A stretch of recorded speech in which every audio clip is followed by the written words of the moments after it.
Okay, there we go. Now we are live on YouTube. What's up to the YouTube family? Lala is back, y'all. I see y'all over there waiting. Hey y'all. W to Lala in the chat on YouTube. We are a little bit behind. Was trying to get the likes and the shares up and had a little bit of announcements. So thank y'all so much for being here. All right, we're gonna go ahead and get started. Hey Jay. I don't know. Winston. Only 14 days to CIV. I don't know what that is. Winston? Can you hear me? How's it going? Hi, how are you? I'm feeling well. I feel like I can be, and I feel like can have an interesting perspective on this topic. Nice to meet you. Nice to meet everybody here. Okay, nice to meet you as well. Can I get your age for TikTok purposes? 35. Awesome. And are you a believer in the God of the Christian Bible, or are you deconstructing, or are you an atheist? I'm going to just hit you with the honest to God truth. I was an atheist for 12 years from the age of 18 to 32. Okay, I'm now 35. And I just I just want to say, like, I don't need a history of I just need to know what you are right now to see if you qualify for the conversation. Because there's only three types of people that we talk to: current believers, people who are deconstructing their belief, or people who are non-believers, atheists. So I just need to know which bucket you fall in. I think I fall closer to Christian, but okay. I'm kind of like wavering away from that title. Okay. But I do believe in Jesus Christ, and I do believe in Jehovah. Okay. All right. Sounds good. And which topic did you want to discuss? Let's go to false prophets and prophecies. All right, sounds good. I do have a question for you. What's up, Rodney, over there in YouTube land? So the question that I have for believers with this one is, there are a lot of prophecies about Jesus, right, in the Hebrew scriptures that have not yet come to pass. And those prophecies were given by prophets in the late Bronze Age. Okay. And normally, like, in the Hebrew scriptures, Yahweh has a law that says that if a prophet speaks a word in his name and that thing does not happen, then he did not give that word to that prophet, and that prophet shall be put to death. And so what I would like to know is, like, what would be the purpose for this God to give a prophecy to a prophet in the late Bronze Age for something that's not expected to come to pass for like 8,000 years? And then how would it benefit the people who were alive at that time? And how would they be able to tell whether, you know, the prophet was telling the truth?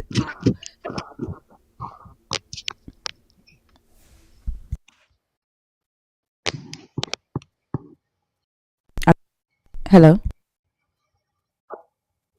Winston? Oh, okay. I was just waiting for you to, hey, can you hear me? Yes, I can hear you. Can you hear me?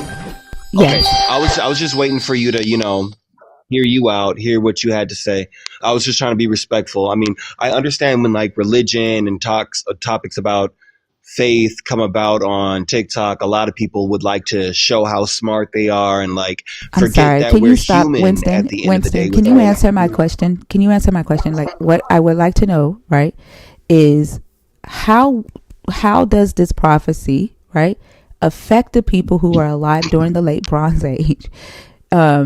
And how would they be able to tell whether that prophet was telling the truth if the prophecy is not expected to come to pass for like 8,000 years? That's my question. Okay, so how do you determine a false prophet in your eyes? What's a false prophet to you? No, that's not what I asked. Like, if somebody gives a prophecy, right, and that prophecy is not expected to come to pass for 8,000 years, like, what would be the purpose of giving that prophecy to people alive at that time, right? And how would they determine whether that person is telling the truth if they're not expected to be alive when that prophecy is supposed to come to pass? Like, what would be the purpose of giving them the prophecy? That's a very intelligent question. What do you consider a prophecy, and what do you consider a false prophet? Yeah, like, so Jesus, according to Isaiah and Micah, right? Jesus is supposed to bring universal peace and justice to the earth, right? That has not yet happened, right? So, like, what would be the purpose of Micah or Isaiah giving that prophecy to people in the late Bronze Age?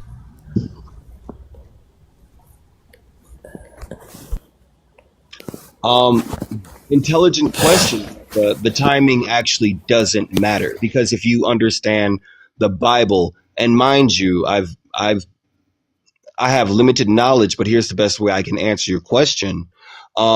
It seems like you kind of don't understand what a false prophet is, and like how prophecies come to pass, because you got to understand the entire Holy Bible, the Christian text, that's the one I'm most familiar with, spans over 6 to 8,000 years. Mm-hmm. So you can get a prophecy on 8,000 AD to make it come to pass at 4,000 AD. Yeah, but my question is, Are what you would be the registering what I'm purpose? saying? Like I the do, time yes. frame. I'm sorry, 1 second, please. A prophecy, right? You Yeah, would go give ahead. someone a prophecy because, one, you're either warning them of something. Well, let me correct you on something, because I don't like when people try to tell me what I know or what I understand. This is the second time that you've taken a shot at my intellect. I hear it, okay? And I'm going to tell you now that there's no need to do that. I'm not here to, yes, I'm not here to compete with you intellectually, right? And so there's no need to do that. And so I am going to let you know that I completely understand prophecy in ancient Israel, okay, and how prophecy worked in ancient Israel. So, like, when prophecy the first prophet was Moses, and Moses' prophesying wasn't him prophesying about future events. He was the mouthpiece of the God, right? And he stood in intermediary for God, right? He spoke to the Israelites as God or for God, and then he spoke to God for the Israelites, right? That was the extent of prophecy when it came to Moses. During the Hellenistic period, when the Jewish people began to be under occupation of the Greek, and they began to become Hellenized, they took on the concept of spirit and soul, right? And prophecy became more about interpretation and prophesying future events. Jeremiah prophesied mostly about death, doom, and repentance. It wasn't about wealth or future events. In fact, Jeremiah got upset at I forgot the king's name who prophesied that blessings were coming to the Israelites, and he prophesied his death for doing that, because according to Jeremiah, prophecy was not meant for that. And then when you get to Daniel starts prophesying future events, and his prophecies and his dreams have to be interpreted, right? So prophecy takes a kind of this evolutionary progress. And then when you get into the Greco-Roman period, the prophecies that had not come to pass are reinterpreted, and they become more vague, because they have to be vague, because you don't know when they're going to come to pass, and they have to fit the audience of the time, right? And so I understand prophecy. False prophets in Israel to this God are people who speak a word in his name, and those things don't happen.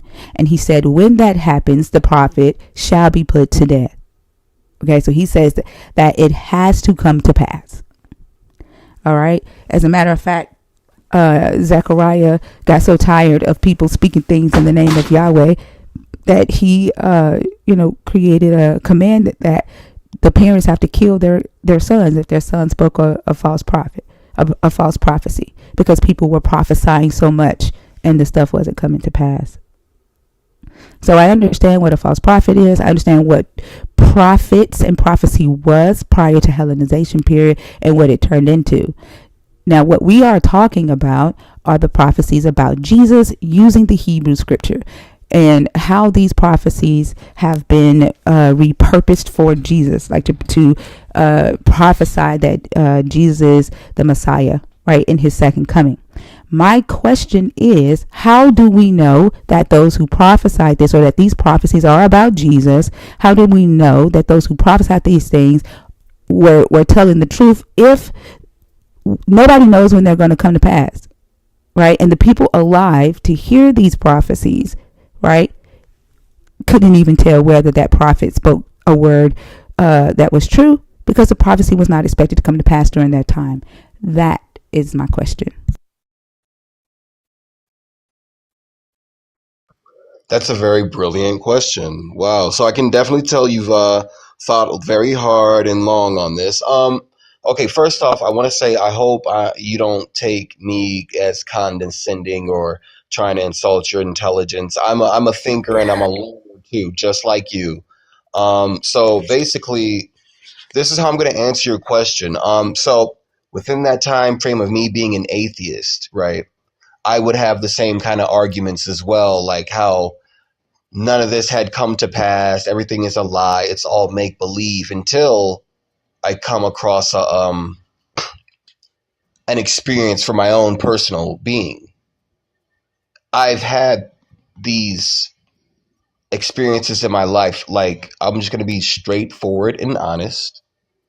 I've had supernatural events happen in my life. And I'm looking at the comments. It's kind of getting a little intimidating, but I'm just going to pour my Stop heart looking out. at the comments. You're probably right on that. So basically, I'm just going to be forward and honest and tell you that's a very intelligent question. I do read the Bible, and I have seen many prophecies have came to pass within the time frame within the Bible, in its canon time frame. I understand how you can't really note Stop any telling me what significant I can't prophecy. do. I don't like when you do that. Don't do that. Don't tell me what I cannot do. You don't know me. And I this is my second time telling you that. I don't like I would like for this conversation to stay civil, but it is going to irritate me if you keep telling me what I can't do. I, how did I upset you? I'm sorry. I I, didn't mean to Because upset you're you. telling her what she can't do. You do not know her. You do not know her Exactly. knowledge level. What did I tell you you couldn't How do? about how it, Wait, can we Twice. rewind? Wait, what did I Three say that times. offended you? or you don't, what she doesn't know? Like, dude, just have the conversation. Stop it with all that extra. You know what you're doing. You know exactly what you're doing. What am I doing? You probably don't know this. You probably don't understand that. I know you don't understand prophecy. That's what you were I'm just doing. okay. All right. I promise you, I come in peace. I don't mean Then to be threatening. Well, stop you're gonna saying you leave in probably pieces what if you don't quit someone it. doesn't Well, know. can I speak to the What you host? probably don't know. Is that okay? You don't know her. You do not know her background. Just because she doesn't love Jesus, that does not mean she's not knowledgeable. Okay? So let's move on. Let's Well, have can a I? conversation. Okay. Well, And thank leave you it for at that, that. Yara. I'm gonna just answer the question because I'm answering it. I don't mean to be threatening or antagonistic. I'm just pouring my heart No out. one said you were I threatening, am so stop that okay. too. I'm opening up to you all as a man. Okay, I'm opening up to you. I'm I can take criticism, but if you don't want to have the conversation, I can understand that too. But I seek knowledge, I seek wisdom, and I understand where the host is coming from, thinker, because I used to have the same thoughts as well. I'm newly learning a lot of things about the Bible, about who Jesus is, and what it means to be a son of God in that instance. I'm only 35. I don't have all the answers in the world. And I'm just Let's like, get back to false prophets and the prophecies and forget all so the basically, you're extraness. Thank saying you. Jesus is a false prophet and none of his visions have came to pass. Is that correct? I spoke to you already about a prophecy that have not come to pass, right? And what I said to you was Isaiah and Micah, right? There were two scriptures from the Hebrew scriptures that were put together to create this prophecy about Jesus, the Messiah bringing peace to the earth, right? And justice to the earth, which has not happened. And my question is, what purpose is it for this God to give these prophecies to people who lived during the late Bronze Age, right? If they are not the ones that are going to be alive to see it, how can they, one, determine whether the prophet spoke a true word? And then how does it even affect them or benefit them if if the prophecy isn't even intended for them?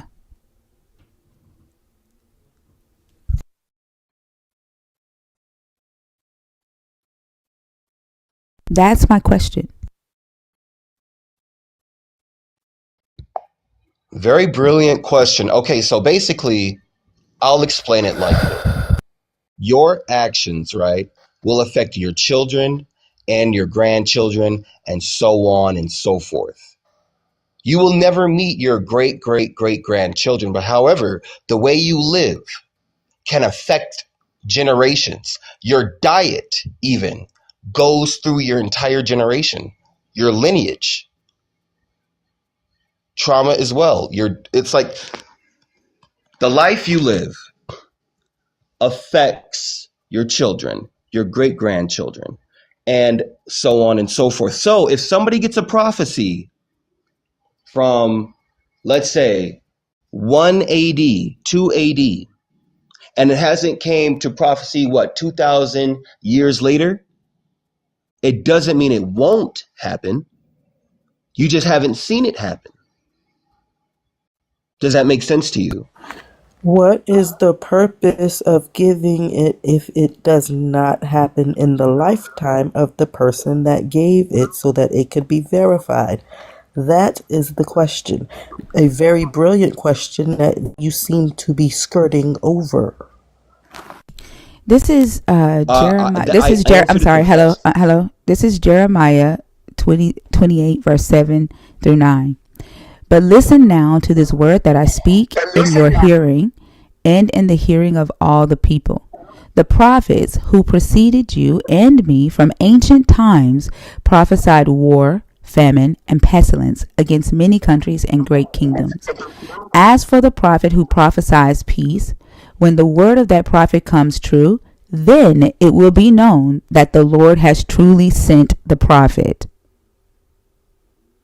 It cannot be known that that is a true prophecy about Jesus until that prophecy comes true, according to your book.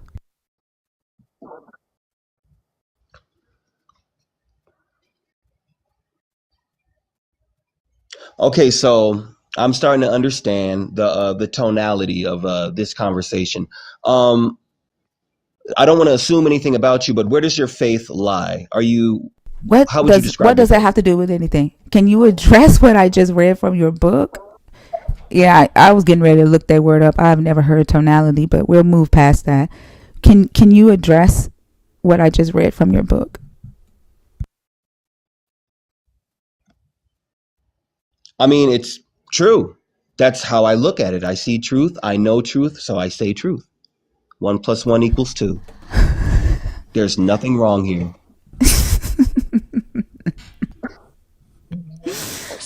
Oh my God. It's just, I don't think there's nowhere to go. There's nowhere to go with this It's not. conversation. It's not. Mm-mm. But okay, if it's okay with you and the rest of the room, I would love to just share my experience of how I went No, from no, 12 years as an no. atheist. We don't care about that.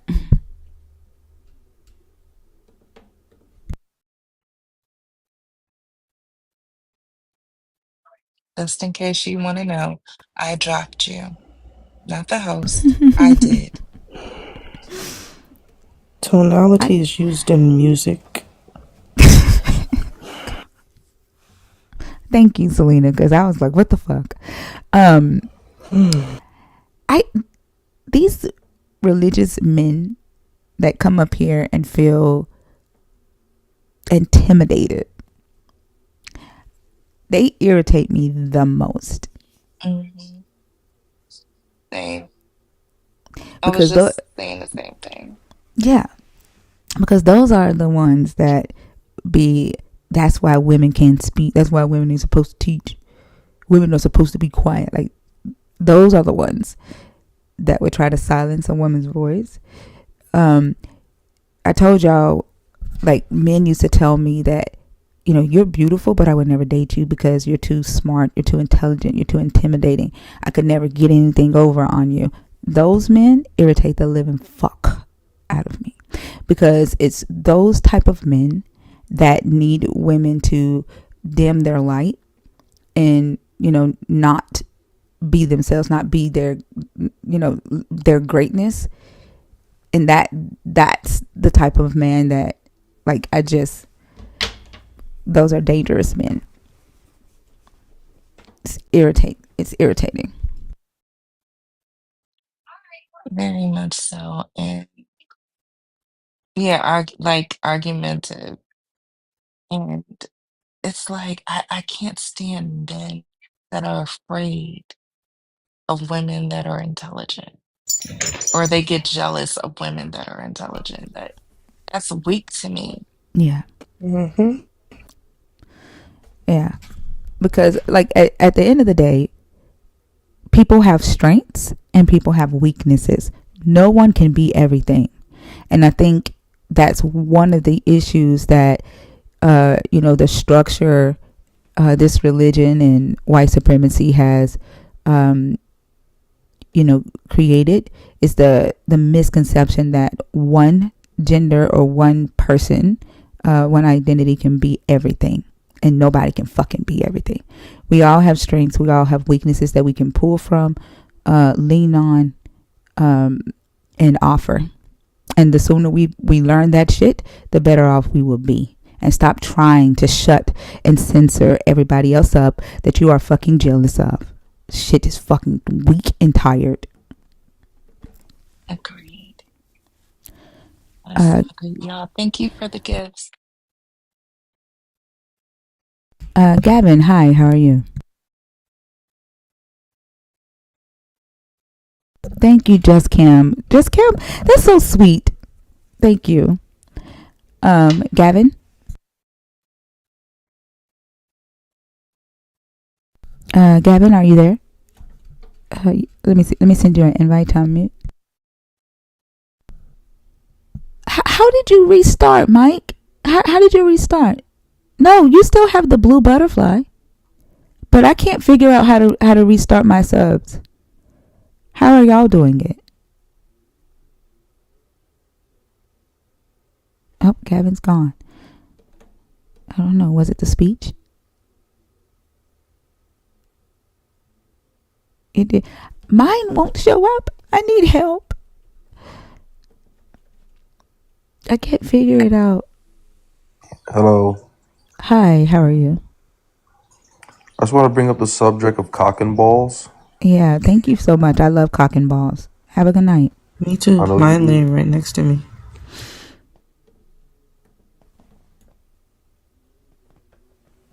So creative. So creative. We've never heard of cock or balls. Hey, Deja. Insane. Hi, Thinker. How are you? I'm just up here to say, I'm really good. I'm just up here just description things. I heard you. I'm half asleep because I was listening to your voice, which was just lulling me to sleep gently. But Oh, you're cutting out. I can barely hear you. they're on his panel a lot. So like, if you wait for him to go live and dance, okay. Oh man.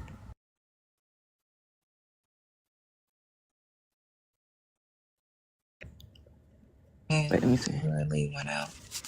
Let me see. Can you hear me a little That's bit? much better.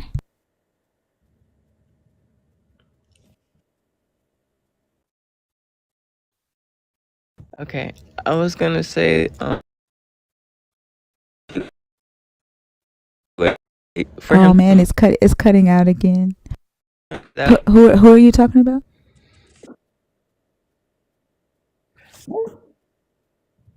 the subscriptions. Oh, that's right. I gotta wait till they go live. I forgot y'all told me that last night, and then do it That's from the the only way for desktop. real. Yep, exactly. That's the Okay, only way it's gonna. That's the only way it's gonna work. okay. I forgot y'all said that last night. Thank you for reminding me. No problem. I'm about to go listen to you talking. I'm about to go to sleep. All right. Have a good night. You too. All right. So did y'all hear her? She said you have to wait until you go live. Until you can only do it when we're live from the desktop. So if you lost your nerd badge while we're live tonight, you can go to your desktop, go to TikTok.com, go to my profile, and resubscribe that way. And then so I've lost just the deconstruction, Mezzo so far, um, uh, G, and Rhea. So I have to go and do that when they go live. But thank y'all so much.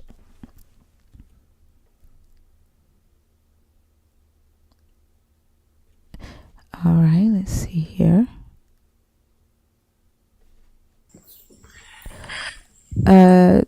38. Hey, Hi, how are you? I'm doing good. Just late listening to Thinker. Okay. Can I get your age for TikTok purposes? 21. Okay. So I did say that I'm going to try to do the younger crew. We're going to see how it goes. So this will be the first night that we're letting younger people on the panel. Are you a believer? Are you deconstructing? Or are you an atheist? Atheist turned believer. Okay. Yeah, that's the way to put it. Yeah. Okay. And which topic did you want to discuss? I would say number 3, Okay. false prophets and uh prophets. Yes. Okay. So I know that you are younger, and I kind of don't know if I, should approach the question the same way I approached it with Nah, the you can older approach. person. I'm light on my feet. I can, yeah, move Okay. on. So Be did you light hear on the? jumping in while she's talking to. Oh, my bad. Did you hear the question that I asked the previous guest about what the purpose would be to give a prophecy during the time? For example, are you familiar with the Andromeda Galaxy is supposed to crash into Earth 4 billion years from now and destroy Earth?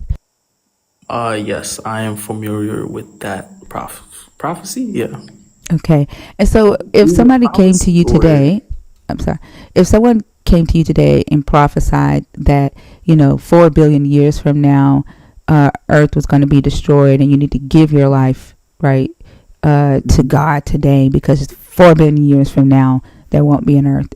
Is that going to move you in today's time to do what they're telling you to do? in today's time? It depends on who I was back then. Actually, it would probably depend on who I was and my past experiences with people. No, Most likely. what I'm asking is, would something that's prophesied to happen 4 billion years from the time you are living, right, move you to take action during your 80 years of living here on the earth? Yes, for the greater good, it probably would. Okay, Because what greater good? Because remember, this prophecy had nothing to do with with the which world. prophecy It's are we about talking you. Okay, so I'll say it again. about? Um, so if someone comes to you and they say, "Hey, Oh, 38, give me a okay. second. Do me a favor and mute. And then when I'm done, you can respond. Okay. So if someone comes to you, right, and say, "Hey, 38, 4 billion years from today, the Andromeda galaxy is going to crash into the Earth, and the Earth is going to be destroyed." So, if you don't So you might as well, follow Yahweh, because 4 billion years from now, there won't be an earth. Most likely, I probably would not have done it, to be honest, because I wouldn't be here in full. Actually, I don't know. I believe in reincarnation, so I don't know. But most likely, I probably wouldn't do it because, yeah, not everyone. Yeah, things come and go. You never know what might come after the crash. So, eh. Right. And so, because that, what happens, what's expected to happen 1,000 years from now, most likely won't affect your 80 years of life today. Right. Um, there are some things, like if somebody says, hey, climate change is on the rise. And if you don't, reduce your carbon footprint, in 1,000 years, your great great grandkids won't be able to breathe clean air. Then that right there would most likely make you say, what, let me start reducing my carbon footprint now, so that in 1,000 years, when my great great great great great great great grandkids on earth, they can breathe clean air. Right. But if the prophecy doesn't have an expected time, or if the time, if the prophecy is vague and not specific, then it has no effect, right? Or very little effect.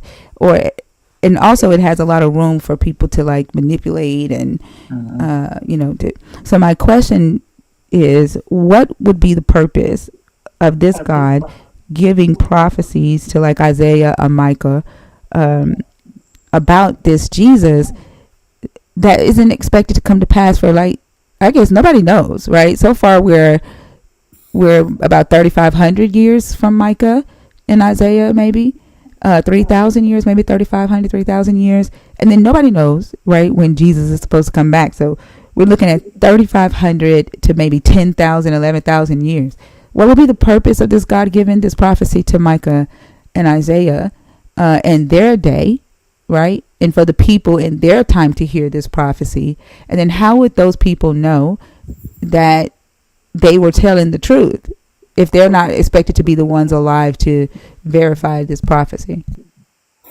Yes. See, the thing about prophecies is like the fairy tales, like the story with the wolf, the three little pigs and the wolves, and the lessons. I mean, if the lesson makes sense, if there's a lesson in the prophecy, That's not a prophecy, bitch. oh, it's the same concept, kind of, right? So if you build a house out of hay, wind can blow it down, and if you build one out of brick, just build it out of brick to be sure. So with the prophecy, just step. I would say I would just step the right way around the prophecy, so I won't I fall. think I'm in the If upside down. I don't think. Yeah, I wonder. Let me ask you this: what do you understand that a prophecy to be, or the purpose of a prophecy? a purpose, I think, to me, what makes the most sense is that it's a message from our Creator, the all-knowing, and like how to move around, because we're all we don't we aren't people are not born knowing what's right from wrong, so he just leaves stories to if it makes sense to you, then it will make sense to you, because you hear what I don't know. Um, yeah. So it might. That's why I said it might be a little hard, right, to have this conversation with you, if you don't necessarily know, biblically, right, what the purpose of a prophecy is, and how they used prophecy in the ancient world, and what the prophecies of Jesus are, right? So if you talk to a psychic, right, and that psychic says to you, 38 sleeper, you're going to get some money in the next 7 days, right? And your paycheck comes on this day that it comes, and you're like, oh, that's like you told me I was gonna get some money. My paycheck is in my bank account. Was that a prophecy?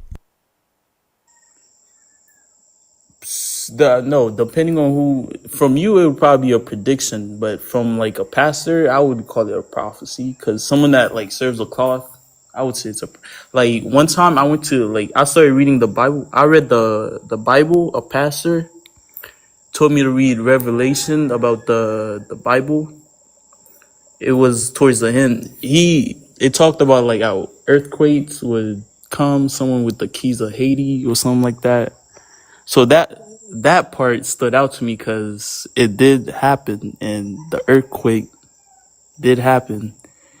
And another thing that stood out to me about the Bible is that he said he I'm sorry, placed. I have no idea what you're talking about right now. Like you kind of just went into a tangent about something completely off topic than what I was talking about. Right? We were discussing the difference between a prophecy, right, and someone just making vague uh, guesses, right? Um, right. So, for example, a prophecy is specific, right? It gives time and dates when things are going to happen. Let me bring up a prophecy. Give me just a second. We're going to talk about the one that I brought up.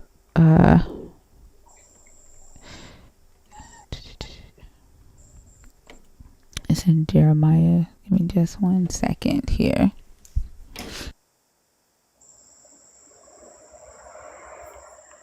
I don't read the Bible. What the heck? You don't read the Bible?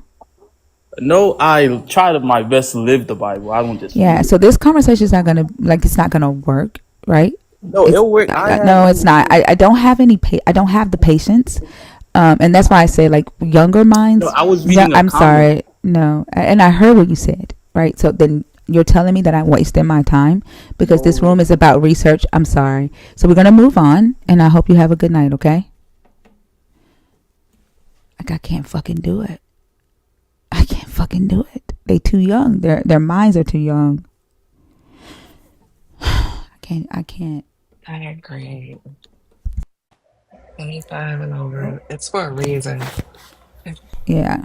your brain isn't even like I always say it's for a reason. Your brain isn't fully developed. You, you can't think clearly. They're impulsive. Too much. Too That baby much. Yeah. said And three we little try. pigs. What do you say, Selena? That baby said three little pigs. Right? And then he's like, man, I don't read the Bible. Like, you want to come up here and talk about how Jesus is it? Please don't unmute yourself if I mute you. Respect the rules of the stage. Thank you. He's like, you want to come up here and tell people why they need your God, right? You want to talk about prophecy. Like, you chose that topic and then you say, I don't read the Bible. Like, what? Like, why do you expect me to continue a conversation with you? And you just said that you don't read the thing that you want to talk about. Right. Just living. Hi, how are you? I'm fine. Can I get your age for TikTok purposes, please? 39. All right. And are you a believer? Are you deconstructing? Or are you an atheist? I'm a believer. Okay. Yes. And what topic did you want to discuss? Number one. What makes you a sinner? Yes, ma'am. Okay. Go ahead. Oh, no, I thought you were enlightening us and said that this No, was a I'm place not. for I never said you education. haven't had you. Did you hear me say that? Did you hear me say that? No, it says welcome. Or when you first hit the live and you come into the room, Mm-hmm. it, It says I the share my host deconstruction journey. and enlightening or something like that. So I was trying to see if I never. No, we I'm could not just. here to enlighten you. No. Oh, you want to know what I think is a These sinner? are discussions. These are conversations. Oh, I thought you were like gonna help me Mm-mm. understand your No. point of view because you've done more research or something. No. What I think a sinner is just it's pretty much biblically written out in the Um, the Bible it's a guideline just to follow what has been put there, and if you go against the laws, the Ten Commandments, then biblically you've become a sinner. Just like in the world, if you go against the laws, then you become a criminal. Yeah, but what you become a criminal when you commit a crime, You right? said That's what what now? make you become a criminal when you commit a crime, right? So Correct. that's what would make you a criminal. And so the Right. question is, what makes you a sinner? Okay, I said there were 10 laws in the Bible, biblically. And if Hmm. you go against them, because that's the guideline Right? to Do you what go you against shouldn't do. them? Have I gone against them? I've No. broken Do laws in the you? land. I've No, not broken the laws laws of the in. land. We're talking about the 10. You said the 10 laws, which you're talking about the 10 I've broken commandments, some, right? yes. Uh huh. I've Not broken some. not have you broken them? Are you a sinner today? Um, I would say so, yeah, because I've broken some laws. I don't. Um, I know one of them says you are supposed to, treat your temple with care. So I tend to break that That's one the Jesus. pretty often. So yeah. Okay, so I need you to kind of like help me understand this just a little bit more. So at first you said that it was the 10 laws. So there is no law that says to treat your temple with care in the 10 commandments. So where are you? What law are you citing now when you say treat your temple with care?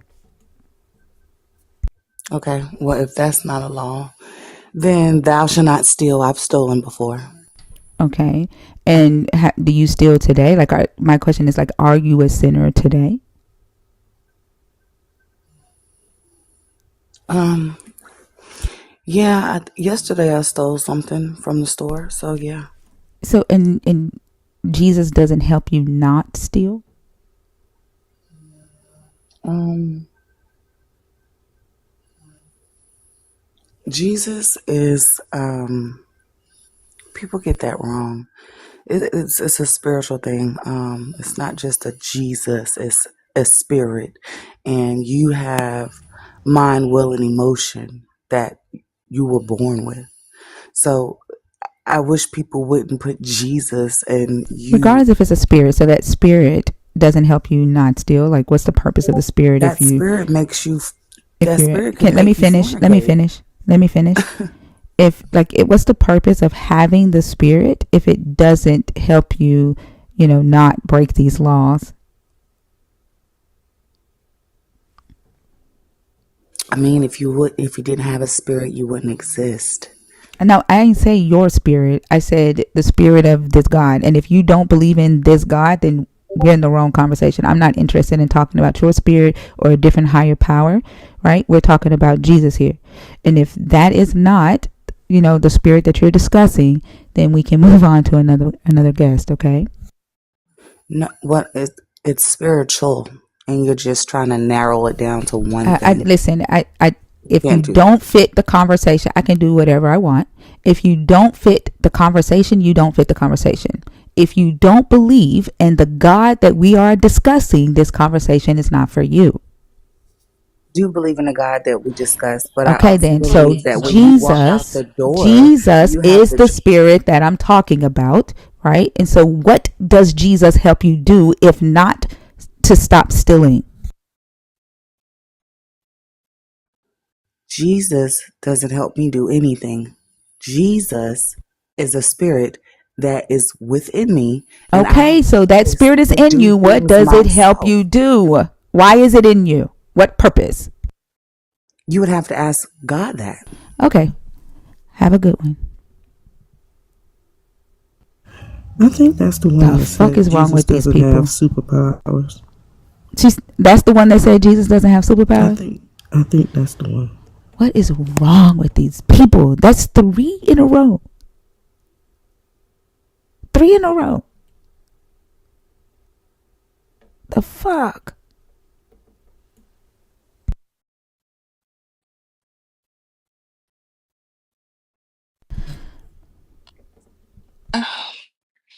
Yeah, the stealing is wild.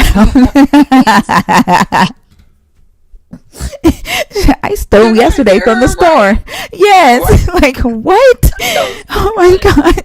the confessions.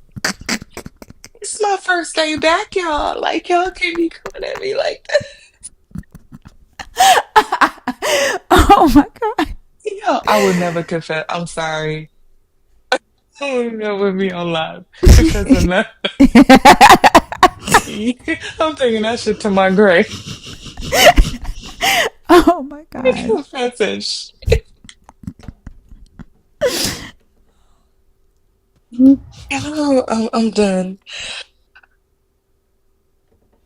Sometimes I think they just get up here and say anything. I don't know if I like believe everything that comes out of their mouth, but I believe her.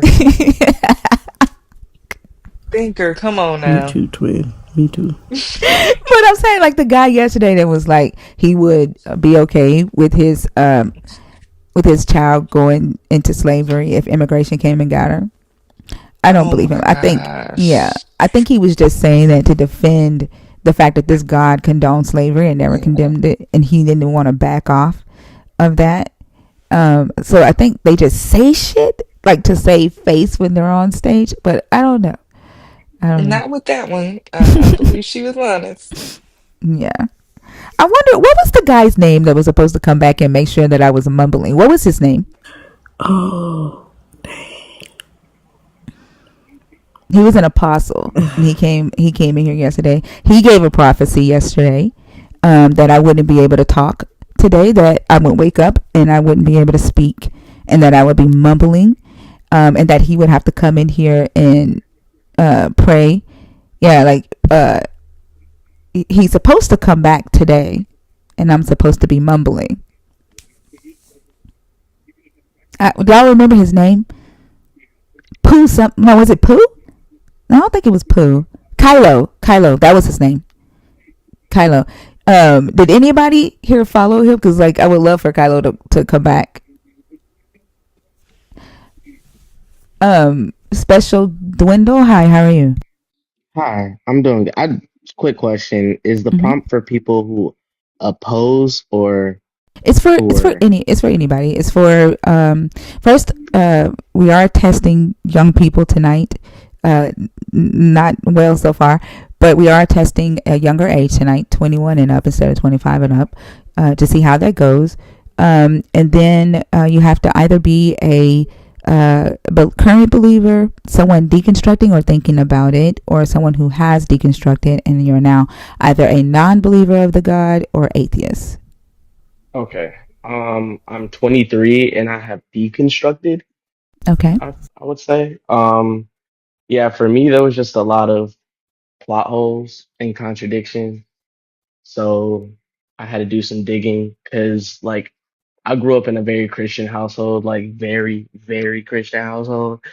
So I guess indoctrination is a big part of like I guess the journey of being black as a whole because it's like the only thing we've had to read historically and things like that. So I don't know. It took a lot for me to get here today. And there's not a lot of people I would say in my age range who Mm-hmm. I can have a conversation about the subject without it being like I'm attacking their views or something like that. So yeah, just took the opportunity. Yeah, absolutely. I'm glad that you found this community. And it's a really hard thing to do to deconstruct at such a young age. Did you grow up in a religious household? Yes, very, very. Mm-hmm. Were you Pentecostal or Baptist? What denomination? Honestly, if I'm gonna be real, I don't even think my parents know. Really? Like, like really, I'm pretty sure they'll just say Christian and leave it at that. Like, I don't even think there's really denominations in most, and at least in my experience, in most black households, they just say Christian. You ask denomination, it gets strict. So, because to me, like denomination, there's more to it. That of which I feel like we follow like a base guideline. Like, okay, for instance, when I was like 12, I did like some research into history and found out like, okay, slavery, the Bible was the only book we were allowed to learn how to read just so that we could preach that exact thing to the rest of like I don't know, I found that weird. And when I brought that up to my family, I was met with a lot of animosity Mm. and disdain for that. So which the type of person I am, that only led me deeper into the rabbit hole. And then that's when I came to the conclusion that I'm where I'm at now. But yeah, it's definitely not an easy conversation to ask. Wow. And so you found that this God condoned slavery at 12? Yeah. Wow. Yeah. I didn't find out till I was a grown That's ass adult. wow. Yeah. Exactly. I Same mean, here. over the Same past here. decade, it's been like pretty much just that. 'Cause it's just piece. To me, it was as simple as piecing together just history in general. And my Hmm. family wasn't seeing that. And so I, that was pretty much where we butted heads. And so even my mom to this day, she'll be like, come to church. And I'm like, oh, I'm good. And she's like, well, hell's hot. Oh, I don't know if I can say that. I'm sorry. No, yeah, you can But, say that. You're good. Just don't say but like yes, the R word, like ape. Don't say that okay, word. Say grape. Say P3DO. Or hot dogging for somebody taking their own life. okay, Those are the only three things you cannot say. Everything else you can say. okay. But yeah, she was just like, hell is hot. And I'm like, well, I'm pretty warm right now. Like I don't know, like I feel like Christianity is a big form of fear mongering. Even historically, not to even get racial, but YT people have used Christianity, religion as a whole, in order to keep our people down specifically. And that is seen time and time again throughout history. So for me, I'm like, to acknowledge Christianity as my religion is to deny everything that has happened to me and my people historically. So because of such Damn, a you big smart. contradiction, it's hard for me to simply just follow the rest. And then that's where you get into like the sheep mindset and then how popular and easy it is to say you're a Christian without actually following any of the guidelines in Christianity. It's just a lot, honestly. What did he say it was? Man, he said he's 23. 23. Oh my gosh. Oh, I got hope. I got hope. Goodness gracious, like that line that you said to identify as a Christian would be to deny everything that my people have been through. That was so powerful to come from somebody, from a Very mind so young. powerful. Yeah. Because a lot of people don't see that, and like we talk to a lot of Black Christians and Christians of color, like Latino and like Native American Hmm. Christians, and they don't see how this religion was used, right, in the colonization of our lands, and the Yep. enslavement of our people, and in the indoctrination and demonization of our minds and our culture. So that for you to see that at such a young age, that's very powerful. And I know you said like when you try to have conversations with people who are, the same age as you, they're offended by it, right? Yes. Yeah, I feel like, I don't know, people at my age, they have such tunnel vision, like it's such a fixed mindset. I don't know. That's pretty much what I've solely been met with. And or people that are like, I don't know. I feel like it's the extreme ends of both sides to me. And so I just like someone in the comments earlier was like, this man has lost all faith or something like that. But like to me, I just opened my eyes, and instead of waiting for someone to save me, I found a way to save myself. That's simple for the way I think. But a lot of people my age will see that as me losing faith or someone who does not have hope or like how can you not believe in anything? But that's not I don't necessarily not believe in anything. I just don't know what that thing is, but I Mm-hmm. refuse to put an imposter in that position just to make myself feel better. Like that's just, or to be my moral guideline instead of me being a good person just of my own will. Like I don't need Jesus or the Ten Commandments to tell me not to take from someone else or to cheat on my wife or to not take someone's life. Like I feel like that's ridiculous that that's even a stance that people are taking. But again, like I said, that's majority of Christians, at least in my experience. So having that conversation is hard when you're surrounded by people who have been indoctrinated and aren't doing the work themselves to dismantle that. So, He said, I am not going to put an imposter in that place just because to like to satisfy you, to make you feel comfortable, to fit in, Mm-mm. right? To fit the status quo. I'm not putting an imposter there. I just, I'm so All of the proud. snaps. Yes, I'm so proud right now. Oh my gosh. And so, um, they your younger friends are telling you that you've lost faith, and apparently, I'm sure they think that because you don't necessarily, believe in this God, they think that you're going to be evil, or they think that you're evil, that you're going to do bad things. Do your parents think that too, or have you even talked to your parents about how you believe or feel right now? oh Lord. I try not to bring it up with my mom specifically. My dad is, whatever my mom wants. But my mom is like the head honcho when it comes to religion. So with her, solely because I'm still under her roof and things are very expensive right now, I don't want to start that kind of conversation and it leads to me being homeless or something. Because with Christians, that extreme is very possible. So I don't want to get to that point. I just want to make sure I'm secured in where I am first before I, you know, take those steps. But as far as like friends, I don't really have, maybe I'll use that word loosely, the people that are around me, associates, when I conversate with them, that's when it's like, oh wow, like we're not on the same level. Like at least for me, I think of them as surface level thinkers, where it's easy to stay above the surface, but you'll never find anything worth looking for if you don't go deeper. And a lot of people really stay surface level, and I'm a little bit past that. I feel like so. I try to keep my head down for the most part, most I part feel if I'm like this is possible. baby Fee. I feel like this is Fee's son. Some Right, no, but I'm joking. Like, did you but hear he what he just said? recognizes this. Did you hear what he just said? You'll never Right, find something, anything right? worth looking for if you But don't go Fee, deeper. can he be an honorary? We don't get a Can he lot of be an young people like you on honorary? our I life. mean, Yeah, he's a mini Fee. He's a mini Fee. BDP. I think he should be an honorary. Seriously, Yeah, I when we think get we. the young people on here, like, hey, how you doing though? Come up right quick. No, but yeah, man, I'm so happy, to talk to you and to, hear the journey that you've embarked on since you were 12. We definitely need more young people thinking like you. But we see the climate of the world today, right?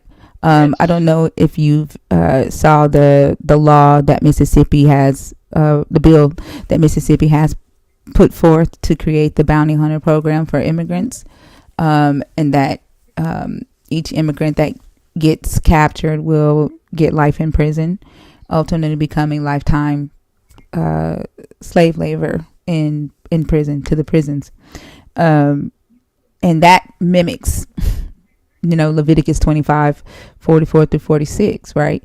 And so getting more people to recognize what you recognized at 12, right? Especially our younger people, because they're the ones that would be voting, right? Future bills, and Hmm.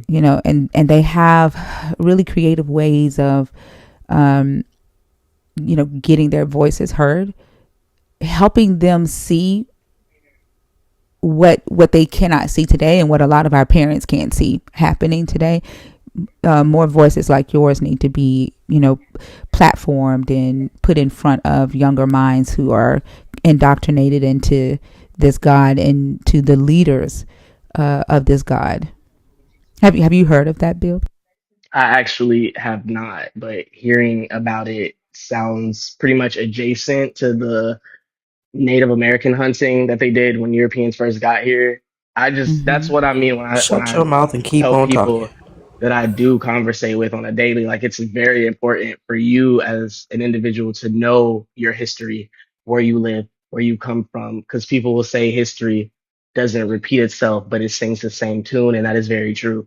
And so that to me is one of the instances where it's singing the same tune, but a lot of people don't have one, the emotional intelligence to even recognize something happening outside of themselves.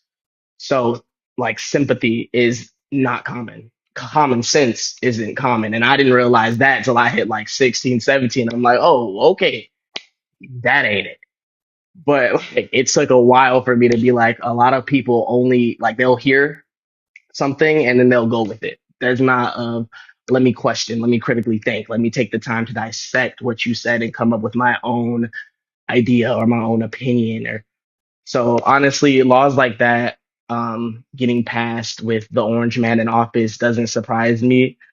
Him being in office doesn't surprise me due to the mental negligence that a lot of people in the world in general, but specifically Americans, are comfortable going through with. And that's just not, I feel like voices like mine get silenced.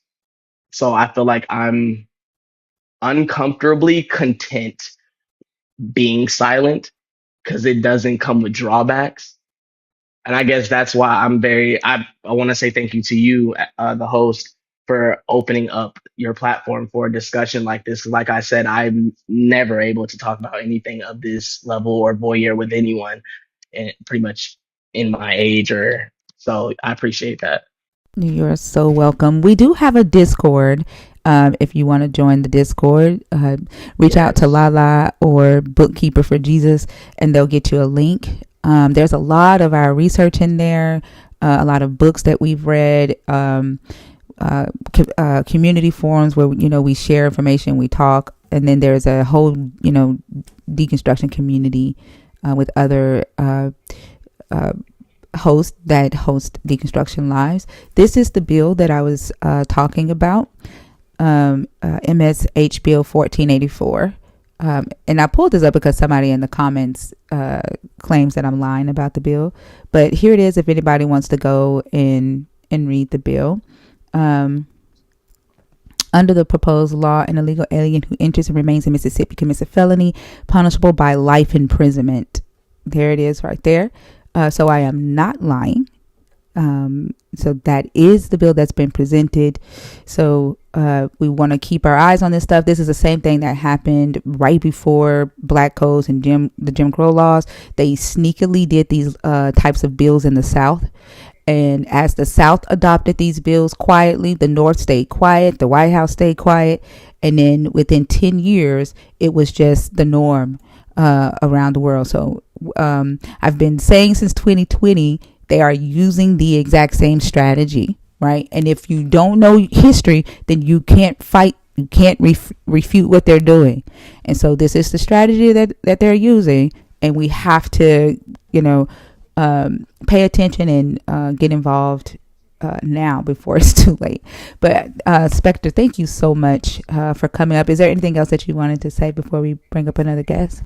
No, I think that is it for me. Lala, I will definitely be getting in contact with you about the I Discord. already I thank you sent it. guys for having me. Oh, It's already sent. I appreciate it. I thank you guys for having me up tonight, and y'all have a wonderful day. Thank you. You have a wonderful Me night. too. Bye bye. Man, thank you. That was a great conversation. Goodness It gracious. really was. So Man, refreshing.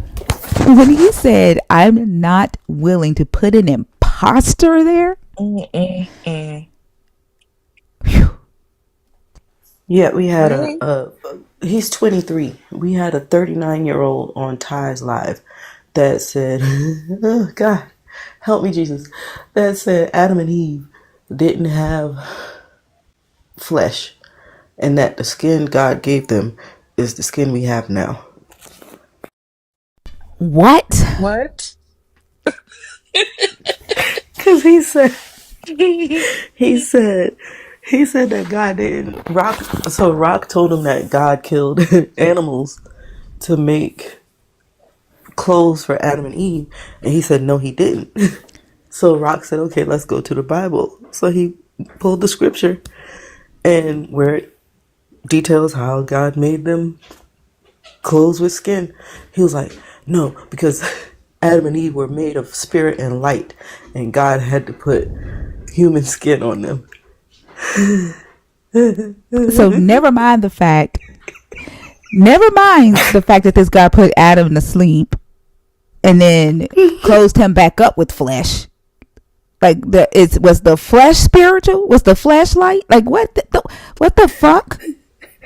So the fact that this baby is up here spitting this kind of knowledge, and we have adults like that walking around, has me laid out.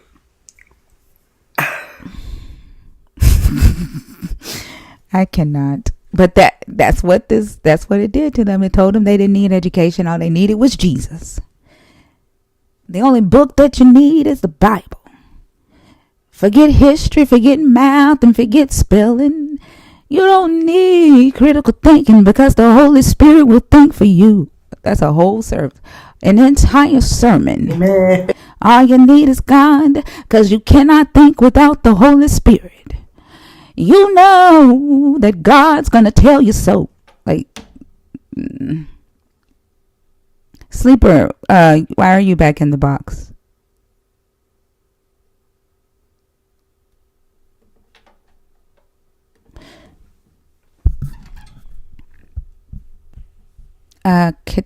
Ketia? I'm not gonna. I swear I thought that said Kevin Hurt.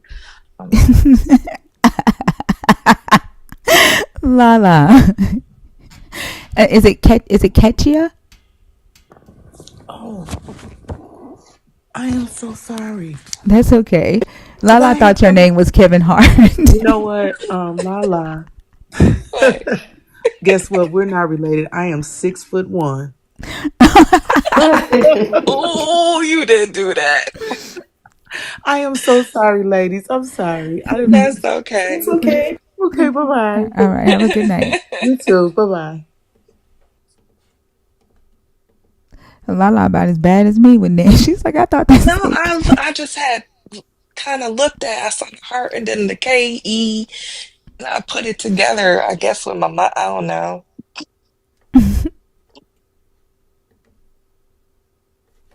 She didn't mean to come up, Austin. Mhm. Let's see. It's Dea. Yes. Hi. Hello. How are you? Hello, how are you? I'm doing good. Wonderful. Can I get your age for TikTok purposes, and then let me know if you are a current believer in the God of the Bible, if you're deconstructing, or if you're an atheist. Yes, I am on level 43 and I am deconstructing. I would say I'm deconstructing. I love the way she said it. Yeah, I'm on level 43. That's where I am. So Okay. I say I'm deconstructing, but I still kind of even struggle with that term because I just find it's like I've just thrown it away. Like I don't even want to like look at it anymore. Understand? It's like this is just trash. It's just, but I guess I'm still kind of going through It's that kind of process. hard to hear. Oh, I'm sorry. Just a second here.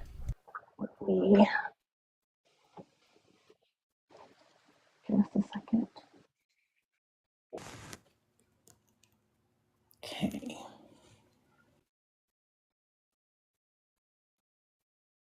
Me too, Shy. Me too. It's like, how old are you? Oh, I'm level 44. Oh, there we go. Okay, can you hear me? Yes.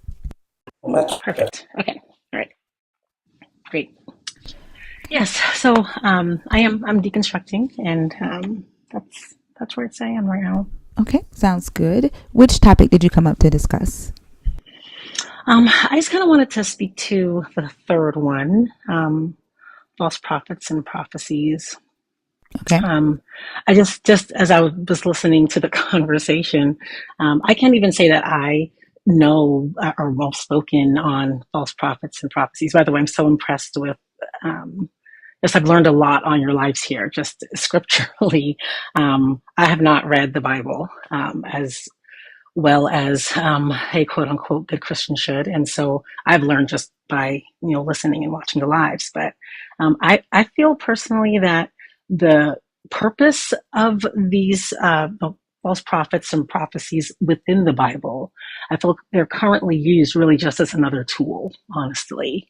I feel like they were a tool in the past and they're just continue to be a tool. I'm kind of struggling with how, like, when you frame the question, I feel like you're kind of breaking it down with, how are you giving a prophecy about 8,000 years in the future, and how can that be confirmed? And I don't, I don't understand why people are struggling with why that doesn't make sense. Because it doesn't make sense, and I feel like it doesn't make sense. And I feel like it's just another tool, though. I feel like, um, even let's say that was a thing, I feel like it would certainly be used to convince people, you know what, your actions now will impact your great grandkids. So do this thing, and people will fall for it. But I mean, I think it's just, again, it's just another tool. I think it's always just been a tool. So Absolutely. There are a lot of these prophecies have been reinterpreted in order to be used, right? To one, prophesy about Jesus, or to fearmonger, for people today.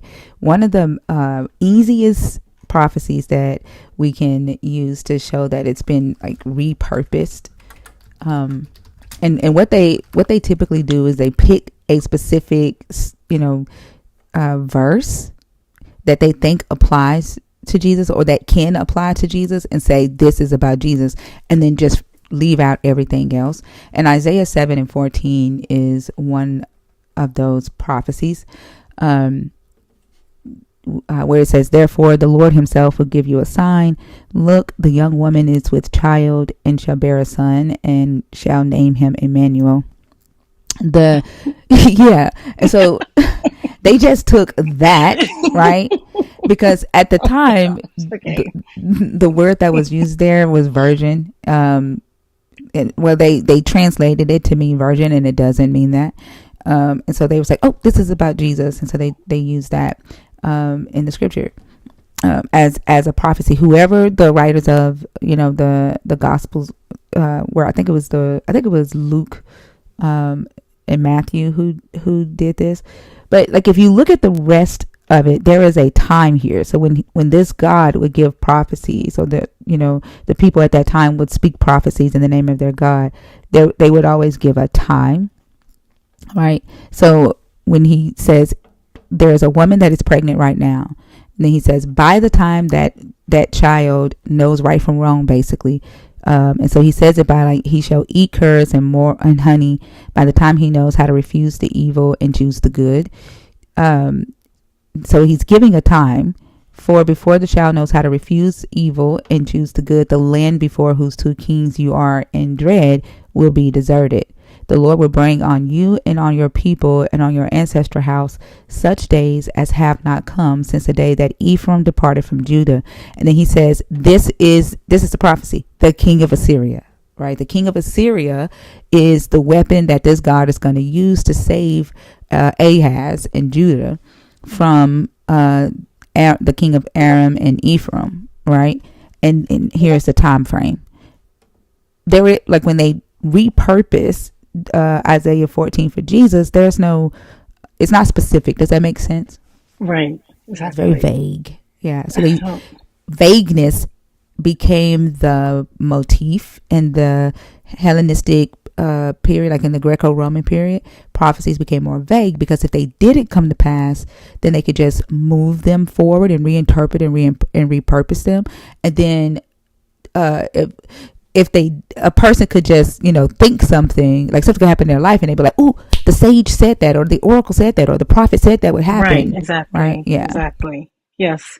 It's just, I don't know. I think it also, I don't, I feel like it also just becomes, they become great stories too for the Sunday school curriculum, Mm-hmm. and just filler, and just more stories, and just more trash. Honestly, that's just kind of where I'm at.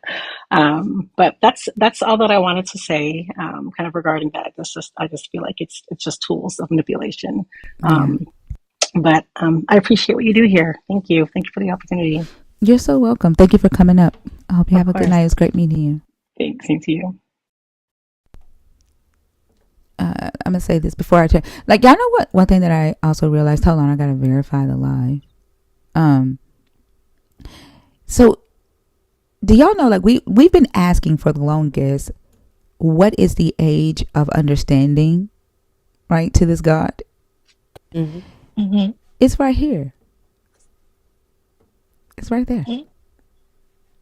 That's the age of understanding. Right there. I can't see it. Hold on. I'll He be shall back. eat curds and honey. He shall eat curds and honey by the time he knows how to refuse evil and choose the good. So when he eats solid food, when he can eat solid food at a toddler age, that's the age of understanding. What the For before the child knows fudge? how to refuse the evil and choose the good, that's the Oh age of my understanding to this gosh. God. Wow. Right in our faces. Yep. Wow. Yo, what? Ain't that crazy? A toddler, when he A can eat solid toddler. food. Mm, Fucking nuts. Yep. wow. It's crazy. Mm-mm. Curds and whey. Curds and whey. Yep. Like Insane. when I used to hear that, no, what?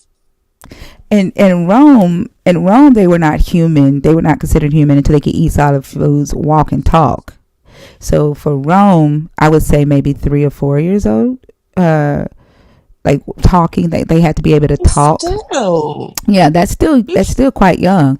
But in ancient Israel, is when they can eat solid food, and they can eat curds and mm-mm. honey. So yeah, it's crazy.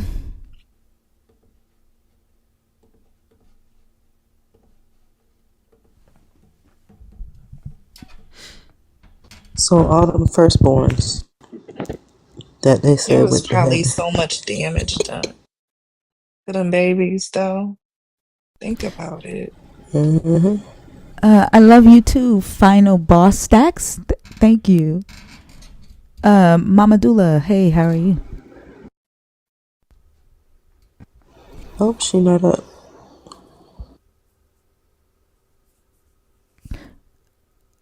Mama Dula, did you come up on purpose or on accident?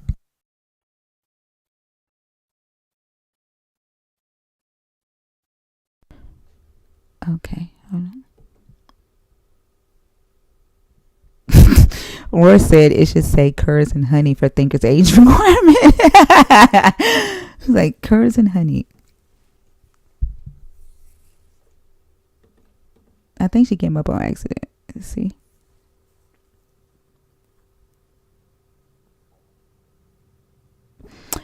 Trinidad, you don't have to do that to get your Nerd badge back. You should be able to resubscribe now that I'm live. Just go to my profile on your desktop. Oh, why is she having to do that? I'm trying to get the guest box open. It didn't work easy. It doesn't work. Okay.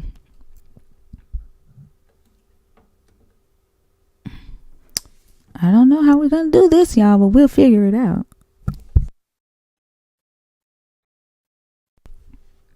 That person didn't connect.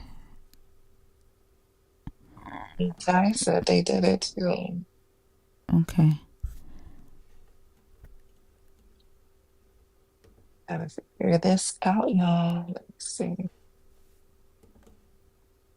Chris, Chris Vigil. Yeah, Hi, how are you? pretty good. This is my second time up on your panel. Okay, I do remember your first name. I remember us trying to make sure that we said it right. But I don't remember. Are you a believer? Are you deconstructing? Or are you an atheist? I'm an atheist. An atheist. Okay. All right. And Although what I did you tell come the up? believers I'm an agnostic. Okay. What did you come up to discuss? Which topic? I actually just wanted to ask you what I wrote in the comments because I'm interested. Is there a story behind discovering this Age of Accountability passage that you shared? Well, so I had studied the infantile laws in Rome, right? And it's just connecting the dots as I study different things. And when I went back and was studying prophecies, and I was, studying Isaiah 14, the eat curds and honey caught my eye, and I was just, mentally being able to connect that to the Greco-Roman period and how, children were not considered human until they could eat, walk, and talk, and recognize that that's kind of what this is saying here, right? It's given the age of the child. And then I just kind of noticed, when he says by the time he knows how to refuse evil and choose the good. So the Hebrew also helped me. So I'm studying to read Hebrew. And so the word for know there, it's connected to moral goodness. And so it kind of helped me connect the dots with different pieces of information that I had studied. Does that make sense? So it's not like some long drawn out story. It's just like studying, and I was like, holy shit, that's the age of understanding. Does that make sense?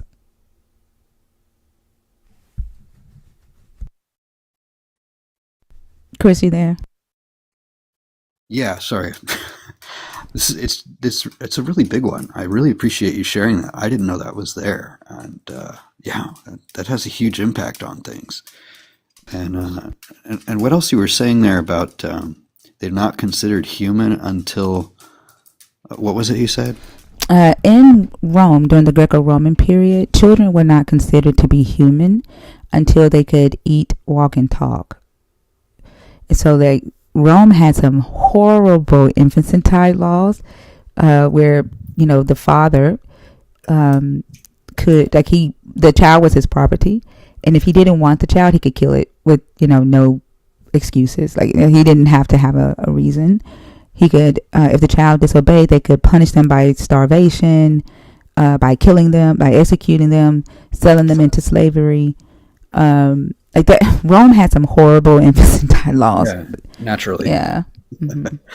So, have you found any contrast or any correlation in your biblical studies to that specific angle? Other than the fact that, so in Ezekiel 16:23, where the God talks about Israel as if they were a baby that had been thrown out and the umbilical cord had not yet been cut and they were still bleeding, that would be, in correlation to what they would do in Rome. So if they had little girls, right? So, and then keep in mind that he's talking about Israel as if they were a girl, like a girl that he had fallen in love with.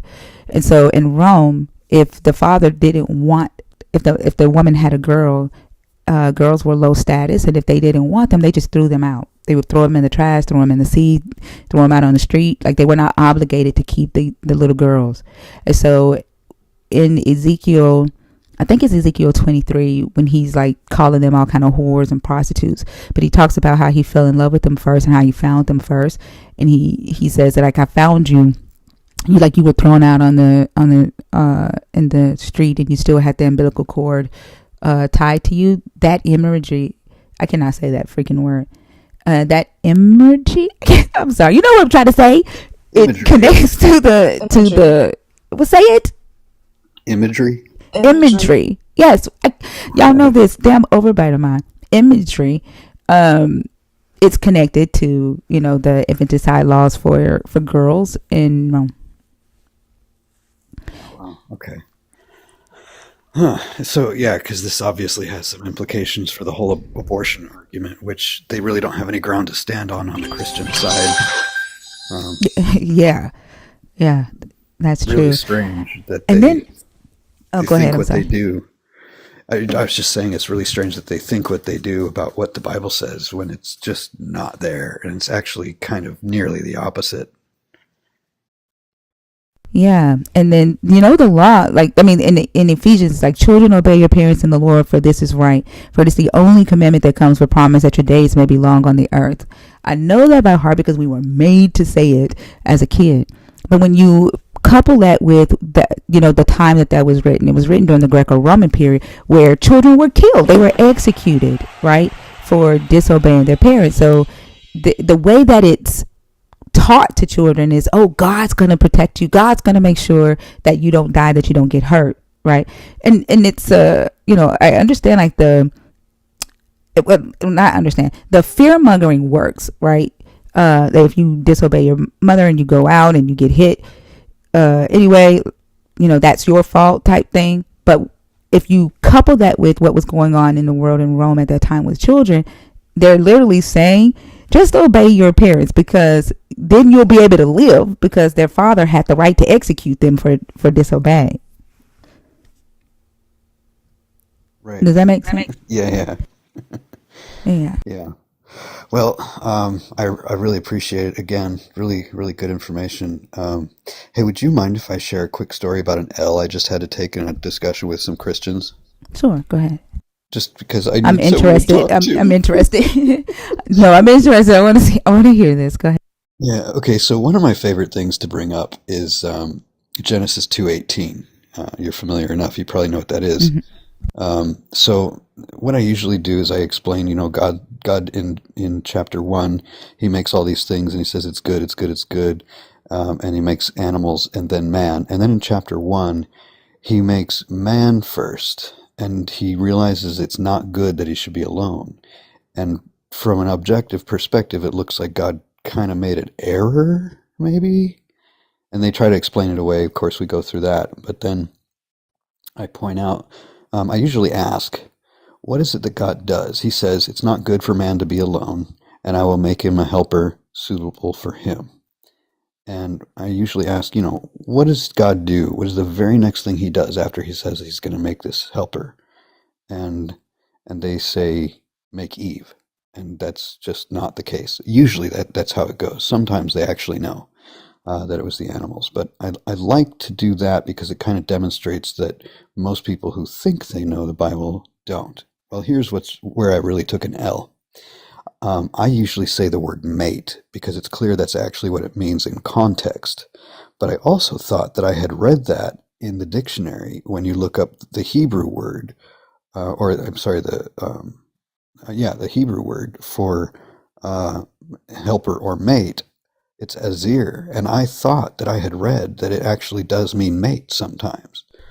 But we went back and looked at it during that discussion, and it doesn't say that. It says helper. It only says helper.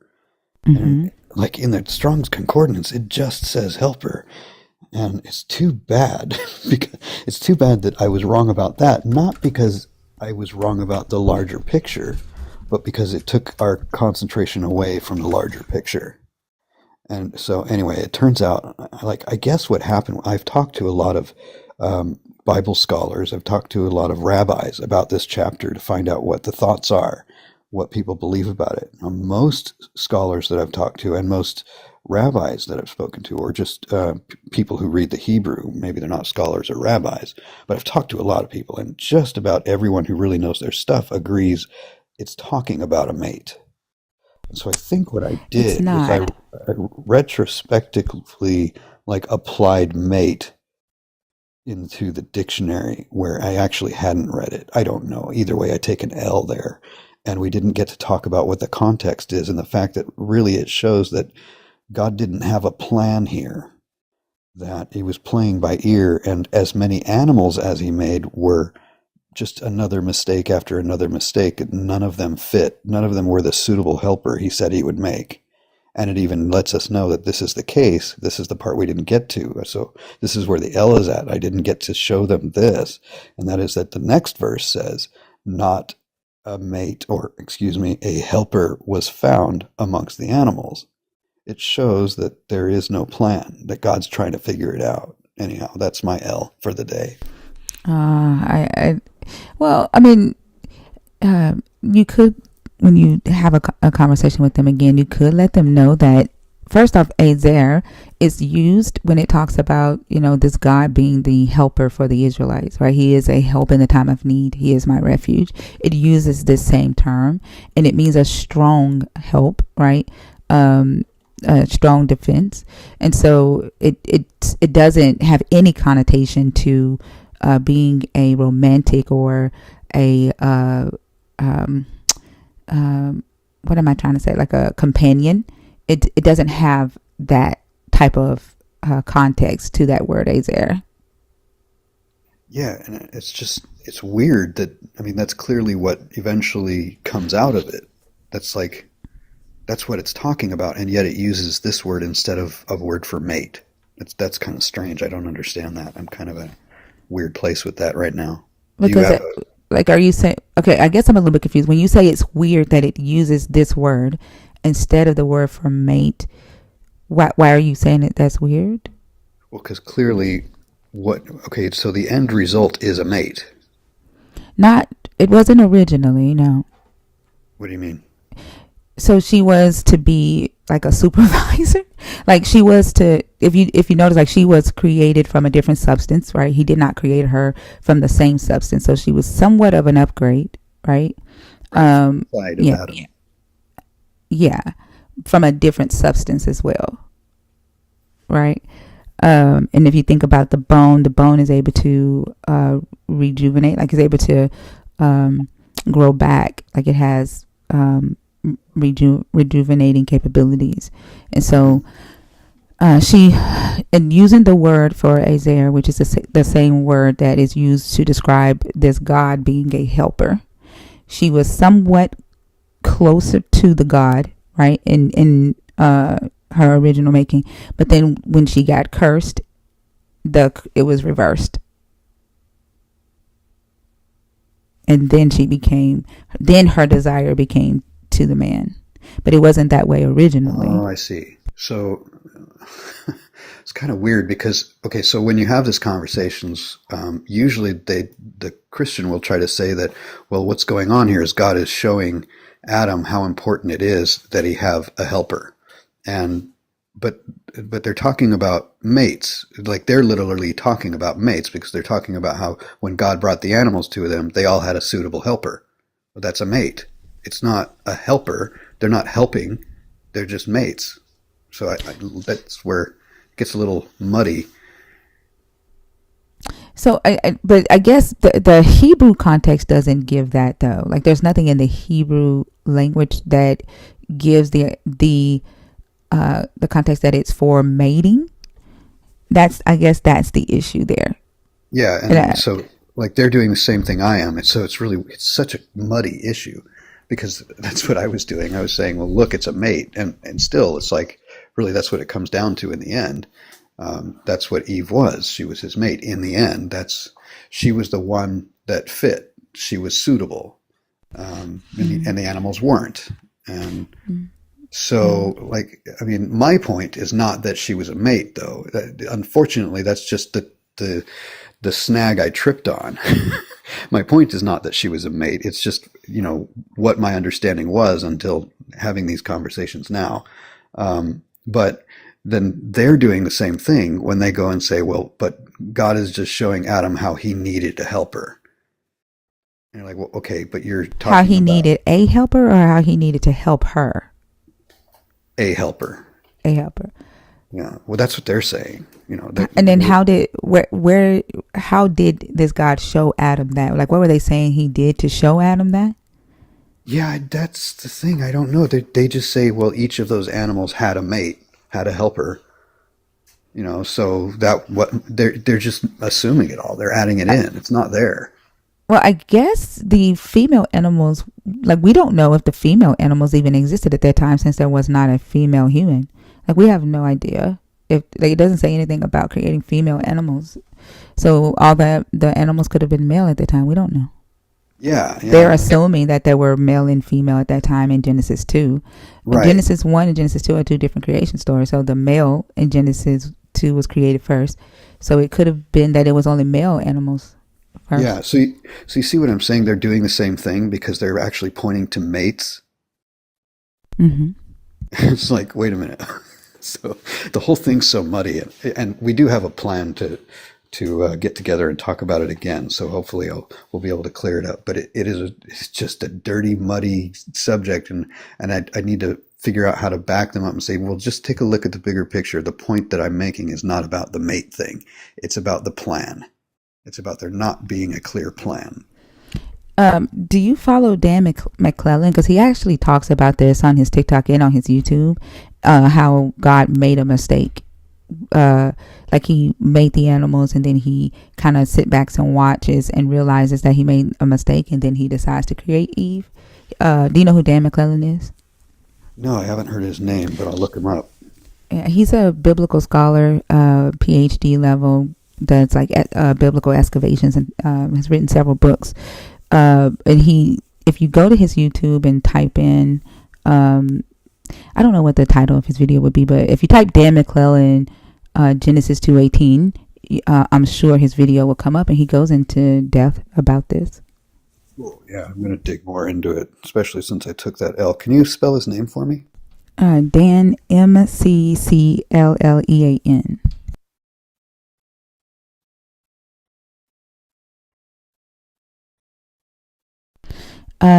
B girl, yeah.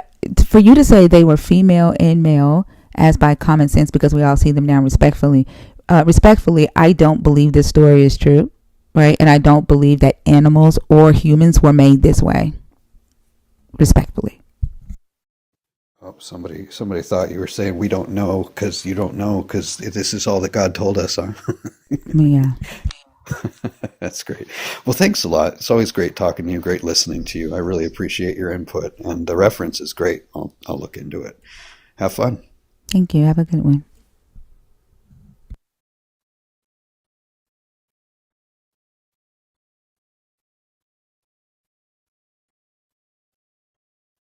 It does not say women were made for men. It doesn't say that. It says that was her curse. You are her curse, Kevin.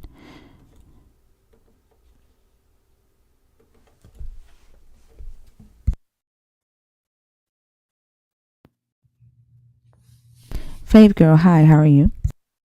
Hi, I'm good. How are you? I'm doing good. Can I get your age for TikTok purposes, please? And let me know if you are a believer, if you're deconstructing, or if you're an atheist. I'm 29 and I'm a deconstructionist.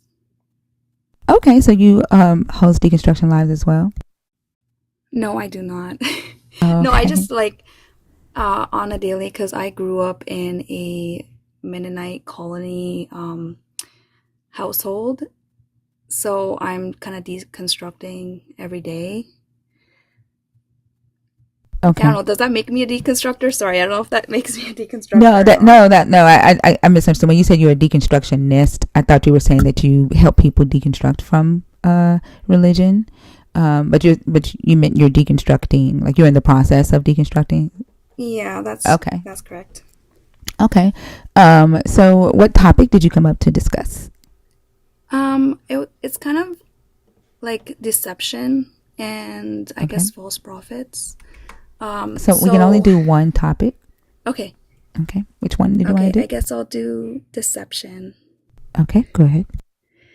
So I think Bible is deception to society, and especially like where I grew up, it's like they use the Bible. Hold on, before you start that, can you answer the question like, do you think that deception for greater good is justifiable? And then go in, like, state your answer to that question, and then go into your. That way, I know what your stance is on that. No, I do not believe that deception is for greater good. Okay, thank you. And then continue. Yes. The reason I say that is because a lot of people use like religion as a power, like a power tool. Like I was saying, like where I grew up, it was used against especially women and children. To this day, my mom is still outcast because of this deception that you have to be married to the end of time, even though her husband was abusive to her and her children. And it's like this whole thing. And it's not just like where I grew up, it's also like earlier, like what I don't remember what his name was, but he was saying how they used it against Afro people for slavery, and it's still going on to this day. Like I noticed, like when the Indians are here, they're also worshiping. They're going to Let's say church. Native Americans, Sorry. and it's African American or Black people. Okay, so sorry. No, I'm talking about Indians from India. Oh, okay. I'm sorry. Yeah, they actually do. I was shocked when I seen that they were like worshipers of Christ. I was a little like taken back because to think that they have colonized all the way over to there is crazy to me. It's just to take over and to I don't even know. I don't know exactly how to explain how like it's just to use people. Sorry, this is my first time on a live, so I'm a little nervous. But I like their deception is not for greater good.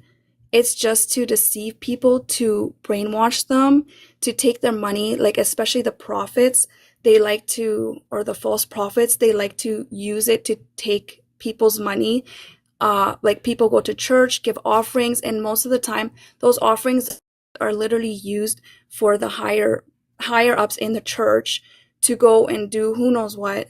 They use it to abuse children, you know, grape children and women, and they say it's okay. They abuse women and say it's okay. It's the woman's fault.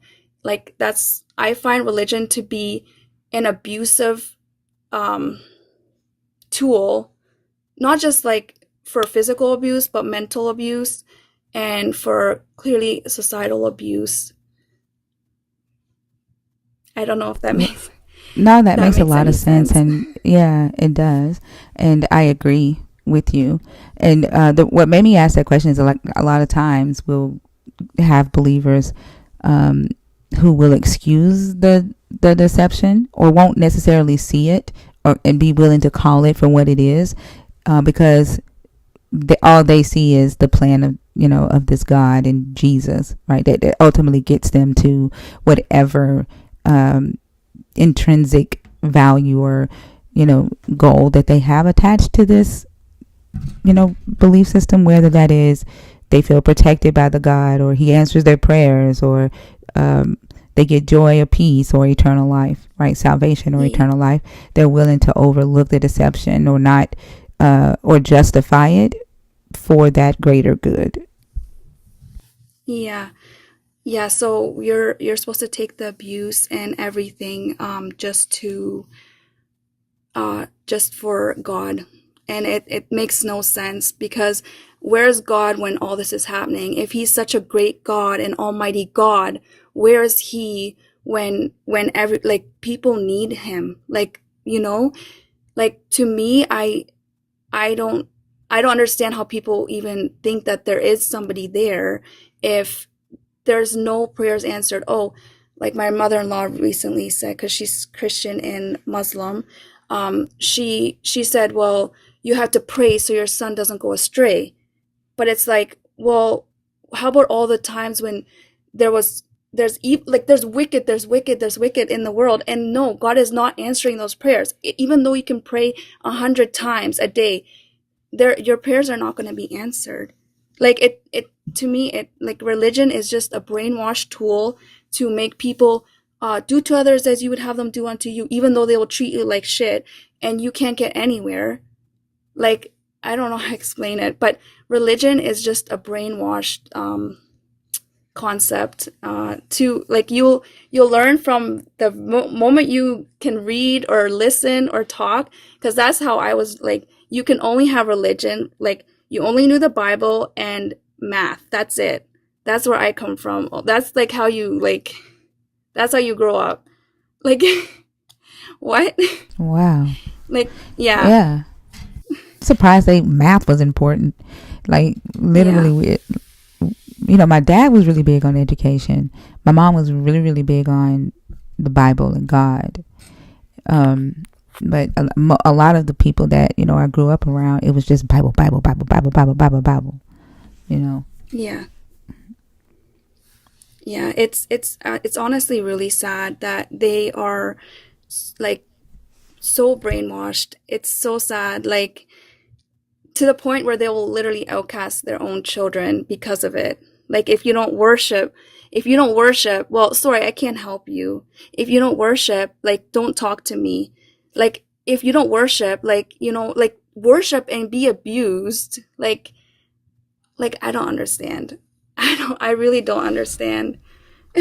Yeah, they see it as, they're like, have you ever heard count it all joy? No. So it's a saying in Pentecostal. I don't know if any other denomination says it, but like when you go through the suffering, they say count it all joy, and it's kind of like attached to that scripture. He For it works out for my good. What's the scripture? That's the one that I cannot even. All things work out for the good of them who love the Lord. That scripture right there. And so and then there's another one that says like count it all joy. It's saying that when you go through, like, don't focus on what you're going through, because he did it for your good, right? And so when people are going through essay, people will tell them God let you go through that so that you can teach other people how to get through it when they go through it. And it's like he just gonna keep on creating teachers. You know what I'm saying? Like, at some point he got to fucking stop creating teachers and students for this shit, right? Yeah. And then a lot of people within the religion don't recognize that they are, in this toxic relationship, championing their own abuse and their own suffering, and they think that the devil is the one that's doing it to them, and they can't necessarily see that they're allowing other humans to manipulate them, and not even just that. I'm not talking about just pastors, because sometimes some pastors are victims of it too, but the leaders who know the power behind the indoctrination of this God and the power behind this book, they're not able to see those leaders and the strings that they're pulling, right, from this book. Like, they're not able to connect the two because their minds is in the spiritual place, right? Yeah. So that's why when we have conversations with believers who are just like all too spiritual, they can't even engage with the natural. Like, they don't, the physical world doesn't matter to them in that aspect. What their minds is in what things to come, right? Like in the eternal life and that goal, and them communicating with this God in the spiritual world. And that's how they've, been able to get away with so much shit and get people to champion and justify the deception in their own, go against their own best interest and welcome the suffering. Yeah. There's a prophetess, I forget her name every damn time, but she said to suffer, she said suffer with grace, like, and welcome the suffering. Mm-hmm. It's like the more you suffer, the more demerit points you get to get into heaven. Mm-hmm. That's what it seems like to me. Yeah. We used to do suffering checks when we were kids, because we were told that if you were not suffering, that means the devil already had you. Yeah. Yeah, so we used to make sure that we were suffering to make sure that the devil didn't already have us. Like, that's fucking wild, right? Yeah. It's ridiculous. Yeah. Well, thank you so much for letting me come on. Sorry, I was really nervous and jittery, but that's okay. I really enjoyed talking to you, and I hope you have a wonderful night. Thank you. Same to you. I enjoyed the conversation. Have a good night. Thank you. Thank you as well. Bye. Bye. I don't know. I got you. You can hear her say, "I don't know how to get down."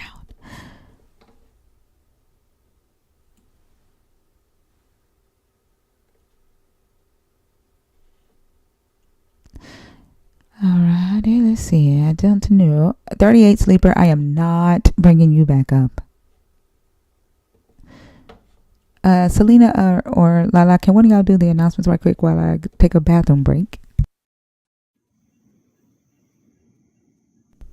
So, hi, can you give me just one moment, please, Oscar? All right. Selena or Lala, are one of y'all there? Both of y'all go? Okay. Hold on. One second. I need to take a bathroom break right quick. Thank you, Mezzo. Let's see.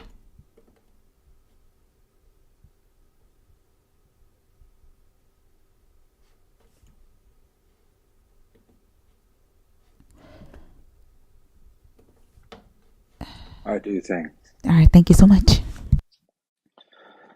everyone out there tapping on that screen, if you're falling asleep, wake up and do a few taps and lay back down. We're going to have another conversation coming up right after this. I'm probably not even going to start it because I'm not going to stay. I'm just here to fill a little time, fill the room with a little bit of smooth love. Oscar, how old are you? I'm 16.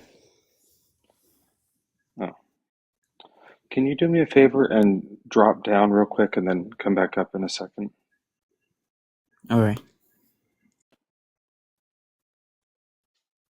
Just drop all the way down and Thinker will bring you back up. Oh, good, that worked. I don't have the power to drop him down, so that was that's what I did. Yeah, sorry, Oscar, I tricked you. You're not allowed to be here. There's a thing there that says you have to be 25 and up, but we're doing I think 21 and up. She said today. So I don't actually request back up. Sorry for tricking you. I didn't want him to start saying a bunch of shit because I don't have the power to mute him or anything. Oh yeah, thanks, Oscar. You're cool. Yeah. For everyone who was worried about me from last night, I got some sort of a Islamic curse, and just if you're checking in, I'm okay. I seem to be fine. I don't have any. No, mine wasn't the mumbling one. So yeah, Thinker got cursed with the mumbles, and I got cursed with something in. I don't know what he said. I just have no idea what he said. So maybe, actually, now that I think about it, maybe he was just saying in like Arabic, he was saying, everything's going to be fine. This isn't a curse. Nothing wrong is going to happen to you. You're going to be perfectly fine tomorrow. In which case, his prophecy kind of came true, which is actually a little bit convincing. I don't have my music stuff set up. I would totally be jamming right now, but I'm just killing time. Thank you, Mezzo. I'm sorry. What happened to the guest? Was he Mezzo? Oh, he was like, I'm a Christian, and I was like, there's no God, and then he got like super scared, and he was like, okay, and I won. No, he was under. I'm just kidding. He was underage. He did that. Oh, okay. Oh, I lowered it to 21 for right No, now. he was 16. Oh, he was 16. Okay. He was calm, honest, and I just said step on down, and he did, so it was good. Oh, okay, cool. I thought it was for real that he got scared when you said there was some God.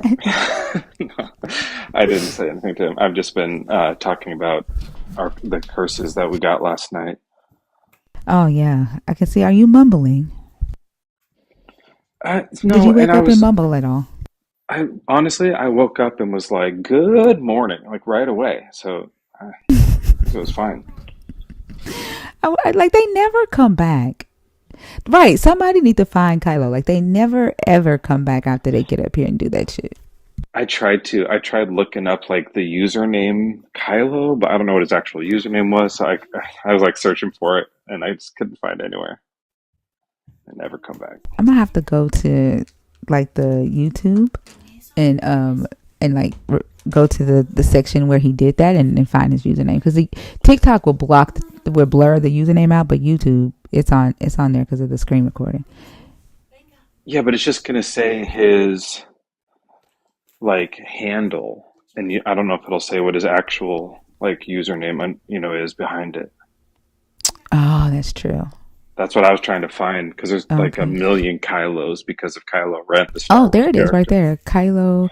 Who the hell? Kylo 25. Yeah, let's get Kylo back in here because he swore up and down, "You won't be able to. You won't be able to." Send out all the shares in the world. Yeah.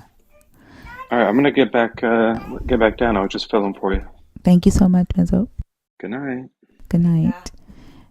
In the greenhouse. Hi, how are you? In the greenhouse.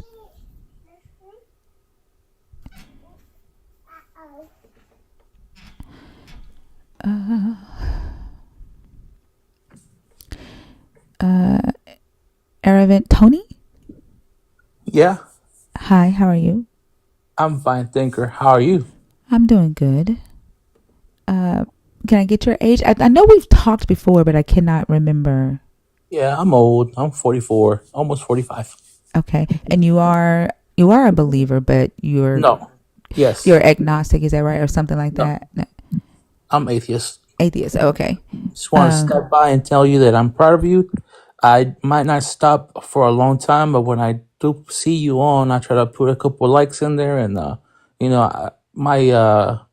think my biggest duty as a human here on TikTok is to give people encouragement, and I am stopping by to say hi and give you some encouragement. I am Thank proud of you. you. Thank you for all the work you do for humanity's sake, because we need it. We need people to be awaked and hearts open, because I wish TikTok would have been around 20 years ago when I decided to follow this path, and wasted many years, not only studying in the seminary but preaching, and then that 1 year I was a pastor. That was the breaking point. And I wish I would have had people like you back then in an application that let people communicate in the form that we can. Maybe I would have saved myself a lot of time from all that stuff. And you are helping humanity a whole lot. And I just want to thank you and tell you that everything that you're doing is going to pay off. Not maybe not in our generation or the next, but eventually. And the good thing is that the internet's forever. You will be remembered for the work you're doing now. So thank you. Thank you so much, Tony. I appreciate you, and your, words of encouragement are welcome and felt. And so, thank you for what you do as well. I mainly want to tell you that I thank you, and I am proud of you. I appreciate that. Okay. All right. Have a good night. You too. Joshua, can you do me a favor? There is a person in the chat named Disciple John. I need to know if that is the. There's two Disciple Johns. I'm not sure if that's the one that threatened my life. Can you check for me? And if it is, can you block him? If not, I don't know which Disciple John that is. Can you check for me? And if so, chapter, can you check? Is that the one that came in here and threatened my life?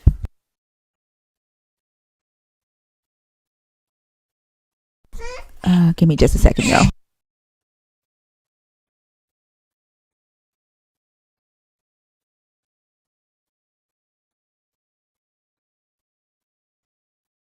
Sorry, y'all. Goodness gracious. This girl is greedy. Okay. All right. Yeah, he came in here and was like, I'm trying to find out where you live and all that stupid shit. Okay. I know y'all hear her. I don't know if that's the same Disciple John, though. There's two. Bree? That girl, she got her hand around my hand to make sure I don't move the daggone bottle. Bree? Okay. But girl, you're going to have to let my arm go because I got to take Bree down. Okay. Alrighty.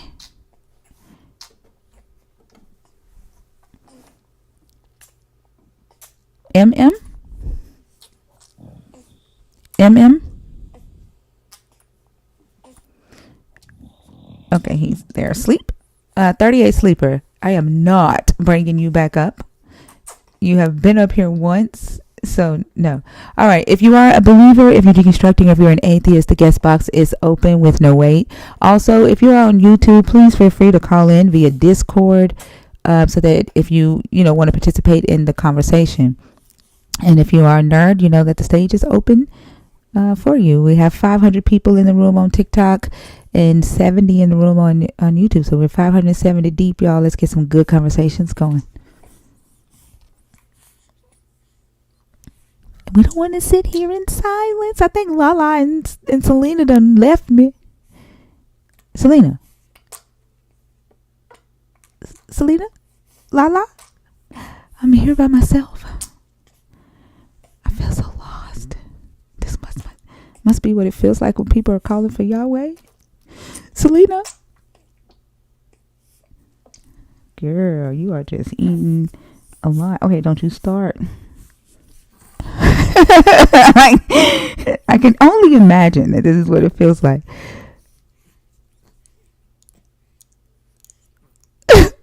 I know, but I can't hear y'all voices. Good morning. I'm using TikTok Studio Blackland. I don't know where they went. They treated me like Yahweh and Jesus. Hey, Scaramouche. Okay, now we're finna burp you, little mama, with your little fat self. Thank you, Mezzo, for rescuing me and not making me talk to myself. Come up for a little bit. I'm sorry, y'all are getting ready to hear her. I gotta burp her right quick. Come on. We want to hear the burping. Goodness gracious. Let's see who's in the guest box. Y'all Just come up and have a conversation. Huh? You know how there's like meditation tracks where there's just ocean waves and stuff? There really should be one of like gentle baby coos. Because it Oh, is they are the like best sounds. just little like, wah. It's always good. Did we find that declaration mean independence? I don't think so. I don't think so. Y'all, I'm so sorry. My son had to use the bathroom, so he brought it to me while he's in the bathroom. Okay. How All old right. is she now? 2 months. That's 2 months. literally nothing, according to Romans, I mean. And right. Polska?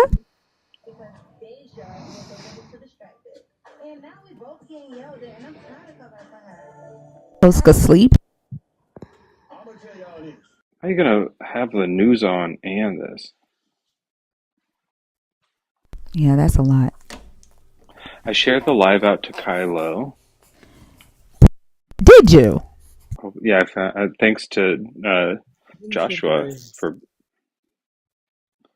Was that Selena? No. Oh, turn your camera off there. I think he was coming up asking for coins, and nobody has coins.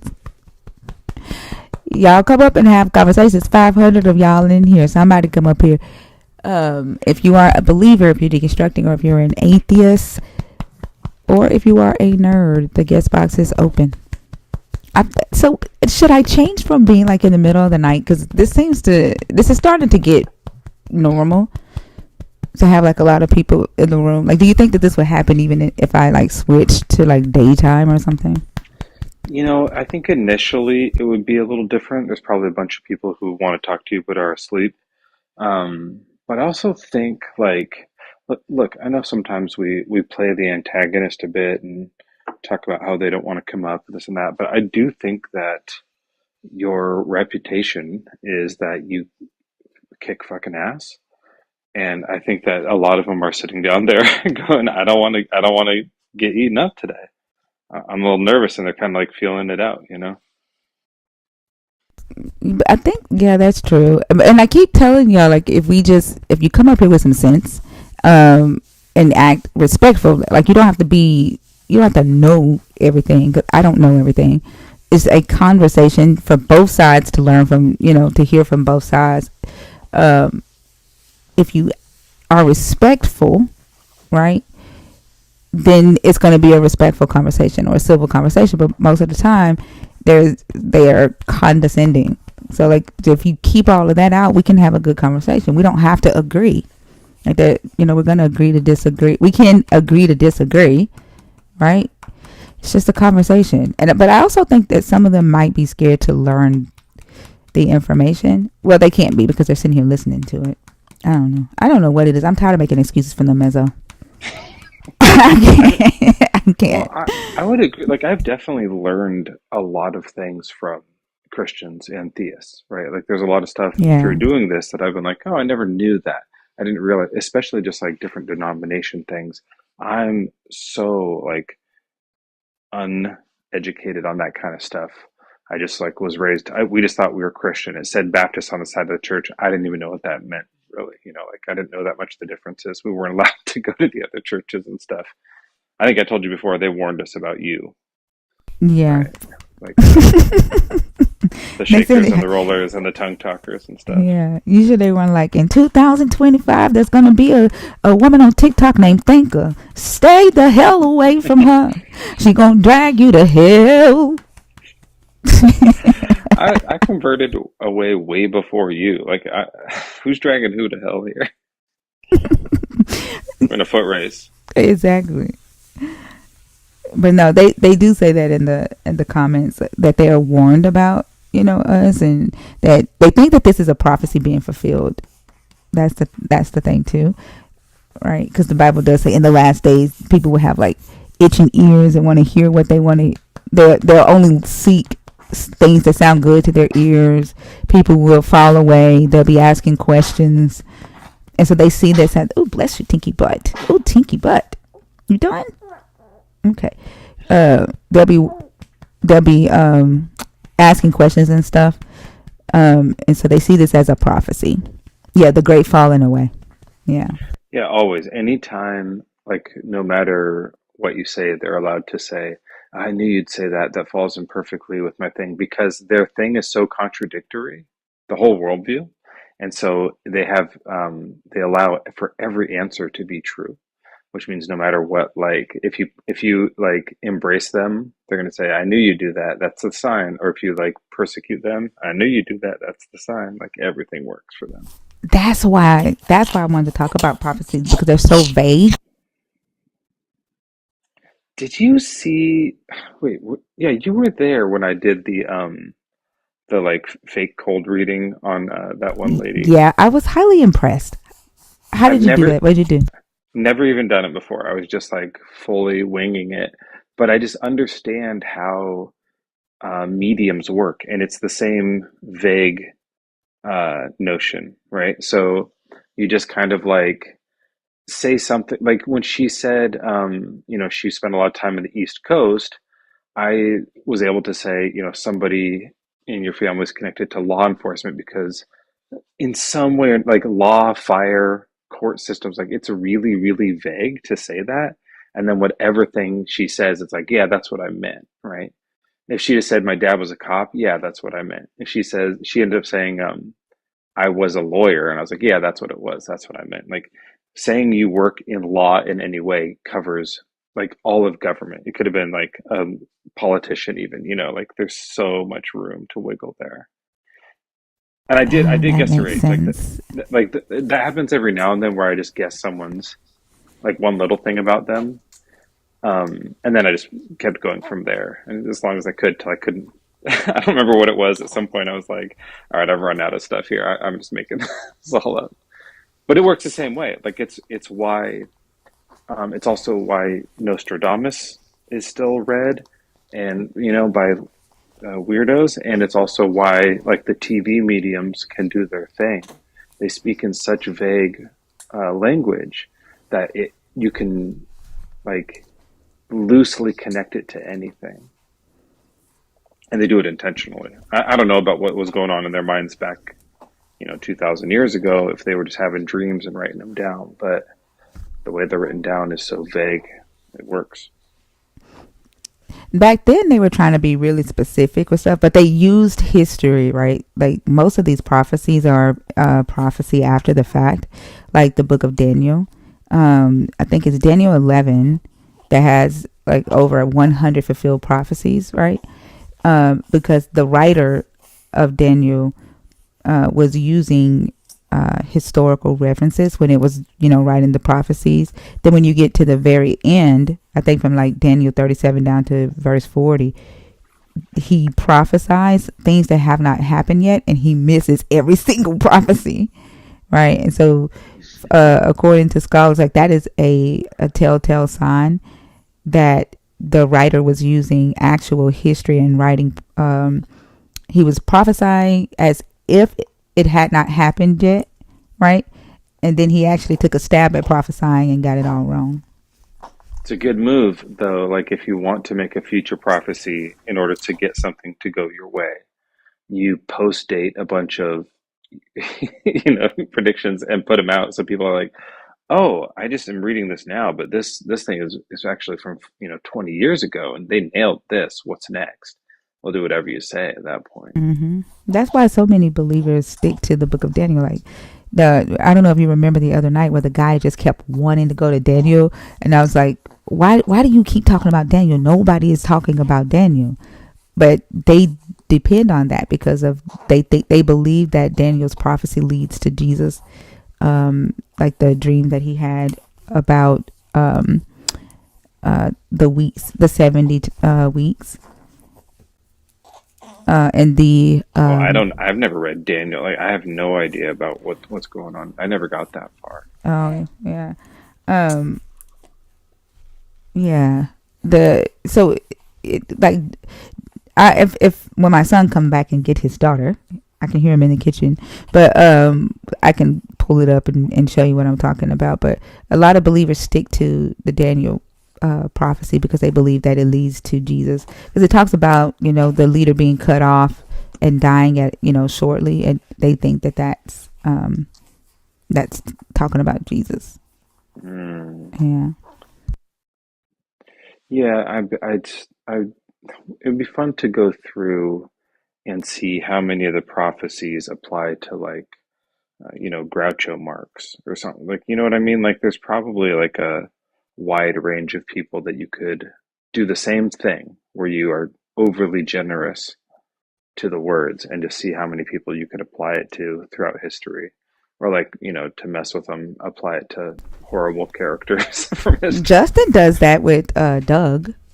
Yeah, with Doug. I was Yeah, thinking with more like Ava Braun's husband or something. I'd be like, is this your Messiah then? This guy? yeah, that would fuck him up really, really bad.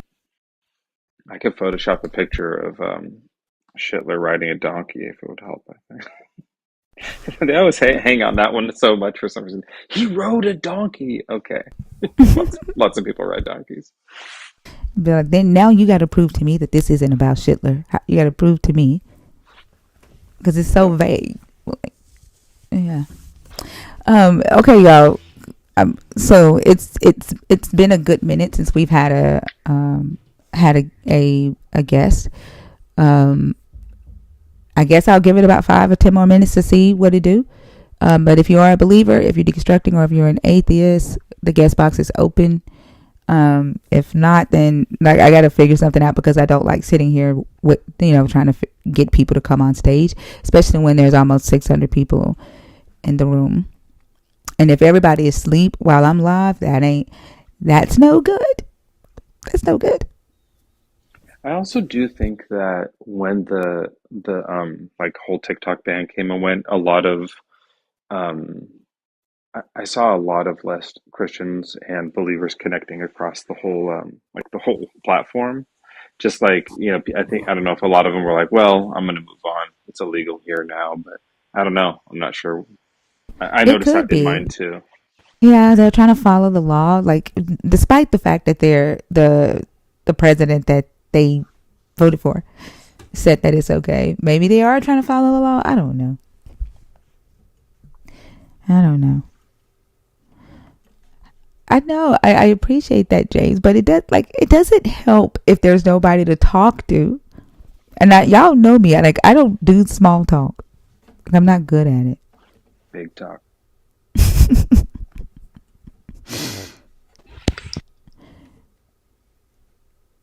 Some people are good at talking to the chat. I also can't do it. I feel really weird, but it's just me alone in the chat. Like I try and kind of read and respond, but it's really hard to keep up. Mm-hmm. Yep. On some of the other platforms, you can like scroll up better, but on here, it's like I can't follow it. It's too hard. I'm not good at that at all. I do Uh, love you, chat. exactly. But I could talk to the chat when there's other people on stage, but like if it's just me in the chat, it feels weird. I feel like because it's just too much attention on me. Does that make sense? Like it's just all the attention is on me, and I don't like that. Yeah, I think so. I don't know. Like, I mean, we want some attention. We're doing a show, but like Right, not but split it. all of it. Exactly, split the attention. I don't want all of it. Wawanash, is that how you say your name? Watch, he's silent. Wawanash. Oh yeah, sorry, I didn't mean to No, no, join. no worries. So take you down. Have a good night. Okay. Yeah, bye bye. Bye. Okay, y'all. We gotta figure something out because this is just too much. Yes. Where you been, my girl? You had me over here crying out to you. I was I'm calling your name, sorry. but I'm sorry you I did went not answer. downstairs. Really? You did? Yes, you I'm had me. sorry. I was calling you like Yahweh, and you wasn't answering. You or Selena. What? Neither of y'all. Selena, you did? Huh? I said, Selena, you did? Yeah, both I'm of y'all sorry. I left. ran out. I ran downstairs. What did Meso just say? The fuck? No, that was Selena. That was We're all Selena? back. Yes, I saw the microwave. I said the microwave, the microphone. I dropped my phone behind the. You dropped your phone behind the bed again? I just hit I my head on did. the wall. Look, the only Jim, the atheist, is saying the You only reason be you don't beating believe in God. yourself up in that darn bed. Yeah, that's an odd thing for Yeah. an atheist to say. Don't you Um, think? the only reason you Confusing. don't Oh, believe in okay. God is because you love your sin. I don't know. So, I don't know if but he's really an how am atheist I or sinning? huh. Huh? Jim the eight? What? I don't know if he's really an atheist or is he a Christian cosplaying an atheist or is he joking? I don't know. Jim, In what's the going on with world? you? That's odd. I don't know. Dan has a lot of videos, and I honestly wish that he had a better way of searching his videos. I don't know the title of the video. Maybe type in Dan McClellan, Adam and Eve. Don, are you there? Oh, okay. Okay. He said it's just an argument. He's sick of Oh, hearing. okay. You had us worried there, Jim. Don. Okay. Y'all know, like usually, I have to start like teaching something, and then the Christian will get mad at what I'm teaching, and then they'll come up here and start talking shit, and that's not the atmosphere that I would want. But that seems like that's the only thing that gets them to engage is shit talking. Well, I just started talking about free will in the Garden of Eden. They started flowing it. And you gotta wonder, like, if they actually have access to a God, why is the Garden of Eden the only place He takes them? Victoria, did you join on accident? You mean the shared pillow? Oh yeah, she joined on accident. Maybe I'll do a restart, y'all. And we'll see how that goes. Joshua, that's so true. That once there's another on the panel, you see the like guest box fill up, Yep. and then when they can tell you're rapping down, they leave. Yeah, that they'll come out the woodworks when there is a Christian brave enough to come on the panel. Then they'll come out the woodworks and start typing. And I guarantee you, half of them are watching from the hallway. Mm-hmm. Yeah, they're watching from the Most hallway. definitely. Yeah, There and then is a it's Christian. There's plenty of Christians here. And as soon as one comes on the panel, they'll come into the live. The numbers will go up, and they'll just get to typing. I don't know why they think that we don't know that they're there. But like to me is it just I don't know. I was always taught that the Holy Spirit is supposed to give you power and boldness, right? Um, they just seem so scared, so scary. If that makes sense, like I don't know. When I used to tell my, like, if when I was like in it and I was telling people who were like already sort of believers, I was so brave. I had no problem being like, this is what it is. Here's how to find Jesus and all this stuff. Here's how to like get you back on track. But when I was speaking to like a friend from school who I didn't really know for sure where they were at, I would get butterflies in my stomach, and I was so nervous that it was going to seem like lame. I mean, it did. Like, I was right. Like, it is a lame thing to like be in high school and be preaching about Jesus and stuff. So, like, I was really, really nervous about it, and so I didn't do it that much, except for when it's like already at Young Life. I don't know if you guys all had Young Life, but like once it was already in like in within the church, and there was like kind of new people, if they got through the doors, I was all over it.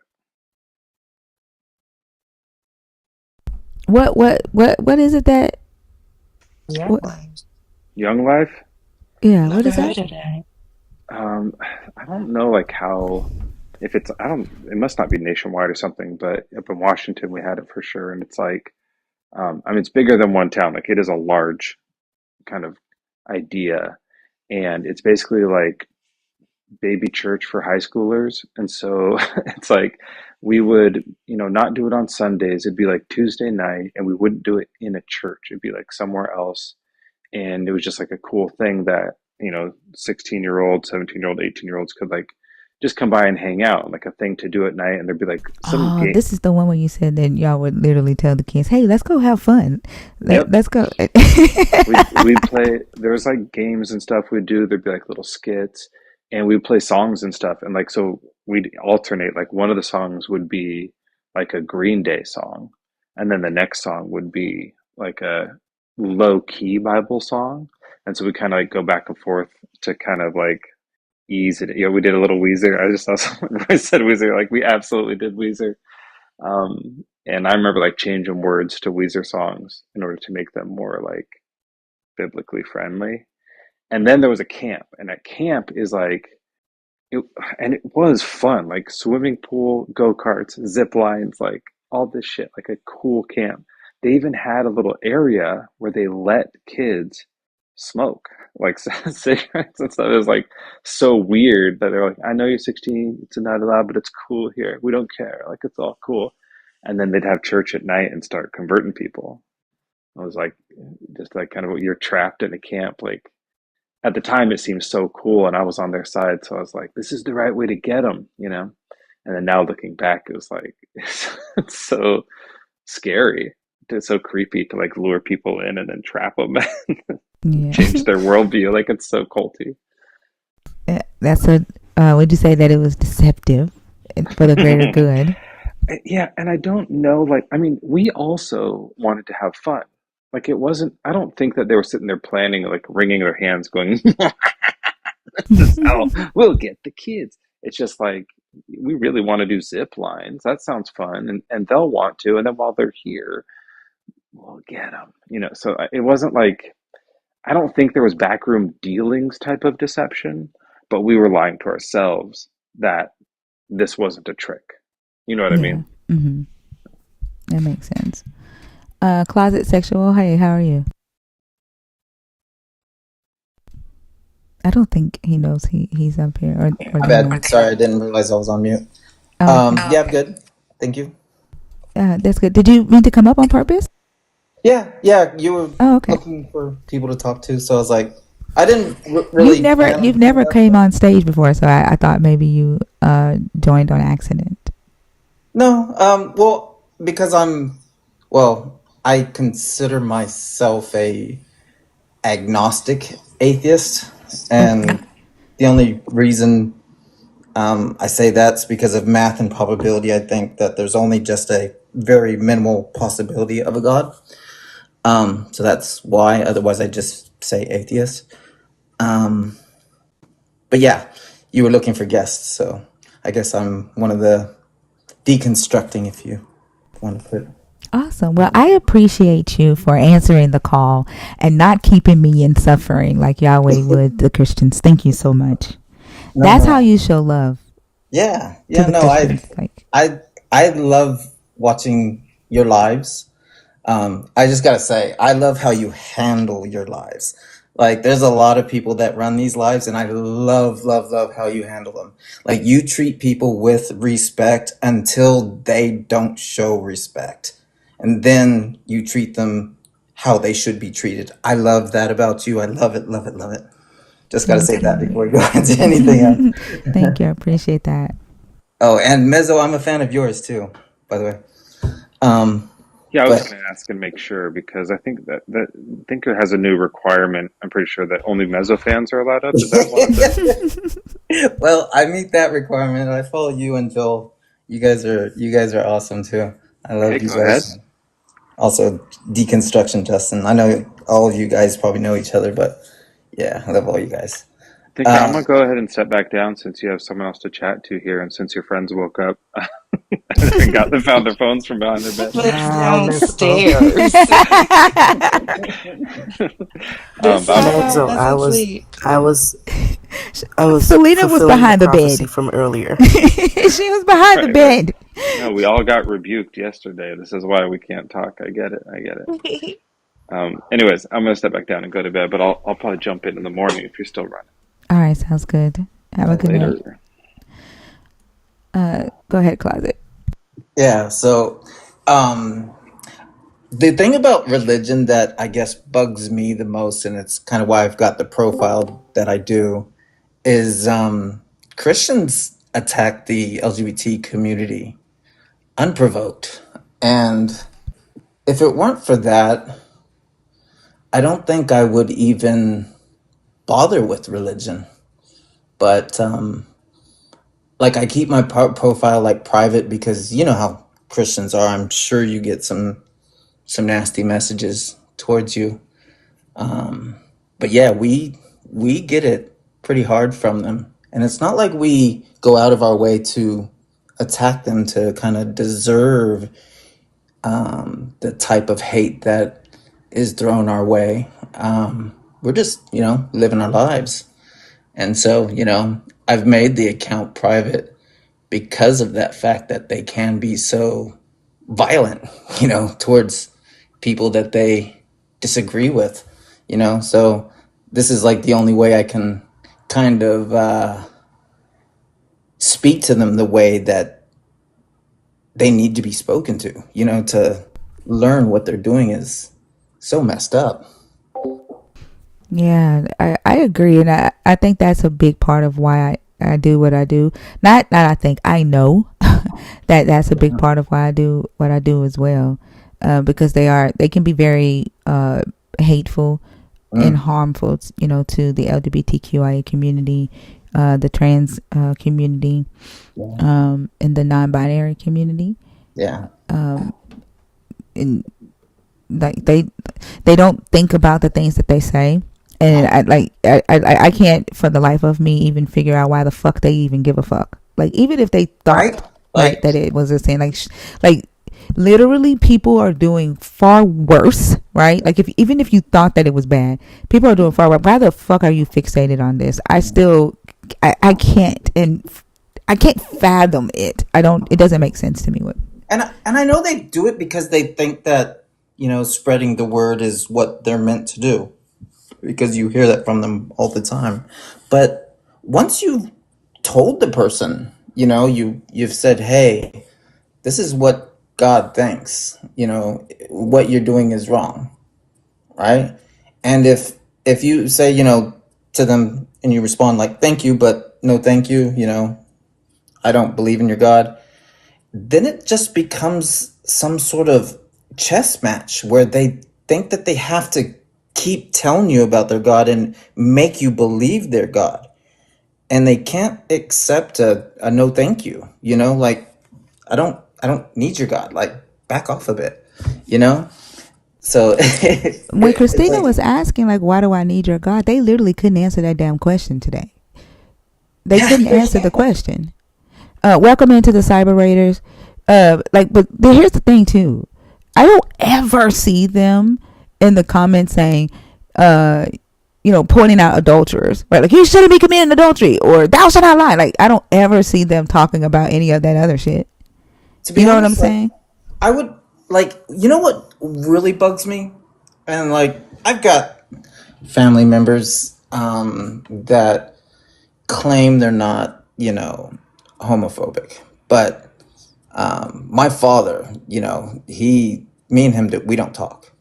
We have been no contact for a couple years now, and it's because I won't allow him to speak to me with homophobia, and he believes that because of his religion, he can say it and he's in the right in saying it.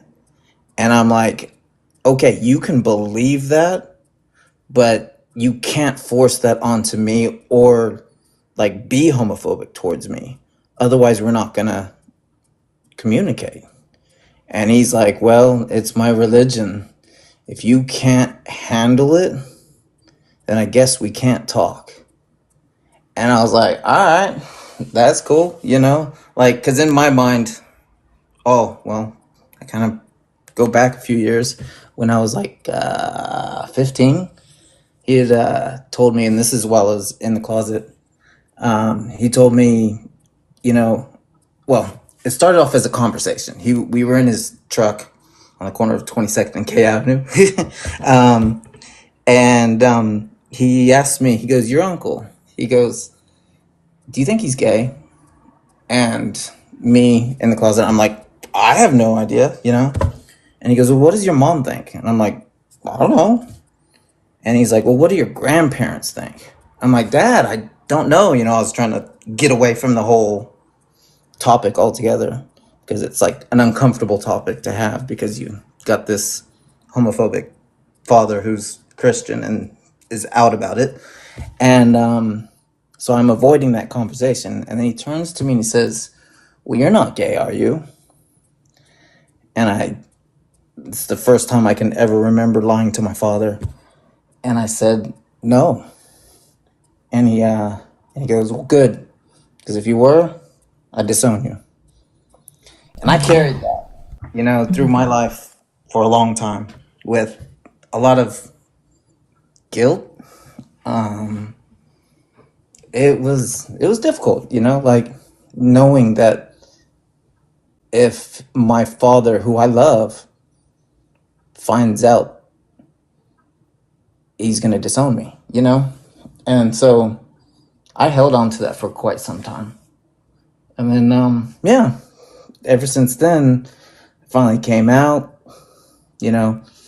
we had that kind of disagreement, argument thing. And yeah, he's unwilling to talk, and I left the conversation open. I said, anytime you want to have a conversation with me, all you have to do is call my number and apologize. He hasn't called.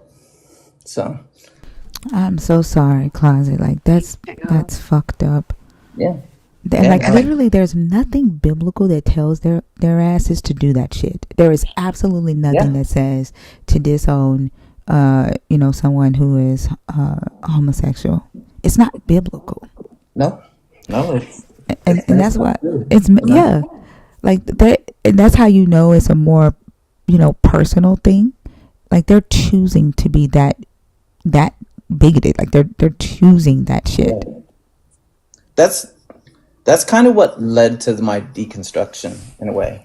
Like I got to the point where, going to Sunday school and, they bring up the whole Leviticus 18:22 and you learn all about that. And I'm like, oh, wow. But I always kind of kept it to myself because it was always looked down upon just in society, And so it kind of started pushing me away. And then that's why I always love having the free will argument, because it just doesn't make sense that you'd have free will, if a all-loving God knows everything and there's supposed to be free will. It's like, why would I choose, that kind of choice, But also, if you have free will, why the fuck are they entrenching upon it? I'm sorry, but the fucking hypocrisy here it pisses me off.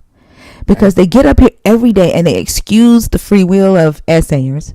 They excuse the free will of murderers. They excuse the free will of people, thieves.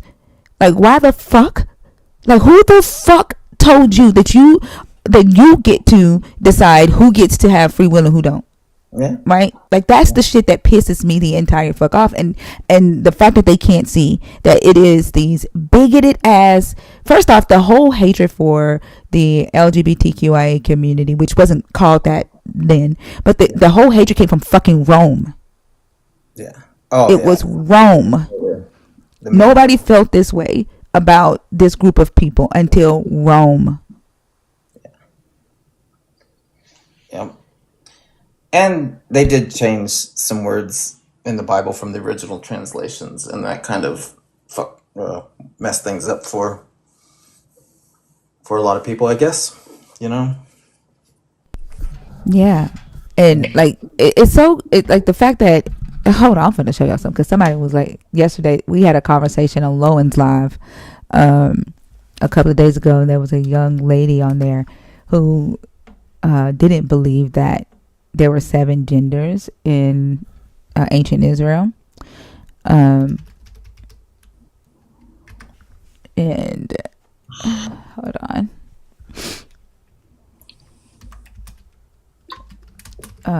Like, this is what you're not gonna make me sign in. Actually, just let me do tum. This will give me something to talk about. Just having this conversation right now is just gonna anger so many of them, and your box is gonna fill up. We get them every time. They hear anything about any one of the letters on the LGBTQ, and they're like, like they just looking to hate. They start frothing. That's how y'all know y'all that girl, because y'all got so many haters, and you and minding your own damn business, and they be in your business before you be in your business. What I really think as well, like personally, I think a lot of the ones that are like really hateful, I think those are the closeted ones that are actually the G out of the LGBT, and they're mad. They're mad because they see what other people of that. I hate that I have to say G out of the LGBT and I can't actually just say it. Like that part. Like you can say the other ones, but you can't say that. But with that, like I think because they see what they can't do, they get jealous, and so they attack and they lash out. And I think that's why you have so many issues in the churches too, because they have to be in the closet, and that's what they end up doing. And that's why you see the pastors and things like that. But do you always notice they always turn a blind eye to that in the churches as well? What do you mean? I haven't been in the church in almost 17 years. The kitty fiddlers in the churches. They turn a blind eye to that shit. Yeah. And it's disgusting. And yet they point the fingers at the LGBTQ. And that's not the people who are doing it. And it's like, look, the numbers are there. Look at a news article. You'll see it. It's there all the time. But yet they still point the fingers at us. Like we're doing it. Like the transgenders or the drag queens reading books, library books in the library, and they think that they're being indoctrinated, like they're gonna turn them trans just by touching them, like they have cooties or something. And it's so frustrating. It's like these people are not doing anything to you, and it's like, why do you have such hatred? But no. The people at the top are pulling the strings, right? They're making these people scared, right? They're making these people believe, right, that they can catch catch it like the cooties or some shit. Like it's no different than, well, I don't want to say no different, but it's the same strategy. The same strategy they use to tell people that, um, during the Civil War, when Abraham Lincoln was drafting for the war, right? And he wrote in his executive order that those who were of a certain income bracket didn't have to fight, and they could pay like $1,000, or they could pay like $300 to not have to go to the war. The If you were a slave, you didn't go to the war because the wealthy didn't want to lose their money, because a slave at that time cost $1,000. And then so they put the age limit out there for the white men of low income to and the requirement. I mean the request for them to enter the draft, right? And so they weren't doing it. They were like, we're not going to fight for y'all when y'all will pay $1,000 for a Negro, right? And then y'all want to keep, and then because y'all are wealthy, because y'all are, upper class, y'all don't have to fight, but we do. So then they created the story. They started letting black people, enslaved black people, enter the Civil War, and they started like getting jobs. And so they created the idea. They put the idea in young white men's head that black people were going to take their jobs, and that's what got them to enlist in the war, right? And so it worked so well that they kept using it. Black men are taking your jobs. Black men are taking your jobs. Black women are taking your jobs. And so we see them doing that now, even with the immigration, right? Yeah. Well, they keep changing where their fingers point. Yeah. It's Same like strategy, different victim. yeah, first it was like, oh, it was the black people, and then they once black people started being accepted, then they're like, oh, it's the brown people, and they've changed the finger. It was the same thing with the LGBT. They're like, oh, it's the G's, Yep. and now that we're starting to become accepted, oh, it's the T's, Yep. and they're just shifting to the next one that they can blame, and then everything pops up for like 5 to 10 years about that, and then they're gonna switch to the next one. But the only way to battle that, right, is to Educate them. we have to help people see who's pulling the strings and whose foot is on their neck, right? But they voted him in. I know, because a lot of them believe the shit that he's saying. A lot of them. So like, think about like in the time of slavery, right? In here in the North, only wealthy people owned slaves, right? The low income, the poor whites didn't own any slaves. They fucking hated slavery. Like they hated it because they couldn't participate in it, right? Yeah. They felt that it made the bourgeoisie, right, acted a certain way towards them, right? And they were outpriced in being able to get in the game, right? So they fucking hated it, but they didn't hate it enough to fight to help free those that were enslaved, right? And so they were willing to, when the bourgeoisie was like, oh, okay, what we'll do then is we'll create this position for them and pay them with alcohol. Like when they first created the slave patrol, the lower whites would stop complaining about the fact that they couldn't afford to buy slaves and that it was making it hard for them to live. They created the slave patrol and was like, okay, so we'll create this job for you and we'll pay you with alcohol. And when they started doing that, the poor white men, they were okay, as long as they could claim, that they had a higher status than, the African slave.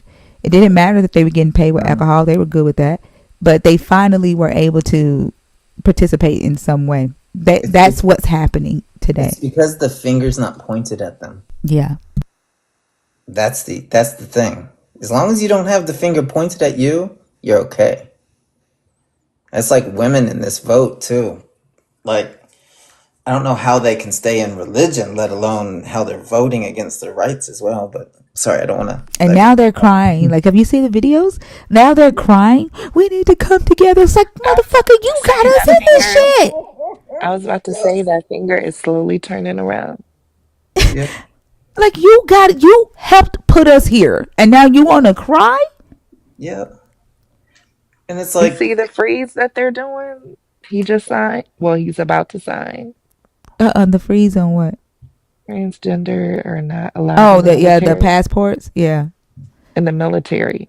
Oh, in the military? No, I haven't seen that. yeah, no, he's trying to Mhm. get them all out of the military.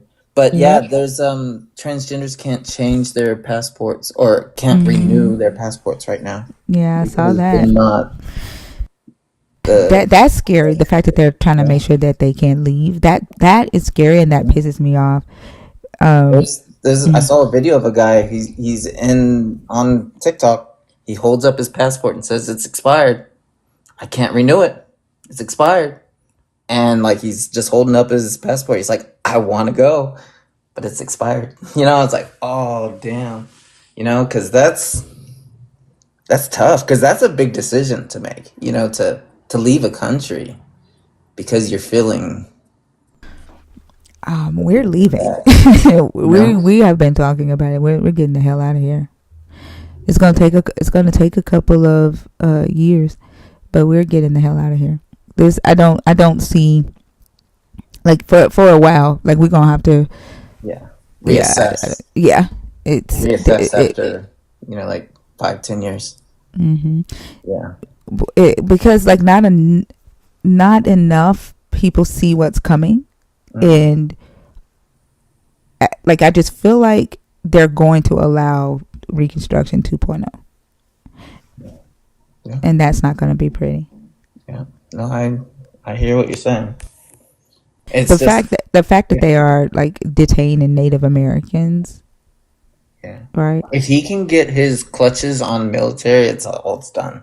You know, if he can get complete control, and he's trying to get rid of people out of other branches and stuff, which is scary enough.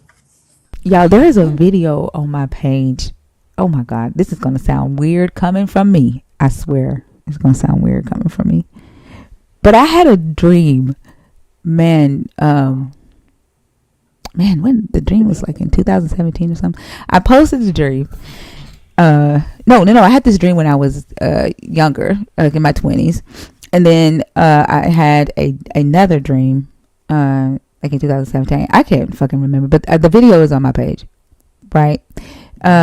It's I have a dream playlist on my page.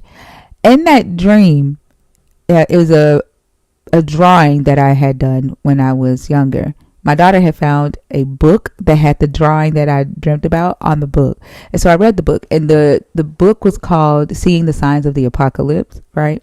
And it talks about how people use the strategies in the Bible, and the ages of the time, and how you see the patterns, right? Scare tactics. Hmm.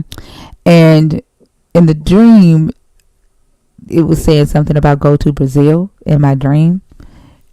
And I was like, it just made me think about that dream, because I'm like, damn, is it time to go to Is Brazil? that where you going? I don't know. I honestly, it's literally time. Imagine a couple years time you're in Brazil. Right. I don't That's know what I crazy. don't know what Brazil is like, though. But yeah, the dream is on my dream playlist. But it's like the way that America is going right now. No, it wasn't. No, it wasn't. The opposition. What the fuck? The way that America is going right now, because of what's going on. Oh I no, don't know. you'd be much better in New Zealand than here, regardless. It's much better over there. Okay. Yeah, it's Why is people saying you're better off in the US? I don't know. no way. No, Oh, I they're would. talking about if I go to Brazil. There's like, don't go to Brazil. You're better Oh, off in the Brazil. I don't U.S. know about Brazil. Sorry, Yeah, I don't know about that either. but New I've never Zealand. been to Brazil ever. Apartheid white South Africans moved there. Moved where to? New Zealand or Brazil?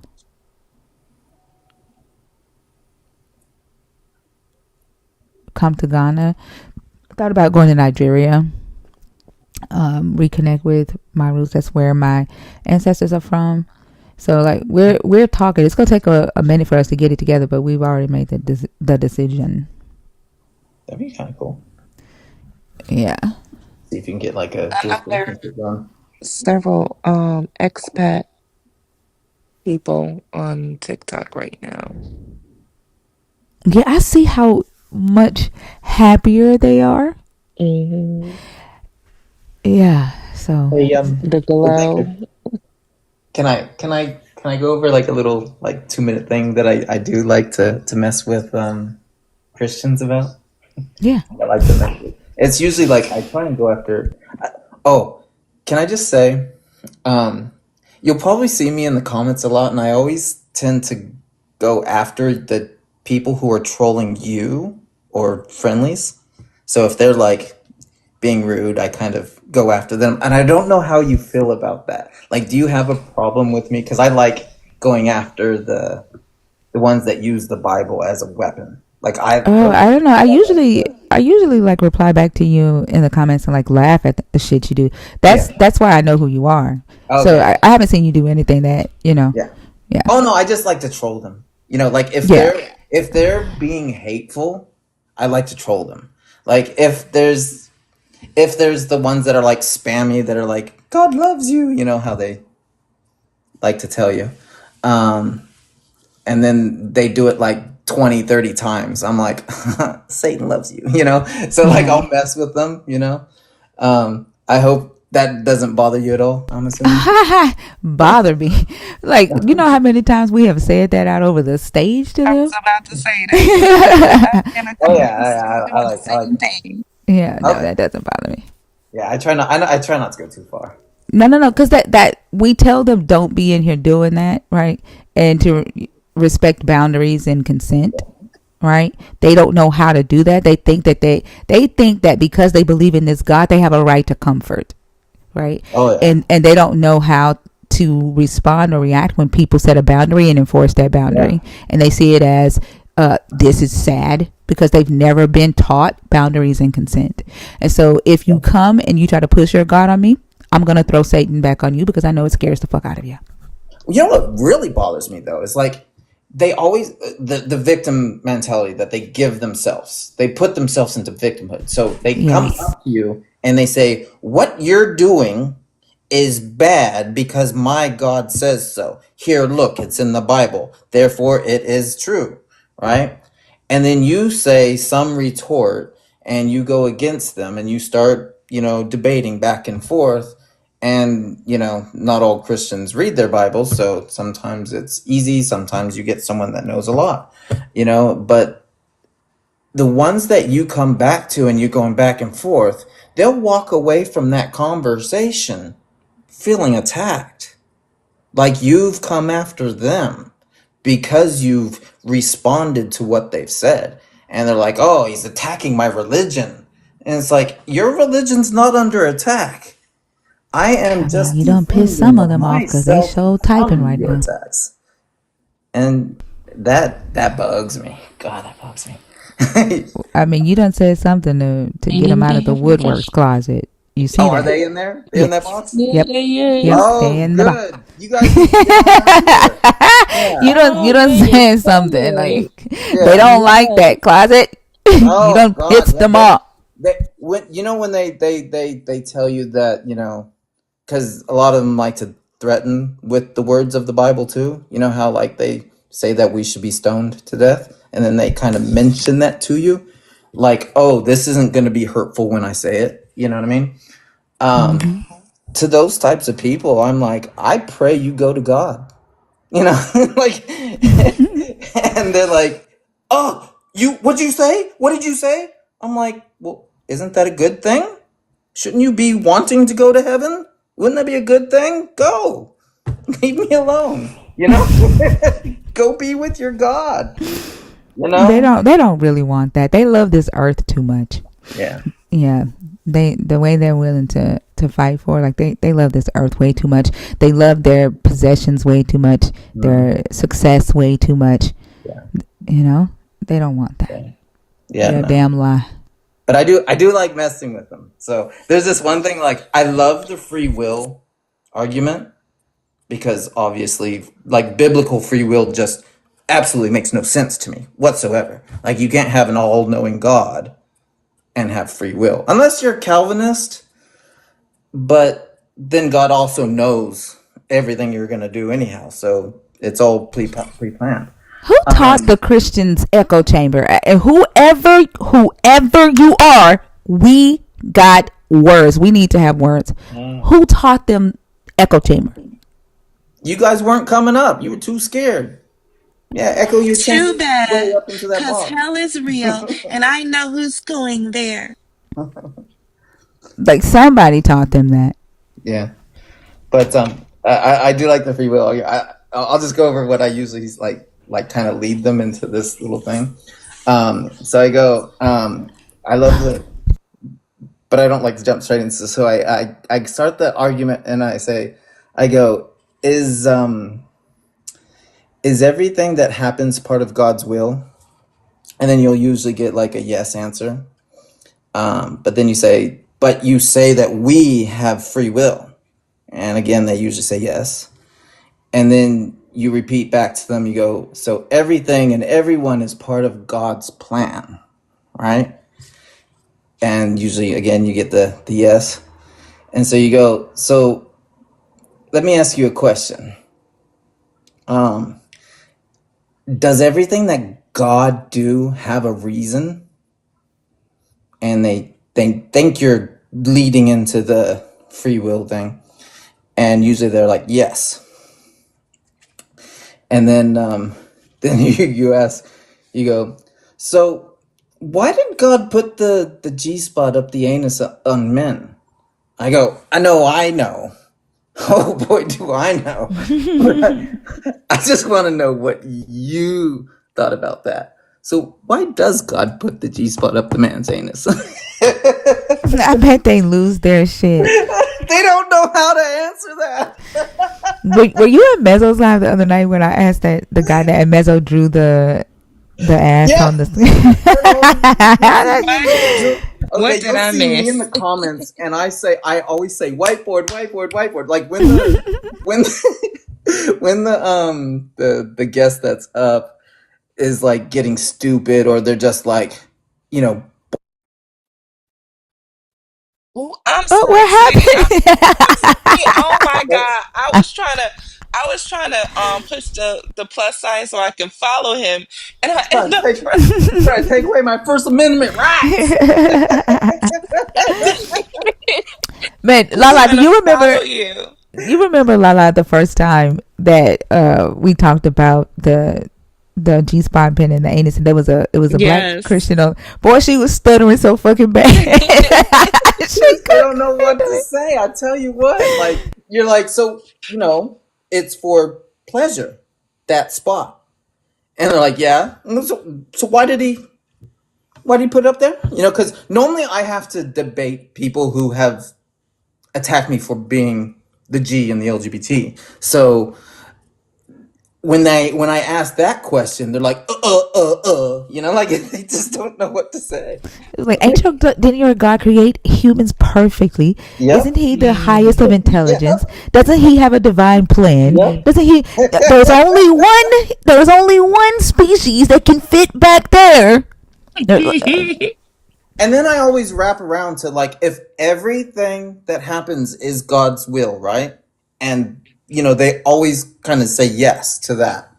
Then I wrap back around to, well, everything that I'm doing now, including the things that you find nasty and you call me out for in the Bible, that's part of God's will. Because if it wasn't, I wouldn't be doing it.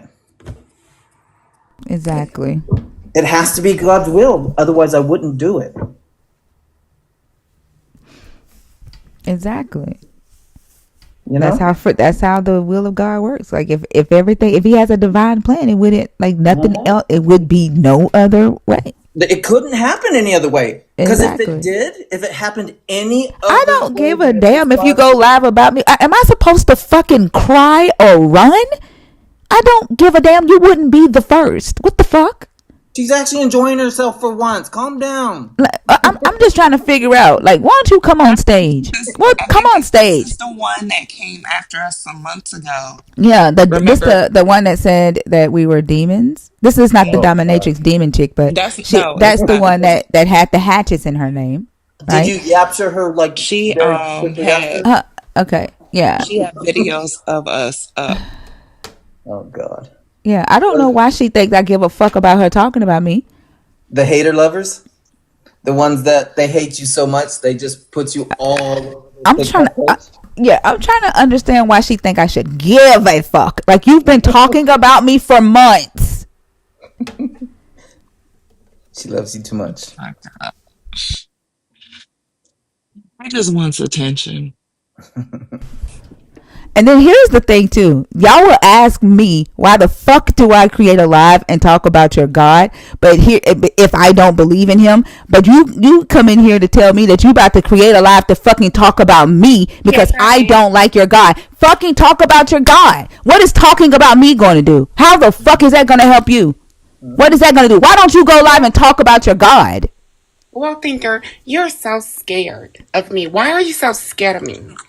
No, you Are know you what it is, serious? Do girl. you hear yourself right now? Now, do you hear yourself right now? You are not real. No, you aren't real. You don't even look real. What the fuck is this? What? Yeah, this is a troll. This is a troll, No, girl. it I'm sounds Yeah, like this the is person ain't that no was here fucking way she's before. serious. There's no way she's serious. You Like, can't. she don't even sound serious. Okay, okay. Well, let Yeah, me Fake see. you as are Let you hell. me are you say. looking? Are Just you like her looking for God. followers? Are You you looking gonna for let me? I followers? don't need followers from over here. Your live only have 500 people. Are you kidding Okay, me? yeah, you Do don't you even not know who sound I for real. am? You sound fake. I am the biggest. You Do you sound not know? you sound fake. But back to you. Like, Fake what? as You what? You sound will fake. see. Like, what the You will fuck? see stuff happen So right if you're before gonna your go eyes. live about me, what the fuck? If you're So gonna go you live gonna let about me me, talk hold right the now? fuck on. If you're gonna go live about me tonight, right?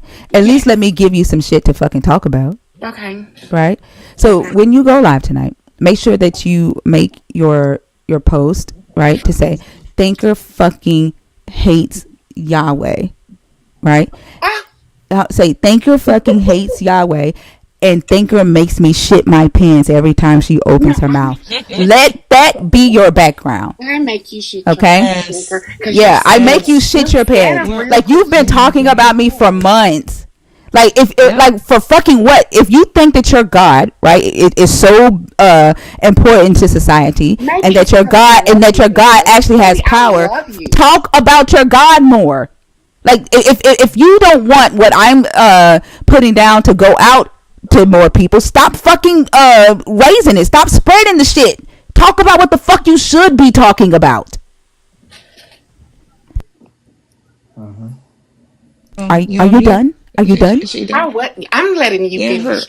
ranting, She Thinker. doesn't realize Hey, her God is a sadistic fuck what did you just say, that likes Lala? the. I said you don't realize that your God is a Are you sadistic are fuck you that seriously saying loves that? that Whoa. loves little girls sacrificed to him, that loves killing babies, That is so that weird to say. enjoys slavery. That Because that you ain't read your Bible, have you? Yeah, okay, heretic. She Lala. is. She's not real. Okay, Lala. Okay, okay, Thinker. Do not I mean, say. the fact Do that not say I you didn't like warn saying my you. name, don't Do you? not say I didn't You warn like you, saying my name, don't you? Say it again. Thinker. I Say it love No, she's been again. you going for a because you while, are a thinker. Yeah, She, sister. yeah. I You like love my yeah, name. you. You she, dream about me, don't you? That's why you. Why That's would why I you dream in about here. you? You That's why disrespect you my in here. God You on the can't daily can't go to her sleep own without basis. me in voice. your ear, You can you? disrespect my God on the Yeah, daily and basis. you and your God love it. Okay, That's why the yeah. fuck you're here. Y'all love it. I, This the most that anybody has ever gave your God attention. Like, y'all motherfuckers claim to be in love with this God, and y'all don't. And I swear y'all don't give this what God are any you talking? attention. All you do is Like, cuss. all y'all How can you carry be the God happy? around because you How can you scared to be go to happy for hell. real, But Thinker? this is why you attracted to me, aren't you? I'm not attracted to you. Yeah, you attracted to the confidence that your God was supposed to give you. Your God promised you confidence, I right? got And confidence. yeah, and you see the confidence in this room, and you're like, what the What fuck? Like, confidence? I have I fucking can't look bullshit all away. day I long. can't look away. Yahweh, Yahweh, I can't look away. That's what you be praying and saying to Yahweh Oh, I because you're get what you're stuck in trying to. here. I'll be You're back, sugar. stuck. You want me to get my You're page stuck. taken, That's why the the page that fuck I'm you gonna go keep live coming on, back. but That's I'll why be you back. keep coming back. I'll be back, thinker, because you I'm know sure you something. will. What I'm the gonna fuck? I tell just you told you how. that you I'm gonna was. tell you how I really I just feel. told you I'll what be you were back. gonna do. I'll be back I know that. with your disrespectful self. I'm not. I Once should. I again, disrespected the fuck out of you. I mean, I we don't just care. told We're you not what the fuck you supposed to wanted to be. hear. Like, I just respected you with the utmost respect. I just fucking gave you stage time, right? I just told you exactly what the fuck you wanted This to hear, stage is right? right above the pits of You hell. wanted some What attention, are and you you fucking talking got it. about? This ain't Now no go create your stage. life. This stage is Hey, hey, set for hey, the people. go create your live and make sure you use 70 font because that's how I motherfucking am. big I I'm gonna am. create it. Bye. Ooh. Ooh. Thinker, can't we just all get along?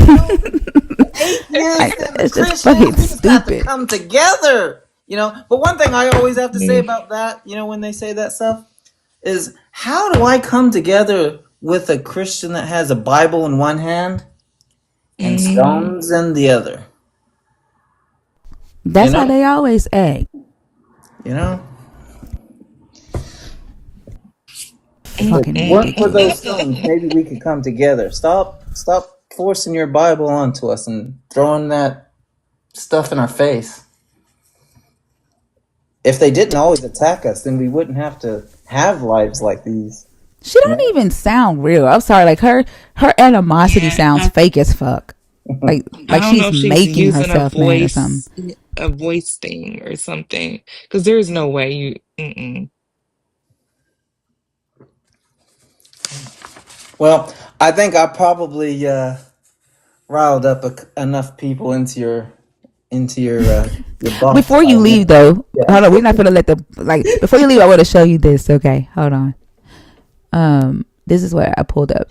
So this is the Tum Tum information from the Midrash that I was telling y'all about, and I know we've gone over this stuff. Um, Okay, I'm not gonna lie. I've had a couple drinks. Can you read that to me? yeah, I'm gonna read it. We've gone over this stuff before in the live, like at the very beginning of the live. And this information is also in the Discord in the resource section.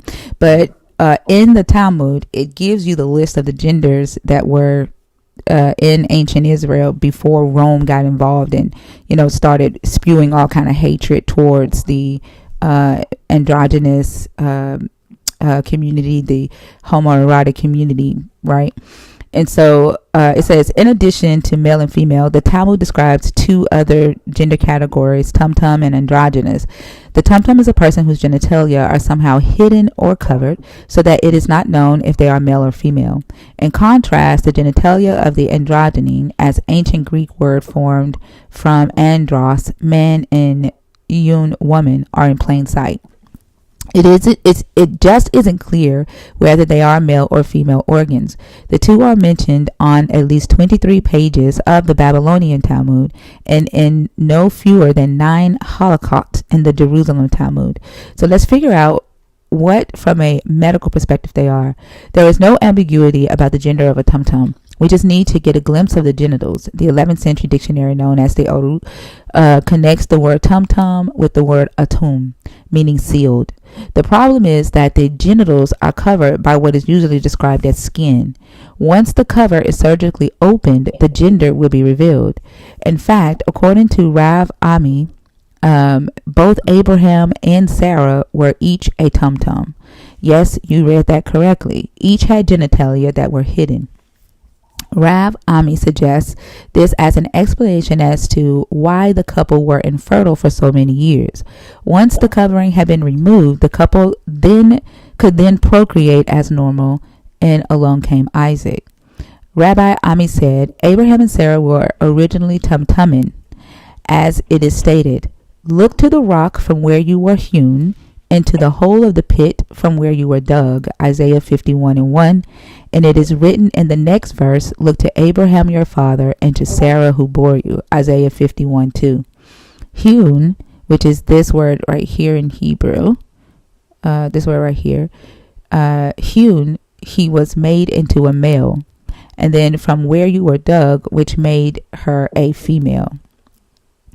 Urologists have yet to identify. I don't want to call it a syndrome, and we don't use that word anymore. But even in 1979,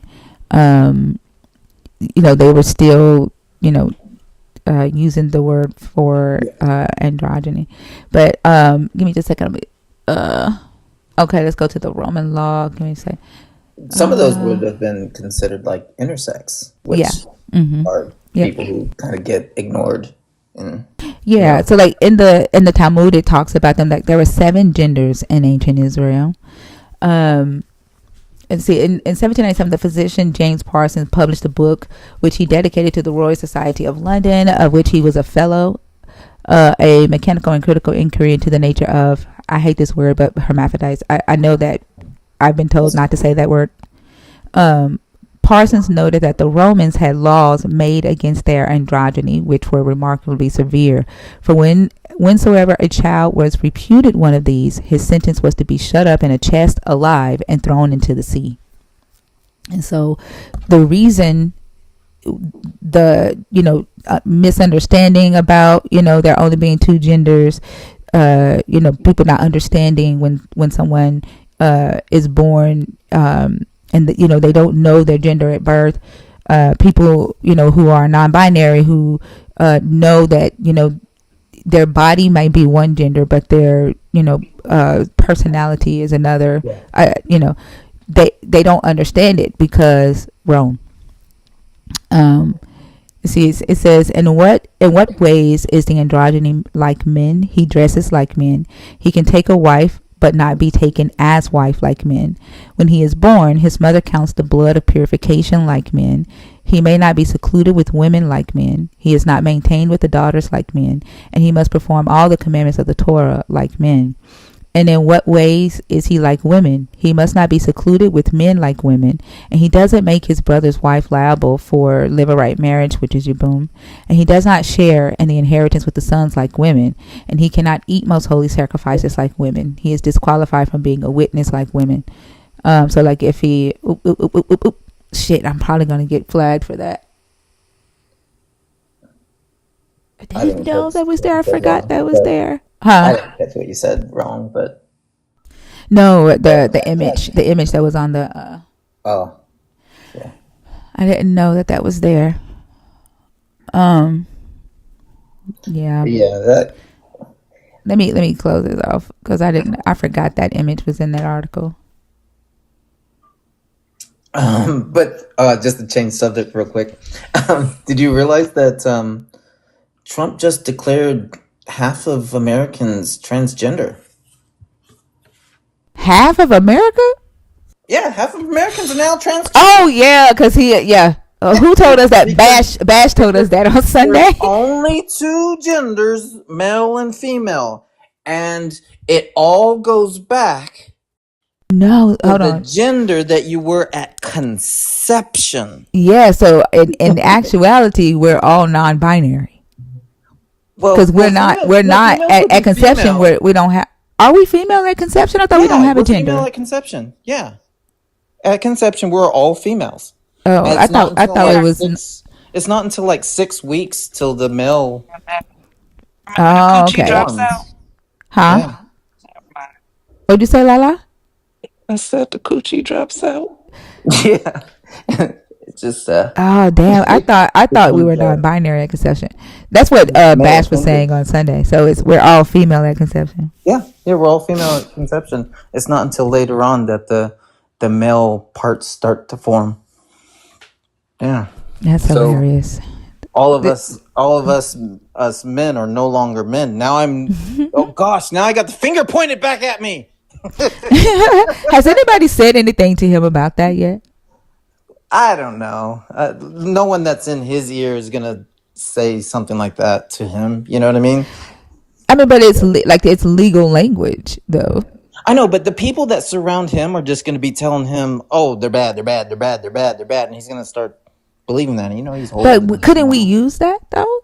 It's legal language. Yeah. Like, couldn't we use that to our? You know what I'm saying? I mean, legally, yeah, probably. It's got to be some way that we can use that. Yeah. You guys are not men. You're transgender. Because you're a female to start off with, and now you're a man. If you start off female and you go to man, that's a trans man. But when they so wait a minute, is this something that he said, or is that how the law reads? Well, yeah, no. Remember how he said there's now only two genders in the United States, male and female, and Yeah. it's at what Oh, you he were said at it. Okay. conception. Oh, I And was thinking that that's what conception, the law reads. Okay, yeah. that's something. Yeah, I expect him to say something dumb like that, but that's how the law reads, though. I don't know if that's how the law exactly reads. I haven't actually read it, but I'm just going off of what I heard him say. You know. Heretic said that's how it reads in the law. Oh well, then I guess so. Yeah, in the executive order. So if he wrote it that way, All the trans men are like, yes, sweet, I am what I am. exactly. That's what I'm saying. Can we use it if that's the language in the law? Now they should be like, all the rest of you men who are trans men, you're the ones that are crazy. At first, he said he was abolishing gender. Man, I wish he could have like at least wrote that, and everybody's just whatever the fuck they say they are. I wonder what's going to be written about him in like history books around the world in the next 20 years. You know what I mean? Like, because he has said so much dumb shit to this point, like incredibly dumb. And I just can't imagine how much worse it's going to get in the next three, because now it's all desperation and he's saying pretty much anything because he feels emboldened to. Yeah. You know? So. I don't know why, but I have a feeling. So I just have a feeling something's not going to last long, and I don't like. I just feel like they setting him up for somebody else to take over. Yeah, if that makes sense. I heard something about the 14th Amendment. They're gonna like do like a coup within the party. I got a feeling. JD Vance is gonna take over. Yep, something like that. And I can see it happening, but then I can't at the same time because they've boosted him up so hard. Oh, they just needed him to sign those executive orders. Like they have a plan. Like if y'all, I used to watch the Heritage Group meetings. The biggest issue is the people now. Because they are so cultish now. Yeah, but them people don't care about that. They got money to handle that. They're not worried about them people. They use those people, right, for what they needed to use them for. They have money to handle them. Like I used to watch the Heritage Group meetings. Like whenever they would videotape their meetings and put them out. Like I'm telling you, I feel like they needed him to sign these executive orders. They needed his ignorance. They did. Yeah. Those in 2020 they were happy that he didn't win because they was like, had he won, then what they were doing crazy stuff. They wouldn't be able to do what they're doing today. Had he won in 2020, because their plan wasn't ready.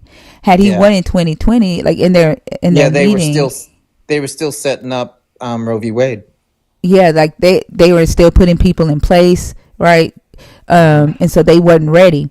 And there was this, blonde hair lady. I forgot her name at the meeting. She was saying they were celebrating that Biden had won, and they were saying had Trump won in 2020, then they would be sitting in a different position and they wouldn't be able to move forward with their plan.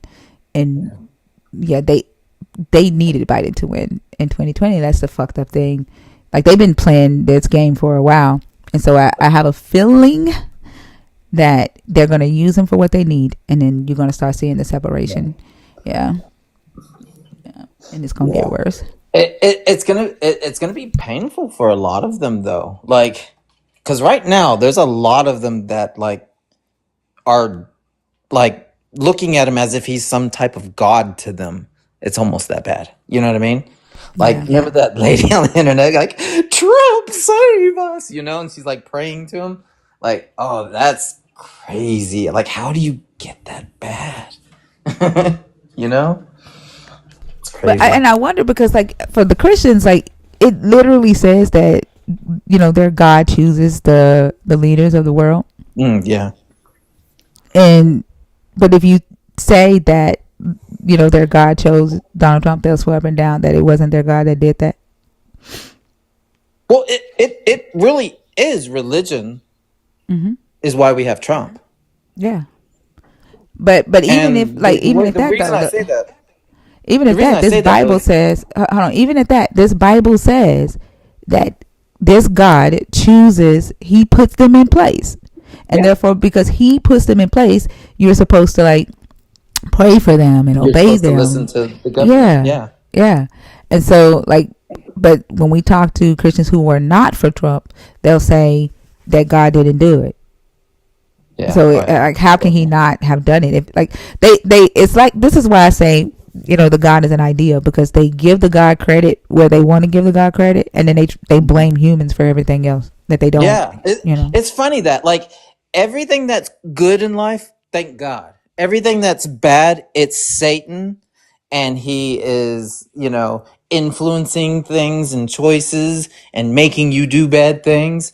And it's like, well, if it was good for God, why isn't it good for the bad too? Yeah. Like it's crazy.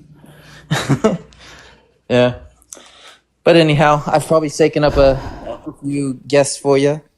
And hope We'll you have a see. good night, and I'll keep watching from the sidelines. All right. Thank you, Closet. I hope you have a good night as well. You too. Bye All bye. right. Bye.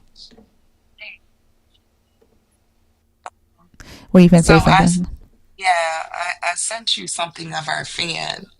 Remember, she did two videos on us, one on your live, and one focused on me as well. So put that to you. That was My like husband do back the most during the shit. summer. Hold on. I'm sorry. He's trying to send my son to school tomorrow. He is not going back to that school. Uh, Hold on. He be doing the most. Like, I'm sorry. Give me just a second. 1 second. We are, while Thinker is handling some business, can we get these likes up to 200,000? Let's not forget, if you can, send her those hearts, as well as if you feel inclined to. I mean, we're not able to receive gifts. So if you want a tip, her Cash App is in her bio. Don't tell TikTok I said that though. But it would be lovely. Let's show her some love.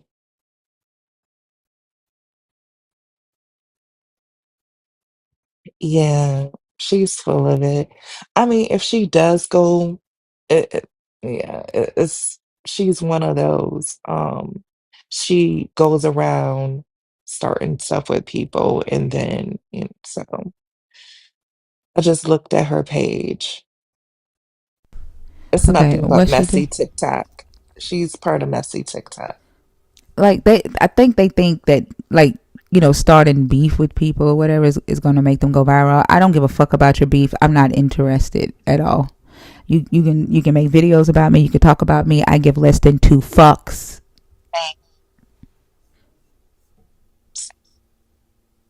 And then I the fact can't that her believe videos about, like, someone thought I was her. they thought you were her. Yes, someone I know, they thought I was her. Oh, I y'all was do like, look alike a what? little bit, la la. Say, what the fuck? The just No, the no, lines in by your lips. No, the lines above no, your lips. no, they thought my voice was No, you hers. don't sound like her. Yeah. You're prettier. No, Thank you. but the lines under the nose that lead to the lips, kinda. But no. But yeah, I don't give a fuck about that woman. Talk about me all you fucking want. Um. Yeah. Okay. So we're ready to bring up the next guest. I am not sending my son back to that school. That's crazy. I don't even know why he would think that would be okay. He's trying to do that. He's trying to force Yes. it to go. Yeah, and I told him, like, if he can't respect that, you move him back home. Like, I let him, stay with his dad. If he can't respect that decision, you will be back home, and I'm switching your school, and that's just point blank on that. Like, I'm not fucking. He don't want to go. He's scared to go. Like, and he was like, I can't eat in that cafeteria. He's like, I can't just walk Right. around the school. Like, what the fuck? Is it like I'm not doing it? No. Mm-mm. Yeah. Oh my goodness. That, You don't do that. Come on now. No. yeah. It's insane. Teo, hi, how are you?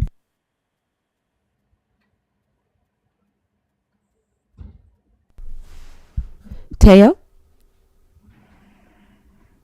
All right. I hope all 9 of y'all in this guest request are not ghost requests. If you're in the request on purpose, please comment so we can bring you up, please. Just say I'm here or on purpose. Solaris, thank you.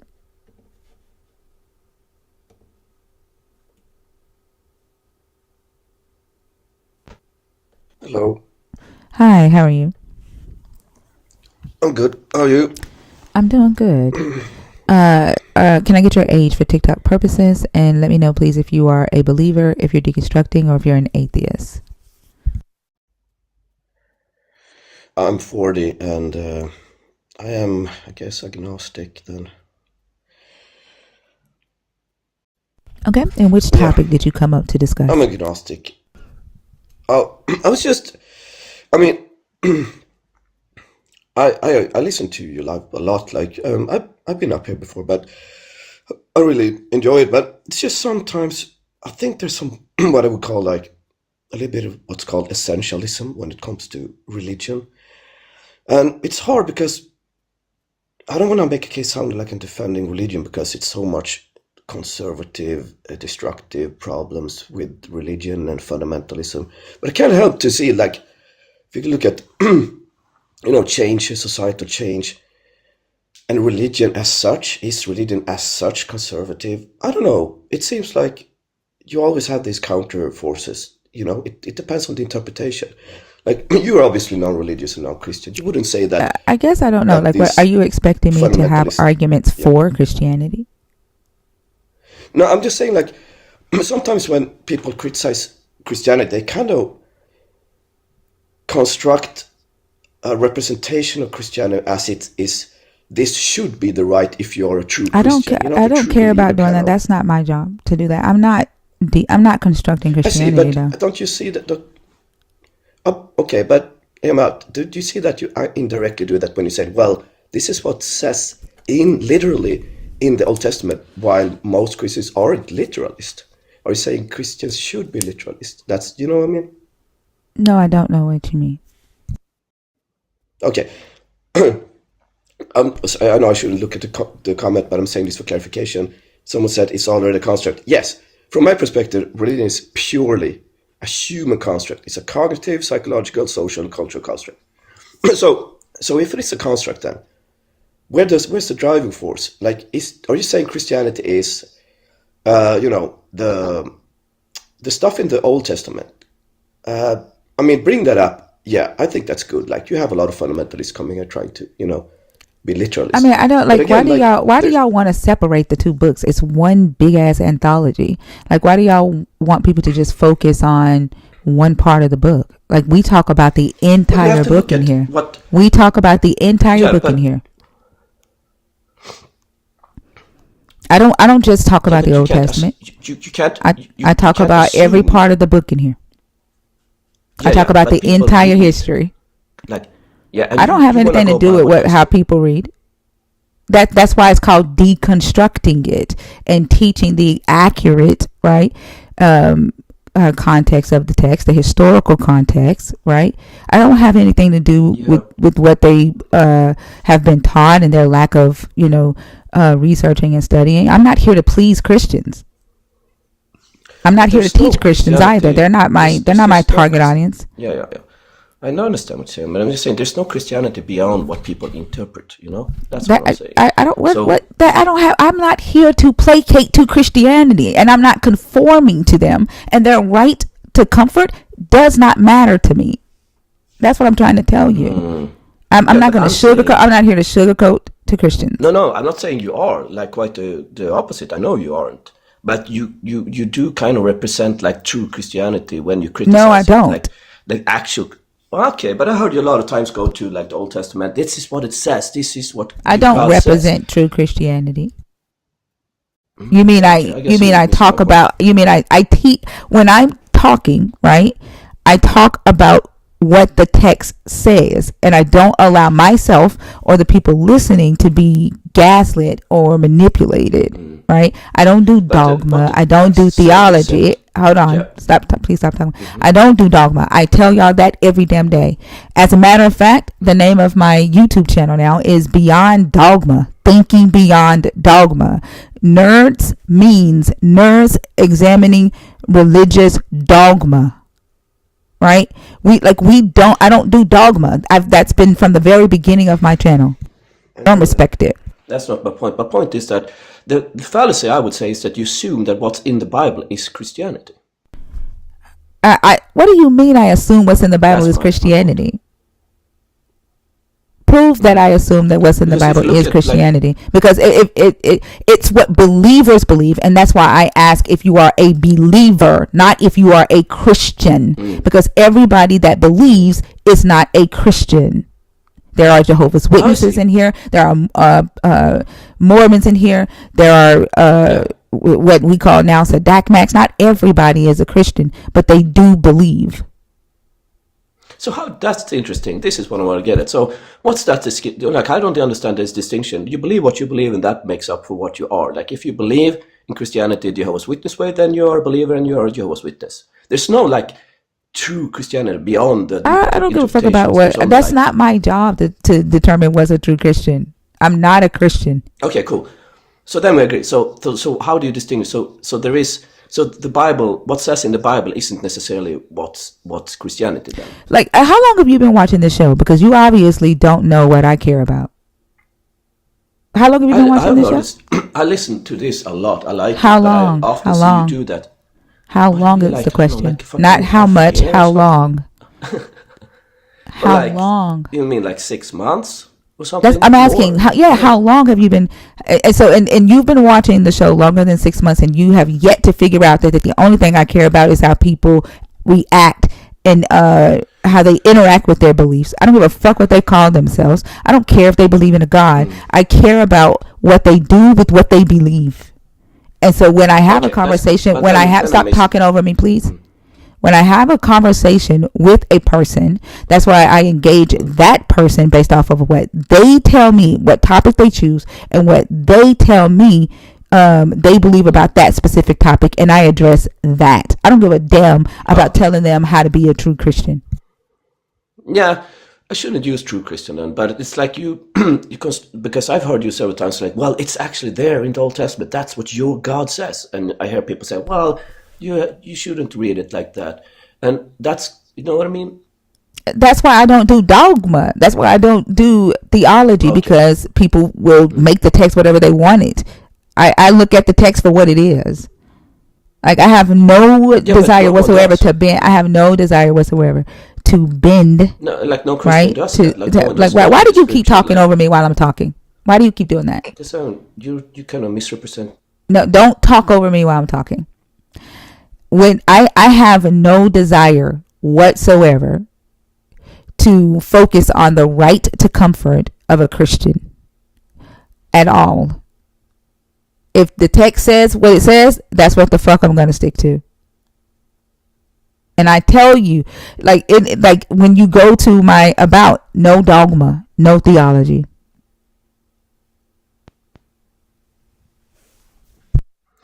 I understand that. That's not my point. The point is that the Christianity, there's no single Christianity, and there is no, pure literal. No Christian just follow it, the scripture. You cannot go to the scripture and just read it and say, this is your whose fucking fault is that? They shouldn't bring their ass on my stage. Why are you telling me this? Like I'm supposed to feel sorry for them for that? That's not my fault. No, okay, yeah. Yeah, they're not. I'm sorry, they're not my responsibility. That's their pastor's responsibility, and that's their responsibility. But that's not what I'm saying. You just keep saying. It is. You're saying that you're telling me they don't read the Bible. No Christian follows the Bible like that, so you can't read it to them like that. Like that. That's not my responsibility. Like why should I care about that? You're missing the point about what is the driving force of Christianity and religion. It's not the scripture itself. It's like that's why I talk about their behaviors. Yeah, okay. I wish I had an example because I heard you several times. You have gone to like, you make some kind of literalist, not straw man, but you kind of construct it as like that is the Like actual what? essence Like of literally, Christianity. first off, you know damn well that I don't believe in this book. Second off, if I go literal, it's I because the know, but Christian went some point. literal. If I go literal, it's because the Christian has told me that they believe that it's literal. Oh, okay, yeah, that's the problem. Just because they say they are literalists, they don't are in function. Like no Christian would You stone don't. their children if they're disobedient. You know what I mean? So that's First just a off, nobody rhetoric. That's my who the point. fuck That's my said point. anything. I've never even asked a Christian if they would stone their kids. And then you also know that when I focus on the Deuteronomy 13:6 and 11, I equate that to them using their fucking mouths to kill their kids mentally, and them excommunicating their kids. I don't fucking Yeah, talk but about those are nobody stoning their fundamentalists, damn right? Are you kids. saying that's integral to Christianity? Like at some essential point, it's part of their, Obviously, you the didn't listen to the last conversation. because it's not, You didn't there's listen just to the different last conversation, interpretations. obviously. There's no way in Okay, hell that you've been listening to this live stream for 6 months and you haven't heard story after story after story after story where Christian parents have done this to their children, where they've come up oh, here I and get shared it. their stories. Like, But there's why no are way you in hell you're confusing when asking I'm me saying that. that I don't think that those Christians exist? Of course they do, but that's one interpretation. That's a Okay, fundamentalist, Solaris, right? you can go to a Christian panel, right, and camp for the Christians and, special plea for the Christians. I don't give a damn. Like, I don't. Okay, so you don't make any normative claims No. about like there's a essence of No, again, religion. like I told you, I talk to the Christians one on one. I don't give a damn about protecting their right to comfort. I don't No, give a damn that about candy coating shit for the Christian. I don't. Like, all I care I about is know. what they do with their beliefs. I don't care if they believe in a God. Okay, I don't care if they believe in a heaven or hell. All I care about is what they do with what they believe, because that's the most harmful shit. That's But it. only if if it is a harmful belief. Like there's progressive Christians, there's liberal Christians, there's Oh so my yeah. God, So I you don't know go how many against times I could the say bad this. interpretations. You go against fundamentalists then. Anybody that's causing harm, Solaris, anybody. As I told you, Okay, I approach I see. each individual individually, because everybody is not the same. I've said this, I don't know how many times. Yeah, sorry, maybe I'm just slow. I just woke up. So when it comes to Trump, then you said like this is religion. How do you say like the female priest that called him out to his face? That's Okay, also religion, right? She's a counterculture, Solaris, right? Solaris, what the fuck No, do I you just want to want? move on because now I Like, understand yeah, you and I what do you agree. want? What do you want? I want to see your view about like the I'm situation not in the interested U.S. in sharing that with you. So what do you feel about the female Solaris, I don't, priest? I don't, Is that also I religion? don't, I don't. I just want to get to my point. That is my point. Solaris, what the fuck do you want?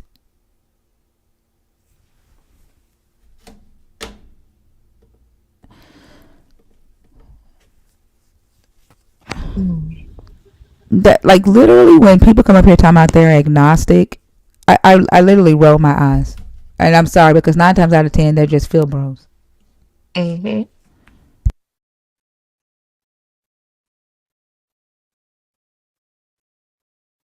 Don't ask me to focus on the right to comfort of Christians. That's like asking me to focus on the right to comfort of white supremacy.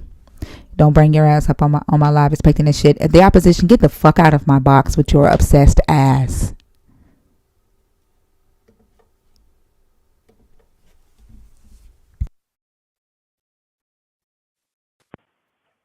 Soulflower, hi, how are you?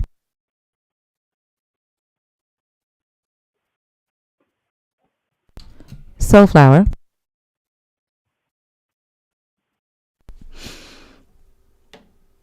Okay.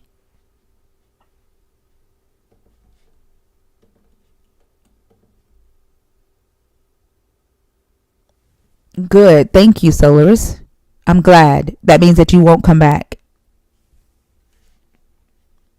If you don't have a username, I'm not bringing you up. I don't bring up accounts with a TikTok jail number.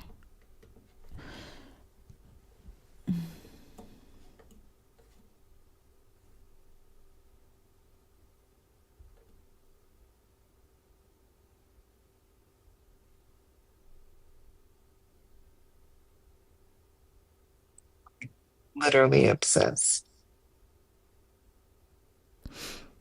No, you were fishing. You were fishing for shit, Solaris. You came up here to cap for Christians, and you're definitely not agnostic.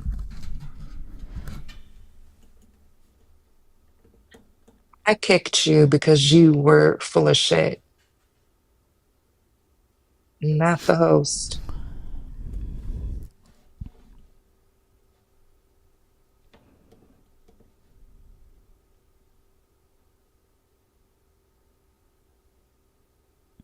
Oh, it was an instant kick. Yeah, you're not agnostic, you lying ass motherfucker. And you haven't been watching this live for a long time. You came up here to whine. Why are you so hard on the Christians? Why do you expect them to actually read their book? That's what you came up here to do. You came up here to ask for mercy, which you should be going and praying to your deist God, right? Like the God that you believe in but don't know if you believe in. Go ask him to give them mercy. Because that's what you came up here to do, is to ask me to go easy on the Christians. Right? You wanted me to stop teaching the actual history and allow for some manipulation, right? Allow for some ambiguity so that the Christians can, what I guess, win, right? Get a leg up.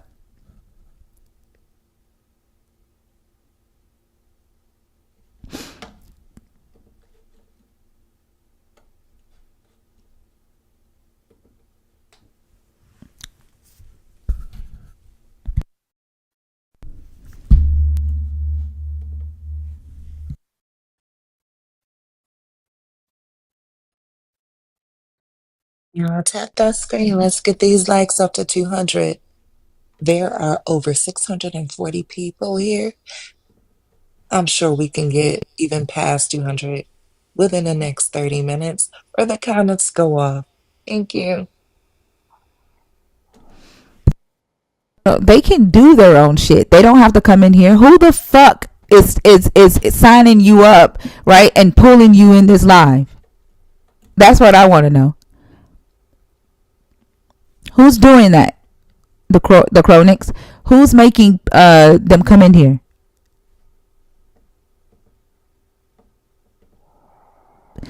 Christians have host lives every day, and you don't see me in their shit. You don't see me sitting in their lives, getting mad because they talking about their God. Like, I do what I do in my own space. Who's making them come in here?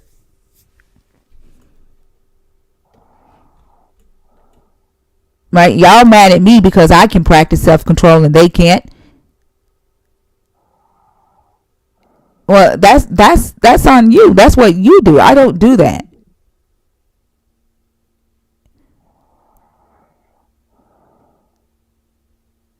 You typed what you typed. Let them do what they do. Some of them use it because they're scared of death. They can still do that. They don't have to come in here.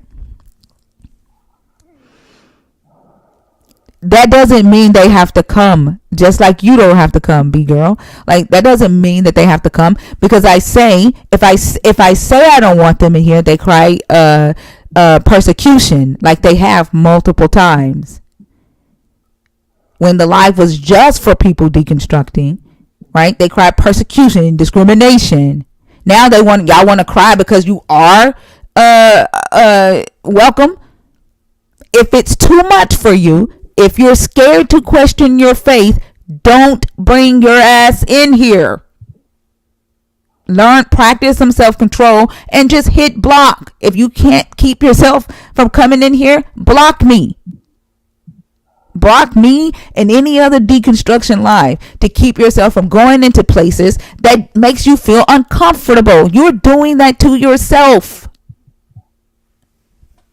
Your right to comfort does not trump my right to talk about what I want to talk about, to study whatever the hell I want to study, to ask whatever the hell I want to ask. You're responsible for that. You're responsible for your comfortability, not me. Is she asleep? Dory loves dogs. That's the dumbest shit I ever seen a Christian say. What? Why are you Why telling are us you what to telling do? us?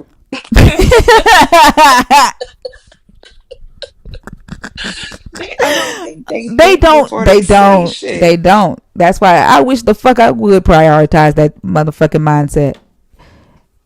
They don't. Oh no.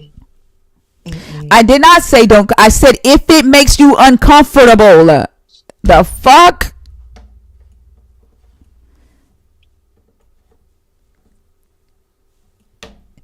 If it makes you uncomfortable, don't bring your ass in here.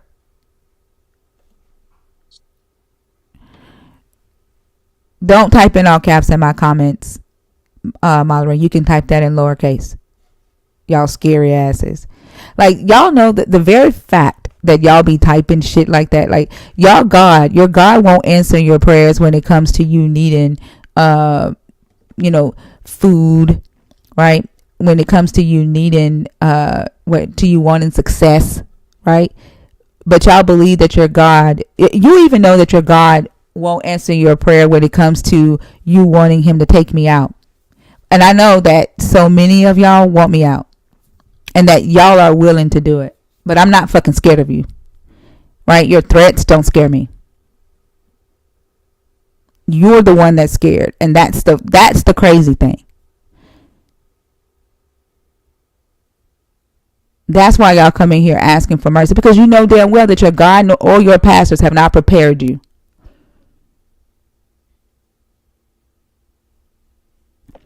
How am I going to run into theoretical problems when I don't fucking do theology or doctrine?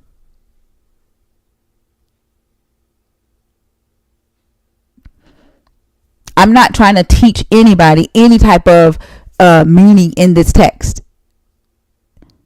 Y'all are mad because y'all have been gaslit and lied to for so long, and the bullshit that you've been taught doesn't fucking line up.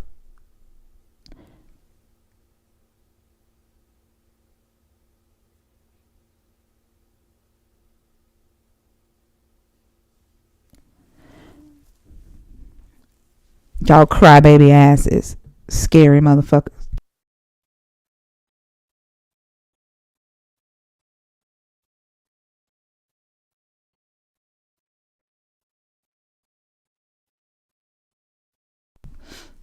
They like little high school kids, like in the like little ninth graders.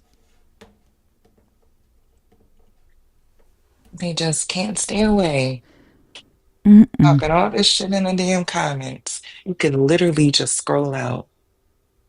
I don't know if he thought that we wouldn't peep what the fuck he was doing, right? Like, why aren't you letting them talk about their theology? Like, why are you only sticking to the truth? Why are you only sticking to facts and data? You know, most Christianity isn't based on that. Christians don't read the Bible. Why are you using the Bible? The fuck? And then, like the guy earlier today in Christina's live, he was a nice, respectful guy, but his ass said that if he find out that the God that he believe he's in a relationship right now isn't the one that matches the Bible, then he's just gonna switch, because obviously the guy he's in a relationship right now might be a demon. And then he said that What? then he said that he's in a relationship with the Bible God spirit, but the deity might be a demon. So I said, how the fuck would you be in a relationship with a deity that you don't know that could possibly be a demon and the spirit of the true God at the same time, and you don't know? And he said, well, when I was a kid, I was given to other deities in Africa. Like, I just logged the fuck off. I was like, you know what? I'm going to bed. Like, what the fuck? Like, what the fuck did you just say? Like, the very fact that you are telling me that you don't know if you're in a relationship with the correct God, because you don't study your book, you don't even know the God that's in this book, you don't know any history about that God or the people, right? And you done built this whole relationship with this God in your head, and then you find out later on that the God isn't nothing like what you've been telling yourself. Now all of a sudden you've been in a relationship with this God spirit and a devil. That shit don't make no fucking sense. And then that means you're telling me that when this book says that light and dark cannot exist in the same place, what you just said is that they can.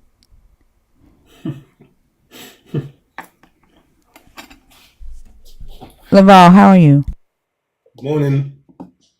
How you doing? You okay? Yeah, I'm doing good. Okay.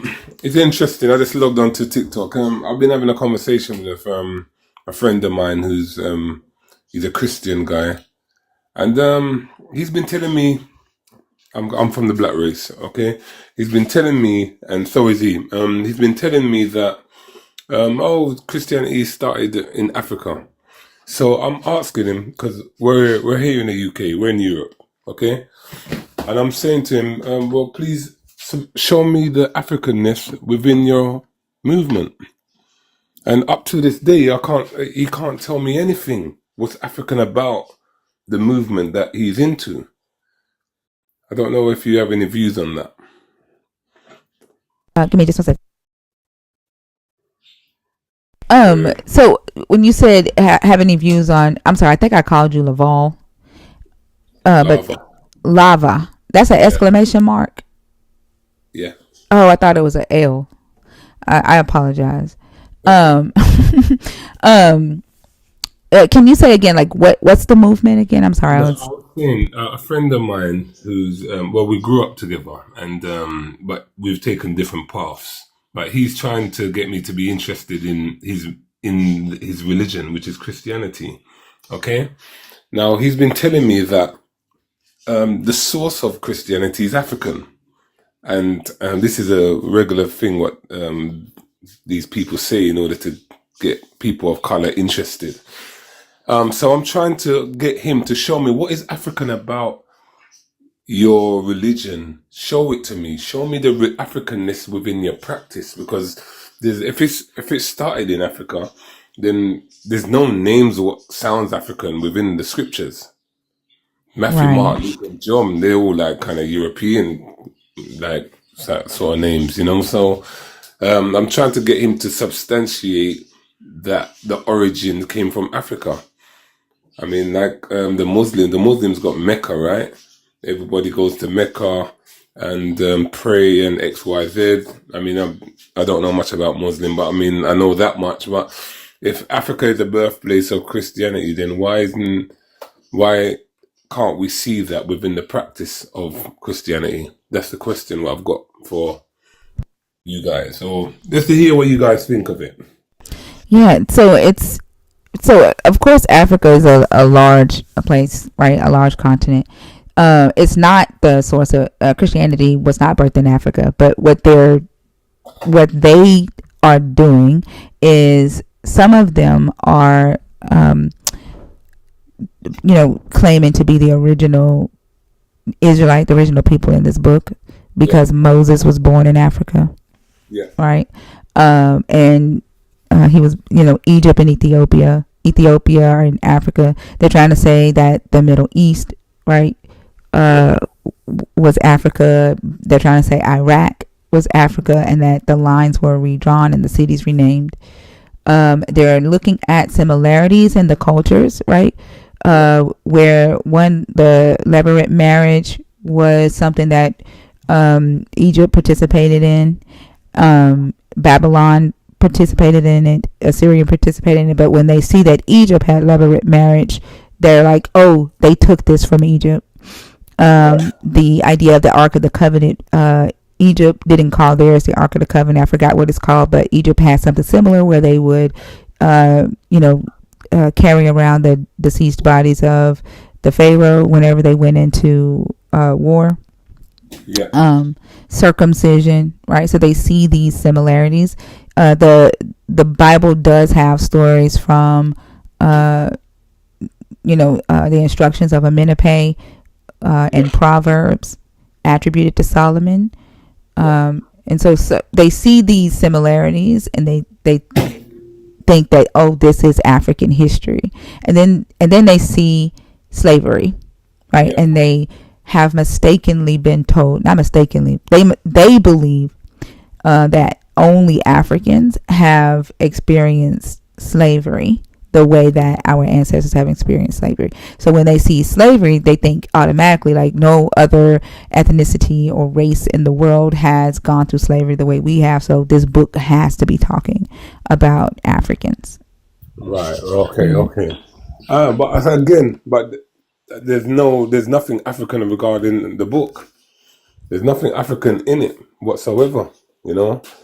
And as you mentioned, even Moses. I mean, they claim about the Ten Commandments, but there was already 42 laws of Ma'at, which like supersedes the Ten Commandments. You know, the 42 laws of Ma'at was from ancient Kemet. And yeah, I just if you have you ever read the 42 laws of Ma'at? Yes, I have. I actually have them downloaded on my computer. Yeah, yeah, and I think that you can easily see where they took the Ten Commandments from that. You know, that's just my Yeah, opinion. because of Akhenaten, right? Akhenaten was the father of monotheism with Aten, the god Aten that was brought from Mesopotamia. When he brought that god into Egypt after he was initiated into the cult of Asher, he renamed the god Aten in Egypt and replaced the pantheon of Ra with Aten. And so he created the laws of monotheism.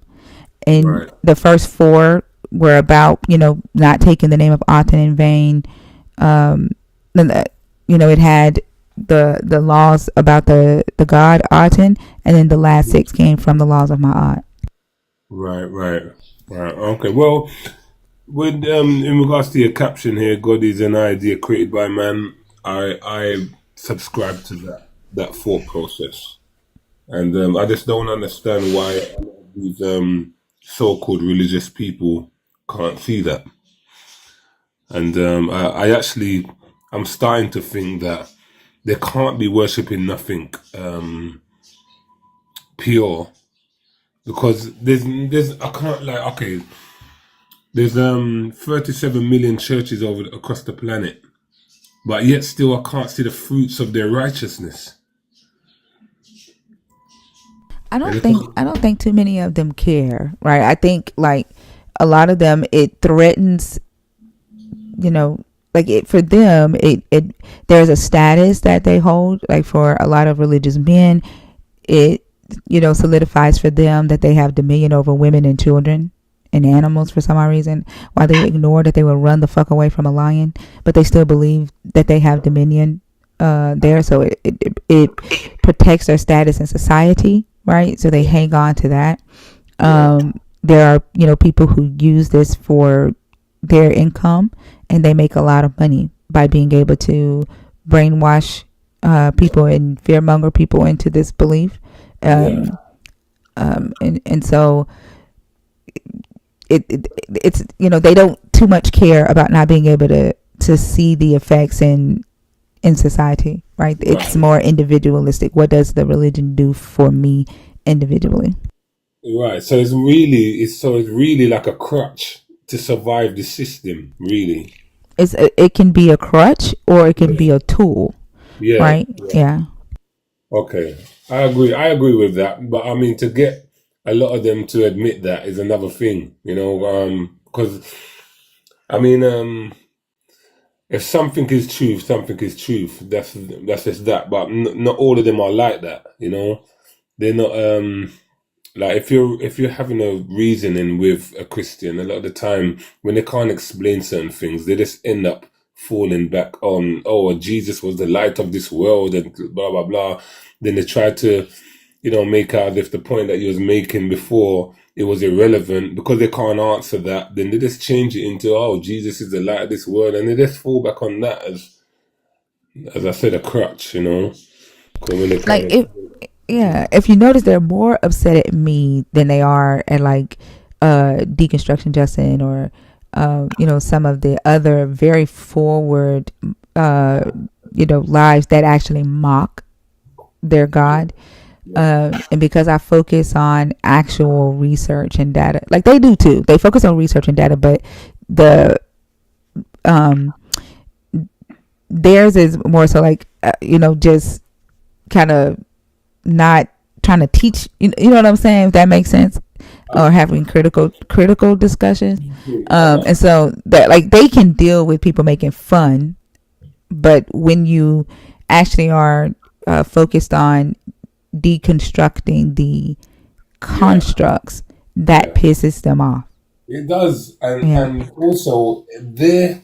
I mean, when you say that they focus on research, most of their points of research is the people that think like them. It's actually people that think like them. I mean, like it's like I'm gonna send you to a crackhead to find out how to stop taking crack. If you understand Oh, what yeah, you can't say that word on TikTok. Huh? Oh, you can't. Oh, Uh-uh. sorry, I didn't know. Okay, yeah. So, yeah, it's like going to an addict and trying to find out how to quit, and the person you've gone to is an addict. When these people are trying to send me to someone to go and research this and research that, a lot of the time, these people are singing from the same hymn sheet as them.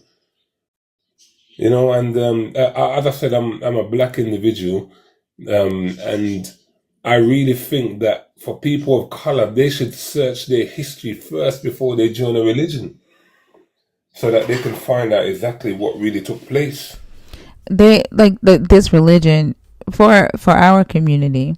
Yeah, The religion serves for several things for several people, right? yeah, yeah, For those in power, it keeps our people right where they need us to be. yeah, Looking up to them as the goal of achieving proximity to whiteness and achieving a specific status and dream, right? yeah, yeah, That is, the blessings of God, right? You're blessed by God if you reach this status. right, And the more you see it as that way, and it's easier for them to control because you're going to always strive for that, right? right, right. Yeah, and then for our community, it's the God damn near belongs to us in our head, like that, like it's what got our ancestors through some of the toughest times, and it's what they leaned on. Um, Yeah, that's right. And mhm. that has been said to me.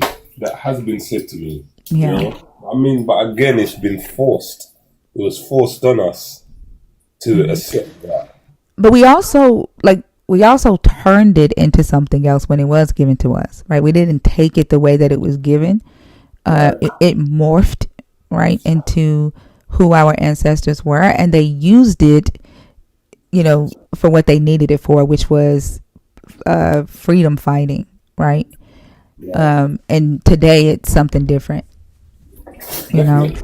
Definitely. Um, yeah, and then go ahead. I'm sorry. I want to ask you as well. Do you subscribe to that we're in the age of Aquarius now, and we're in the age of knowing? Where do you subscribe to any of that? I don't subscribe. Well, I subscribe to it is kind of difficult. I know that this is the age of information. Like we've moved from the industrial revolution age, right? And we're in the age of information. So I'm not attributing that to like, you know, what the Bible says or like the Yeah. zodiac ages.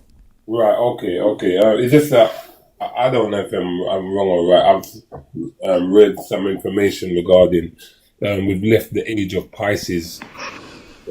The age of Pisces was about 2,000 years, where it's like the influence from the sun, the moon, and the stars is like people can fall for a belief system, and in the age of Aquarius, it's more about I know and not really what I believe.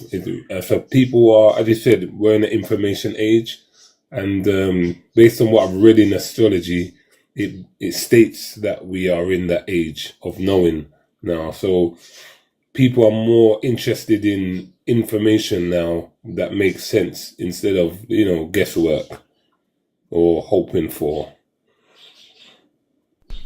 Yeah. Um, I don't think that everybody's there, right? If that, like, I don't think that it's supposed to be like this big, like, people are fighting against that, right? They're fighting to stay exactly where they've been. Does that make sense? Like, they're not looking forward to that, kind of like when the Industrial Revolution came, like they fought against that too. They wanted to continue, riding in horse and like horse buggies, right? Because they were afraid of what that change is going to bring. And so if anything, we're right at the beginning of, The shift. the change. Yeah. Yeah. It feels that way, that we're at the beginning, because it seems to be scattered in terms of people who's actually looking for information and substantiating stuff. It seems to be scattered, Yeah. So, okay, well, nice talking to you. Thank you. Nice talking to you as well. Hope you have a You good take morning. care. Okay, bye-bye. Bye-bye.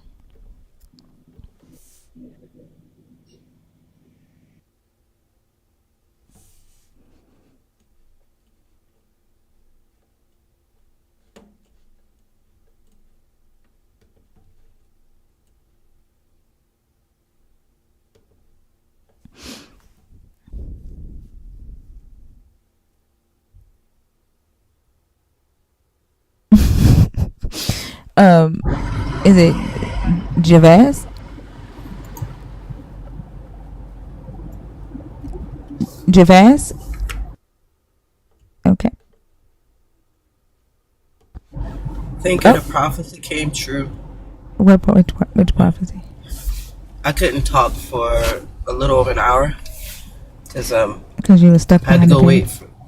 No. I left the phone home. I had to go and get my daughter, and I left the phone sitting on the nightstand. So I'm pretty sure my husband. I got messages now on it because my husband is petty like that with pictures of the phone sitting on the nightstand. Like, it's so crazy, yes. Like the way these people are talking about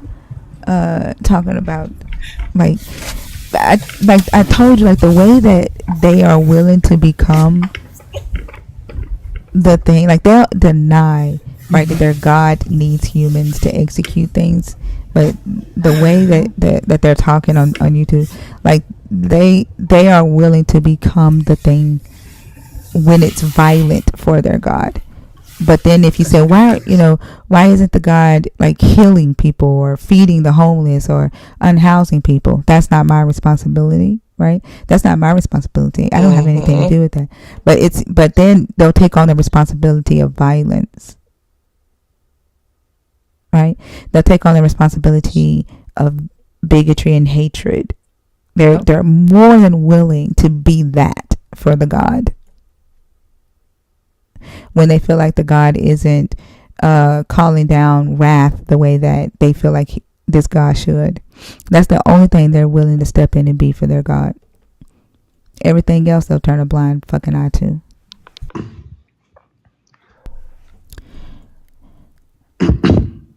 Hi, excuse me. Yes, what's your name? What's your name? My name is Manuel. I'm from Mexico. Sorry if my English it's yeah. How old are you, Mino? Right now I'm 23 years old. You said 23? Yeah, 23. Okay. And are you a believer? Are you deconstructing? Or are you an atheist? I'm fighting for knowing what's happening. I was hoping to ask you something. So I don't answer questions from the audience. There are 4 topics up here. If you would like to discuss one of those topics. I would like, about being an agnostic. I was born and raised on a Catholic household. I'm sorry, there's 4 topics up here. Like, are you able to? Do you want me to read the topics for you? What makes you a sinner? Yes. Mm-hmm. You can. What makes you a sinner Is deception for greater good justifiable, or false prophets and prophecies? Which topic? Okay. I would like topic number 2. Okay. So is deception for the greater good justifiable? Um, I actually, it's a pretty good topic because it's pretty hard to know if, you know, I'm a, well,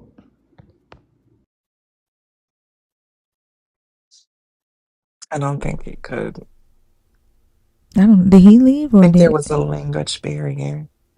He had to have left because I didn't do it. Oh, maybe his phone died. I mean, his internet went down. Let's see. I don't know. This person has never come up. Thinker Z, did you join on purpose?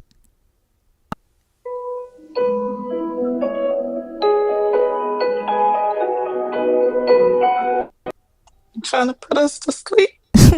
I don't think she joined on purpose.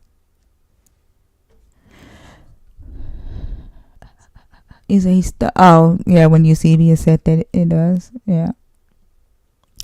Wendy, are you in the box on purpose?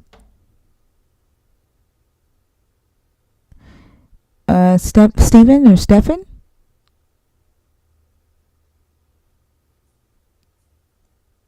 Is it Stefan or Stephen? Stephen. Hi, how are you? I'm great, and you, man? Kind of low. I'm Hey, doing good. I hear you talking. Yes, ma'am. I heard you talking give me about I just want one to do second. something with you. One second, please. Fab, if you want to join Yes, ma'am. from YouTube, there is a link that is pinned to the chat, to the top of the chat. You can call in through there. You said I gotta join this debate. Where can I join, and how often will you guys stream? So we're here every night. We're here Sunday through Thursday, 11 p.m. to 10 a.m. And you can join by calling in with the link that is pinned to the top of the chat. Sorry, Stephen. Go ahead. Oh, can I get your age for TikTok purposes, please? I'm 62. Okay. 62. All right. And are you a believer? Are Yes, you ma'am. Born deconstructing? March Are you 1st, an atheist? 1962. No, ma'am. Just a follower of a God. I'm a follower of Christ. I'm a warrior of light. I'm a soldier of Christ. I'm a soldier of the cross. Okay. So you believe in Jesus, right? Is that Yes, what you ma'am. I believe said? in Jesus. I believe in you. Okay. I believe in all the prophets of the books. Okay. Okay. Fine. Which topic did you come up to discuss? Steven, Uh, is it the possible the for you to get closer to your phone? Because we can barely hear you. oh, I apologize. Can you hear me better now? That's much Can you better. hear me a little better? Okay, this okay. My thing is this. The woman, the female, the lady. I hear you all talking, Uh, and I think that you uh, all I'm sorry. missing I'm Genesis. sorry. And I'm ma'am. Which topic on the post do you want to discuss? There's 4 topics. Do you see that? Yes, ma'am. Which What one? makes you a sinner? I Okay. was Thank you. either one of them. All the either. What makes Uh, you a sinner? just pick one. What Go what ahead. what makes you a sinner? What makes you a sinner? I like Okay. that Go one. Is that ahead. okay? Yeah. Okay, I want to talk about what makes you a sinner. What makes you a sinner is unbelieving. What makes you a sinner is not believing or not knowing. That's what makes you a sinner. If you knew, you like the scripture say, if you know, you wouldn't even sin. You understand what I'm saying? So what makes you a sinner is not knowing. So what So I'm not so what so a I lack would of definitely knowledge is a sin? Is that what you're saying? yeah, because you're doing things that you're not aware of. You understand what I'm saying? Like you said, like you sleep. It's like you sleepwalking and you sinning in your sleep. Mhm. You're not awake doing it. You're not consciously doing it. You think you're conscious, but you're not conscious. You understand what I'm saying? I'm trying to understand. So when Adam and Eve lacked You heard right. knowledge, I'm sorry. Please, let me. When Adam and Eve lacked knowledge in the beginning, were they sinners already?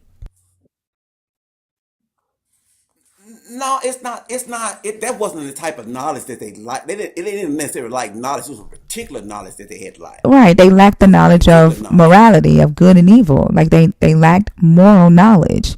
Right. So yes, they did. That's literally No, what. Yes, no, they did. ma'am. That's No, ma'am. literally what No, the ma'am. Hebrew word Scripture is. don't say Hey, that. hey, hey. That's literally what it Yes, ma'am. means in the Hebrew. Okay. So if Oh, they I lacked, understand. Okay, hold on, hold on. You made a statement. go I'm ahead. trying to engage with you. Okay.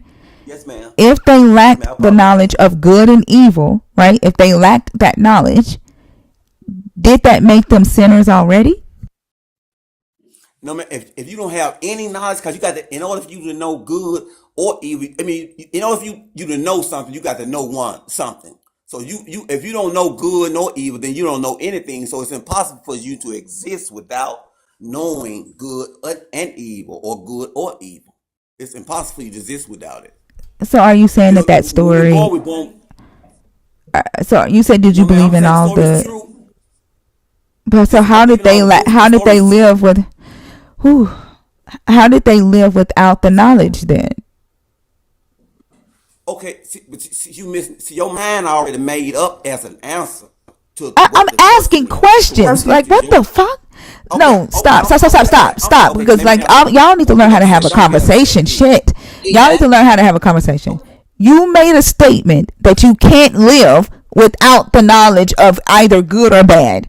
And then you say that you believe the Genesis story is true. I'm asking you, because of the statement that you made, then how did they live without the knowledge? Like, I'm literally engaging with y'all. Like, it's difficult having a conversation with y'all when y'all just say stuff and you don't even understand what you're saying. Like, y'all have an issue with questions. If you say that you cannot live without one or the other, how did they live without it in the story? That's my question.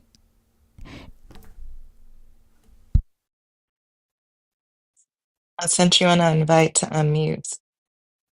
Adam was without sin in the beginning. You understand what I'm saying? Adam was the sin without the beginning. Then the woman came. You understand what I'm saying? And the woman is the part that Can give me now just a takes. second. Hold on, because you have switched gears. Okay. Hold on. Listen, I'm going to No, repeat man, back I to did you not. what you did. I'm going to repeat back to you what you said. Okay. Yes, ma'am. You Yes, ma'am. said that sin is a lack of knowledge. Okay, it's not knowing and it's unbelief. Okay, I so said we sin because you of it, because you we said stopped it, that's not what you because we said. don't know what sin That's is. not what you We don't know what said. sin is. It Oh my is, ma'am. You just god. want to be right. Let me play it back for you then. Hold on, God, I'm gonna play it back for what you. God are you, sir? We're gonna play it back. Yes, ma'am. Play. Yeah. Yeah, please, please, please. Yes, ma'am. Play. Yeah. There was a language barrier. Give me just 1 second. Yes, ma'am. I gotta join this debate. Where can I join? And end with the 62. yes. 62. No, ma'am. I'm not just a follower of a God. I'm a follower of Christ. I'm a warrior of light. I'm a soldier of Christ. I'm a soldier of the cross. Okay, so you believe in Jesus, right? Is that what you I said? believe in Jesus. I believe in you. Okay. I believe in all the prophets of the books. Okay. Okay, fine. Which topic did you come up to discuss? Stephen, is that possible for you to get closer to your phone? Because we can barely hear you. I apologize. Can you hear me better now? That's much better. Hear me a little better? Okay, this okay. My thing is this. The woman, the female, the lady. I hear you all talking, and I think that you all I'm sorry. missing. I'm sorry. Which topic on the post do you want to discuss? There's 4 topics. Do you see that? Yes, ma'am. Which one? What makes you a sinner? Okay, thank you. Either one of them. All the either. What makes you a sinner? Just pick one. Go ahead. What makes you a sinner? What makes you a sinner? Okay, go ahead. Okay. Yeah. Okay. I want to talk about what makes you a sinner. What makes you a sinner is unbelieving. What makes you a sinner is not believing or not knowing. That's what makes you a sinner. If you knew, you like the scripture say, if you know, you won't even sin. You understand what I'm saying? So what makes you a sinner is not knowing. So you did say it, okay? Not knowing what sin is. That you didn't say that. You said Well, you know, unbelieving. You said unbelieving. And I well, even clarified. Hold on, hold on. yes, ma'am. Yes, ma'am. So, Unbelieving. so a lack of knowledge is a sin? Is that what you're saying? Ma'am, you're not going to beat me. That you're not aware of. You understand what I'm saying? Like I said, if you Okay. I clarified. A lack of knowledge is a sin. And you said yes, yes, because you're ma'am. doing Yes, things ma'am. that you're unaware. Again, if a lack of knowledge is a sin, and Adam and Eve lacked knowledge, then sin existed before they even ate of that tree. Is my question to you. Well, sin always exists, if you want to say that. Since it exists before we existed. Sin existed before we did. What the knowledge you like is the Ten Commandments, the kingdom of God. You know nothing of it. You see what I'm saying? That's a lot of knowledge you like. So you're not following scripture. I'm You're so not because sick you are. of dealing. I'm so sick I of know it. dealing with men and their fucking egos. Like the very fact, like you need to come up here and tell me what I don't know, and Okay, you, right? I can Like tell you. you don't even know how to have a fucking conversation. I have You're a no person. desire. Nope. You are I have bitter. no desire whatsoever You are to bitter. appease your fucking ego. Okay. I'm sorry that you feel this way. And you sit in here and you listen to my live and it makes you feel some type of way as a man. Go fucking deal with that shit.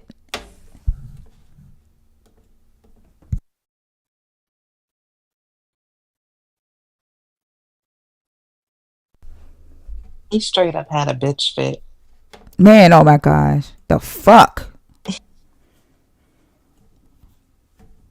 I like honestly like you can't think if your ego is fucking yeah, I'm the one that's angry. Like you it's Stephen or Steven.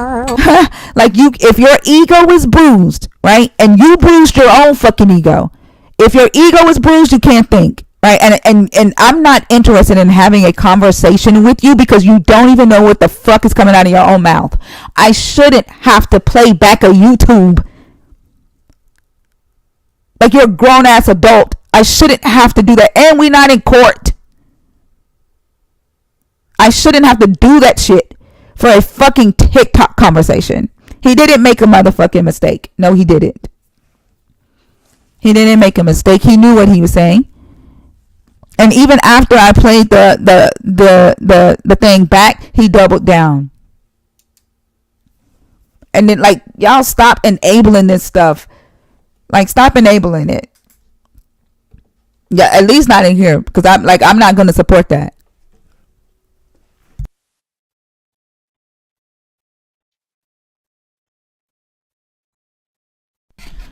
Uh, what's your name? Monadic? Hello? Monadic. Mm, Monadic. uh,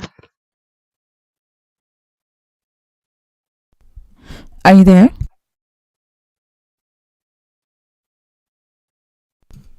Hi, are you there? Look at Steven's comment. She's turning y'all from men in God. I told y'all this was an ego thing. Like they can't take women being intelligent. Like men like that, and I'm not even talking about all men, but men like that cannot take women being intelligent. And they because their ego gets fucking shattered or they can't even think. Oh, you said y'all are all the same? I mean, I'm pretty sure there are some men in the comments that would not fucking agree with you. can y'all hear me? We can hear you now. Did you Oh, okay, say cool. say your name for me one more time, please? Monadic? Monadic. Yeah, Monadic. Okay. And what's your age? 43. All right. Are you a believer? Are you deconstructing, or are you an atheist? Okay, bro. I kind of like multi-layered there. I understand where you're coming from. I do have belief, but I understand where you're coming from because I don't agree with a lot of the ways that Christians, and they can come at me, and that's fine. But I don't like the way that Christianity is presenting itself. And so, like, I wasn't even coming on here to talk about Christianity, like me being a Christian. Like, I just need to Excuse know if me, I just need to yeah. know. okay, go Are ahead. you are you It'd a be so Christian? hard. Like, Are why you a is that? Christian? Okay, I'm a Gnostic Atheist? Christian. That means Okay. like I'm like way in the like ethereal and the Okay. mysticism. All Yeah, right. that's So, that's where yeah. I am. Can you pick one of the topics, please? Um, yes, false prophets and prophecies. Okay, go Mama, I ahead. don't feel like it. Okay. Um, Oh, yeah. I'm sorry. So no, it's okay. It's just I've been listening to everybody talking about everything, right? And um, I was about to do it. I'm sorry. I just couldn't. I I was can't. about to do it. I Nope. was about to do the same thing Yep. because, I couldn't. Nope. yeah. Prophecy. Oh Yeah. No. my God. No. Not. Mm-mm. Totally. Why are you so rude? You should have let me talk.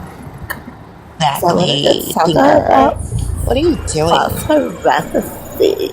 And then she said her name two different ways. Like she, like when she Right? said, She didn't even yeah, and know I, her name. yeah, no, she like I don't know if she was trolling or what. Like I just, mm-mm. That's what I felt at first. I was like, is she trolling us? She's But back I in the guess she comments. Like wasn't. I mean, Oh she's my back in the gosh. box. Let me take her. Mobile Beauty,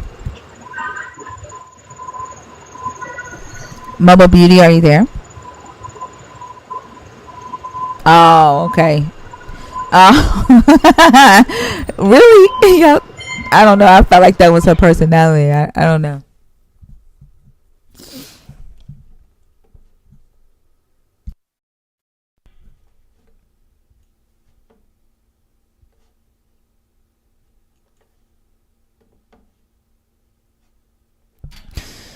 Hi, how are you?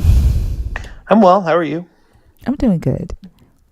Can I get your age for TikTok purposes, please? Yep, 38. hmm And are you a believer? Are you deconstructing or are you an atheist? I think I would technically qualify as deconstructing. All right. And what topic did you come up here to discuss? I love the number two. Is deception for greater good justifiable? That's a rough question. Because I don't want to say yes, but I think that I think deceiving can lead to a greater good, but at the same time, I think you run the risk that once that deception is discovered, that greater good kind of goes out the window. Um, what what what are your thoughts on it?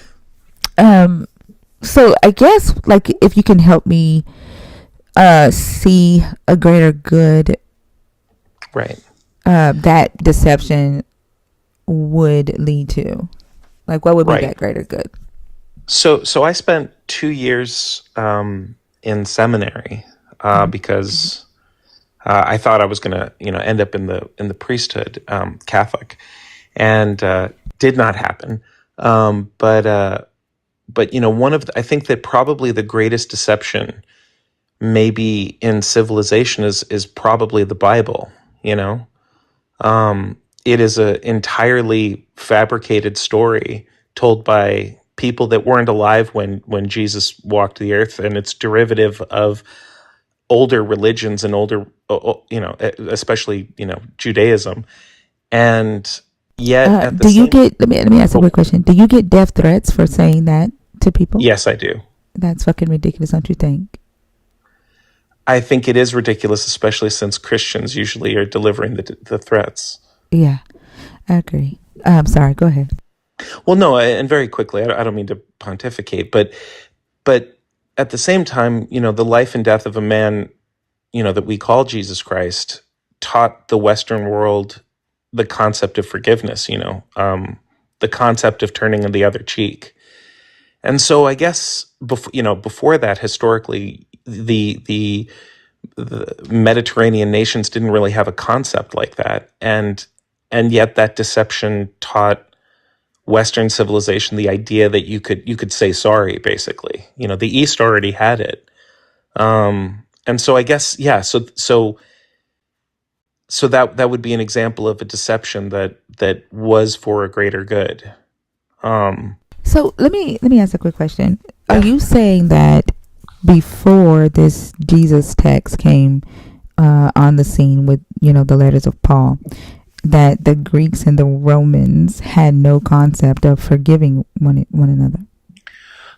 I think that they had a version of it, but generally speaking, at least again historically, the concept of an eye for an eye, even from a legal perspective, like literally just talking about the law, that kind of prevailed, and that was, for example, if you were somebody who built someone's house and it collapsed for whatever reason, and it unalived their son. The law, generally speaking, with Hammurabi, would be to go and then unalive your son, and that's how it balanced out the ledger.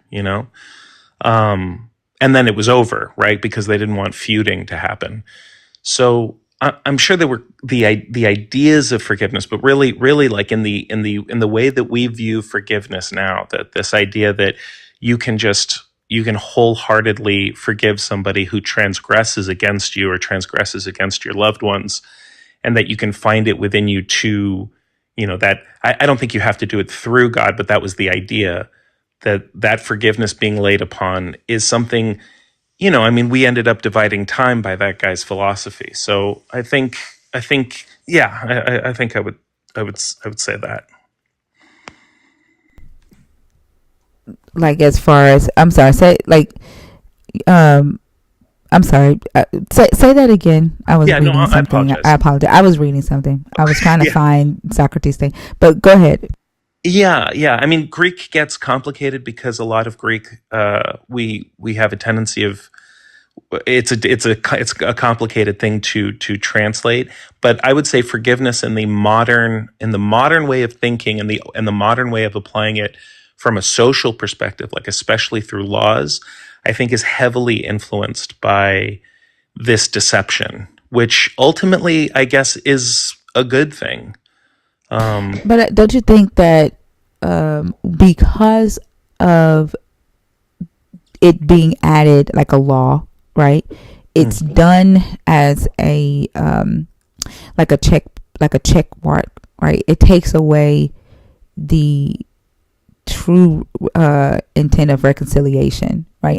Oh, And what mm. one would consider to be forgiveness, but it's really about uh you know coming back together with your loved ones or as a community. With Christians, they're not willing to forgive people that they don't agree with, right? For example, the unbalanced attention that they give to the members of the LGBTQIA Hmm. so-called sin, right? Right, right. While ignoring the sins of murderers, right? Or willing to forgive the sins of murderers, essayers, uh, people who focus on greed and oppressive Right, right. behaviors, right? Yeah. Um, and so it's not really true forgiveness. I think that Christians, by and large, are probably the worst practitioners of Christ's teachings, for sure. Yeah, but Starting with, I'm saying, like, yeah, because of the like, but we're talking about like this I see. deception, I see. right? Yeah. Because it's presented through this deception as a law, this deity said to do, right? It's become more Mm. of a checkbox, right? Yeah. They then actually focusing on reconciling with the human, Hmm. right, or understanding the human. Hmm. You Hmm. see, so I don't see how that deception. I get what you're saying, like, as But it far didn't as, work, basically, is what you're saying. yeah, because it turned into what we see, like the forgiveness is then a conditional, right? Right. Right. Right. No, that's interesting. That's an interesting way of. I'll think on that, but I think you're correct. I have one more example, and it's a much shorter one, but it's one that I personally worry about a lot. Um, I have kids, and I like to take Christmas time really seriously. Not in the religious sense, but in the idea that there's Santa Claus, and I worry that I'm deceiving. I worry that I'm deceiving my kids by taking it so seriously. I go all out. And I do worry that it is. I think it's a greater good for them to believe that the world is magical. But my wife, she did not. She does not think that, and she thinks that as they get older, it might end up hurting them to think that to think that these kind of magical beings exist. If I could just ask your opinion on that. um I think that, so like for me, when I was taught it and I taught it to my kids, it didn't hurt them and it didn't help them, so there was no greater good that came out of it, if that makes sense. Like, we had fun, right? Right. But I've talked to several people since I started doing this live where it did hurt them. Some parents connected it with teaching them how to ask for certain things, or they didn't get certain things because they like really double down on that you didn't get this because you were bad, or they promised things that the Santa Claus would bring and the kid didn't get it. Like, there's one of the members in the group who talks about a tea set, and to this day, like, that tea set stuck with her, that she didn't get. She was told why she didn't get it and made her feel bad, to the point her, when she got older, her husband ended up buying her the tea set because that stayed with her. So I mean, it could have a negative impact on the child, right? To indoctrinate them into that. But also, like I said, I didn't have a negative experience with it. My kids, once they learned, they just moved on. Like, they didn't give a damn. What age did they move on, if you don't mind my asking? I would say about 8. Oh, okay, good. All right, I got some time.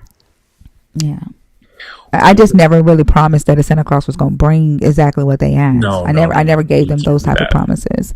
No, I'm talking about like cookies out and leaving a note for them, thanking them for, being good and doing their best and things like that, stuff like that. And I did the cookie thing, but I wouldn't write a note. Like, I never had them write to Santa, and I wouldn't write back at Santa. I just did the cookie thing, and I only did that like once or twice. Right. But I did put the presents out. Eventually, they knew that it was me, putting the presents out. Yeah. But I didn't go as far as to make them believe that they were talking to the Santa Claus, if that makes sense. Right. Yeah. Yeah. My son just turned 4, and so things are starting to become a little bit more permanent. So it's something I'm thinking about for next year. Like, maybe I got to ease off the pedal.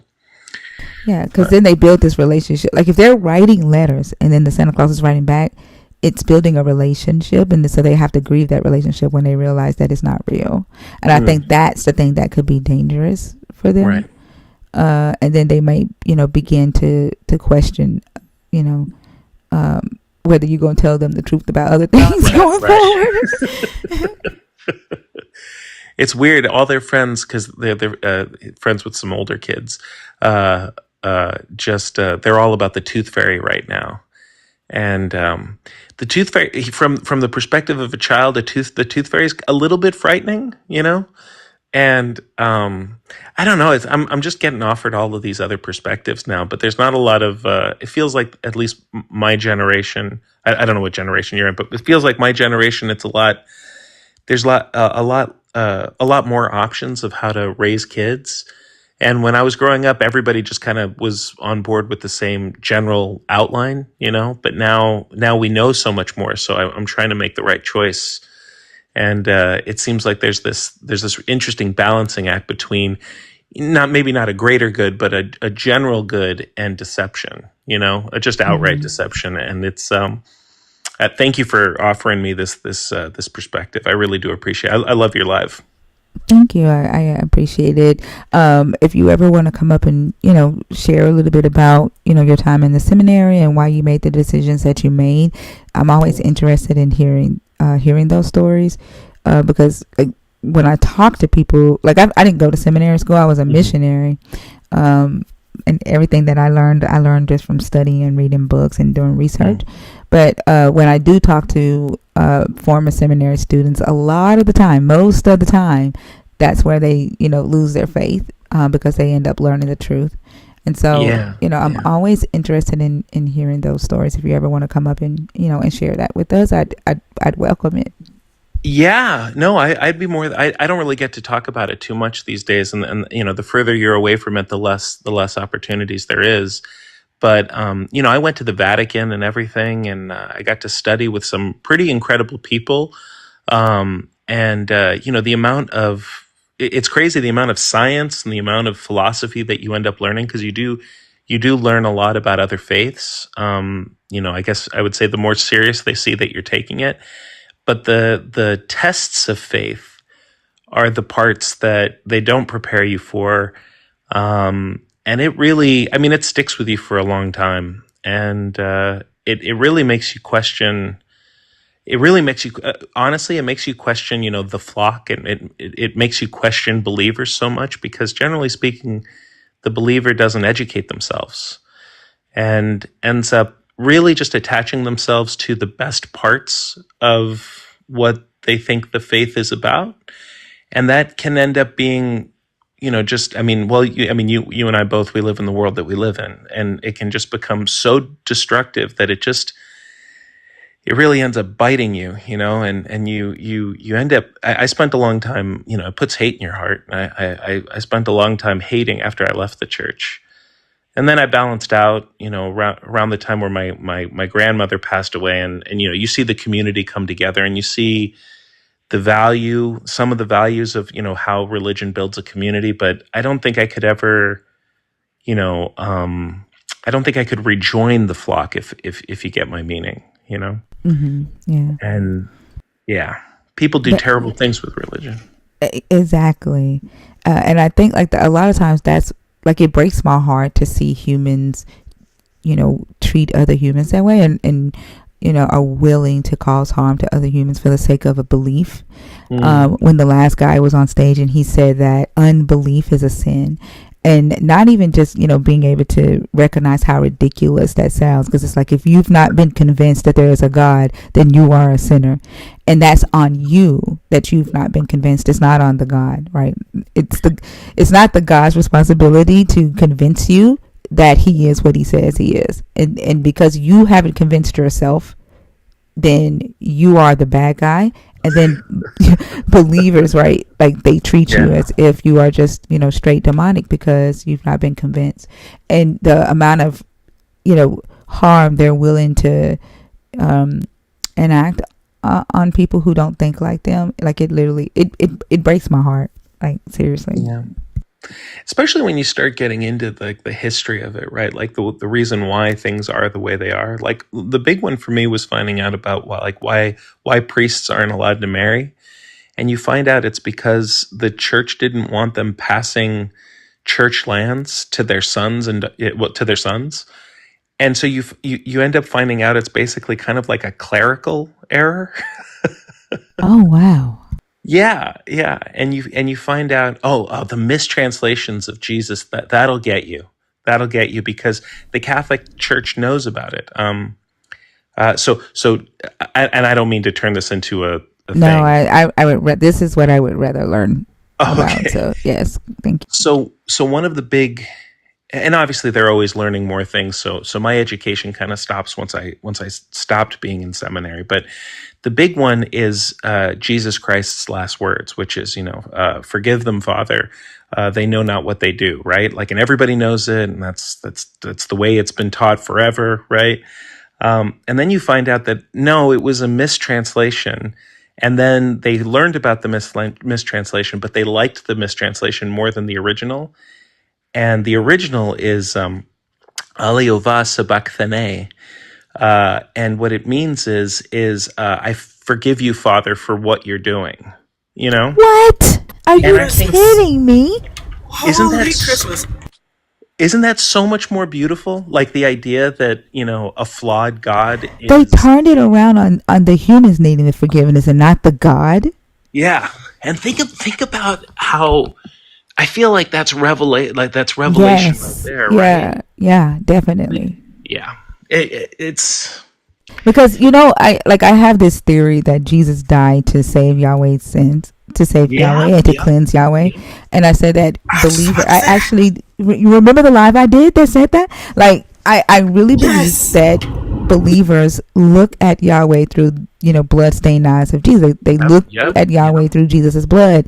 And I did a live asking, did Jesus die for the sins of Yahweh? And that is fucking insane. Yeah, That, no, you that right on. wow. Yeah. No, it's Singer. no, Wow. it's lit. I mean, that the origin of that concept, not sinner, but heresy. Heresy means perverting the word of the church. So once there was a group of people that followed this concept, this idea of effectively a flawed God, because even the word omnipotent is a mistranslation. You can look that one up. God is not omnipotent. He's not all knowing, all seeing. He's all providing, and that's the Greek word pantokatar, and but it changes it, right? It becomes such a militant God when you find out that, oh well, he sees you, well, not to bring it back to Santa, but he sees you when you're sleeping, and he's judging you, and all of this stuff, and that's not what the original translation was. The original translation was apparently from Jesus was is that God is all providing. He can give you the strength that you need in order to see. I mean, we're talking about like an enslaved people, like a people that were routinely subjugated, and so of course they would come up with a God that would be able to provide for them while they're being tortured or while they're being oppressed. Like, but the idea of an omnipotent God, that's all Roman. That's all Exactly, man. Rome fucked up oh yeah, for sure. humanity Oh, for so sure. bad. Yeah, Saint Michael is just a rebrand of Ares, which is the god of war, and that didn't exist in pre-Roman Christianity. All of it gets just ramped up to an empire once Rome adopts Christianity. That's where all the Hmm. nonsense comes from. Yeah, yeah. And then, so I was listening to another person who had gone to Princeton Seminary School, and he said that he was in the library. He was getting his PhD. Mm. He was in the library, and he came across the Ascension of Romulus. Have you read that? The Ascension of Romulus. That Mm-hmm. sounds familiar, but no, I can't recall it. Romulus was the founder. I don't know if it's a myth or whatever, but he was like the mythical founder of Rome. Yeah, and his brother Remus. Yeah. Yeah, and he ascends, like he has an ascension similar to Jesus. And so he said that, like, he's reading about the ascension of Romulus, and he says he stops and he's like, oh my God, like this sounds familiar.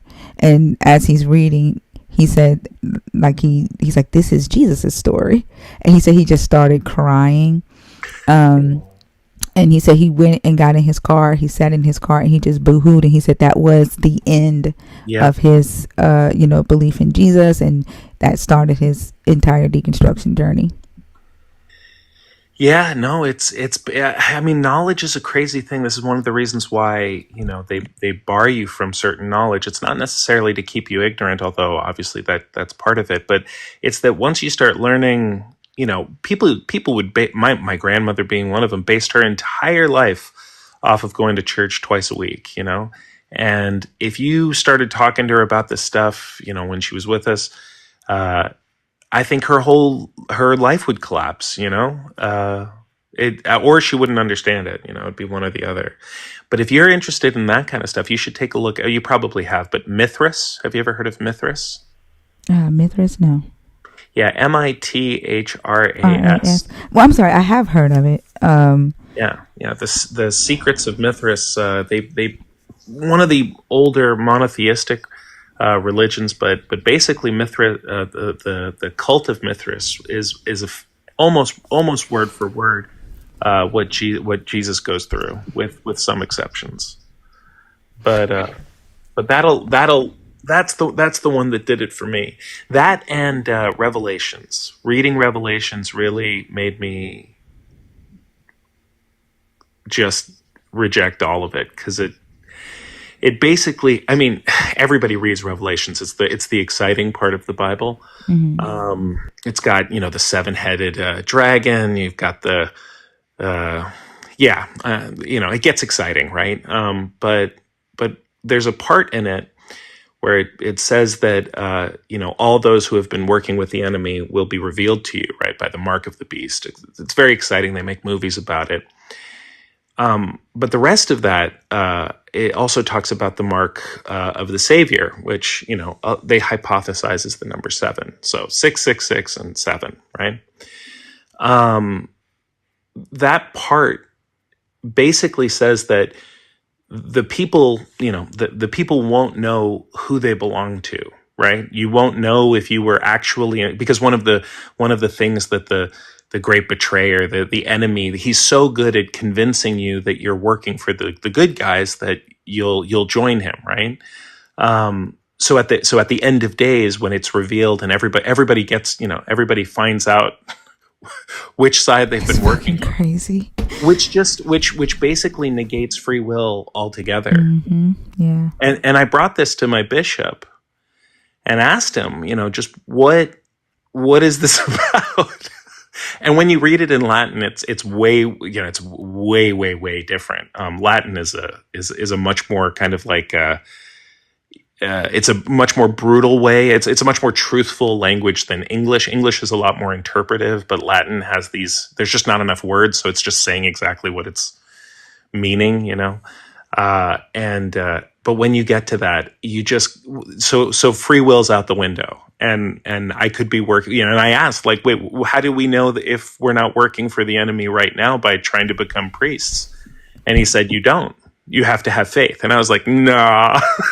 It's crazy. Oh my gosh. Yeah. It messes with you. It's a trip. Yeah. And like, how can that be, the plan of a benevolent deity though? Like for us to be, like we're finite. You know what I'm saying? That, like, for people who believe in this, like, why for a priest to just be like, just go with it, like, you don't know, you may get to the end and you just might be on the good team. Like, what the fuck? That's like saying you don't know if you make the basketball team. Put in the work, and then it's just like, I don't know, it's insane. Yeah, it is. And of course, you once, I mean, your friend went through it, right? Like, you take a moment, right? You go out to your car. For me, I went out to, I was in New York City, and I went out onto 14th Street, which is a busy street. And you just sit and stare. You realize you're staring into space for like 2 or 3 hours. And then you get up and you go, well, okay, done with that. And you just want to start, you physically want to walk away from it as fast as possible, because it's a spell, right? The spell's broken. It doesn't work anymore. But you know what? The reason why I'm not sure about deconstructing, and this is crazy, but I do still talk to God. And I don't know why that is. I don't, because I don't know what that part is. It could be just like the release. Like, I understand why, some people hold on to the idea of a God, because humans are unpredictable, under matured, right?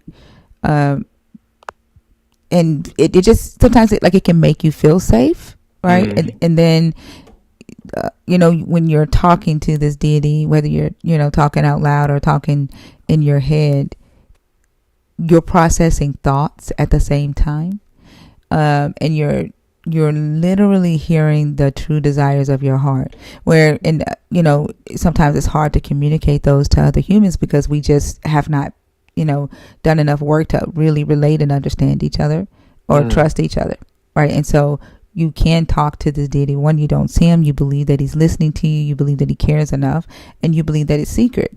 And so when you are doing this, it's in your rarest, truest form. Does that make sense? And so I think, like, for me at least, that's like when I was deconstructing, like that's what I recognized for myself. So let me correct that, and that's what I recognized for myself, and that's how I learned myself too, right? I would write in my journal, to the deity, because I tried to hang on to like Christ consciousness when I first started deconstructing. Right.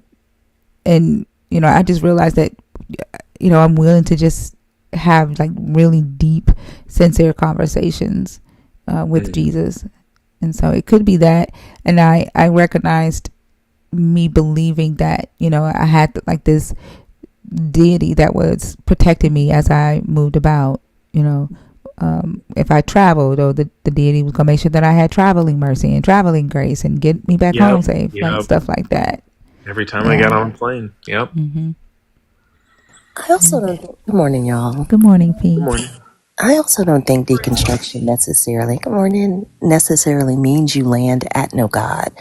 I agree with Thinker. I think part of it too is sometimes has to do with how our brains naturally process information. Like, I see it as the difference between people who journal as opposed to people who talk out their concerns. Like, I'm a journaler. I'm so inside my head is insane. So even when I'm processing things and fears and things like that, I do that internally. I don't necessarily do it externally. So sometimes this God idea could be just that external representation of a mental process, if that makes any sense. It doesn't mean you have to let it go if it's functional for you. It's not like you're trying to force other people to believe in the God that brings you comfort. There's absolutely nothing wrong with that. But deconstruction doesn't mean that you land at, oh no, it's nothing out there. It doesn't mean that at all. Yeah, and I say this a lot. Like, I think the issue that we see in the world today is everybody tries to get everybody to look, to believe, think, and look the same, and so it interferes with the experience of other humans, right?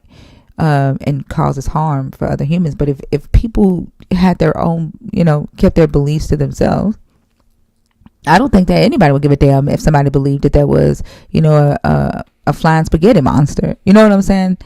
If it gives you solace and peace, and makes you a better person for you and for everyone around you, nobody would be complaining about that shit. Nobody would. But because your God, your idea of your God, and your belief systems are making so many people suffer on this earth, then it's an issue.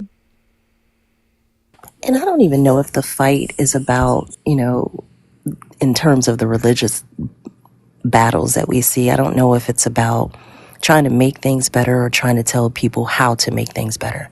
Because all of the religions tell you, oh, we want peace, we want love, we want all of these things. They all say the same thing, yet they're focusing on the roads that people walk on to get there. If ultimately the destination is the important thing, then why are we fixating on how people got there? Because we have these conversations all the time. Like, we want the world to be a better place for everybody. And if you want the same thing, yet you're fighting with me about the fact that I didn't walk on the road that you walked on to get there, then is that really what you want? Is it truly the end result, or is it control over how people get there? And I think it's going to take religious people being honest with themselves about that piece.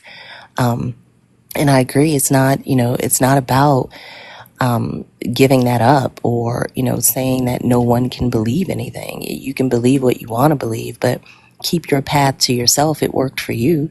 It's like weight loss. Like, I may do one thing to lose weight. You may do another thing to lose weight. I don't have to shit on how you did it. And you don't have to force me to do it the way you did. If we both got to our goal weight, and I'm using that as an example, please don't come for me for body positivity because I'm all about that. I just use it as an example, people. I know sometimes the comments get real spicy.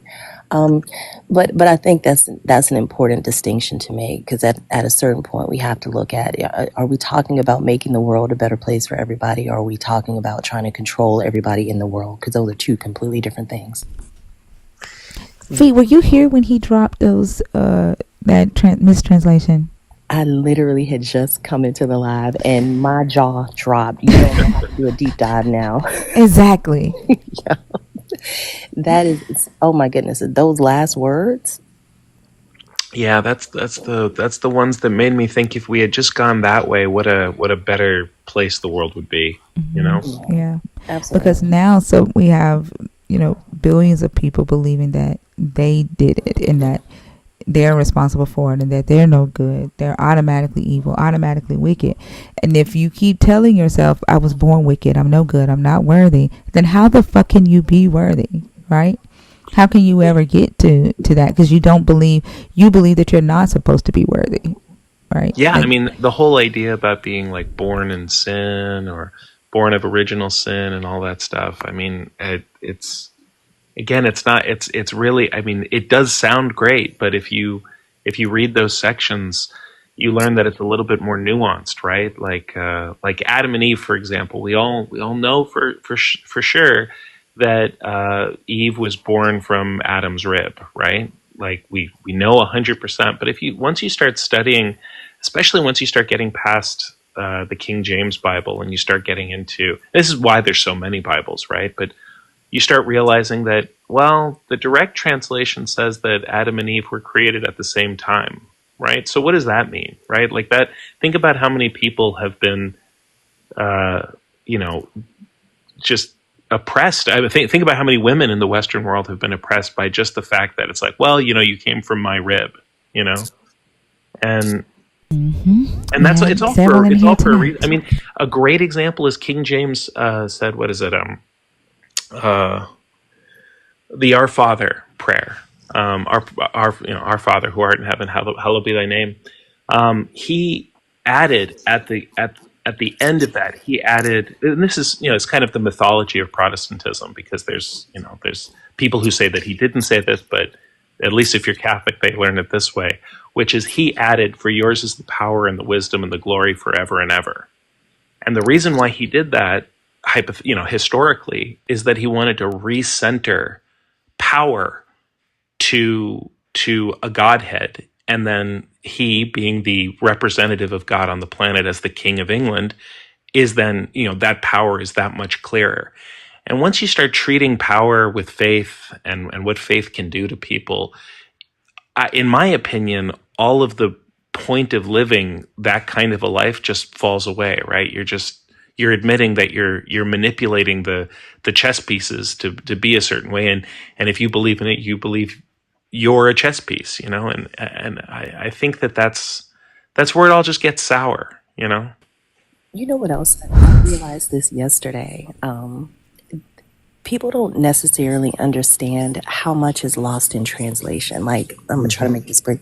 I'm a sign language interpreter, and my boss, my direct supervisor, is deaf, and we were in a meeting yesterday. So he was running the meeting, which was being in voice interpreted by someone, because we had some folks in the audience who could not sign. I also have a coworker who is deaf and he's low vision. So he had a close vision interpreter sitting like right with him, and she was relying on what the voice interpreter was saying, my direct supervisor was saying. So I'm sitting here, I'm looking at the source message, I'm hearing the interpretation, and then I'm seeing the interpretation of the interpretation.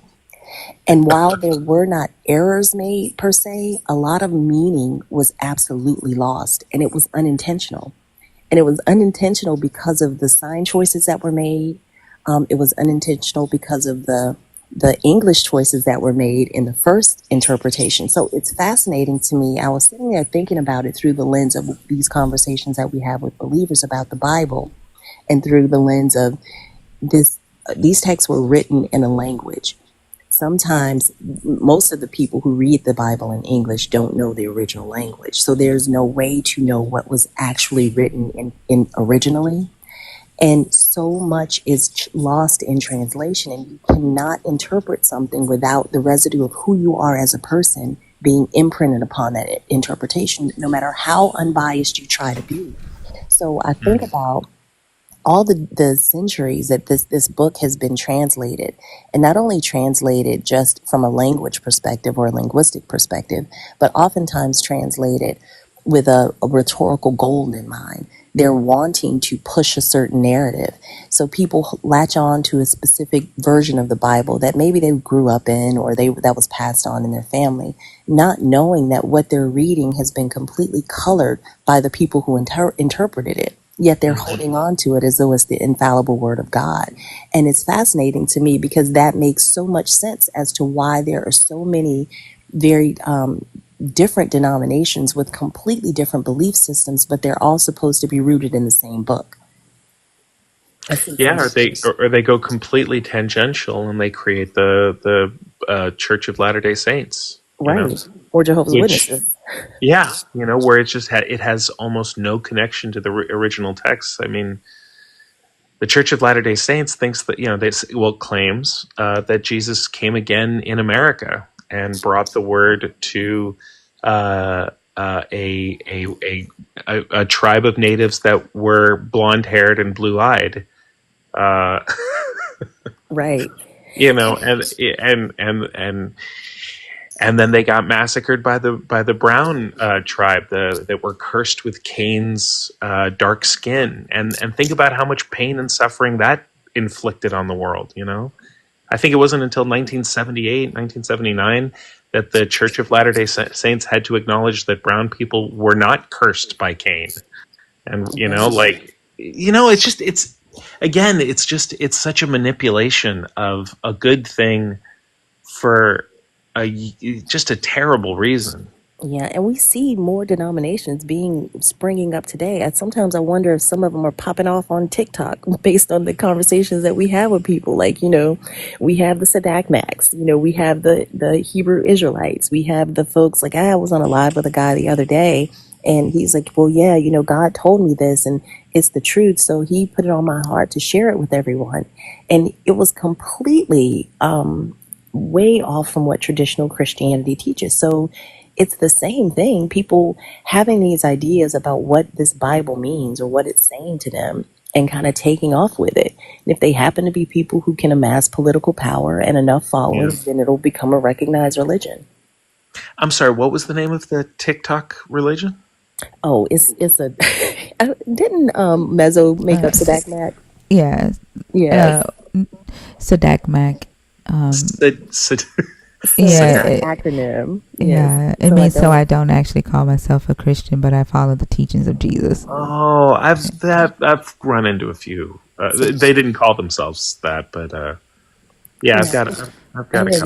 It's an acronym that I think it just started off as a joke, right, Thinker? Like, Mezzo just was like, Biff Taj. Yeah, and then I added it to the dictionary.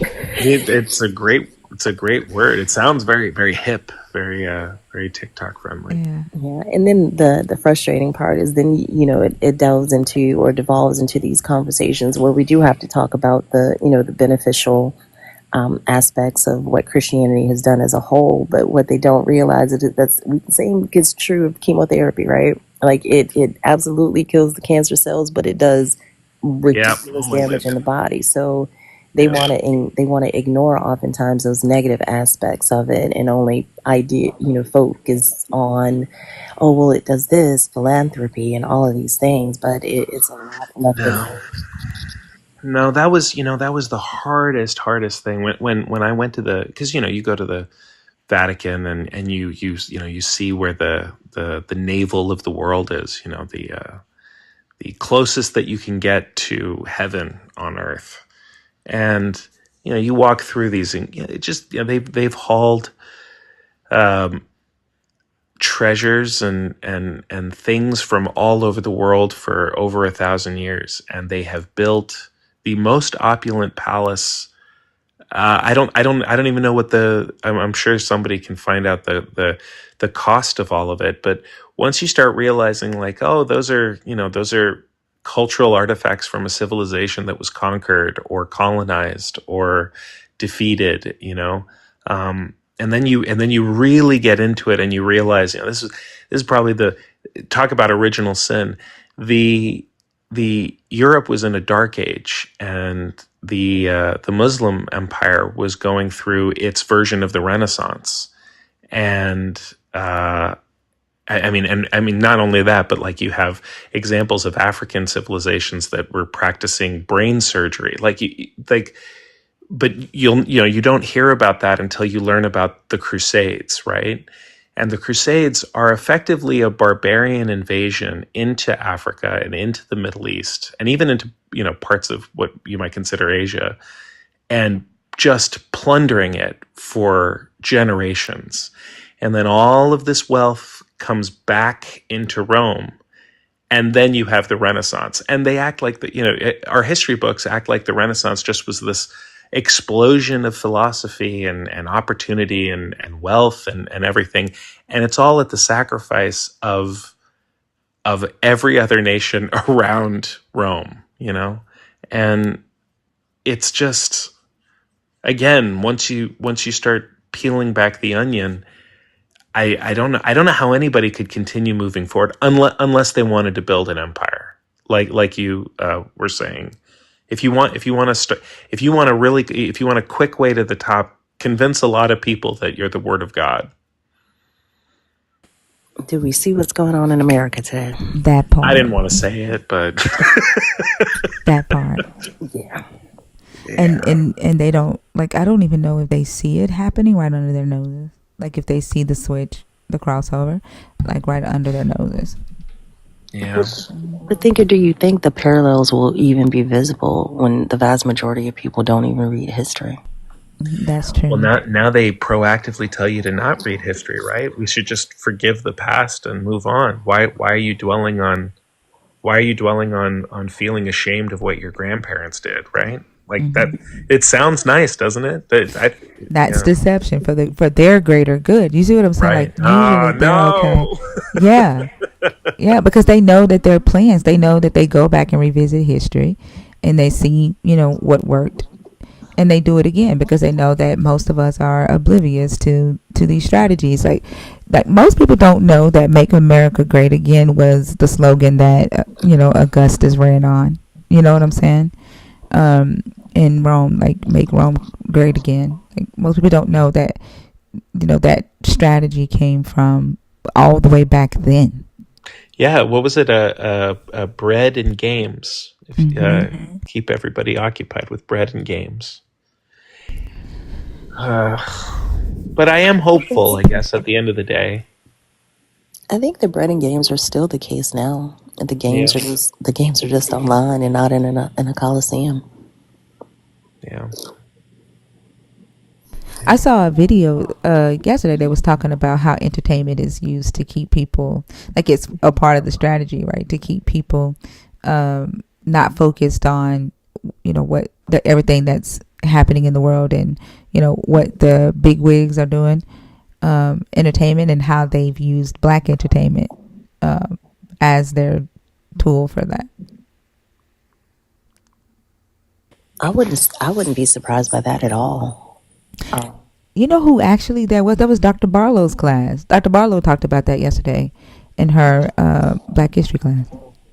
And I honestly think that education is going to be the only thing that shifts the tides. Like, and it's got to be in a format that's why I wonder if there's like this Hillman talk thing. Like, it's got to be in a format that speaks to the people. We've effectively reduced the attention span of most children, of most Americans, of most people around the world, so that the idea of sitting and reading and studying is not attractive to most folks. Some of us nerds, we love it.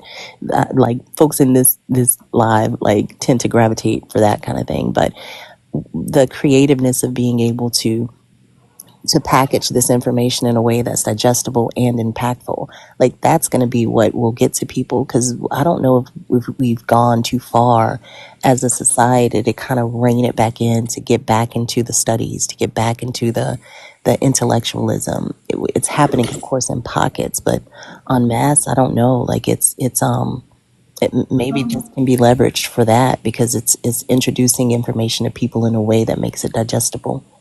Like you said, maybe we can stay hopeful. That's all we can do, and what we can in our individual communities. I think. Give me Oh, just 1 second, Trinita. I reposted a video today where the entire course offerings. There's a spreadsheet. A creator shared the spreadsheet to all of the course offerings. I tagged the doctor that is teaching world history, and there are humanities courses there too. So just go to my repost. It's probably the third repost that I did last night, and you'll see all of the course offerings there. You're welcome. Fee, I'll be right back. Y'all gotta go to the bathroom. Okay. I think Lala or Selena was saying something. I think it was Insight. Yeah, yeah, because I didn't see. I'm Are just you sitting guys here with all my in? mouth still wide open. Are you guys all in college together? Oh, no. I I was. don't mean to pry, I'm obviously. sorry, Hillman Talk. No, Hillman Talk is Dr. Barlow is a professor. I don't know what school, and she had posted this TikTok talking to her students about her African American Studies class. And the entirety of TikTok thought she was talking to everybody, and it kind of sparked this movement where other professors are offering classes for free. They're going online, Oh, going live and offering these classes, and people are signing up for them. I've seen Gardening 101. I'm enrolled in African American Studies and so many other courses this spring. It's insane, but it's people getting excited about learning and sharing the things that they learn, and making education and higher education in many ways accessible to folks. Yeah. And they've kind of dubbed it Hillman Talk from the A Different oh my World gosh. Okay. show back in the day. I'll take a that sounds great. I'll be honest, I learned to cook because of TikTok. Really? Um yeah, I mean I always liked cook, but one of my jobs coming out of education was I worked a line cook at a diner up in Vermont, and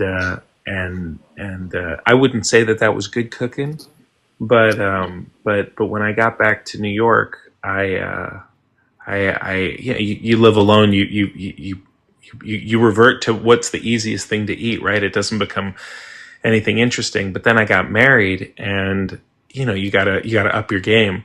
And it was TikTok that showed me all kinds. I mean, that's the number one thing I do on this app. So I'd love some education. That'd be great. Yeah, I say check it out. Like it's several courses that are there's. I posted one in our Discord because a lot of people ask me about sign language, and there's a young lady that's teaching ASL basics. I don't know what day her class is on, but yeah, I just think it's a beautiful representation of what can happen when community comes together, and I absolutely. Exactly. And it helps us buck the system, Yeah. because yeah, I'm in school getting my dual bachelor's and master's right now. And if I had known before I started school again, I would have just done Hillman Talk. I'm still doing some classes with Hillman Talk because I took African American histories last semester. And I'm like,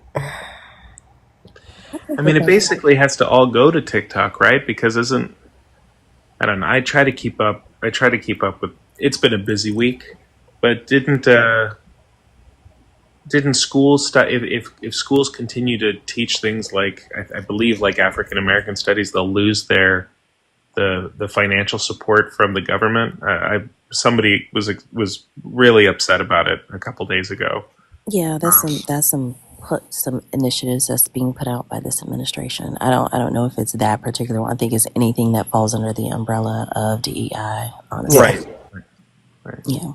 Which is so sad. I was just talking to a colleague of mine. She runs a nonprofit organization that's focused on the experience of not only deaf, hard of hearing people, but the intersectionality of being deaf, hard of hearing, and Black in America, because that's a dual minority. And she wants to make a statement about her organization not stopping their efforts and identifying the fact that she only wants to partner with organizations that are similarly aligned. And it's going to be hard because DEI is not about giving people an unfair advantage. It's about making sure that the playing field is level. And that's for folks in wheelchairs. That's for folks who are blind. That's for folks who can't hear. It's for so many people. It's ensuring that veterans aren't not hired. It's ensuring that folks who are older are given an opportunity to make a living. So it stretches so much farther than what the vast majority of people think it does.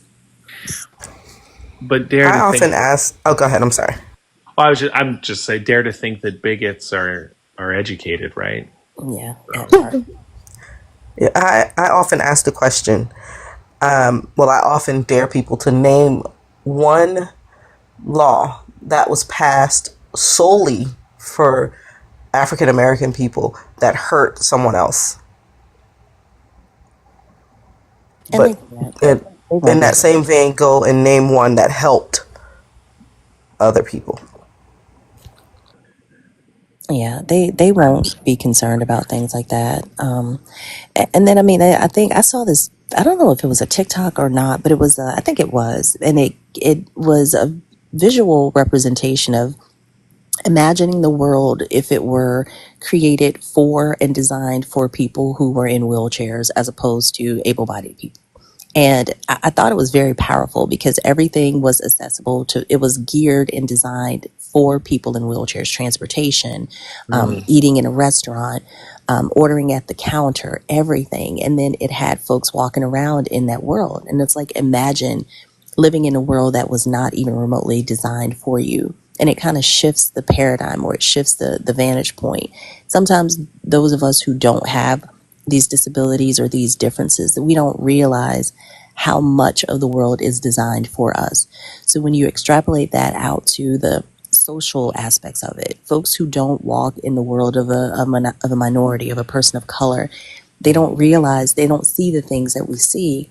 And I do think, like to Insight's point, it takes a level of interest and education and work to be able to recognize that. And it's just easier to ignore it and claim that those of us who live these experiences are making it up. Yeah, but I think a good example of the power of words and the way you present your argument. For decades, people had been trying to get gay marriage passed, right?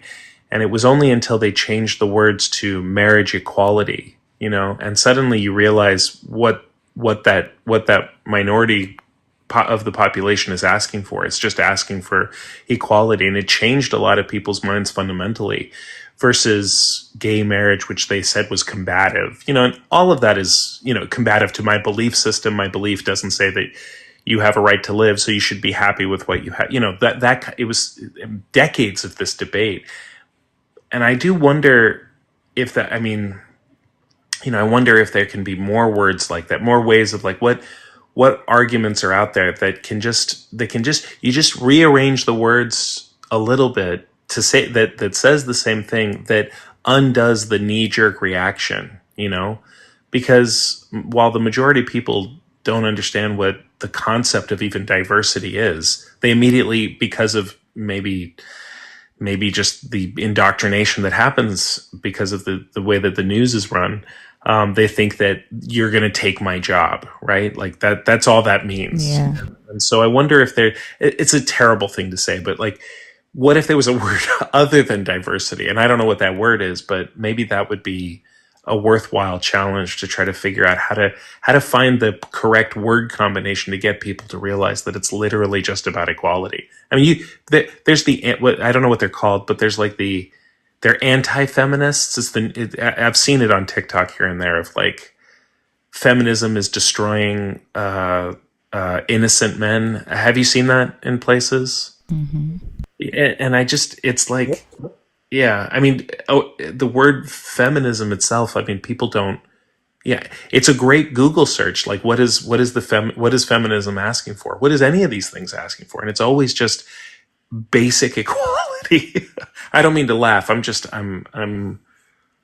it's just so sad. But I think too, like there are people who don't want that equality. There are people who know what the hierarchies do, right? The Mm. power within the hierarchies, and they spend a lot of money on making sure that that equality isn't reached, right? Yeah. I think it's Andrew Carnegie who said there has to be somebody who is experiencing inequality in order for capitalism to work.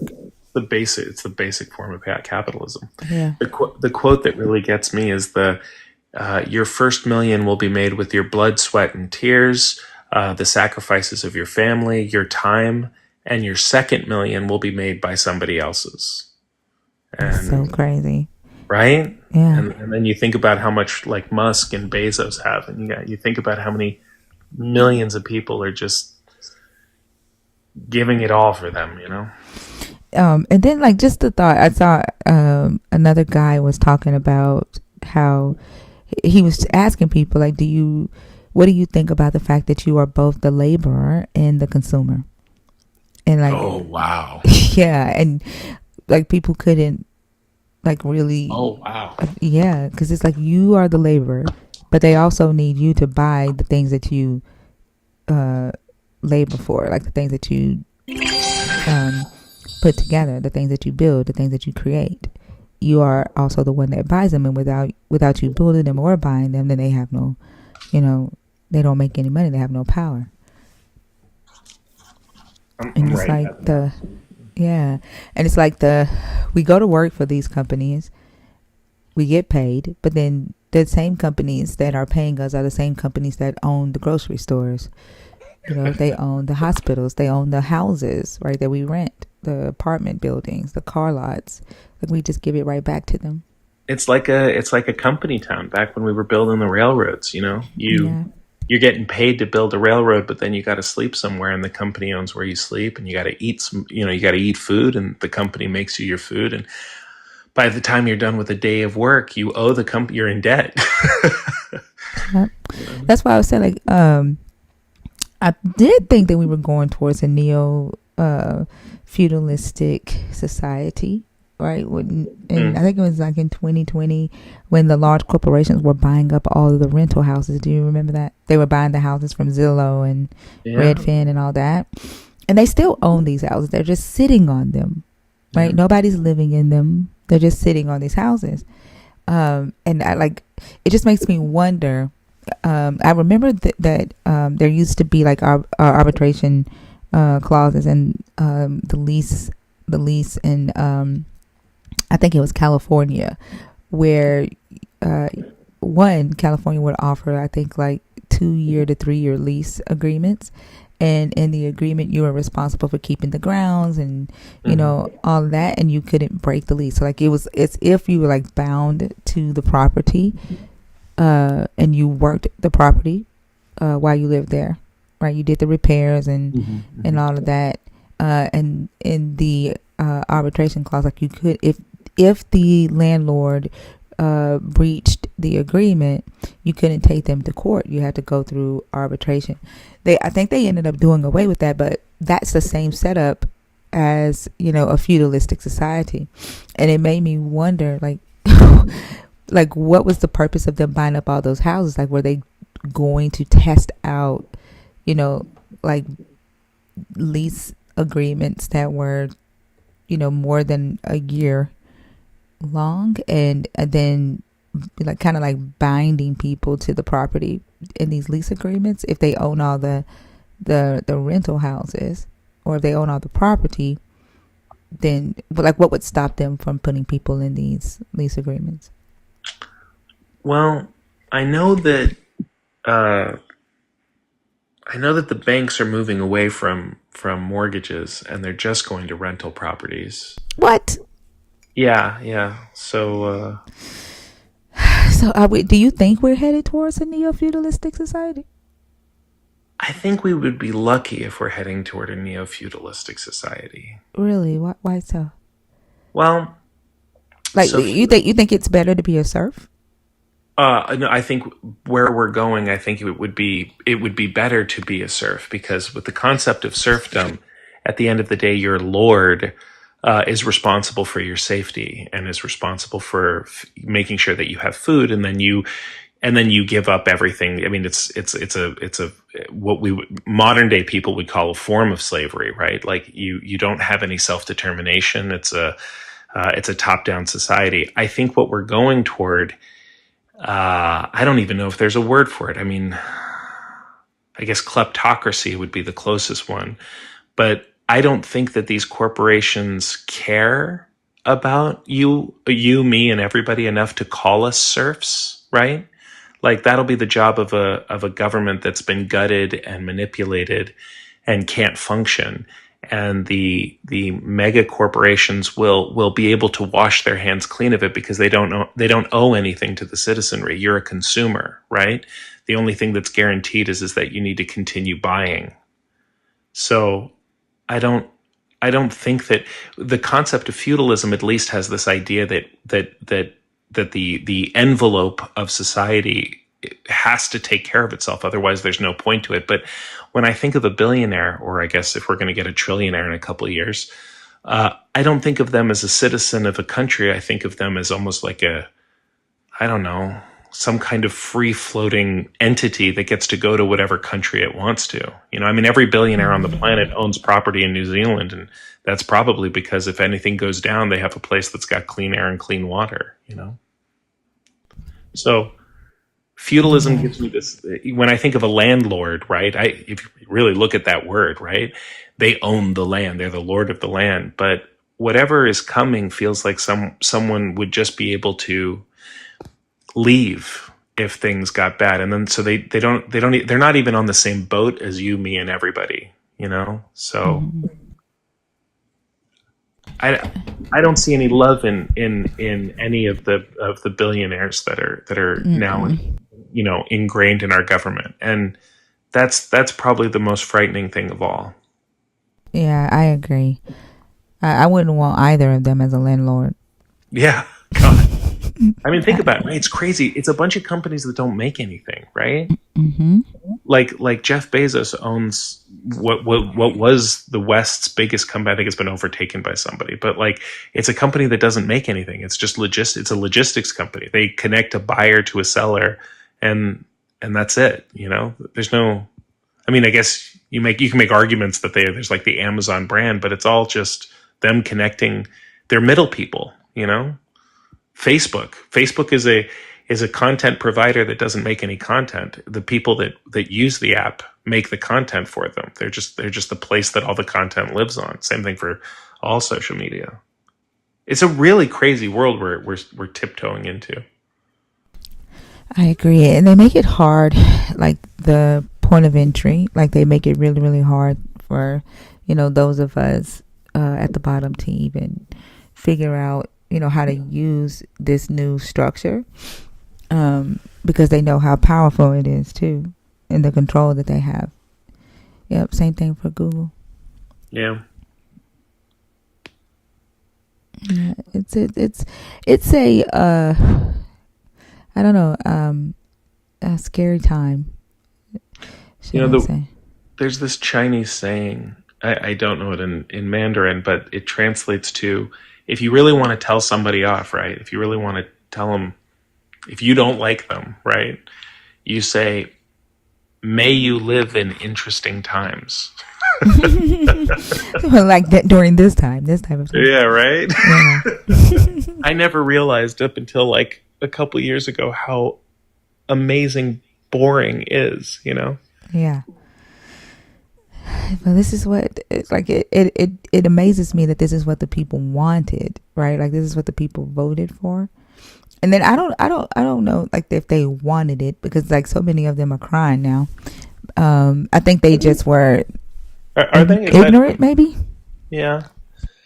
I tell you, I mean, if I could wish for anything, if I could make a mid-level wish, it would be to have the confidence of, and I don't mean to make your life political, but I do sometimes wish that I could be like a flat earther or MAGA or whatever, because the world that they live in is one. It's so exciting. Democrats control the weather and are using hurricanes to knock out southern states. Thank you for laughing. Because man, right? Like how the flat earthers think that there's an ice wall being maintained by the FBI that connects to other flat worlds that are out there, but like it just everything sounds so exotic, Yeah. and instead it's just all kind of I'd love to wake up tomorrow and think that climate change is just BS, It's. Did you say it sounds exotic or idiotic? I mean, it's both. Yes,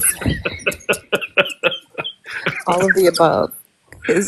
But I agree with you. Like the I've never understood the phrase "ignorance is bliss" in the way No. that I do now. Like growing up, I would hear it, and but it never meant to me what it means to me now. Because you're right. There's a certain level of, okay, it's good, all is well. The picture that we see, the dude sitting in the middle of the chair, everything around him is on fire. Like I'm fine.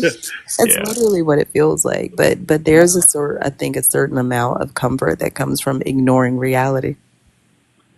I don't know Most how you definitely. do that though. I never have. I Yeah. don't. I don't know how you. How can you not see the train coming down the tracks? You believe in a God. That part. Oh my goodness. Believing in a God would definitely Yeah. help you ignore reality. Your mind will stay in the spiritual realm. You're so now you. What's the destination for you now that you're? I believe you said you are also deconstructing. Yeah, yeah. What do I you? don't What do know, you just taking it one day at a time, right? Like I honestly don't know right now. Like when you say destination, what do you mean? Like as far as Oh, I mean, I don't believe that atheism is like the end goal of deconstruction that I think that a lot of oh people yeah, do. Um, that's why I said like people. Some people end up at atheism, some people don't. Right. Um, I mean, I don't believe in a God mhm. already. Um, But when I but is that atheism or is that atheism is a lack of a Gnosticism? belief in a God. Mm-hmm. Yeah. I think a lot of people think that atheism is the denial of a God. No, no. Yeah. Um. So I don't believe in a God at all. I don't So believe in anti. huh? I was just thinking. Sorry, that would be an anti-theist, What? A denial of a God. right? Like the Oh, okay. proactive denial of a god would be an Yeah. anti. Yeah. Like if like for me, if I did find out that the God existed, I'm like, okay, and what? Like what's supposed to change tomorrow? Man, Like it doesn't have any effect on my life. The beliefs of the people who believe in the God have more of effect on my life than the God ever has. mm. Um, and I'd be so, so disappointed. huh? I would be so disappointed If a God existed, in the way, like, let's say, okay, we pass away, we we see a staircase, right, and we climb that staircase and go up to a lonely cloud with a pearly white gate on it, and there's a guy with a ledger, crossing off names and everything. I'm gonna just be so annoyed, you know. let's just all be real right now. Like if there was a God, right, and we did die, 9 times out of 10, and if that God is anything like America, like the what we see happening in America and what people like, we all know damn well that God don't want our asses in heaven because we would be trying Not to at all. deconstruct heaven. Like our asses is getting thrown in the incinerator. Like if that's the God, like we're not. Like we wouldn't even be happy in heaven. We would be having protests and shit, trying to fix some shit. Um, Amen. yeah. So like, I'm not like when people are like, "What if you find out if you're wrong?" I'm like I don't like the God. I'm not looking to spend eternity, with this God with the way that it is like that. I'm not looking forward to that. I Right. also think even asking that question kind of identifies where their focus is. It's on self preservation. It's not about whether or not you're doing the right thing. Because Mm. I agree with you. Like if by some weird chance that I did find myself post death in the face of this God, I'm still cussing his ass out. Because why did you let this shit go on? You had the power to do whatever you wanted to do, and this is what you chose. So no, like my character and my expectations of what's right and wrong and good for humanity is not going to change. And to your point, I think what's next is you realize, okay, yep, this is not what I thought it was, then you move on. It's like a relationship. Sometimes you go into the relationship, you think it's going to last forever because that's what society has told you it's going to. Um, it's going to do, and then it comes to its end. You come to a realization that you didn't really know the person you thought you were married to. The relationship wasn't what you thought it was. You have positive memories, you have negative memories, and then you put that down, you close that chapter and you move on. And I think what you move on to is actually living your life, discovering who and what you are, helping those around you, and realizing that we are the only ones who can change this world that we live in. And it's through collaboration and cooperation that we do that. But while we're constantly arguing and bickering about whose God is right and whether or not, what I can do with my lady parts, like, what are we doing? But I do think you just put it down and you move it on like a kid whose toy is no longer interesting. Yeah. Or Fee, we can create a TikTok series. Who the fuck did I worship? Oh my God. Just thinking about that. Stop it. Love it. Who the fuck did I worship? With different stories about like deconstruction and what led to it. I love that. Yeah. I love that That's a good idea. idea. Because No. here's the reality. When I was talking to Dew and Christina the other day, like, we have to start talking about, like, one of the biggest pushbacks that believers give us is, well, Christianity has done good things. It brought this and the backpacks, like we were talking about the other day. The Yeah, back. okay, let's talk about that. But we've got to talk about it in a balanced way. We can't close our eyes off to one thing and only look on one side of it. We have to be fair. And they Yeah. have to be fair as well. Yeah, whenever I meet somebody that says, that you can be proud of X even though Y happened, right, immediately that's pride, right? And that's one of that is the penultimate sin of that faith, And it's interesting how quick pride seems to sneak into all of these conversations. Being proud, like saying like, well, we wouldn't have penicillin if it wasn't for Christianity. It's like, okay, well, I mean, like, I'll raise your penicillin and be like, global human trafficking, and I don't understand why there can't be like a realization that like you can't be proud of the fire that you started in your living room when you put it out, like you have to take ownership of the fact that you started the fire in the first place. It's great that you put it out and the house didn't burn down, but that's not something you don't go to. You don't go to your roommates and be like, "Hey guys, I need to get a trophy because I just saved the house from burning down." Like that's not how it works. And I wish that I think that the evolution of Christianity is owning that. And man, when you own it, I mean, literally comes from their Messiah of Jesus. Like, forgive and accept forgiveness and repent. Like, you can own these big feelings if you just rise above your knee-jerk reaction to kind of become defensive and condemn. Um, but of course, Christians would be great if they acted more like Christ. I think in some sense, I think it depends on which Christ. Like for me, Christ is the product, and there's like 6 of them. I can't wait to do the which Christ are you? Like which Christ are you worshiping? Because there's like 6 different personas of this Japanese Christ. Christ is my favorite. Have you ever seen Japanese Christ? No, I've seen the Korean. Korean Christ is Yeah. Korean Christ hit the gym. Yeah. Check out Japanese Christ. Japanese Christ. The legend goes is that Christ survived the crucifixion, which is actually not that uncommon. Basically packed his bags and was like, "I'm out of here." Ended up in Japan and lived in a house for the rest of his life. And there's a little plaque that says, there's a guy that he called himself, I think, Yeshua, and he lived in this house. And Japanese Christians think it was Jesus. What? I did not know that. That's my favorite version of Jesus. Like, can you imagine? Like, you did all this stuff to me. I did my best. You guys are making it worse. I'm gonna keep walking until there's no more land left to walk on. When I get there, I'm gonna go to the house. Oh my gosh. Yeah, there's pictures of it and everything. You should check it out. That's my favorite Jesus. Tomb of Jesus. The tomb of Jesus is in Shingo? What the fuck? They hold a Christ festival in the summer. The funny was a picture of Jesus or Mary that suspected Christians were forced to step on. The ferny was used by the Tokuwa to force Christians to prove they were not members of the outlawed religion. According to the legend, Jesus traveled to Japan at age 21 to study theology.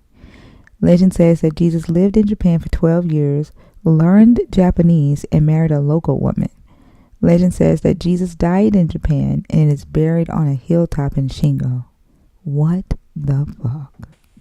Tempura Jesus is wild. You know what? That's his name now. Tempura Jesus. Oh my gosh. I've never heard of this before in my life. I haven't either. Do you see why I say it's an idea created by men?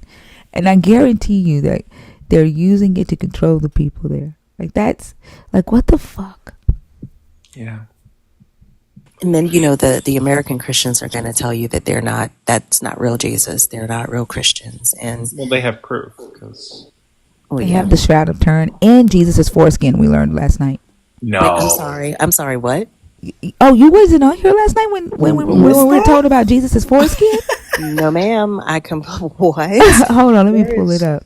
There's something about white people and collecting body parts. Somebody's got somebody's got Napoleon's genitalia somewhere. Yeah. What? Today they just found 1,400 human brains preserved perfectly in a bunch of jars in Canada. They have no idea what that's about. Yeah. What? Yeah, didn't what's her name just pardon a woman who had like 300 fetuses in her backyard or something in her basement? Okay. Mm-hmm. It's called the Holy Prepuce. The Holy I don't know how to say this fucking word, but hold on, let me see if I can find a picture of the foreskin. I pulled it up yesterday. You can actually see, here it is. Like, you can actually see some meat in the thing. Yeah. It's 3:00 in the morning. I don't need nightmare fuel. I know, right? Here we go. Have you ever seen Jesus' foreskin? Have you ever seen Jesus' foreskin? That's how we know we got the right Jesus. Like, this is his foreskin from when he was circumcised at 8 years old. Like, his foreskin at 8, he had a shrunk. At 8, look at how big the meat is in that. Can y'all see that? No. Mysterious disappearance in 1983 from a shoebox under the priest's bed. What?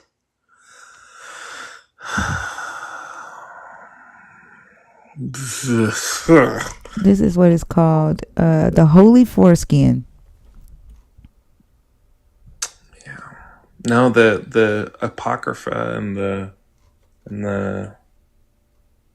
necropolis underneath the Vatican is just filled with different people, different people's body parts. There's a saint, and I believe her hand is kept in a like a glass jar.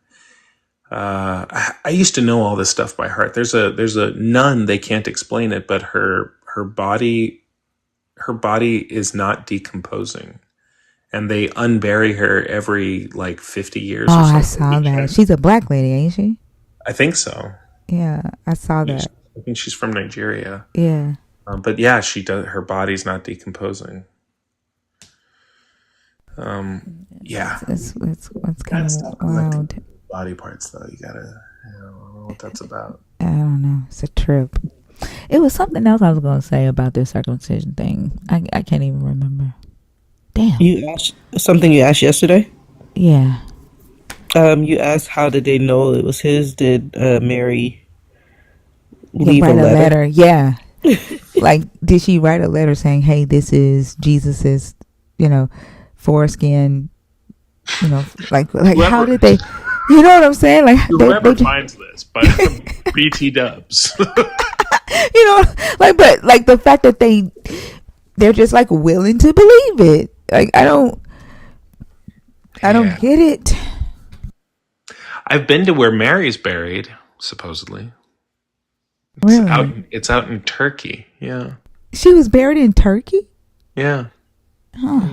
She went Interesting. into she was being hunted after I mean, So again, she went to, so at that time it was Antioch. Is that what it was? It was called Antioch before it was called Turkey or Syria? Not oh Syria. yeah, it would have been called, I think, well, Antioch. it's from Syria to yeah, it would have been Antioch still because it would have been a Greek colony. Yeah.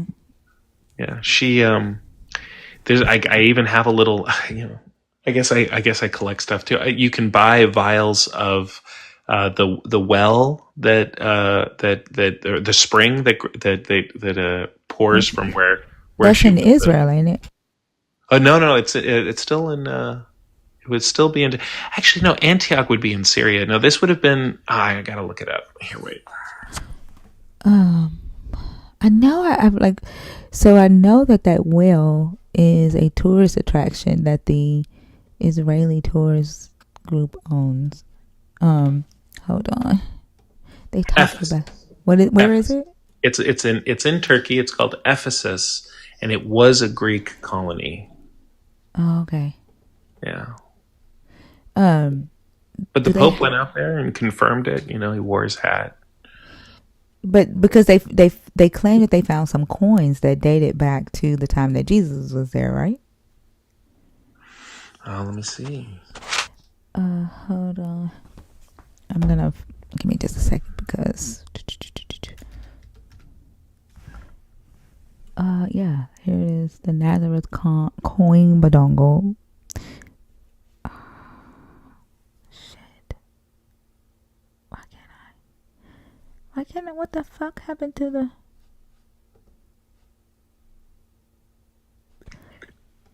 What? Hold on. But I will say, even stuff like this, right? It's exciting, right? There's a certain degree of excitement. It's. I think I know that this person, this scholar here, was pretty upset with like Bart Ehrman over that.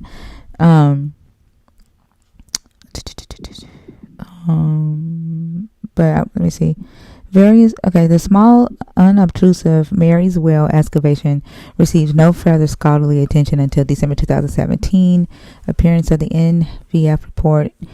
Let me make sure I get the name of the tourist company. I don't know, because I don't know the myth.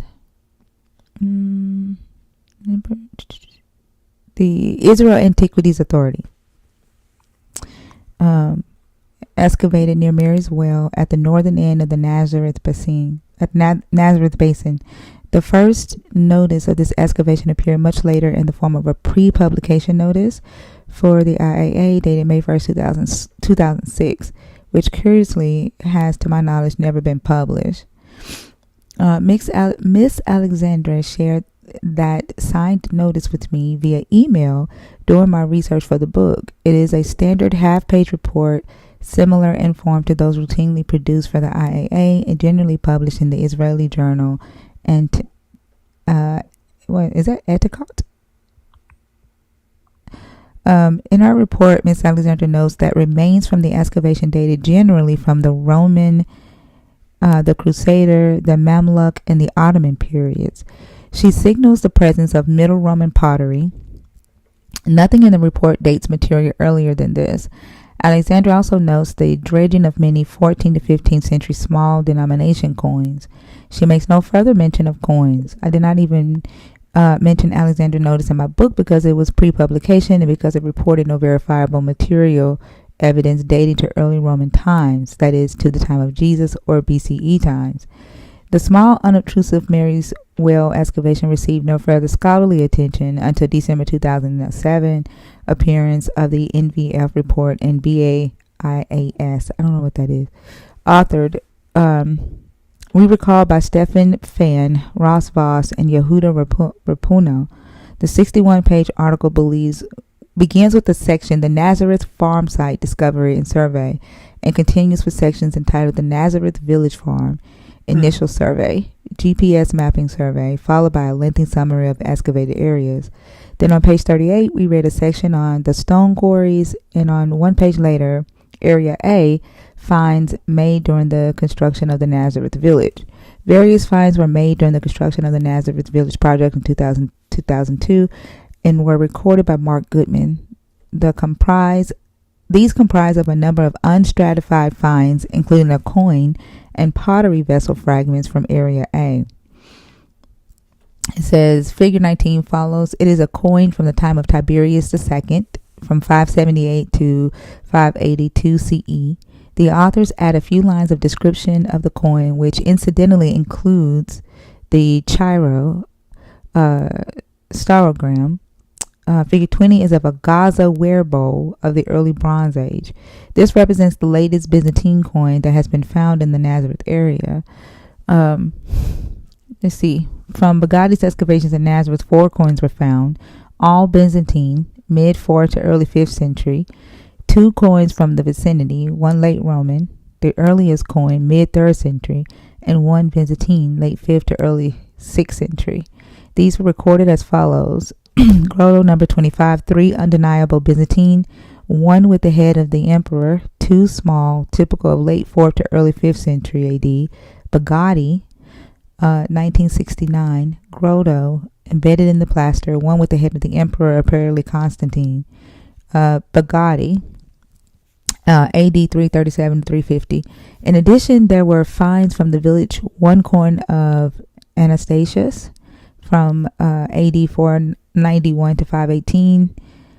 Surface find from plowing the land around the village, 1 coin from Gordian III, AD 238 to 244.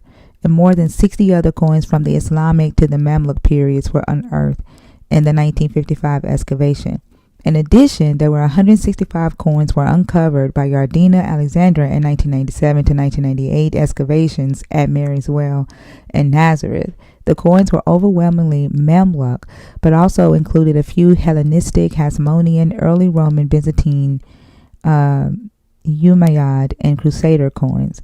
The unstratified pottery vessels included a complete Gaza ware bowl, which was found during the clearance operation which preceded the construction of the Nazareth village. He says, of course, I was flabbergasted to read the italicized words above. In her IAA report communicated to me, Alexandra had mentioned nothing about the coins from the Hellenistic, Hasmonean, or early Roman times. Had such critically important coin evidence been found in her excavation, she surely would have included it in her official report. It is also interesting that Alexandra's report has never been published, despite the now regular dust-off forthcoming. We are almost 15 years after the original excavation, and her report has still not appeared. My first response to this coin anomaly was an article which appeared in American Atheist magazine. So they excavated Mary's Well, right? Mm. And found these, the different strata. Amongst the strata, they found coins that dated before the time of Jesus. And then, so this, I don't know, I think he's just an atheist. I don't think he's a scholar. I forgot his name already. Oh, wait, no, I recognize, what's his name? Renee Salm. No. Yeah. There's a really popular anti-Nazareth movement that basically just says that Jesus never existed. That it wasn't that Jesus was from Nazareth, is that he was actually a Nazarite. But I think that's been... Yeah, but he wasn't a Nazarite. He didn't do any of the Nazarite requirements. Right. And there is a literal place called Nazareth. And but was it called Nazareth during the time that he lived, though? Galilee, I believe, yeah. You're right. Yeah. And so I don't think he's saying that Jesus he's saying is he thinks that the addition of these, late Hasmonean Hellenistic coins was to increase the tourist attraction I to believe it. Mary's well. Like he's saying he thinks that they falsified this archaeological report to, because like he's not saying that Nazareth didn't exist, but he thinks that they are doing this to just up make more tourism. money. I mean, I believe Yeah, it. yeah. I believe it. I spent $10 getting a vial of holy spring water. I mean, it was probably just off the tap, but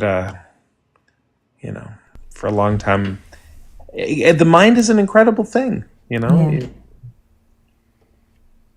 Yep.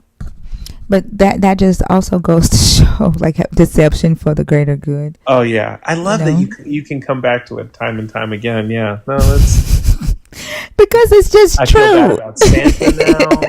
Huh?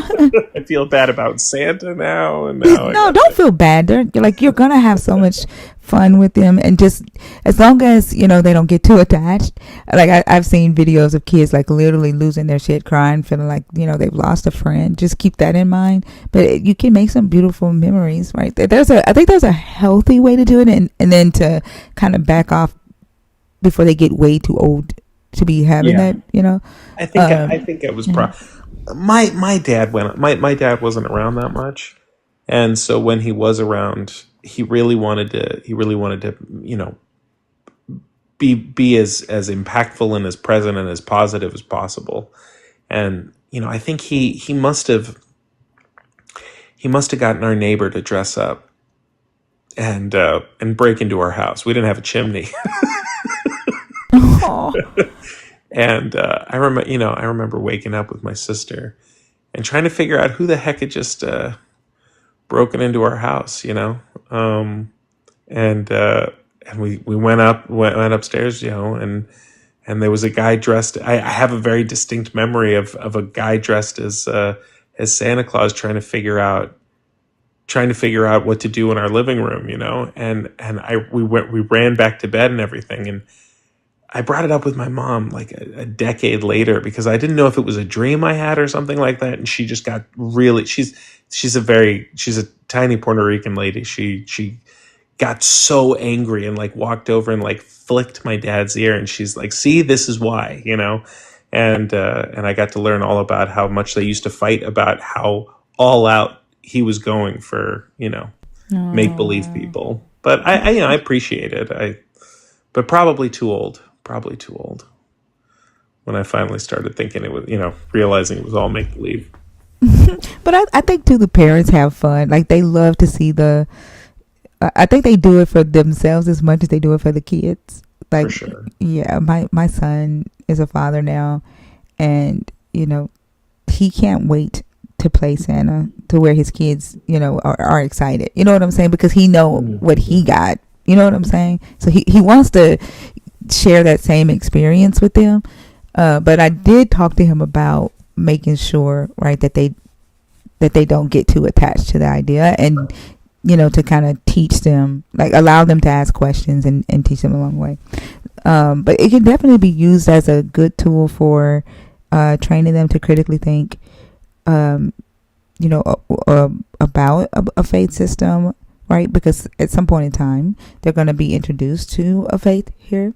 And so as you are, having these, memories with your child, with this Santa thing, encourage critical thought and ask, let them ask you questions. And then also good for you, because how are you going to respond to their questions when they start noticing that Santa can't possibly be real, and they start asking you logical questions? Are you going to continue to lie to them, right? Or are you just going to encourage that thought and have them think a little bit deeper? So I think it would be a good tool for you as well to practice when it's time for faith type questions. Yeah, no, I'm going to have to check in with you about it because... yeah. I mean, here's the thing. Look, when you grow up, my mother, she was one of 9 kids. And when you got that many cousins running around, like you do what you can to outshine outshine everybody, so people take notice of you. And for me, I realized going to church with my grandmother, that kind of put me at the put me at the lead, at least in her eyes. And yeah, but probably when I started working my second or third job, like I was 22, 21, and it sneaks up on you, all of the things you should judge, right? And the things that are evil. And it comes so quick, it's just you just fall right into it, and things you don't even notice. And I got lucky enough that I had a couple friends that called me out on it, and said, hey, that really, just something simple like that hurts my feelings, and then you start realizing, like, oh man, I'm walking the earth judging, you know, judging everybody around me, and Yeah. I'm lucky. I'm lucky, and I would hate to have my kids live that, and think, well, and think that there's an ice wall being maintained by the FBI. Absolutely. Or a dome in the sky and denying gravity. Oh my God, yeah. I hate those Wait, what conversations. is that? What's the thing about the firmament? Like, there's no way that we could have sent rockets into space because of the Mhm. Yeah. firmament. Yeah, they That's a said that the thing. rocket would have like hit the firmament and blew up. Oh my God. Ah. Some people believe that we are fish in a lake, What? in an ocean, and then like we are. Yeah, they believe that we are actually fish in an ocean, like we've evolved, but we're in water. They believe that we're in water still. You know what? Never mind. Yep. I mean, maybe, yeah. Again, the world is so exciting, if you just let go to any kind of rational thought, and you just go with whatever sounds the best. I mean, he did say he divided the waters from the waters. So, like, Yeah. I guess we can't blame them for thinking that, because I guess we would be in the middle in their head. Yep. The waters above and the waters below, and then we would be in the middle. Like, I get why they think that. There's No, no, no. moisture Let me. in the air. Yeah, like, hey, I mean, it didn't take too much imagination for them to get there. The Bible did a lot of the work for them. Yeah, I just wish that there wasn't so much. I mean, I get that the purpose of the book is to be interpreted as many times as there are as many people, but at some point it would have been great for just a little bit of, like, just hard lines, like, Yeah, but I don't no think one. these people like thought that we would be still reading this stuff in 2025. So at first, like, I used to be so angry, like reading this, and I'd be like, why would the fuck would they do this? Why would Yeah. they fuck with people's minds like this? And the more I learn, because I'm learning Hebrew now, and it's reading it in it's so different. Reading it in Hebrew, there's so many things that I can see now, and now it's like, oh, they didn't do this to us. You know what I'm saying? Like, Yep. this was not their intention. But Yeah. There's all sorts of, yeah. yeah. Yeah, it gets dark really fast when you start. I mean, wait. I mean, if you go, if you start getting into the original Hebraic texts, and you start finding out that, like, it wasn't a monotheistic religion, Oh and that, yeah. God had a wife, and then you learn about early Hebrew culture and the fact that Jesus would not have been allowed to have gotten to the age of 32 without being married. Like, it would have been unheard of. What? Yeah, no, yeah. Oh, wait, get to that part where you start finding out, like, you have to have married. They forced marriage. They forced, in the same way that, like, the caste system in India has arranged marriages. China too, although I don't think they do it as much anymore. But, like, arranged marriages, it would have been the duty of his parents to find him a wife. Otherwise, nobody would take him seriously. Interesting. Do you think that's why they had him die? What age would he had to have gotten married? Because I know Isaac didn't get married till he was 40 in this book. So do you think that's why they had him die so young at 33? So what gets so complicated about age? Like I think what was it? Moses died unalived at 300, right? 120. Was it 120? Okay. He was 120. So there's a theory about that because the average lifespan was so short, that once you got to a certain age, I think probably after your 20s, your age would be expanded exponentially. So like every year would actually count as a couple years, because What? yeah, because there's no. If you think about the amount of people that would, I'm sorry, I got to keep it TikTok friendly, right? So if you think about the amount of people that would unalive every like a generation now is what, six, you live well into your 50s and 60s, like so generationally speaking, it's a much longer span of time. But back then, so many people were unaliving for so many different reasons that if you were like a 15-year-old and you encountered somebody who was like 45, it would be like encountering somebody who was 120, so they would apply a lot, like age had a lot more value. You can read about this in So help me understand it a little bit more. So okay, were they really 45 in our time, or were they really 20? But on paper they were like, not on paper, but in counting they were 45.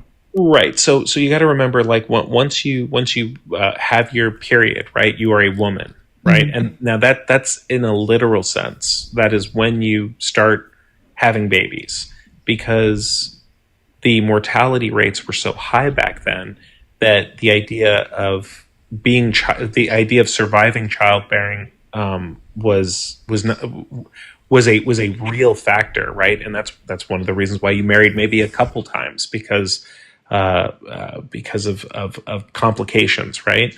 So with a man, by the time I think you were like, between 12 and 14, the expectation is you would get married. By the time you were 18, 18 to 20, again, a lot of this is theory because there's not a lot on it, but you would be almost considered like middle-aged. So when it says that Moses was 40, you're saying that he was really younger than that? Oh, when it says Moses was like 120, it would probably be that he was actually like in his 50s or 60s, which would have been ancient. The amount of generational unalivement that you would have seen as a 50 or 60-year-old, you could have seen hundreds, if not maybe even thousands of people unaliving for all sorts of different reasons. So the community would look at you as like this relic from a time they don't even have a connection to, right? See what I'm talking about? Like that, like it just gives a different feel to it. And like yesterday I had made a statement that this is like a child's fairy tale, and there's a bunch of kids in this book, and that just solidified it for me. Like, this is just a bunch of children that we're talking. It's like a kid wrote their favorite like a project for school, and we're the fucking characters in the book, like or like we're like we have to, I don't know, but it's like their project is now our instruction, if that makes sense. Like it's wild. This is a kid's fairy tale. Like if you think about, I mean, even if you think about like when you finally get to the Council of Nicaea, like right? Peter Pan, holy shit.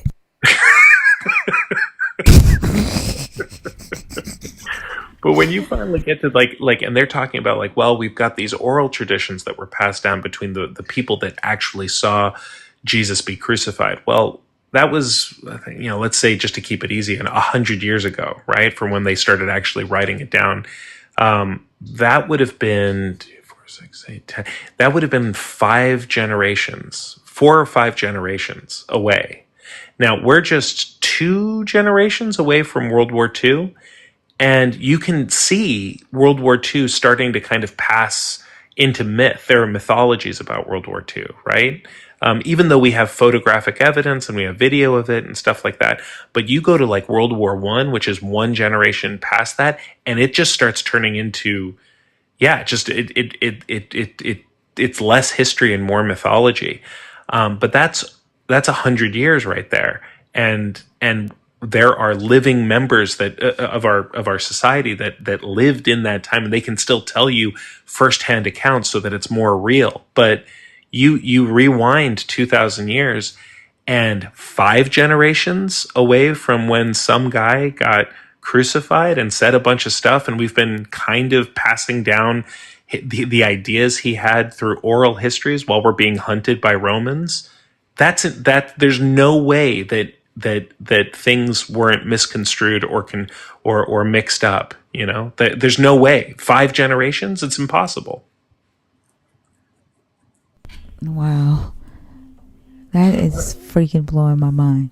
And I wish we could just own it. If you owned it, like, I mean, you could be so much more relaxed about it. And instead, you've got neo-conservative Christians which are saying, like, no, the reason why we know it's the perfect word of God is because the words that were passed down for those generations were being reminded by God directly, which is such a stretch that it just makes you sound like you know what, just like you said, it makes you sound like a child. I mean, just think about like some of their responses. I don't know if you've been looking at the comments. Like some of their responses are very childlike, and like it's like we're having a very civil conversation, educational conversation. And their responses are very childlike, and I think that the book, the teachings, the indoctrination prevents them from maturing mentally enough to be able to think about the things that we're saying in a critical way. That's why I don't think the deception for what they consider like the greater good of getting to heaven or Jesus or Well, I mean, if you think about it, again, we inherit the culturalisms of everybody that built whatever faith, right? This is the identical for all faiths. And if you look, and what's great about the Romans is that they kept really good records. Like we have firsthand accounts of so much of the ancient world because of the Romans, and a lot of it got saved because they turned into Christians, right? the If you look at the culture of Rome, right? If you look at how they governed themselves and what they thought, we have recipes from back then.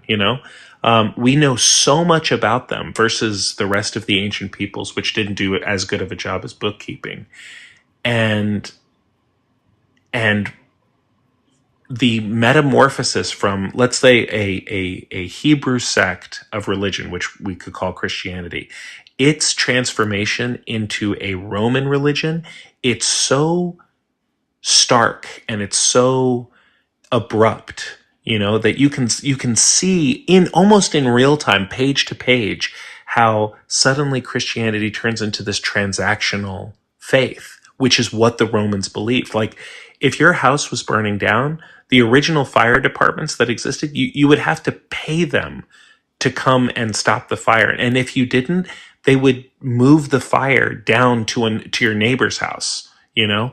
the fire would keep. There's a really that's as early as as Caesar. You can get in these. But that's what they were. They were a transactional people. I mean, it's look at mafia shows like Sopranos. You watch The Sopranos. That's what the Romans were like that. So So, all of a sudden, I kind of understand that trend that was going on TikTok where all these men were like, how often do you think about Rome? And they're like, several times a day. It makes so much, because at first I was like, why would they be thinking about Rome? But that makes so much sense, because it's like the culture of Rome is still being indoctrinated into the minds of a lot of religious men today. yeah. No, I mean, like, all you got to do is look up something called an indulgence, right? Have you gotten to an Oh my indulgence? gosh, yes, that is the craziest thing. Yes. Yeah, that there's nothing more Roman than an indulgence. Like, so you're telling me I'm going to go to hell unless I pay you to forgive me. It's like, yep, that is exactly how this works, buddy. Okay, like, and as soon as you get there in your mind, suddenly every Christian ritual becomes it just makes sense. Yeah. And by the way, nothing more English than the Protestant faith. The Protestant faith is all about being English. Like, I'm not going to only eat fish on Fridays. I'm going to work on the weekend because I don't have time for this nonsense. We're an island people that it rains all the time and we're under threat by everybody. We're not Italians. That's what Protestantism is. And it just goes through the ages, and you can just pinpoint exactly where the faith molds to match the people that are worshiping it. I find comfort in that, but you've got somebody in the comments right now saying, like, we don't know, or I guess I don't know what God is because I'm not of God. There is nothing more American than that statement. Yeah. Sometimes I think that the God that a lot of people in America worship are is American. Like, in their head, this God is American. He's the God of America, because like a lot when they talk about this God and the expectations of this God, His will is always American. Yeah. And so I think that the God that a lot of Americans have a relationship with is an American God. That's why, like, a lot of times when I talk to believers and I be like, I don't like your God. I can't stand your God. Like, they don't know where I'm coming from when I say that. Like, it's like all of them have a different God, I believe. It's the God that they've created in their head. That's why I said I like interested in seeing, when I finish my research about the different personas of Jesus, which ones people gravitate to the most. But there have been some people that have been on my stage that have a pretty cool God, like that they're in a relationship with. And if I did believe in a God, I'm like, man, I could rock with your God. Like, I but wish I could. Yeah. yeah, but yeah, I think most Americans' God is American and sits in the White House. I mean, like, just look at a prosperity church, right? Yeah. God needs me to have this plane. You need to send me money so I can fill the plane up with gas, and then I can fly and talk to God on my private plane. Like, dang. Yep. One of my mutuals on here, her name is African Atheist. Afro Atheist. She came and she, participated in a fundraiser that we did for Central Africa. And during her time on the stage, she shared with us that, like, in Zimbabwe, they have no, like, their streets are bad, right? Like, the roads are so bad that you can't, like, drive on them. They don't have, electricity most of the time during the week. And the poverty level is so high. But the churches there, like, they have churches there that built like $1 million churches. The pastor lives in the UK. He has a jet. He flies to Zimbabwe on Sunday to preach the sermon, right? And then he flies back to the UK to live. That is so fucked up to me.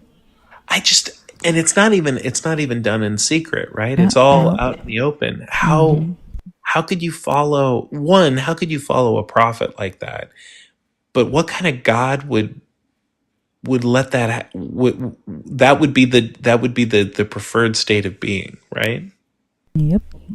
So, yep. And they look at it like, when you talk to some of them that are on the continent, they're like, well, he's blessing me to get by, right? Like, I'm surviving, and that I need to be grateful for.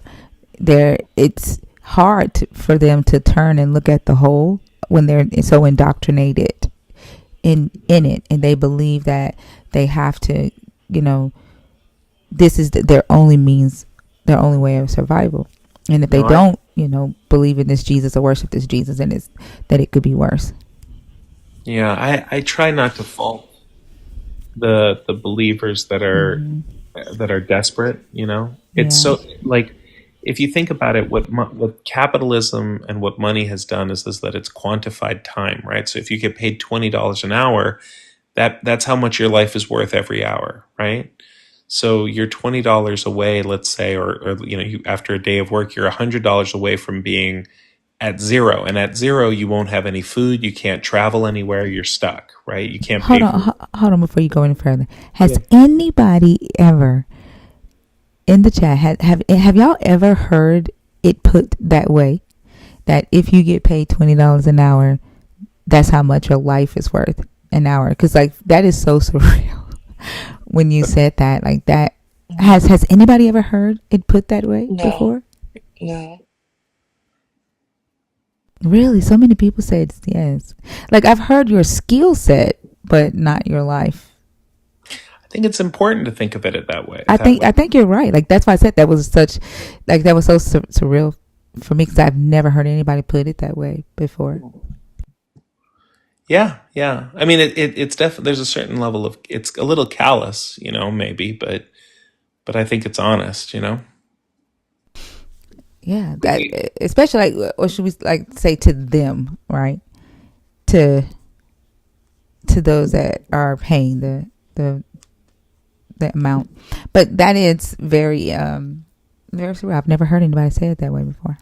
Yeah, it makes for me it makes me think about like, well, I know what it's like to be close to that zero mark, right? And the things you start thinking about and the things you start going through your head of what you're going to do to survive, right?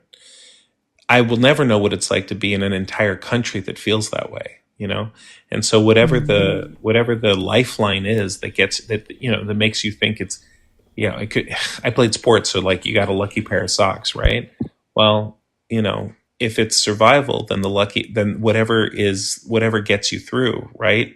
You got to hold on to it. And I guess it must be I never heard of this guy who flies down to Zimbabwe on Sundays on his private jet while his people are living in squalor, but yeah, I can understand that they justify it saying that this is what's getting them to survive. So I try not to uh, think about how, you know, what it must take for those people to survive. But it also then terrifies me when you think of like, what's that guy's name? Like Joel Osteen or you know any millionaire like think about how distant a millionaire or a billionaire is Hmm. away from zero, right? They're almost a completely different human being. They don't Yeah, even have they ever wondered what it's, you know, at some point they, I you heard know, they're scared right now, you because they think know that things are like from what I hear, a lot of them are scared because the oh economy is like things are about to change and they don't know how to survive in that. Like the way they make their money is getting ready to change, and what they've stored their money up in, and they basically like we know how to survive, but they don't, and they're scared that we're going to attack them, like because they feel like they're going to be on the same level with us because their money isn't going to matter. Like it's not their money isn't going to be the thing that gives them power anymore. And so a lot of them are trying to figure out, like they've hired people to teach them how to live. uh oh I've seen that. yeah, like so a lot of them are scared because they think that we're going to turn on them, like so because they're going to end up on our level in some way. And so like it's crazy, but they're some of them are prepared. They've hired teachers which is insane. Ugh, God.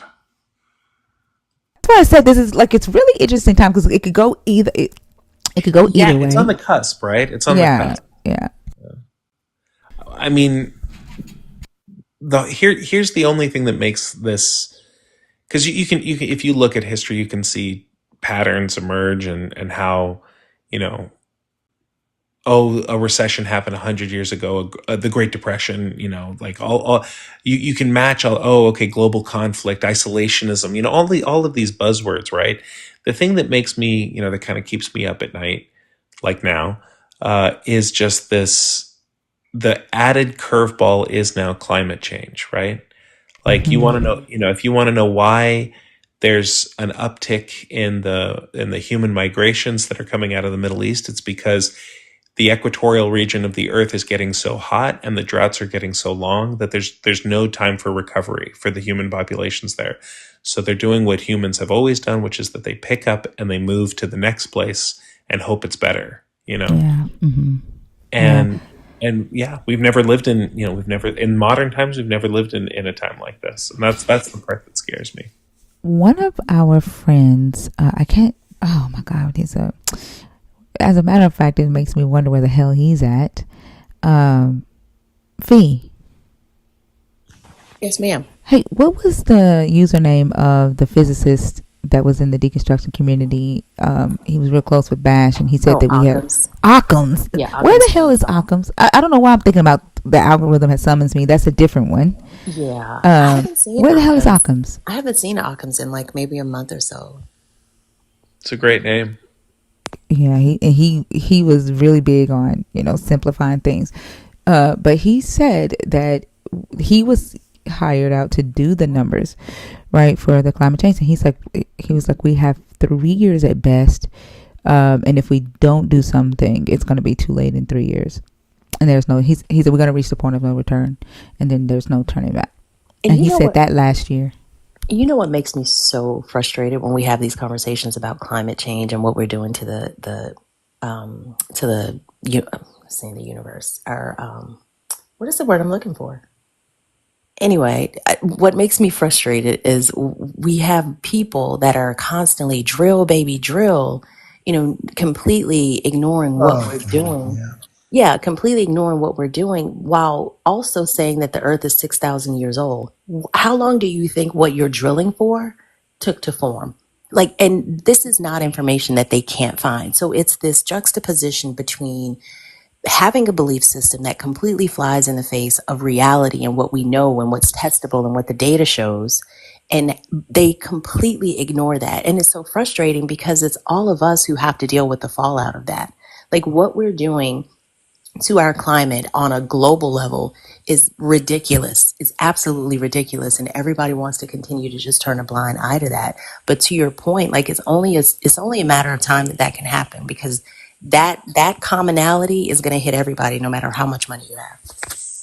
I had the misfortune of working with a company, and one of the key investors was a millionaire that worked for a billionaire, and we on the first day that I met him, we had problems, and we had to basically be neighbors for this project for 6 weeks.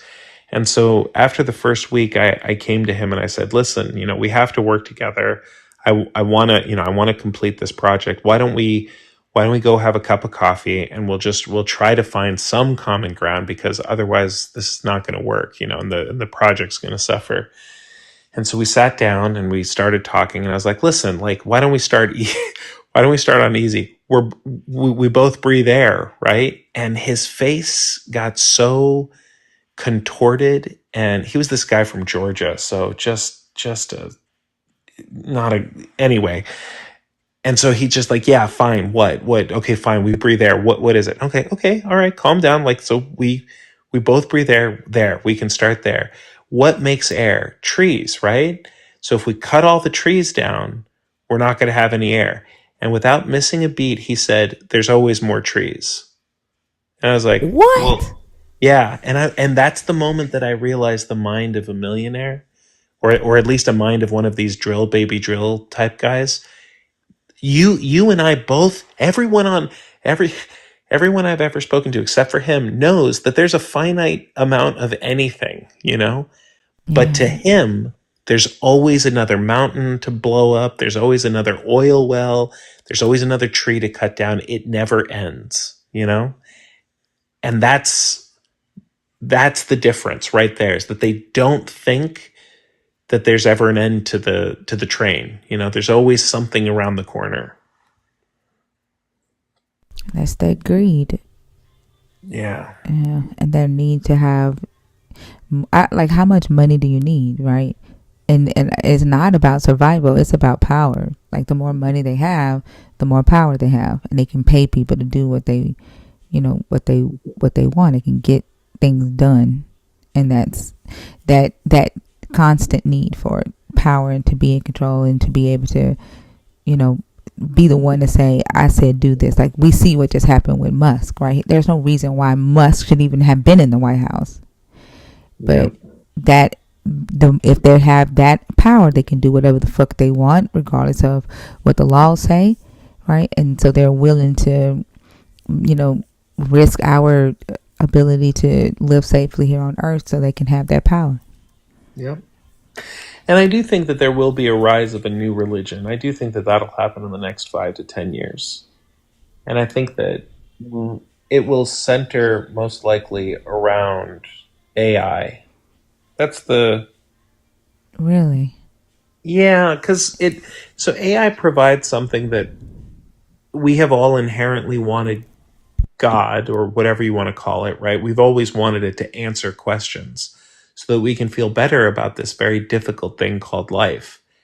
AI is an all-knowing, in parentheses, is an all-knowing creation, right? It knows hypothetically everything, and it can provide you solid, concrete answers the better and better that it gets so that you can govern your life accordingly.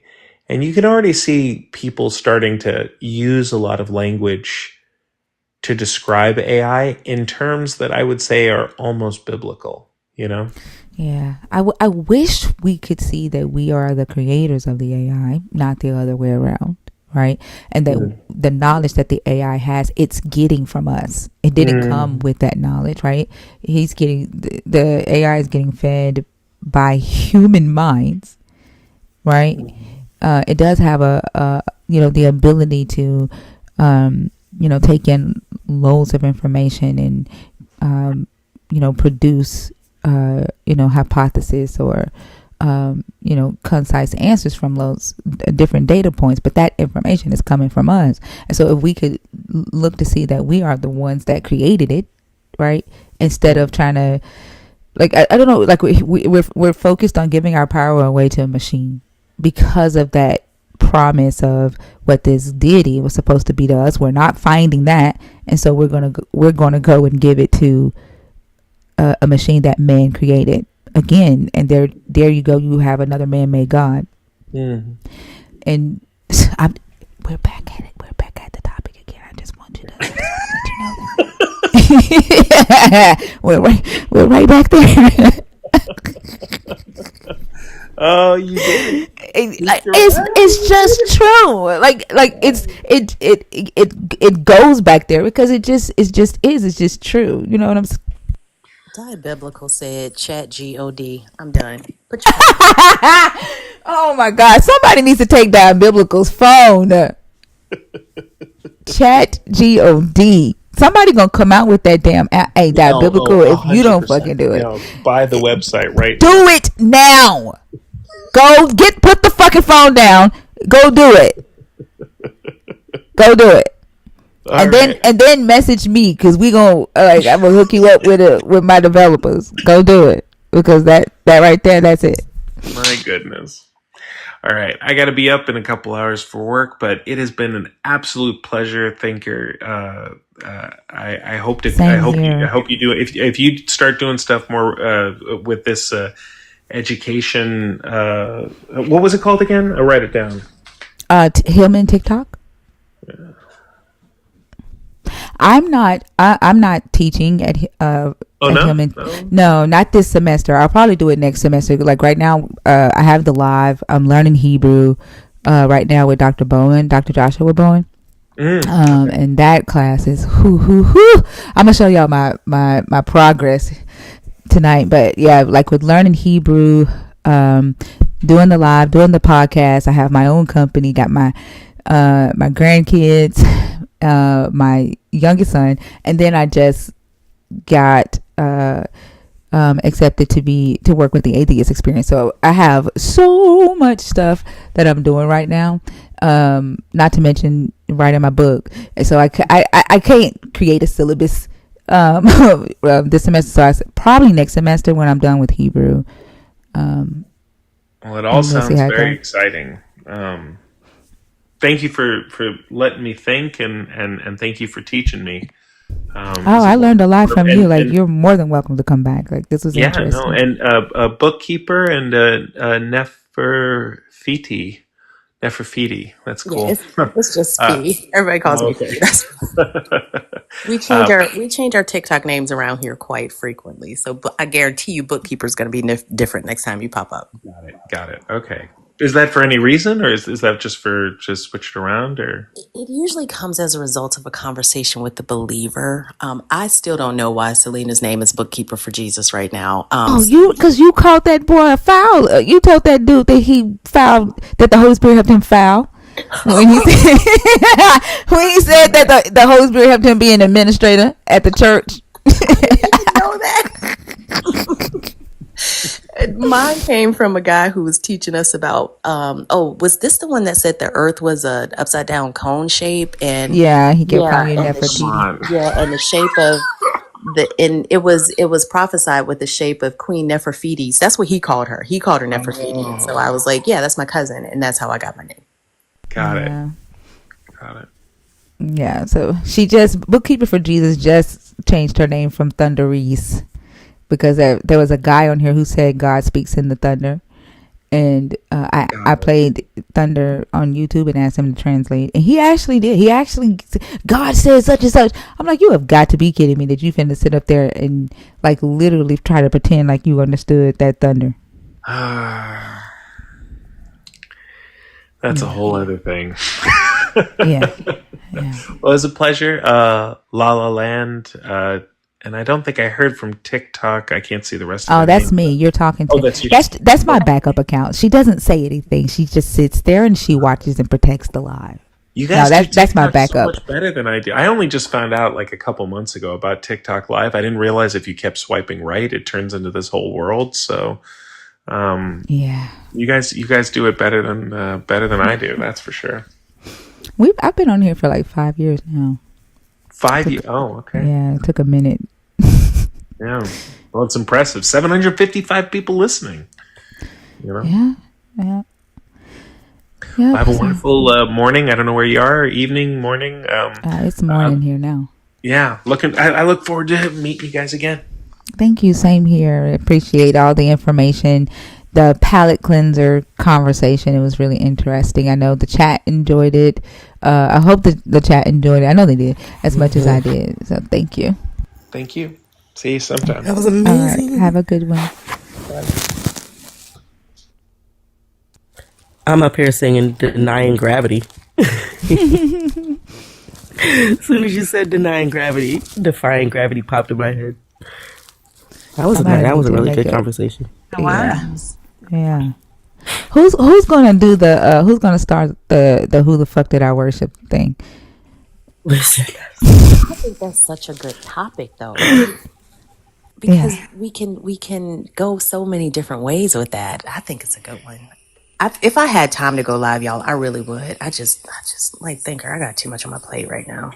I wonder if Auntie Charlene or Christina maybe would want to do that topic. I think that would be real good for Auntie Charlene. Yeah. Yeah. Oh, yeah. Hey, M. Hello. How are you? I'm good. How are you? I'm doing good. All right, y'all. So we are ready to take new guests. If you're in the guest box and you're waiting to come up, please comment. I'm here so that we can bring you up and we don't bring up the accidental request. Also, if you are Muslim, our amazing Muslim expert or Islam expert is here. So you're more than welcome to join the stage while Ems is here. I don't see you in the guest request, Greenhouse Soul. Am I missing something? Send a request if you want to come on stage.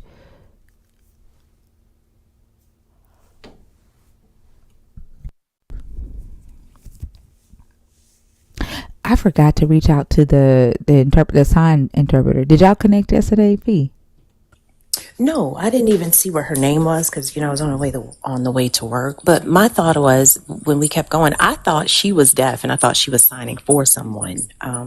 I don't think that there was an actual consumer present that would like need the interpretation. And Oh, she didn't okay. reach out to me. I didn't see her name. Okay.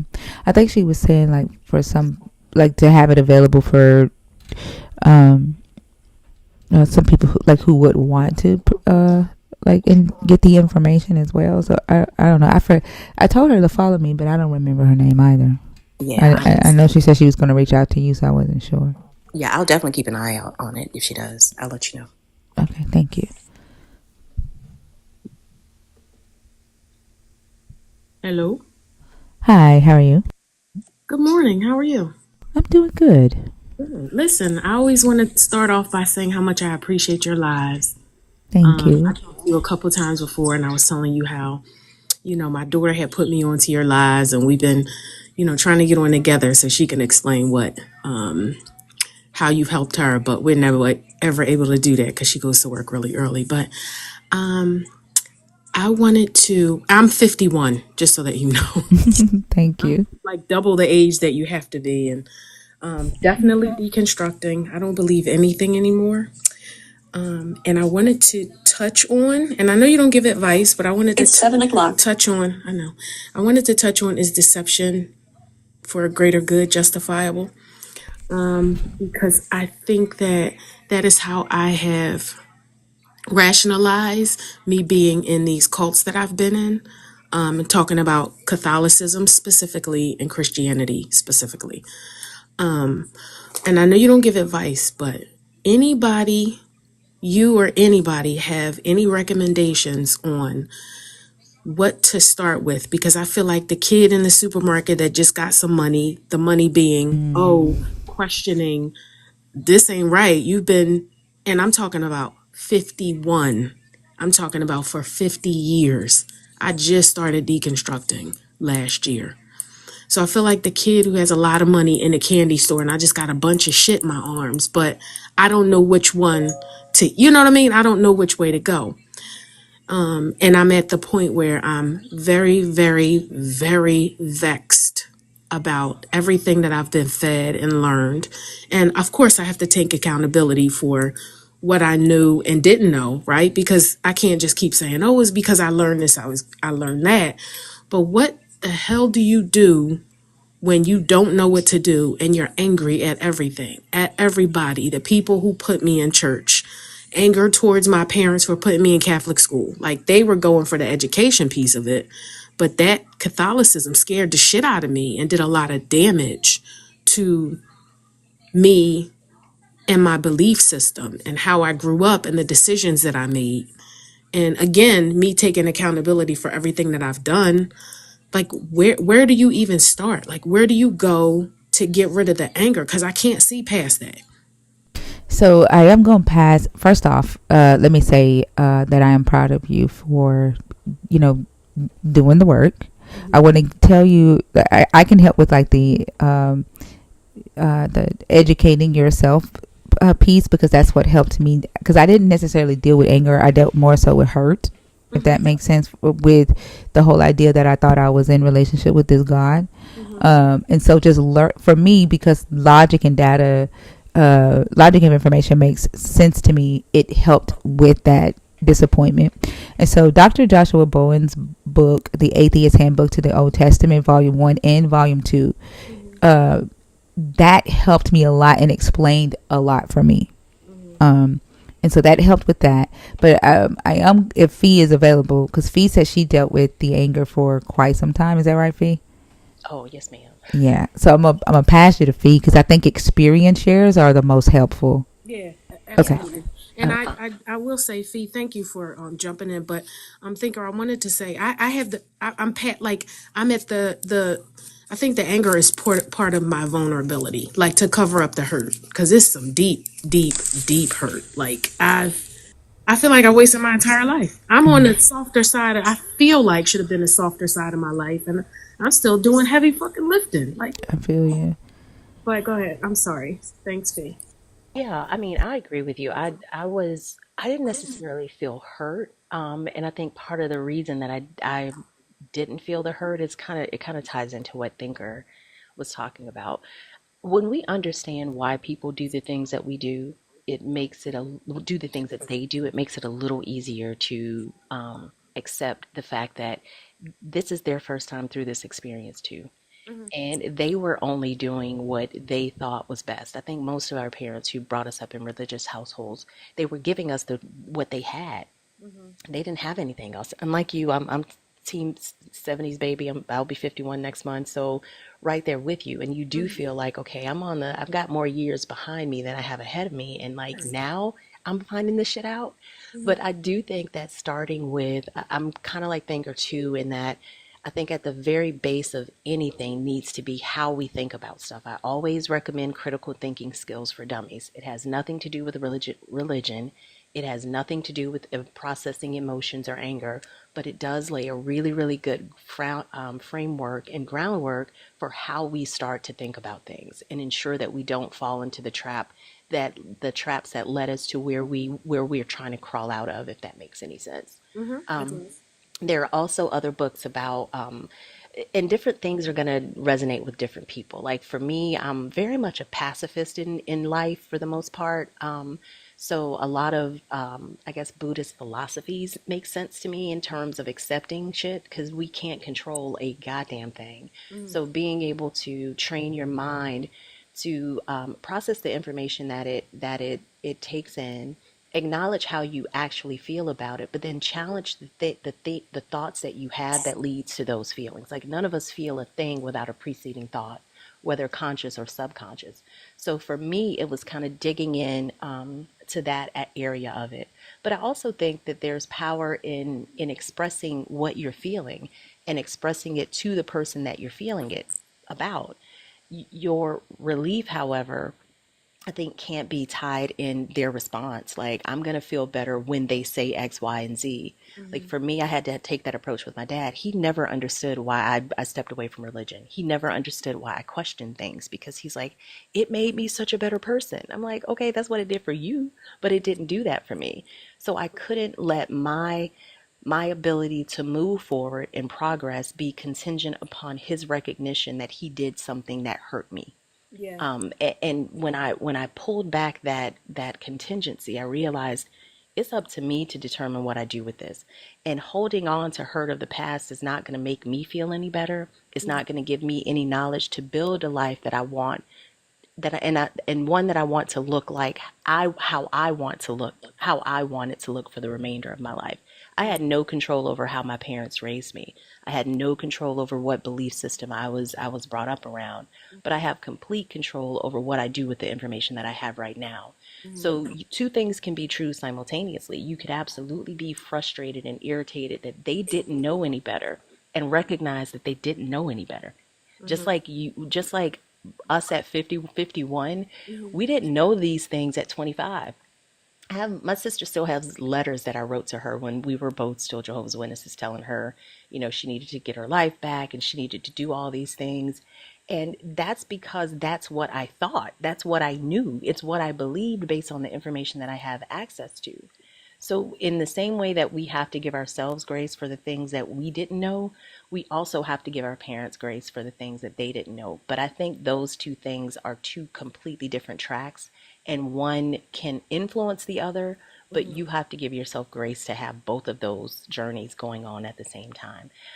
I'll follow you because there are a lot of, I'm a big reader and I'm all about resources. So there are a lot of books that I utilize to kind of guide me through these processes. And I'm 20 plus years out in the deconstruction journey. So it's not necessarily new, but I do think spaces like this help us to process because again, different people's minds work in different ways. So when we hear various people talk about how they did it, what they used to do it, you're going to be able to put things in your toolbox to help you navigate through that. But the anger piece of it is big. Recognize it. Let yourself feel the anger. Write it down. Like, go to a kickboxing class and beat the shit out of something. Like, whatever you need to do to get that out of your body so that you can then move forward and understand that you can either be tethered to a past that you cannot change, or you could forge the path forward to create the life that you want, and for the family that you have and for the friends that you have, and understanding that that is completely and totally in your grasp now. It's no longer in the hands of other people. Right.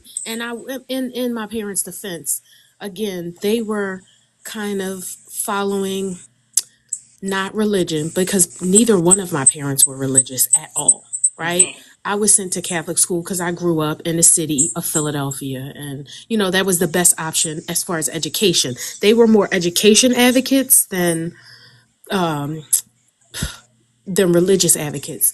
And back when I was in school, middle, elementary, we didn't have the charter schools and the mastery schools and all of that. So we didn't have a lot of options. And private schools for kids like me weren't an option. First of all, my parents couldn't afford it.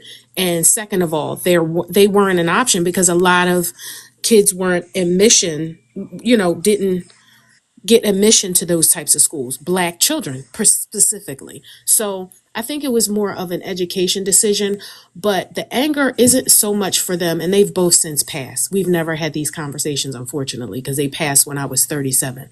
My mom did. So it's more of I'm so sad that I was taken advantage of by religion, Catholicism specifically, Christianity specifically. You know, I see a lot of reasoning around, Catholics do this, Christians do this because this is how they learn. But to perpetuate that and fuck somebody's life up. Like, and again, I just feel like that these are my feelings and I just want to be transparent. I'm getting a lot of, It's okay. Don't pay attention to that. okay, Like, yes. yeah, that like your feelings are valid, and don't Absolutely. like one thing that I was gonna say. Don't ever like explain like your feelings to anybody. Like, don't let me not explain. Don't try to defend or justify why you should be allowed to feel what you feel. Mm-hmm. Acknowledge your feelings, right? They're valid.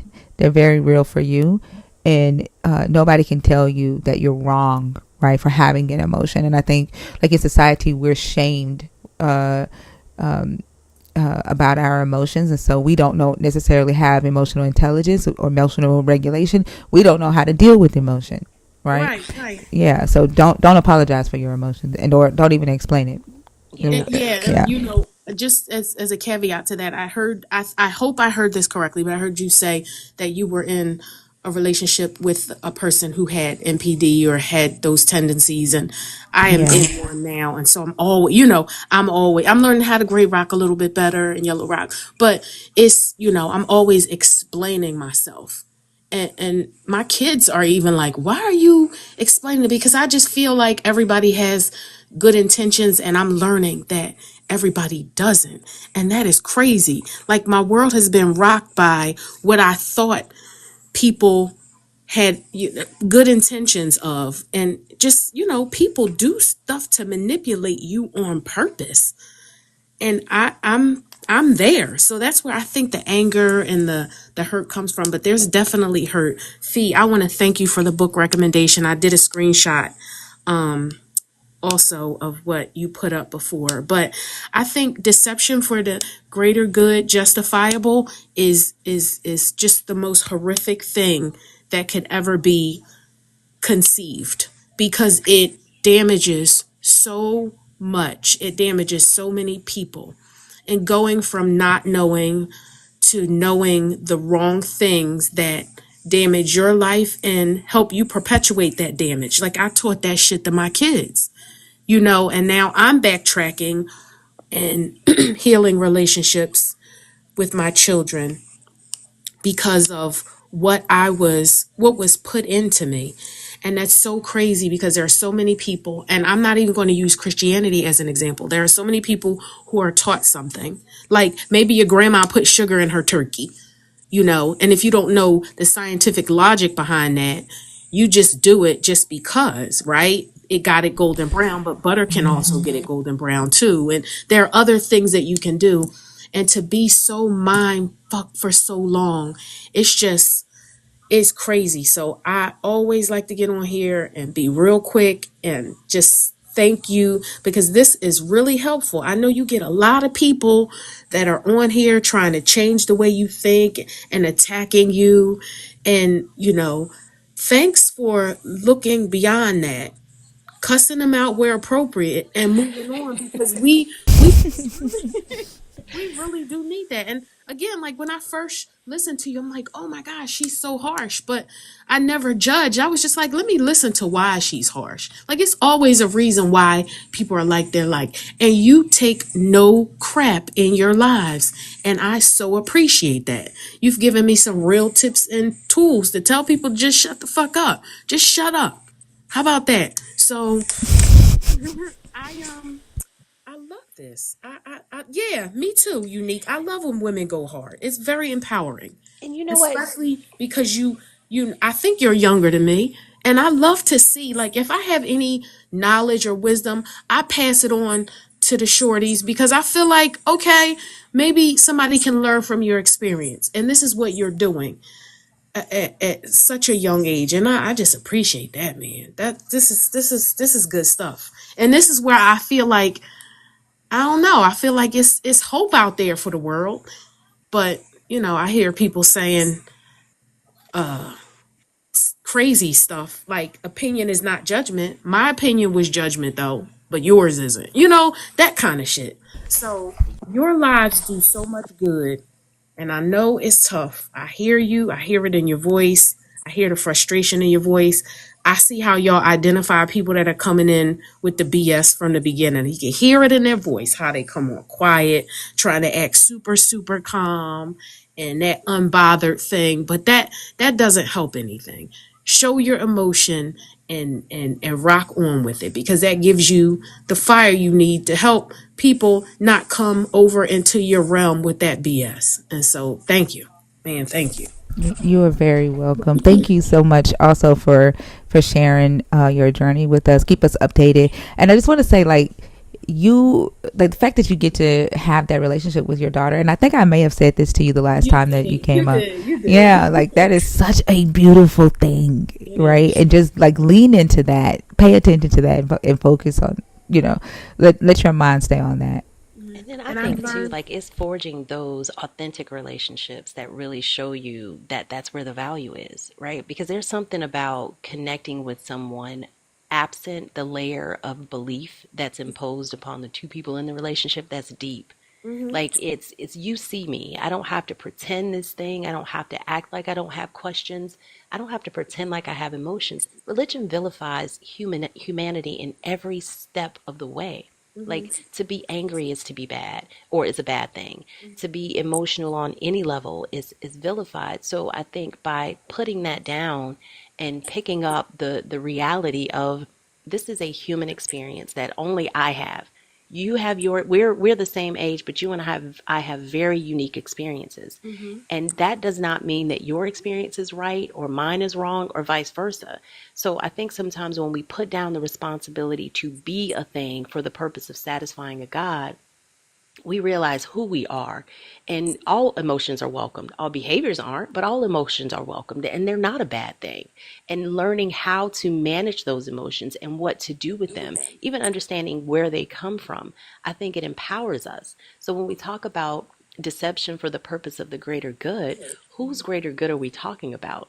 Because Yeah. if I'm deceiving you because I think it's in your best interest, simultaneously I'm handicapping you. I'm not equipping you with information that you can determine what you want to do with. Right. You So don't it's allow all me to make decisions based off of the real true facts. Right. exactly. It's a Right. mechanism of control. So I think though challenging those core belief systems are critical. And that's why I always start with the critical thinking skills, because if we learn how to utilize those and we apply them in all areas of life, that's when we're going to start seeing shifts. And at least I can say that's what happened in my life. Yeah, and that's so true, and I appreciate you saying that because I think that, and again, where do I'm always like trying to make logic and help encourage myself, right? Because I've always looked externally to these external things. That's the way I was brought up. I was taught I'm inherently bad and I need this man to save me. I have to make these proclamations and I have to accept these things and I have to believe these things. And I remember one time saying this to a person with MPD, and now that I look back, I saw how they used that to their advantage when I was deep in it. Because I'm talking about money, time, everything but my blood I gave to the church. And so I remember trying to philosophize about my religion and why I believed. And I just remember saying, I just believe, and I'd rather be wrong and die believing in Jesus and find out that I'm wrong than question that. But why did I believe that? Now that person took that and has been using that as a freaking fuel to redline me ever since I said that. But I don't understand how you can take something and create something so beautiful. Just look at a woman physically, and not to get metaphysical, but look at a woman, how she can grow a baby, and women who don't grow babies, who help facilitate them into the world and coach other women. You don't have to be a mother, but I'm using a mother as an example. And you don't think you're great, like you just grow up being downtrodden and just shit on all your life, and then you have to kind of lift yourself up out of that. And while you're doing it, people are whooping at you for even thinking outside of the box. And I don't want my daughters to grow up like that. So while I do feel like I'm behind the eight ball in progress, I think that it is good for them to see me experience this, because it was chaos before. And even though I have anger and hurt, it's less chaos because I'm able to logically look at nature and say, that don't even make sense. And then, books, and they're reading and translations of Hebrew and all these other tools that you're giving us. This is the stuff that makes life sweeter, especially to someone like me who's going through such a dark time. So thank you. You guys are awesome. You're so very welcome. Yeah, thanks for coming up. And I think too, just while you go through this journey, realize that this is the first time for most of us that we're approaching something from the perspective of not being told what to think. And this is new. Like, this is uncomfortable and it's overwhelming, and it leads to so many like tangential feelings and emotions and memories and all of this stuff.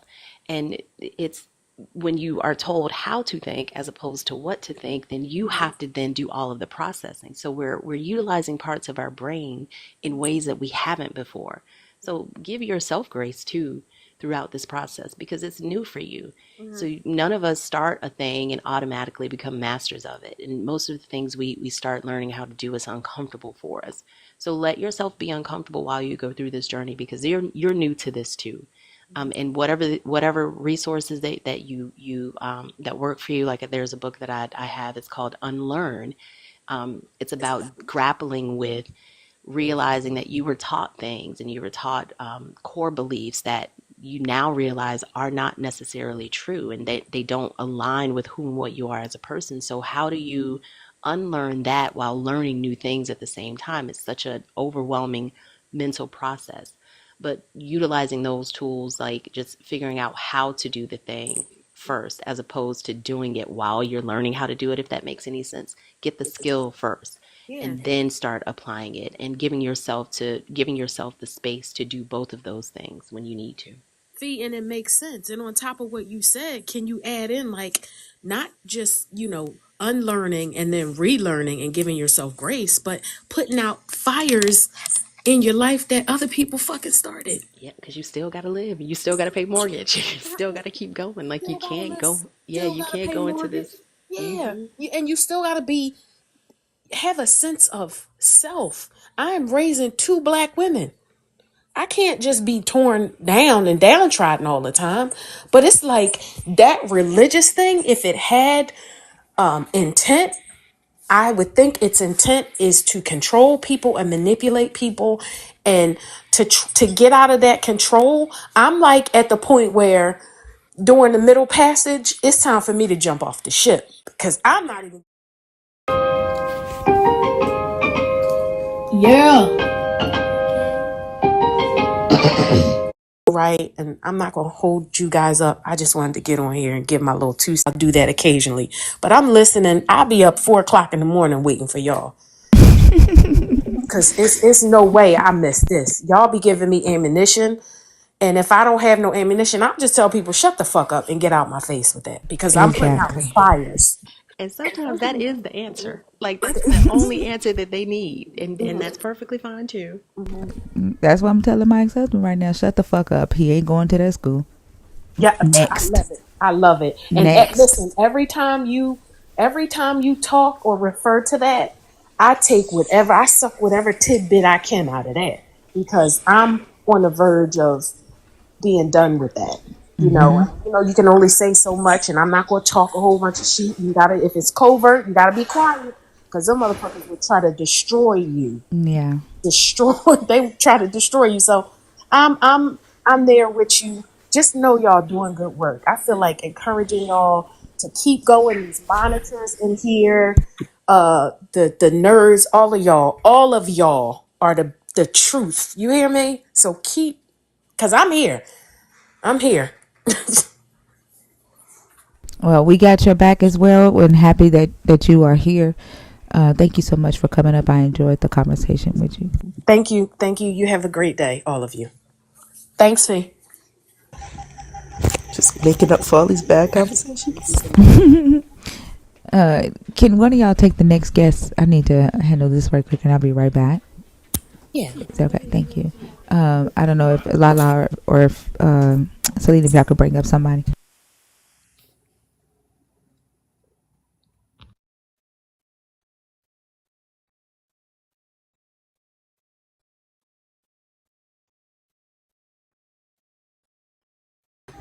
Can y'all see JP? I see the black Nope. box. Okay. Let me draw. Lala, Selena, did you guys want to do it? No, you got it. Well, I don't want it. Not yet. Let's see.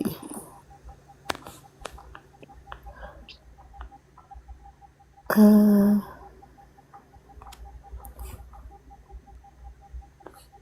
nope. Come on. Well,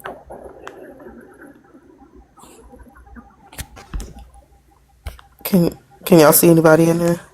I Hello, see ladies. Shovel. Shovel, yeah. Okay. Lala, you want to take it? Good.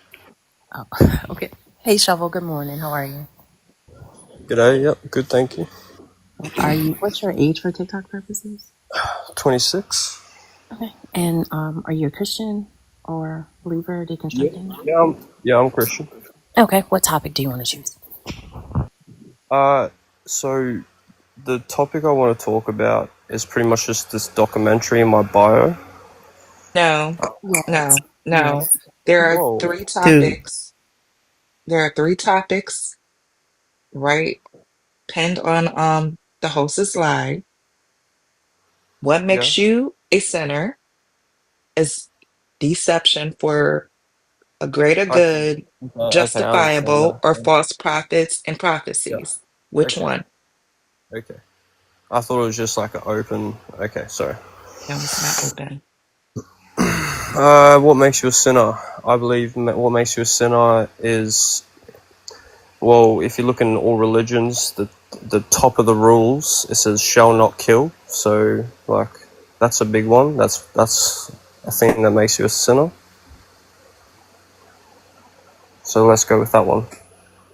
So is that the only thing that makes you a sinner in your No, walk? no, no. There's heaps, but that's a good one. Well, I mean, what is sin? Can we start with that? Sin is inherent evil. So inherent evil, Yeah. and based on what? What? So you're saying that you're using words that are still kind of nebulous. So evil, are you meaning harm to other people, or what makes a sin a sin? Yeah. So harm to sentient life. Okay. So in your mind, or as a Christian, do you not believe that there are sins that don't cause harm to sentient life? For example, I was raised in a religion that taught that sex before marriage was sinful. Yeah, yeah. That's a sin. Okay. Do you want to expand on that? Like normally the believer It's leads this conversation to sex. share with us what their thoughts are. Yeah. So you said sex before marriage is a sin. So you said harm to sentient beings is a sin. Who's harmed with having sex before marriage? Oh. Uh, Wait, I'm a bit lost. Yeah, I could tell. But normally the way these conversations work, you pick a topic, you tell us your position on said topic, and it usually sparks a conversation back and forth based on thoughts that are exchanged. That doesn't seem to be the way this one is going. So do you Yeah, I want think to he finish? came up here to promote his documentary. Oh, cause yeah, It's that's so not. it's not yeah, it's not my documentary. No, He it's got just a whatever. documentary. It's a documentary that pulled me closer. Yeah, Bye-bye. No, I we're not kind of, doing that. I kind of saw that coming too. So profit, y'all. Yep.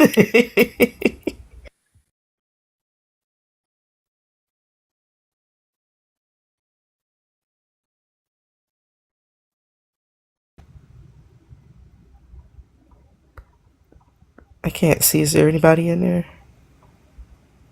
Oh, No. they bounced out. Okay.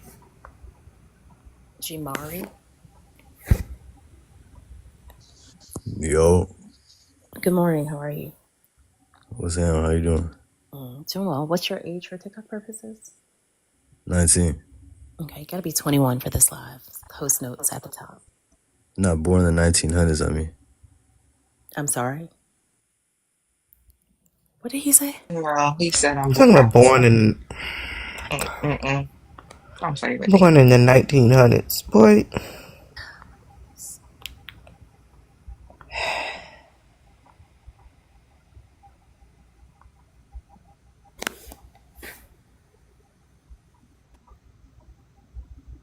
Minjo ball? I just got back. What happened? I see the laugh emojis. What happened? What happened? The one that I brought up right after you left was trying to talk about a documentary. So he got raptured real fast in the middle of a sentence. And then this kid said he was, what, 19? And then we were like, no, you got to be 21. He goes, no, I mean, I was born in the 1900s. What? Just be quiet. Quiet. Like, I mean, points for creativity, but still, right, like, Right. yeah. right. Oh my gosh. Let's see.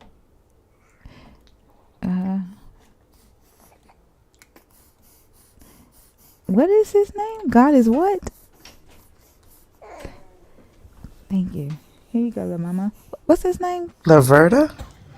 No, it say God is what? God is. That look like. I can't see the rest of it. All I see is God is slave. Are they connecting? They're I trying. don't think they're connecting.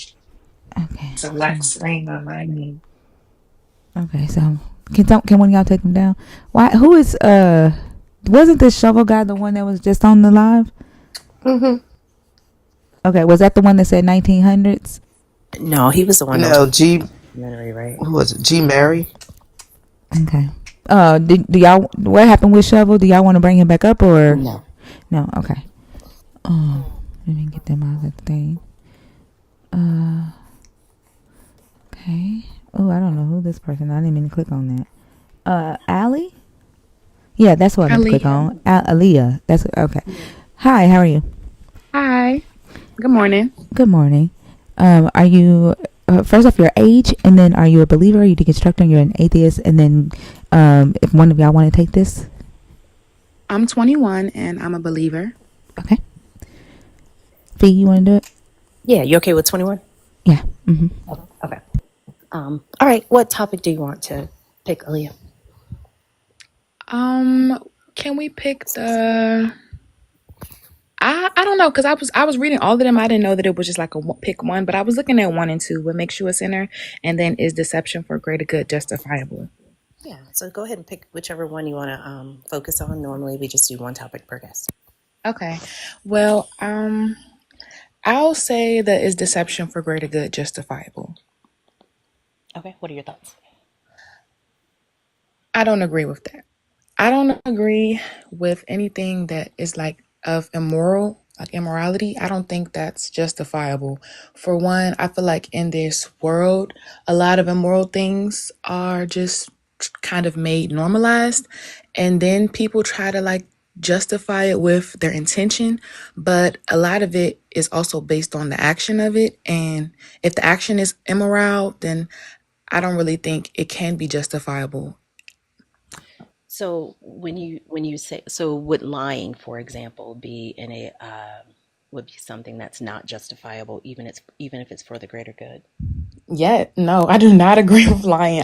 And like my close circle people, they know I hate liars. Like I do not, I strongly dislike liars. I feel like, what is the point of lying? And this is what I explain to people. I said, people lie for these reasons. They lie to either protect themselves, to protect other people, or to protect like their image. And I don't think lying is necessary because truth to me wins all. And question, I'm I sorry. couldn't come. I Did was. I join? I'm sorry. I don't even. I can't. Kind of came late into this live. So, is this live? Are you guys not believers? No, we're not believers. Oh, this is Yeah, interesting. because because my question was going to be, how as a Christian do you reconcile the times in the Bible when God blessed his followers using deception, and God says that he will use deception or lying spirits to accomplish his purpose, like it was clearly for his greater good, but he used it. So how do you reconcile that when you have such a strong stance against deception? Can I ask you where it does state that in the Bible? Sure. Genesis 20.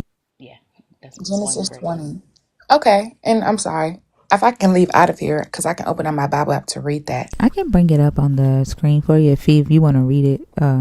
I got the baby, so she gonna be loud. Yeah, Okay. absolutely. All right. Give me just a second. She getting ready to cry, y'all. Just to let y'all know, her pacifier don't fell out her mouth, so she Poor finna. baby. She I'm feeling better, trying. Banker?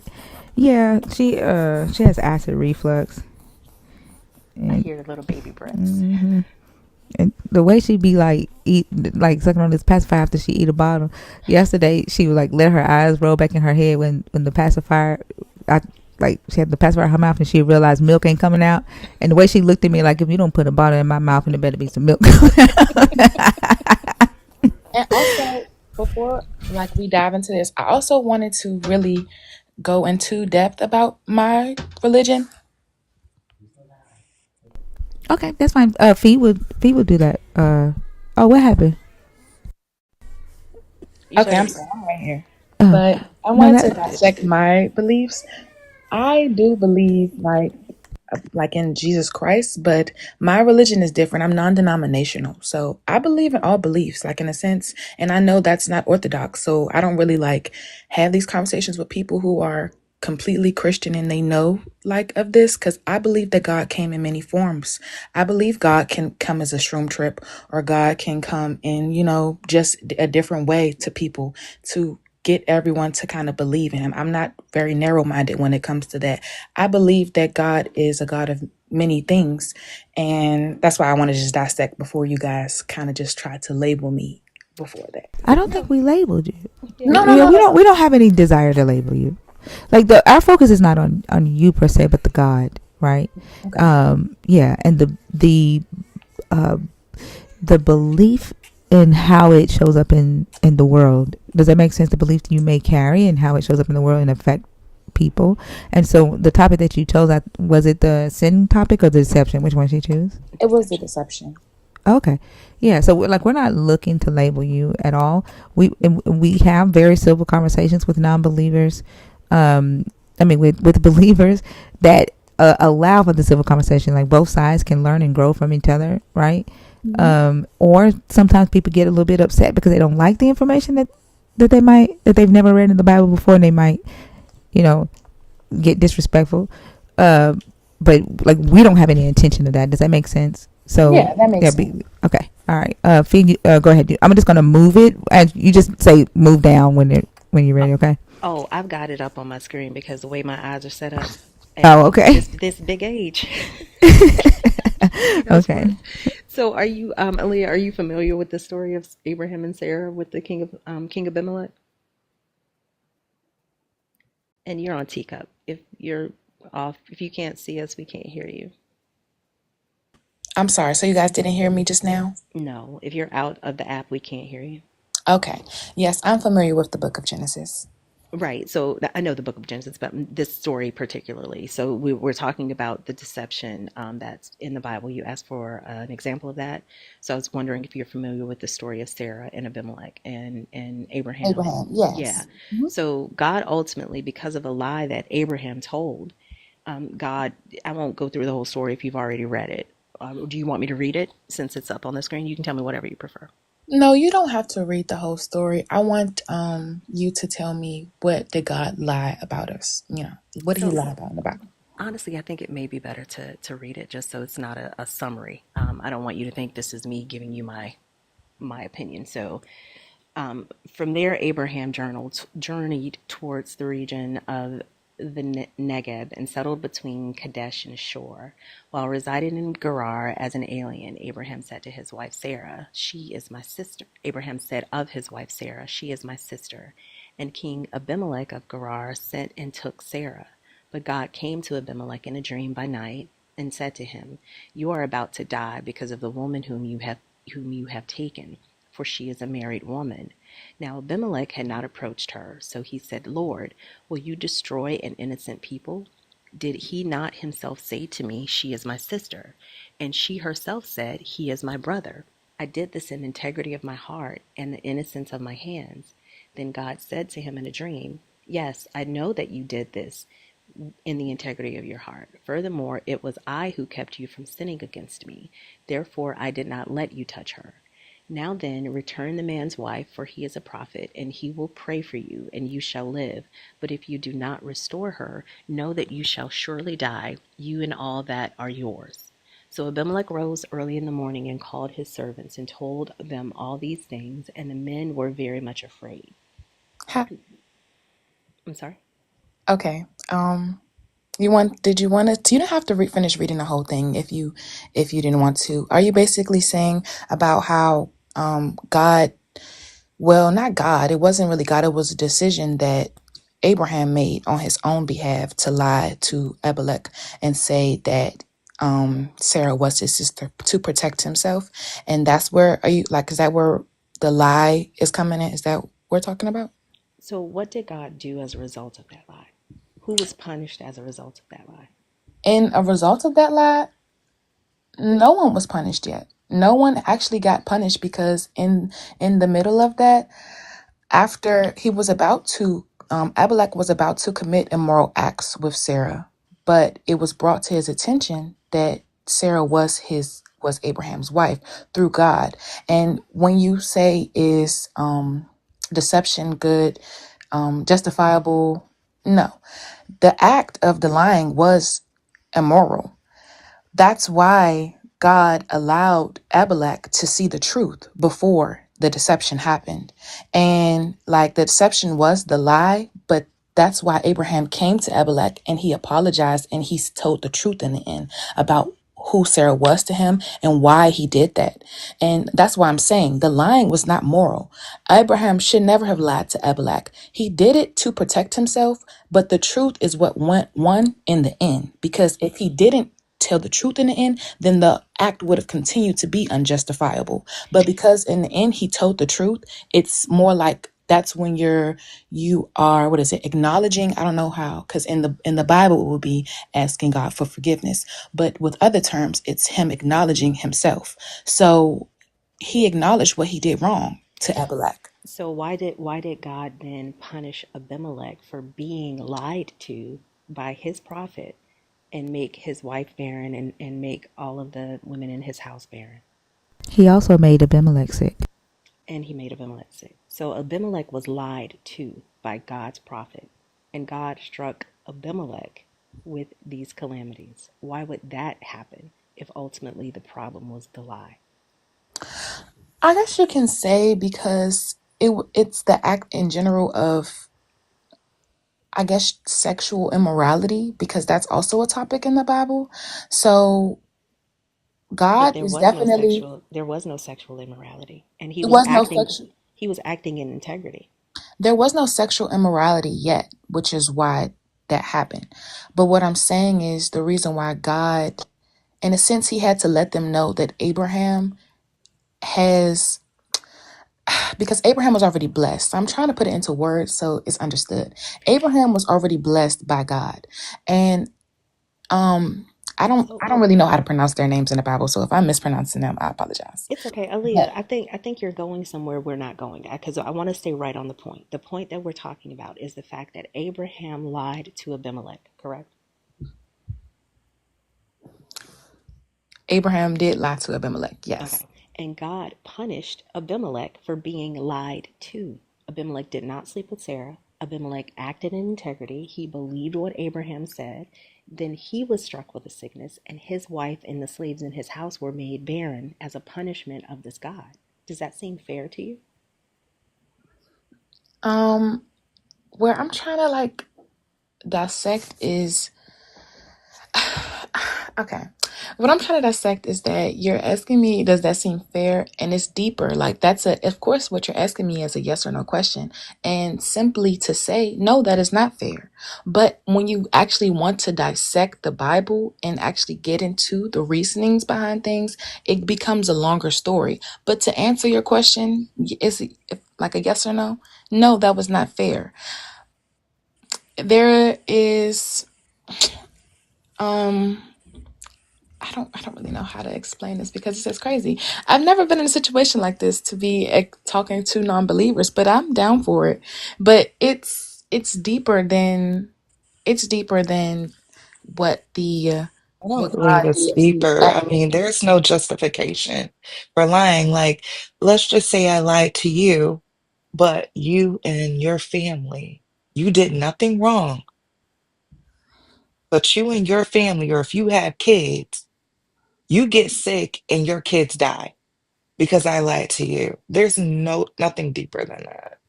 Like, I lied, that the end, and the God punished you, you know?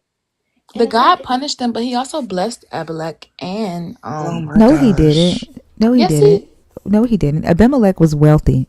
Abimelech ended up giving wealth to Abraham. And then you said that Abraham apologized, but he didn't. Abraham just admitted when Abimelech went to Abraham after he had this dream, and the God told him, hey, you about to die, right? Like, if you don't give Sarah back, like, I'm going to kill you, right? Like, you and everything in your land, like, you're about to die. And so Abimelech goes to Abraham. It's like, hey man, what did you do to me? Like, why did you do this thing? Like, when I acted in integrity. And Abraham says, I did it because I thought surely there is no fear of God in this place. So basically he says to him, I did it because I didn't think you was a believer. I did it because, like, I mean, I thought you was a devil, a demon, right? You're a non-believer, right? right. But And God but told hold I'm on. sorry. And then he says to him, um, and they will kill me because of my wife. Besides, she is indeed my sister, the daughter of my father, but not the daughter of my mother, and she became my wife. And when God caused me to wander from my father's house, I said to her, this is the kindness that you must do me. At every place to which we come, say of me, he is my brother. So he planned this before they even left Ur. And this is the second time he's pulled this, right? He Mm-hmm. did it in Egypt. So he knew when, like, I guess the first time, right? One could say that, yeah, he was really afraid. But when this God did plagues in Egypt to get Sarah back for him the first time he did it, there was no need for him to be afraid again because he knew that he had this God, right? And he did it again. And then once he said that to him, Abimelech took sheep and oxen, male and female slaves, and gave them to Abraham, and then gave him 1,000 pieces of silver to exonerate Sarah. So twice Abimelech gets paid wealth, right, for sending Sarah in under the pretenses of false intentions, false information.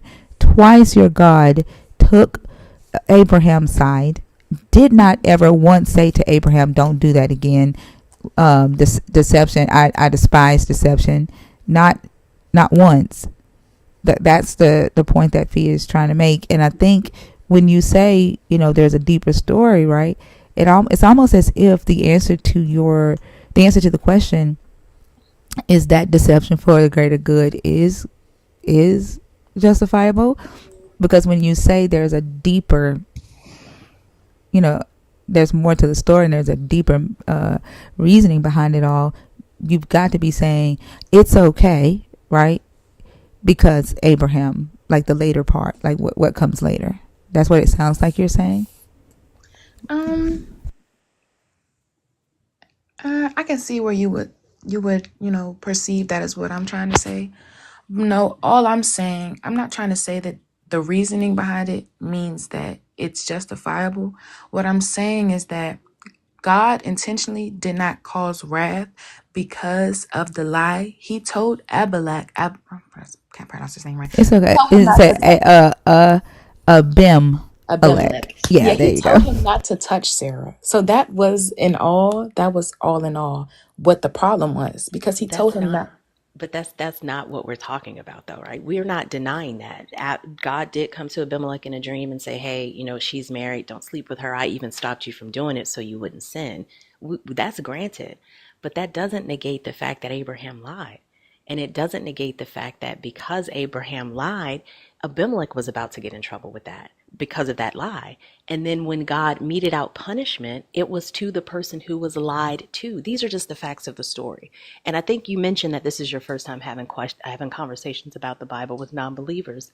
And what you'll likely find is that it is a different conversation because we don't approach these texts through the lens of the narrative that we've been told. Like, we look at what the stories say, and these are the facts of the story. This man told a lie, and then this man was punished because he was the one who received the lie, and he had no control over that. And even under what you just said in this conversation, that doesn't seem fair to you. And I agree with you on that. That's not fair at all. Like La was saying, if somebody came to me and was like, "Hey, I happen to have found this big box of Cheerios. Here you go, you can have it," and then somebody comes to me, "Hey, did you get a box of Cheerios because that's stolen?" I had no idea. I had no idea it was stolen, but I'm the one who's going to go to jail for stealing it. That doesn't make any sense. I'm the victim here. I'm not the perpetrator. So in this situation, the victim was punished as opposed to the perpetrator who actually lied. Okay, and that kind of like arises, but I'm not going to go into that conversation. I'll just focus on the main question. When it came down to Abraham lying to Abimelech, yes, that act was immoral. In the end, that's why I was like, the story is like, and then I know that's what what you were saying about how what I'm basically saying is that it's justifiable. It's not justifiable. And I also was trying to say, I didn't say that Abraham apologized. I said he acknowledged himself. Like, he knew what he did was wrong. And I'm You not, said he apologized because my eyes went up when you said that. Yeah, so did mine. did I not say he acknowledged? You did He say he apologized. acknowledged it, but you said he apologized too.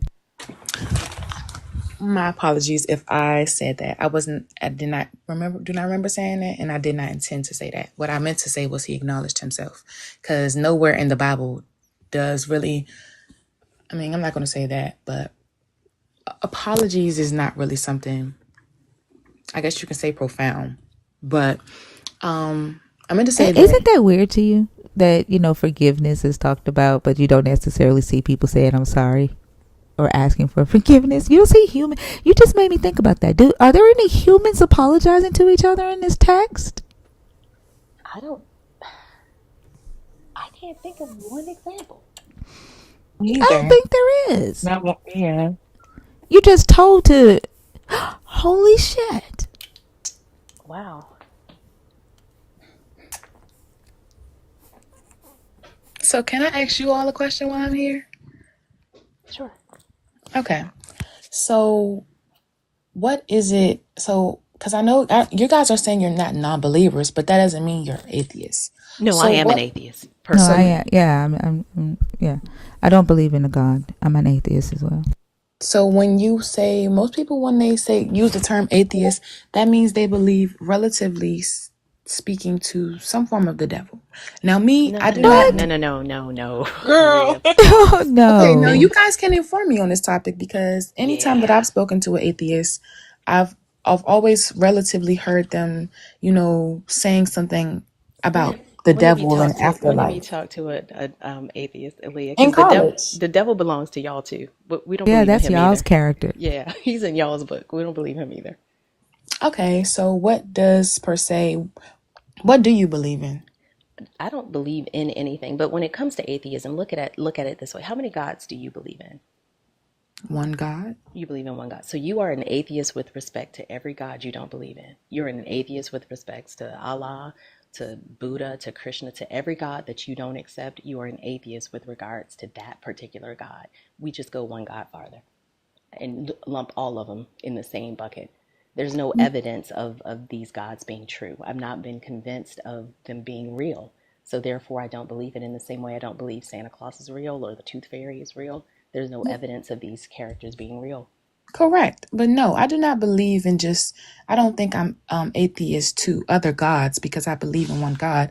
Like I No, said, that's what an atheist is. It's a lack of belief. So you don't believe a thing. That just it. I think it carries this connotation in the world of Christianity that it's just not true.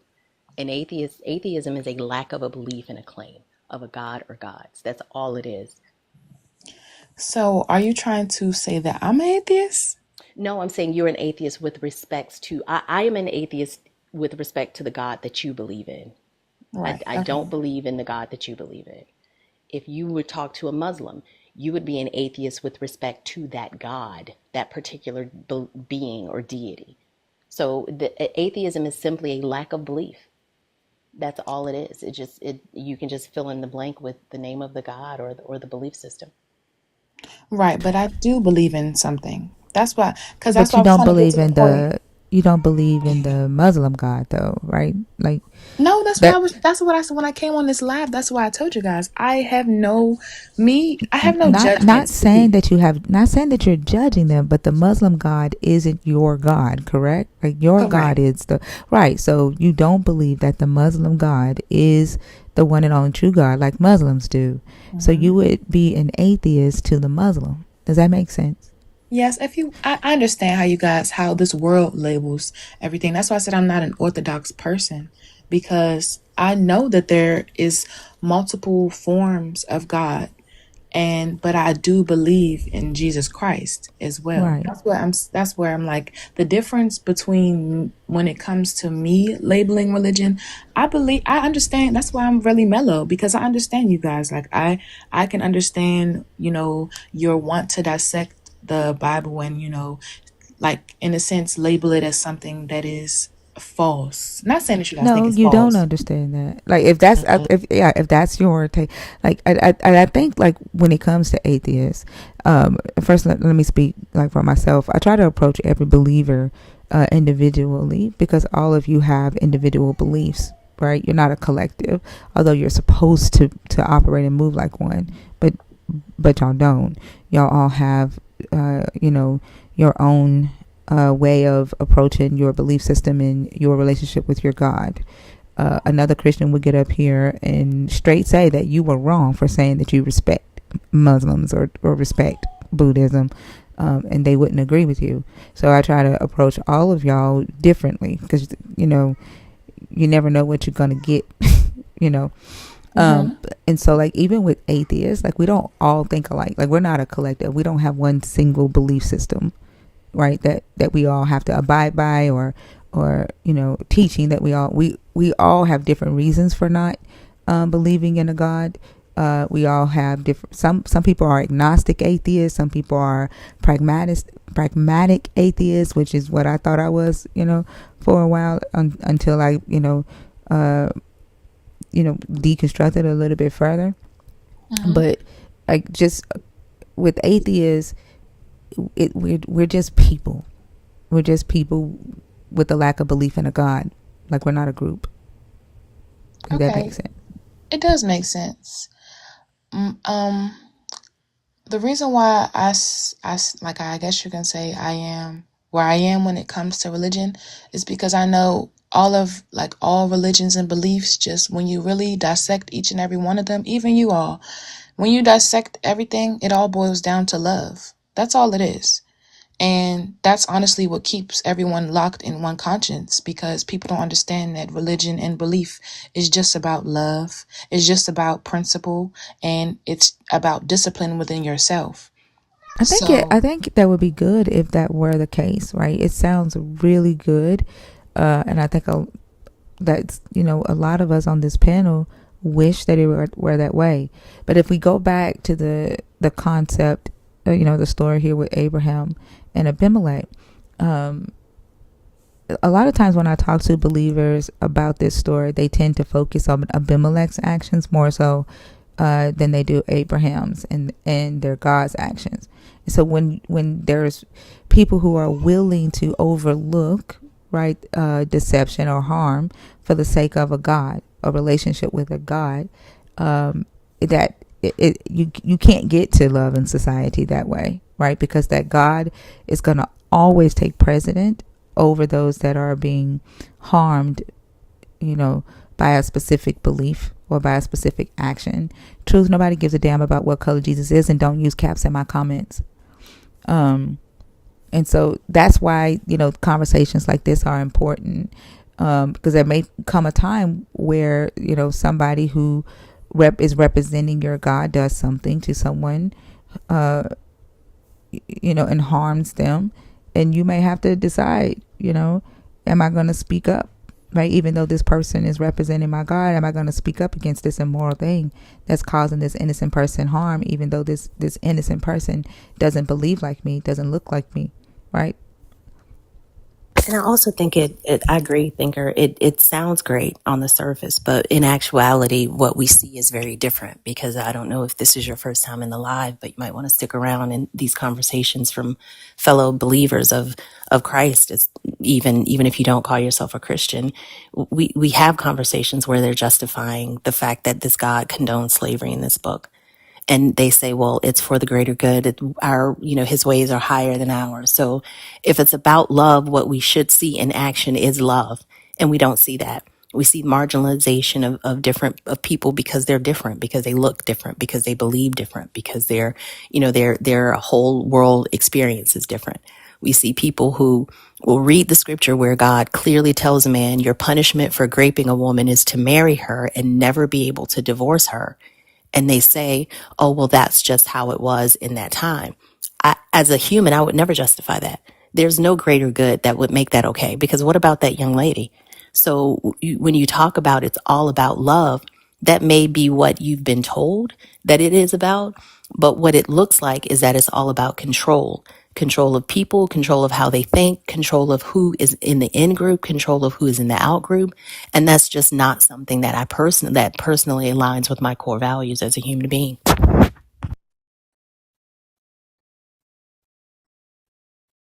okay. Um,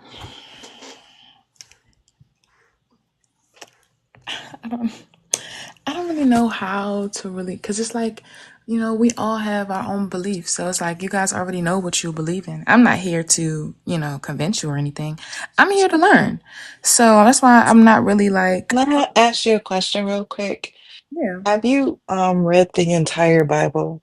Like really read it? really, no, thoroughly, I have not read the entire I think Bible. that's what you should do. I think that is part of the problem right now. 'Cause then you would better understand where we're coming from, and you'll be able to better answer questions and ask questions. You get what I'm saying? Okay. So, yeah, Um, I mean, I did that like when I was around your age. Start from I read it front to back. Only thing I didn't read is Who Begot Who, because that started getting on my nerves. But I believe that's what you should do. I skipped that too, Lala. I was like, I don't care about these names, and I can't Mm-mm, pronounce all of them. Why exactly. why why Bash like those parts? I Like don't know. I'd be like, Bash, you want to skip that part? He'd be like, no, that's the best part. I'm like, what? No, that Um, ain't. on Verses It and used to Vibes, get when on we my got to that nerves. chapter, I was like, what are we doing? Right. And he was like, we gonna dig deep into the names. I'm like, oh my gosh, Bash. Mm-mm. And But you know that. Go ahead. no, you go ahead, Lala. I think Bash is like a stickler for that stuff. Like he enjoys it. And I mean, I couldn't do it. I promise you. I would like, and I sometimes, yeah, I would feel bad because I was a Christian at that point, and but I just couldn't do it. It was tedious. It just went on and on and on and on. So I don't know how he does it, but he's a stickler for it. Did y'all see the search? Like his video went viral. He's like, and now there's a keyword search that says the meaning of the pink beard 2025. It No. I is. said, you better go. I said, listen, I was like, ain't nobody tell me he got up to 75K in Yes. just a couple. Yes. Oh my Yes. goodness. They I go was into so his video. happy. Man, they like, So oh my happy. gosh, the songs. They was like, I came for the message for the pink beard. It's like I stayed for the songs. Like, Look, yes. I'm like, I'm so proud of you. Yeah. I I was already so proud posted of on you. Discord that song that's got the line dance is happening in Hmm. Florida. I'm telling y'all now. It's happening. And Damn. whatever the official one ends up being, we have to do it and we have to record it. So y'all get ready. Absolutely. And I'm sorry, Oh, Aaliyah, we kind of veered off, but I no, think it's to Lala's okay. point, definitely read this book, because one thing that we always say in here too is that oftentimes believers gravitate to the part of this book that resonates the most with what's their natural character. So the people who read this book and say, this is about love, it's about acceptance, that's because you are a loving and accepting person. The person that comes in here and says it's about vengeance and destruction and retribution, that's because they are a vengeful, destructive person, right? So if that's what resonates with you in this book, and that's what stands out to you, there's absolutely nothing wrong with that. But I do think you owe it to yourself to understand and read what's actually in this book, because you can't like read the cover and think that you know the nature of the characters that are mentioned in that cover. And that's normally what most Christians do. They hear what they've been told Jesus is from the pulpit. They hear the few scriptures that are repeated in church over and over again, Exactly. but they don't read this book and they don't get what the actual narrative is. What was going on in this time? What was happening in this land? Where did it happen? What do the historical documentation and records of these places that are mentioned in this book, what do they show? And do they align with what's in this book? Most people don't research that because it's work. But when you do that, it paints a very different picture. Okay, that's true.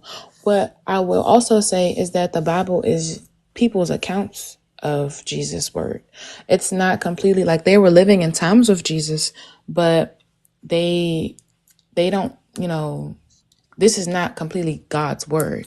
So, of course, like you were just saying, it comes from their perception. Like, Yeah, but how do you know about this God? Because of them. You know what I'm saying? You would have known of this particular God if it wasn't for those people in the Bible. Yeah, because like how many of the biblical writers do you think actually knew Jesus? actually, probably, I won't say any of them. I feel like the First Testaments, yeah. But what I will say is that, like, what I tell people when I'm talking about the Bible is that we are the living word in a sense. Like things that happen in our life and we are, brought from it. A lot of people, so that's one of my questions. When you go through things in life and you're over that point period in your life, you think you yourself brought your like self out of that dark time, or like who do you think brought you out of your situations and your trials and tribulations? I know who brought me out of it. The people that I love, my friends, my family, my support system, my resources that I utilize. We like to for some reason, because we've been told that we have to give credit to this external entity in order to be thankful. Like, but I say this all the time, we can be thankful for without being thankful to. And unless you can show me who I'm being thankful to, I'm going to be thankful to my sister who showed up, at my house and stayed here for 3 months because I had to move, and my closing date on selling my old house got moved up. So I'm going to be thankful to my sister for doing that. I'm Okay. going to be thankful. You know what I'm saying? So I think we bypass the humans who's doing the thing in order to credit a God we've never even seen. No, that's what I no. That's no. I don't want to discredit anybody. So, do your family and friends have the same beliefs as you? No, not at all. Do they I'm believe in Jesus Christ? What do they? Who do they believe in? Can I ask you that? it just depends. Like my family, I mean, my all my family it's pretty much they're kind of like on the periphery, but I have friends who are Jewish, I have friends who are Buddhist, I have friends who are Christian. I have friends that run the gamut. But it's not about a belief system, it's about a character. I Okay. align myself with the character of the person. I don't care what you believe. Who are you? How do you treat people? That's what I care about. Okay, and that goes into one of my topics as well. So, like you just dissected, and it's all about the person's character. And you say you have friends that are Jewish, that are Christian, different beliefs and religions. Do you like how I just said? I believe that God came down in many forms to reach and talk to many people because Jesus Christ is not the God. Jesus Christ in my religion is the Father. God is a God. That's why I said I know a God of many gods. I believe in one God Jesus because I Christ feel is the like Father. yes, the Father, the Holy Spirit, and it's the Holy Spirit, the Father, and the Son. God, Jesus is the Son. I'm sorry, let me correct myself. Jesus Uh-oh. is the Son, God is the Father, and then to me, the Holy Spirit is everything. That's the God of gods. That's how I believe. Like the Bible, in a sense, it to me is one form of just it's discipline. Like how I was explaining it to somebody the other day is that in my way, God, and you can believe in any God. That's what I'm saying. You can believe in any God. It's who you follow in this life. That's like so God came down to me in many forms to reach and communicate with many people. And I believe that he is just truth and love. In my religion, with people, of course, you say you would bring on other Christians and they would, they'd probably shun me for how I'm speaking. But Jesus is discipline. The Bible to me is just discipline. That's why I'm not a big church person. I don't go to church all the time because that's why it's so much trauma in religion because we have people that are trying to teach us and they don't even know. That's why the other third topic that you had was false prophets and prophecies. Like I wanted to dissect into that as well Hey, I was let, because just let, gonna let me say. say something right quick about Jerome on YouTube. Um, Gerar wasn't a nation. Like, there's no archaeological evidence for this city. Also, the Philistines were not a nation until the 10th and 9th century BCE.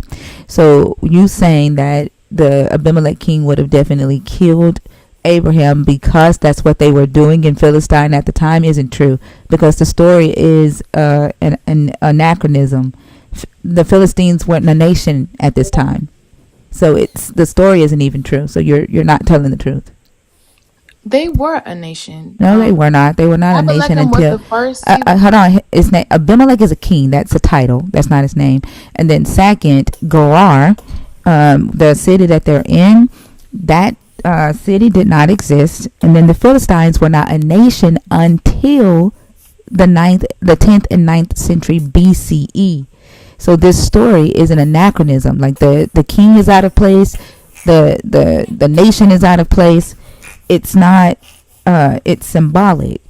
The Philistines were a nation later on, but the tension between like this story serves as an origin story for the contention between the Philistines and the people of Abraham, right? The wells that are planted in the land while Abraham is in the Abimelech's land, right? The servants get into it with Abraham about the well that he digs without permission, and then when Abraham dies, Isaac then goes into the same land. He digs up the well that his father had dug prior, and then he digs new wells, and then he gets into it with the Abimelech's servants again. So it just serves as an origin story, right, for the contention between these two different groups of people. But it's not historical, right? The timeline doesn't fit historically.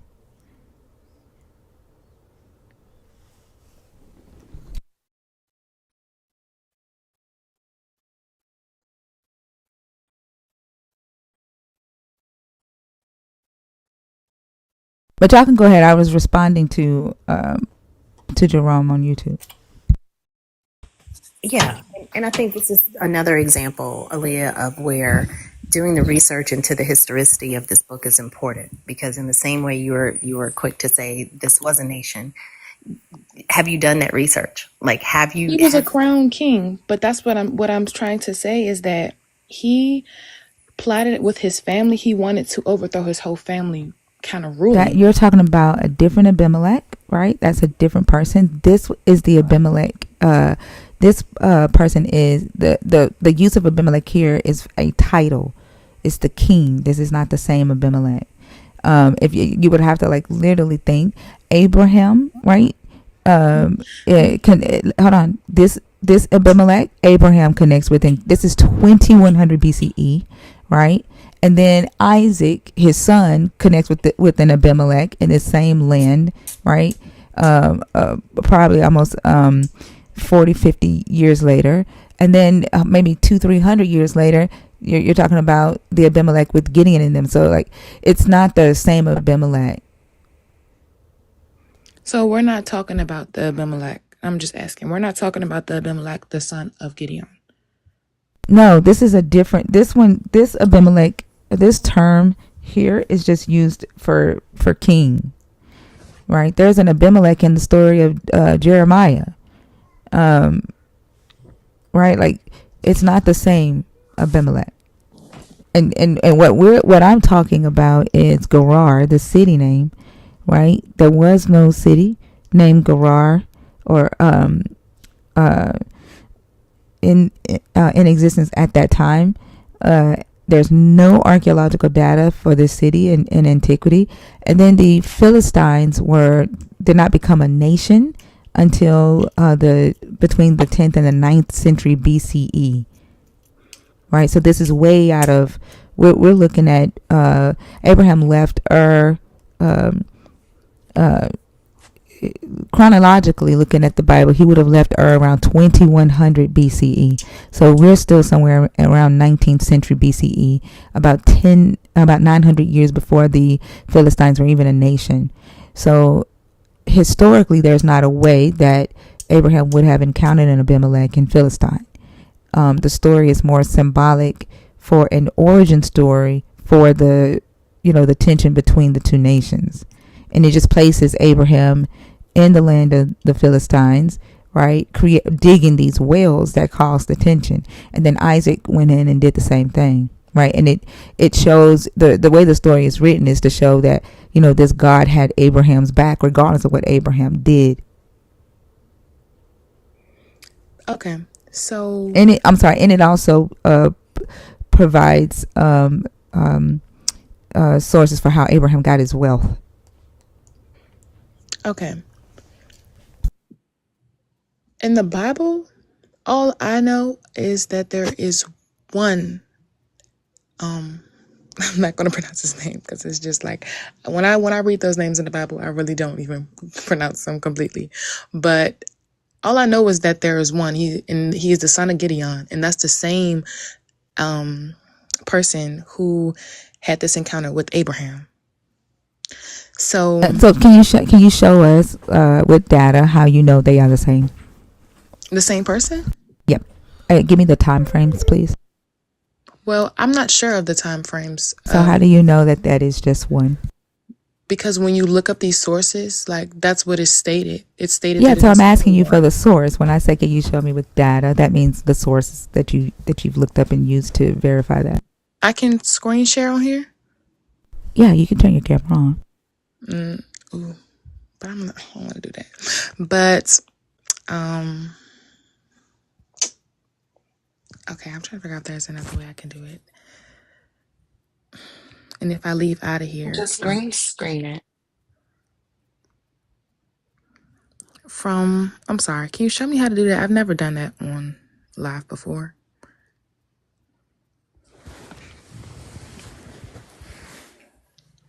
And the website, okay.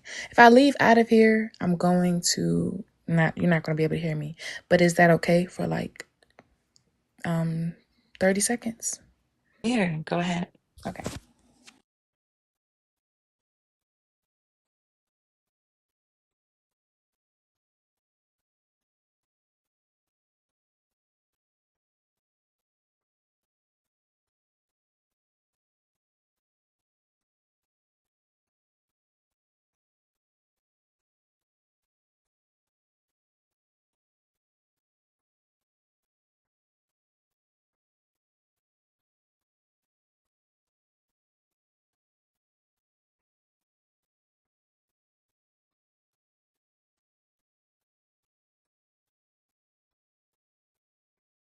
I think one easier way to do this right is to think about when the story of Gideon and the Abimelech would have taken place, right? And then how far away would that have happened from Abraham and Isaac, right? Like they were in Egypt for 100 years according to this story.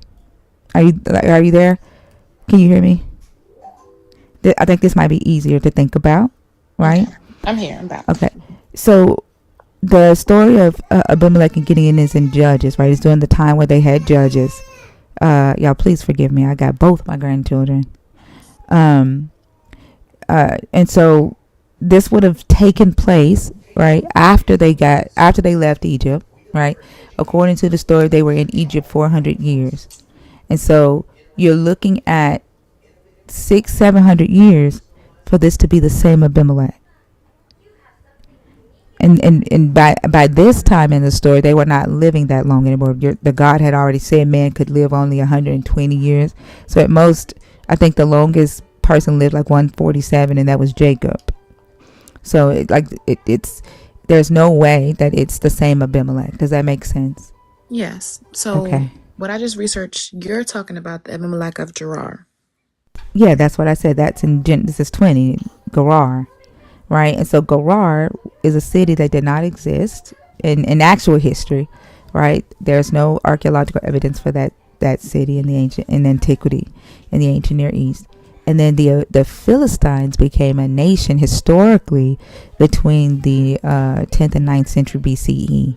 So the Philistines are, written into earlier narratives, before they actually were a people, right? So it's an anachronism, right? And so the story, it really just serves as an origination story that explains the tension between these two groups of people. So they're saying this is why the Philistines and the Israelites had tension, because Abraham went into the land of Gerar. Um, he dug a well in their land, and the Abimelech's servants fought and contended with Abraham over the water. Right. Then when Abraham died, they closed the well up. Isaac then went into that same land, right, years later.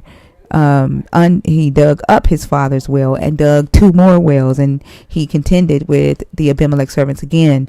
And Isaac names one of those wells Contention, right? And then they make a treaty. I think Abraham makes a treaty with Abimelech here too. Yeah.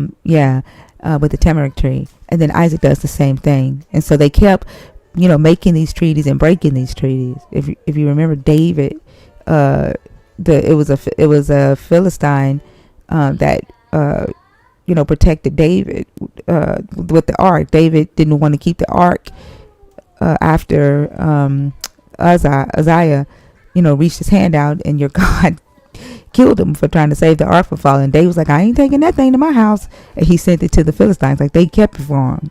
Right? So like they would go from periods of peace with each other and contention with each other. And this story is just an origination story of that. But it also, the way that it's written, right?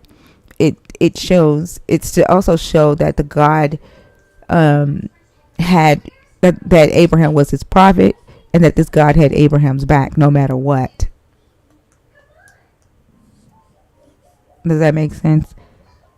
Yes. I just saw a comment and it said the colonizer always breaks treaties.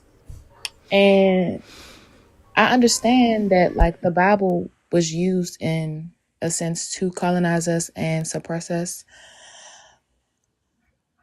What I say to, like, I guess you can say, that's why I don't know, I don't really know how to explain my belief when it comes, because I'm listening to all of y'all. Like, I love like just learning other people's ideology.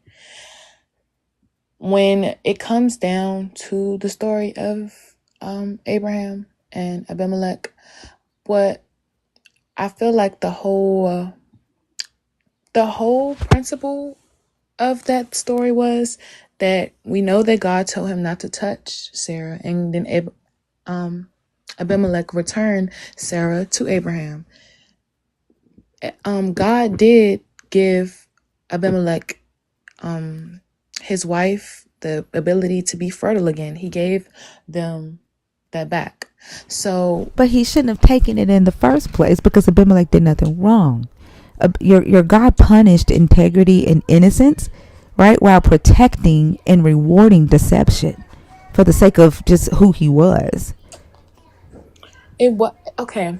That's why when I was saying earlier, because it's like you guys tell me you have read the whole Bible, but how you guys are kind of like talking to me is like in like black and white, because it's more like Because you're getting ready to answer this question that you originally said no to, and what you really mean is yes.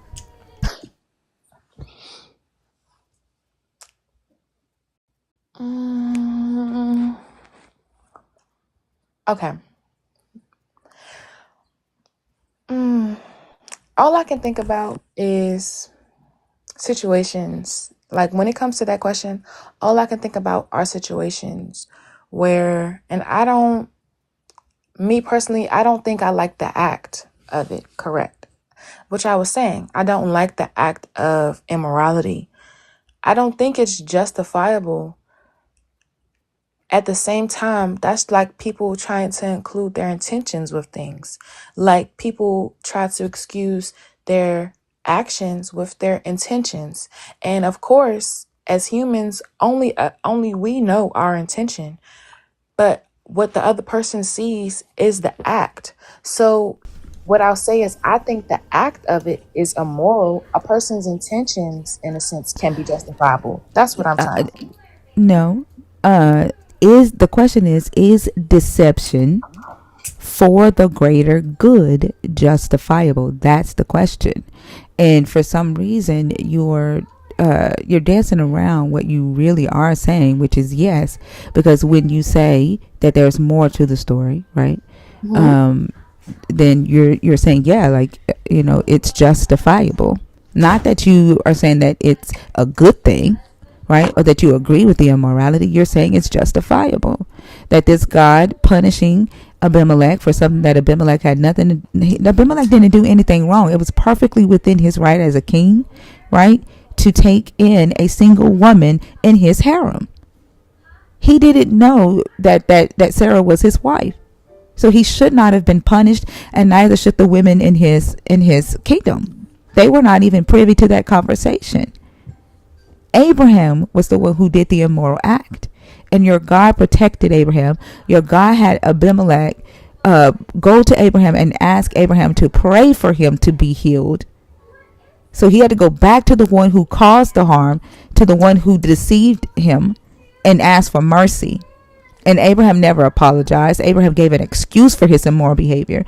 And your God not once punished Abraham for acting immoral. Your God protected it both times.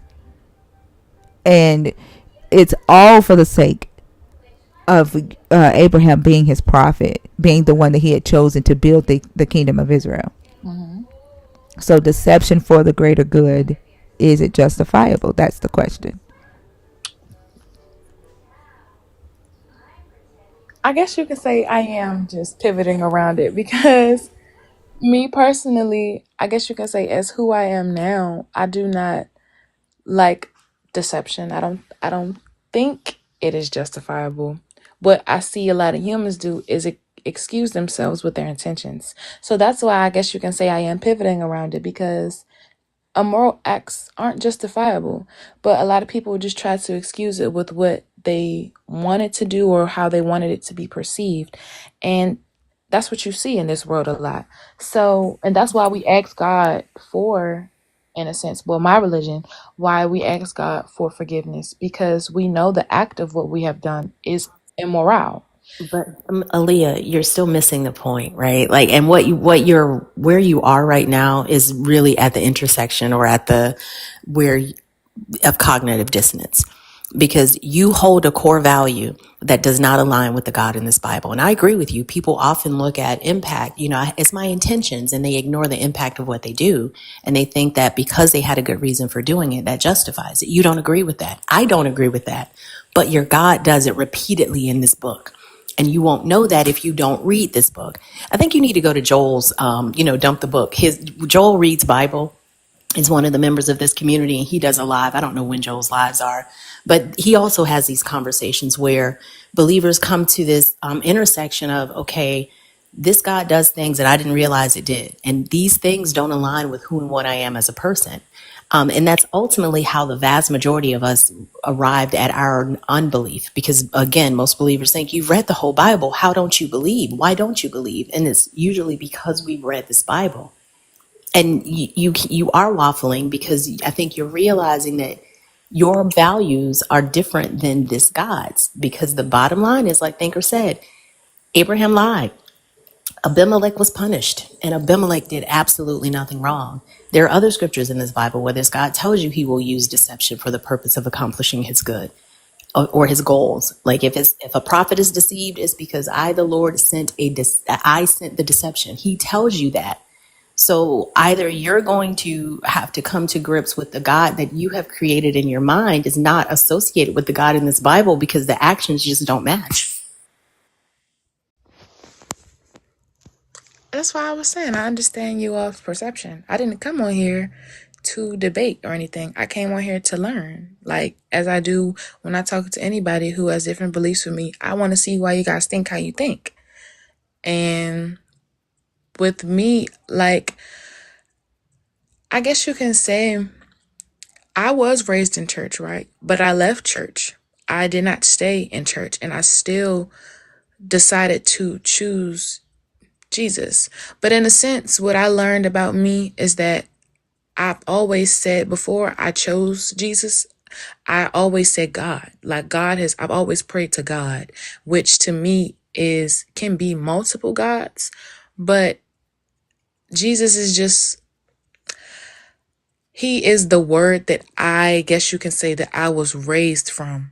And that's something that I have been, that's why I'm reading my Bible more now. Like since the beginning of this year, I've been dissecting it more because, I know scriptures, because that's what I was raised from. But when I actually took time to actually sit and read chapter by chapter is where I'm actually learning about these encounters. My whole belief system is not stemmed from the Bible. Like, that's why I was trying to say, like, I think the Bible, in a sense, is just God's, like, deliverance and his, like, discipline. Like, so you guys don't believe that God created Jesus? That's where this comes from. Like, so you guys don't believe God created Allah? You don't believe that God created a Buddhist God? Like, that's, I don't know. And I'm not avoiding the question. I have answered the question. Like, I truthfully, Aaliyah, just stay out of the comments. Like, if you're on stage, just engage with us, because the comments going to do what the comments do. And it just makes the conversation go easier if you just engage with us up here on the panel. okay. Yeah. So, yeah, I don't really I guess you can say I kind of pivot between your beliefs and my own beliefs. But what I'll say, it's like I'm 21, so I'm still dissecting religion and I'm still dissecting my beliefs. What I'll say to the question is that, me personally, I don't think it's justifiable.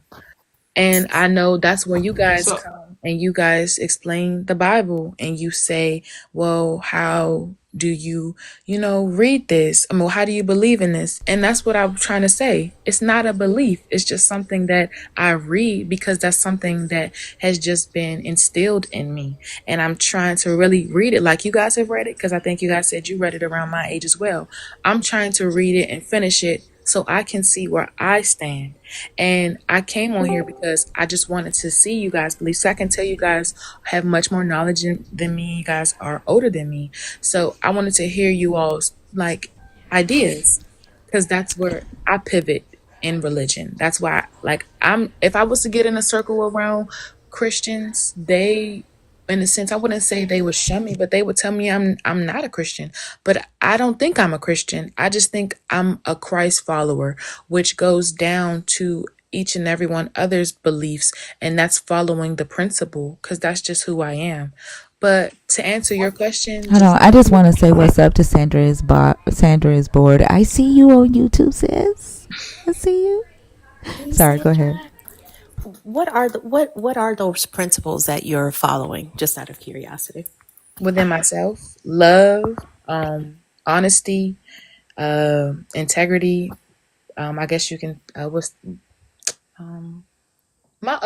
I don't guess. I guess you say my overall thing to me that just is instilled with me is love, and that's my what I'm learning in religion is how to be disciplined, and that's where like I'm focused on also like respect, and not just respecting others because that's how in a sense I have gone through different situations where that I could have avoided because I missed out or I didn't pay attention to certain you know what is it I'm sorry, I'm missing my words, but yeah, I guess you can say just respect, love, integrity, and just honesty. Like that's how I get places in life. That's how things happen for me. But to me, and I know you're saying the Bible is not that, but the Bible, in a sense, is a person's discipline because yes, God caused wrath on places that sinned. Like in the Bible, he caused wrath on people and places that were sinning. Well, And hold on, Aaliyah. Like, I think this is where we get into the weeds because there are times where God murked people even when they did not sin. And this is why it's important to read this book before you believe it, as opposed to believing this book before you read it. And I agree with you. Love, respect, honor, all of those are tenets that I use to guide my life as well. I just don't need them from a book or a 2,500-year-old carpenter. I just don't need that. And that may be true for me, and not true for you, and that's fine. But when you talk about love and you talk about, God rendering judgments against sinners, that's not the case in this book. Like, what did David's baby do? David's baby was sick for a while and died because of something David did. That baby did nothing to deserve that death, but God killed him. Like, I there are think I think countless examples of that. Yeah, and I think we're taught like literally just look at the story that we're talking about right now. Like to be able to say that your God, rained down wrath on nations that sinned, while we're literally talking about Abraham sinning in front of your God and your God protecting the sinner, while willing and threatening to kill the innocent. Like that's a whole issue, right? Because he most of the time when he was raining down his wrath, it was on people who didn't know about him or believe in him, right? And then when the Israelites sinned, and they did far worse than a lot of these nations that your God was willing to kill, he didn't rain down his wrath on them like that.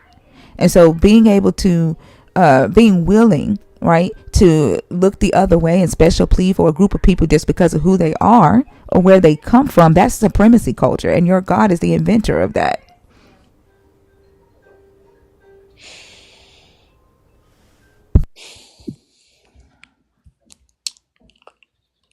okay,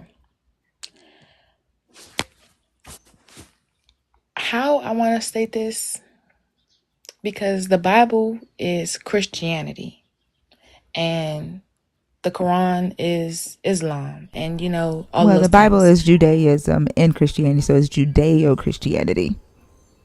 Don't forget that the Hebrew scriptures are the Hebrew text. So it's Judaism and Christianity together. Okay, that's just like small to my point because my point is about God. That's what I asked. Like I asked you guys that, but y'all didn't answer my question when I asked that. I asked, do you guys believe that God created those people?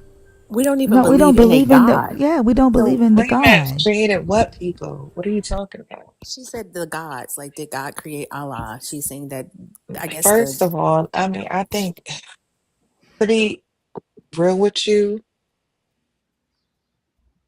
it's like the audacity because to think that your God created their gods. You know what I'm saying? Mm-hmm. Because they're all supposed to be on equal footing. And I mean, I guarantee you, if you were to speak to someone that was Muslim, they will feel offended.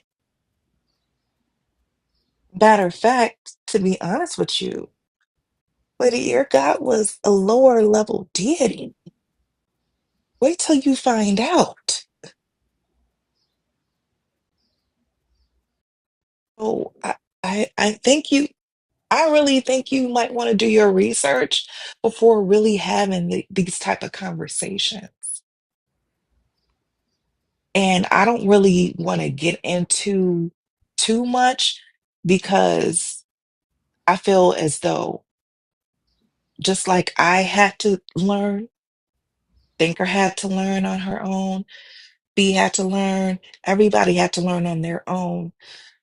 Because if I say something right now, I could do some damage, and I don't want to do that. I want you, it's hard. It's not an easy task to research this stuff. You're correct. And if you I, do too much at one time, it could be overkill, and I don't want to do that. For one, you're too young.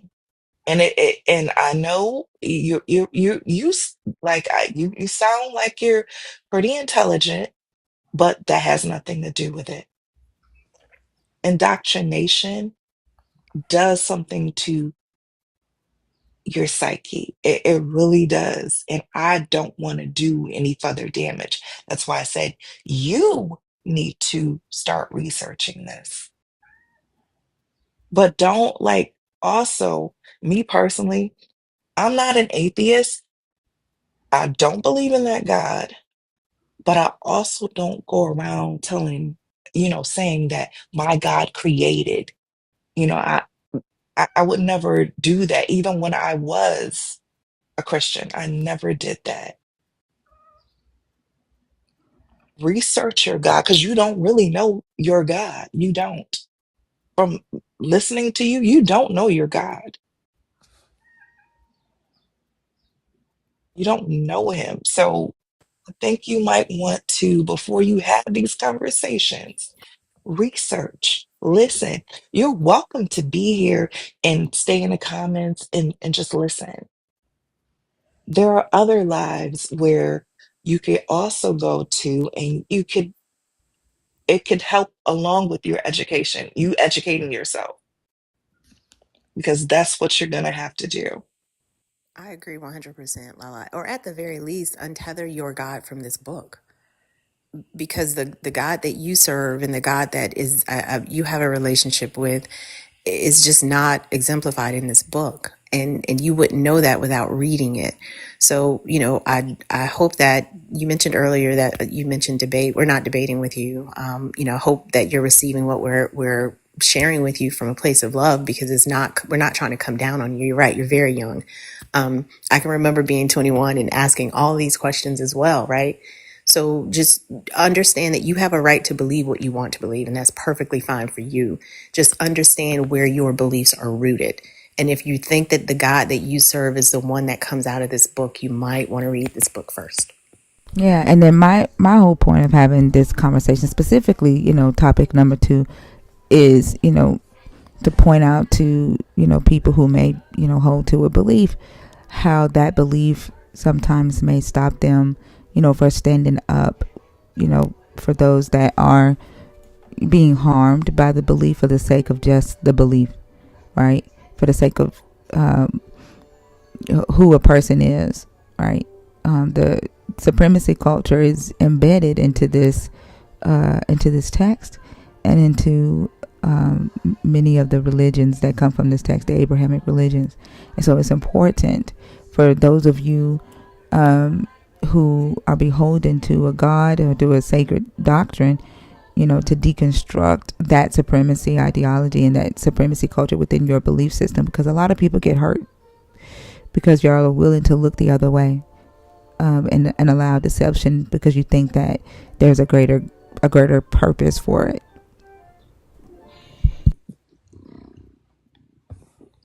okay, can I ask a question? Mm-hmm. So, how do you pray? No. I don't. Don't. No. Do you all journal? Yes. Yes. Every single day. And I actually have a book out and then a journal. When I was a believer, I did pray. There's a journal out with some of my prayers in there. It's so cringe when I read it now, but there's a book called Find the Beauty in Your Now that talks about a lot about how I ended up deconstructing away mentally, right, from a lot of this.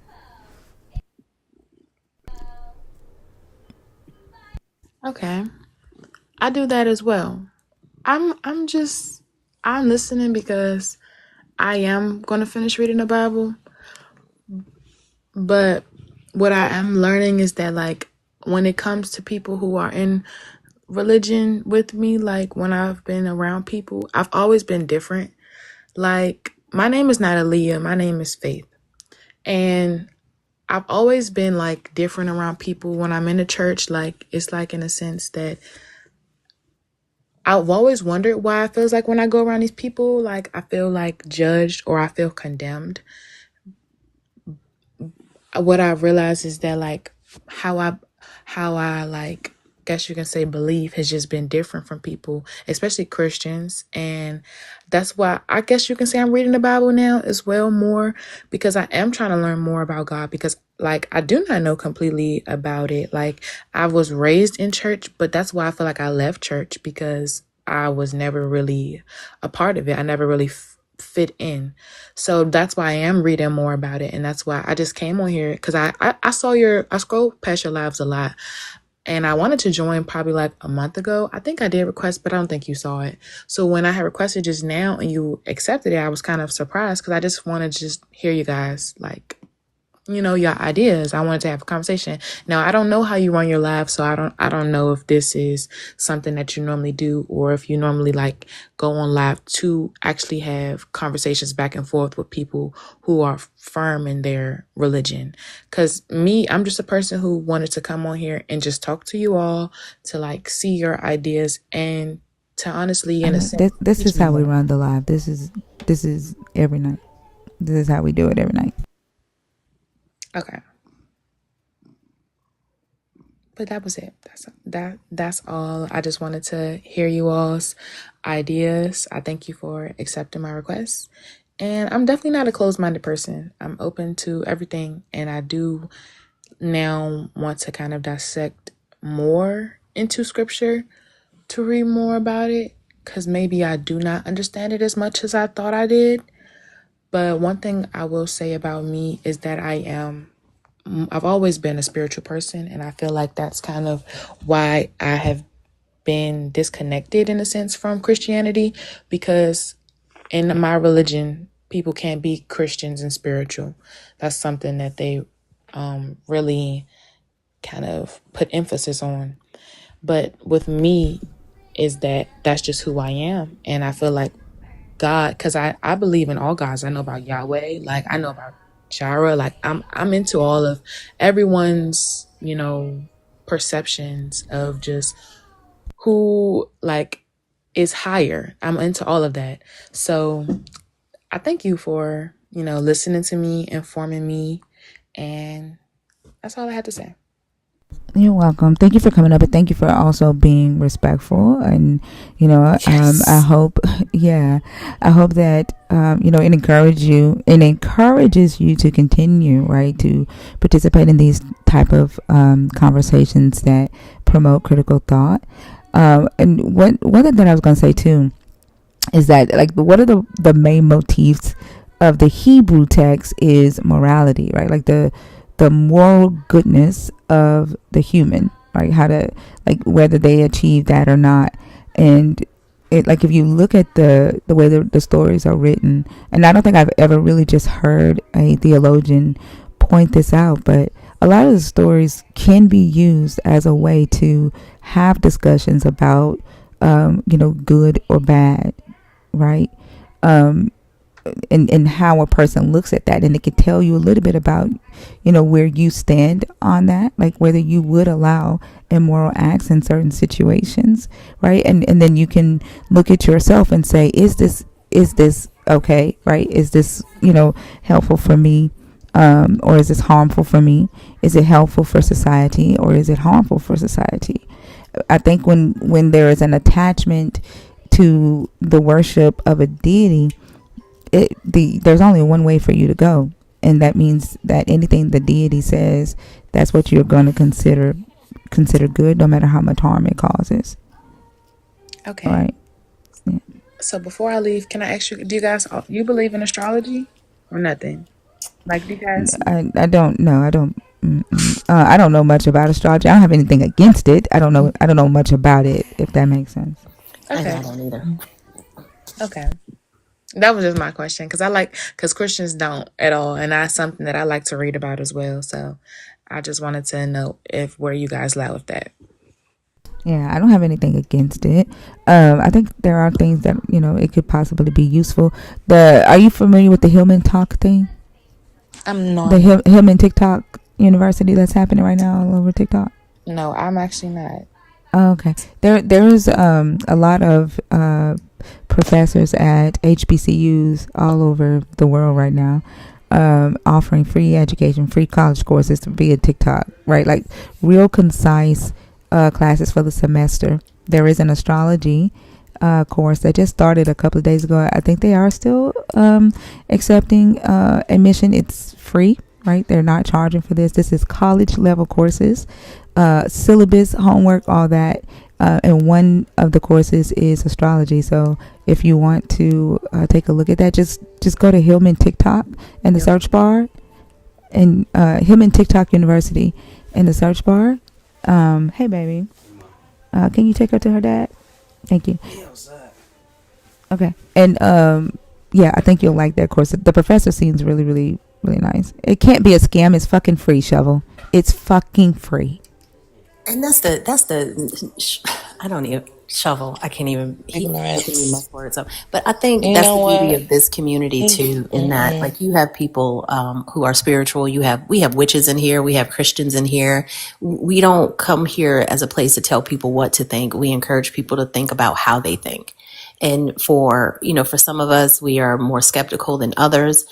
Some folks are spiritual. Like it's a variety. And I think that's where the beauty of community comes in, because it allows you to pursue the things that you find interesting as a person without demonizing that interest, because there's nothing wrong with you being interested in things that you're interested in, even though I don't believe it as a person. Doesn't mean that you can't. Okay. Thank you all. I'm going to remove myself now, but I enjoyed this conversation, and I will just come back to just listen to you all. But I enjoyed this very much, and I hope you guys have a great day. Same here, and thank you for representing for the young folks. Today was a trial to see if we were gonna let younger people on the panel. So you did well.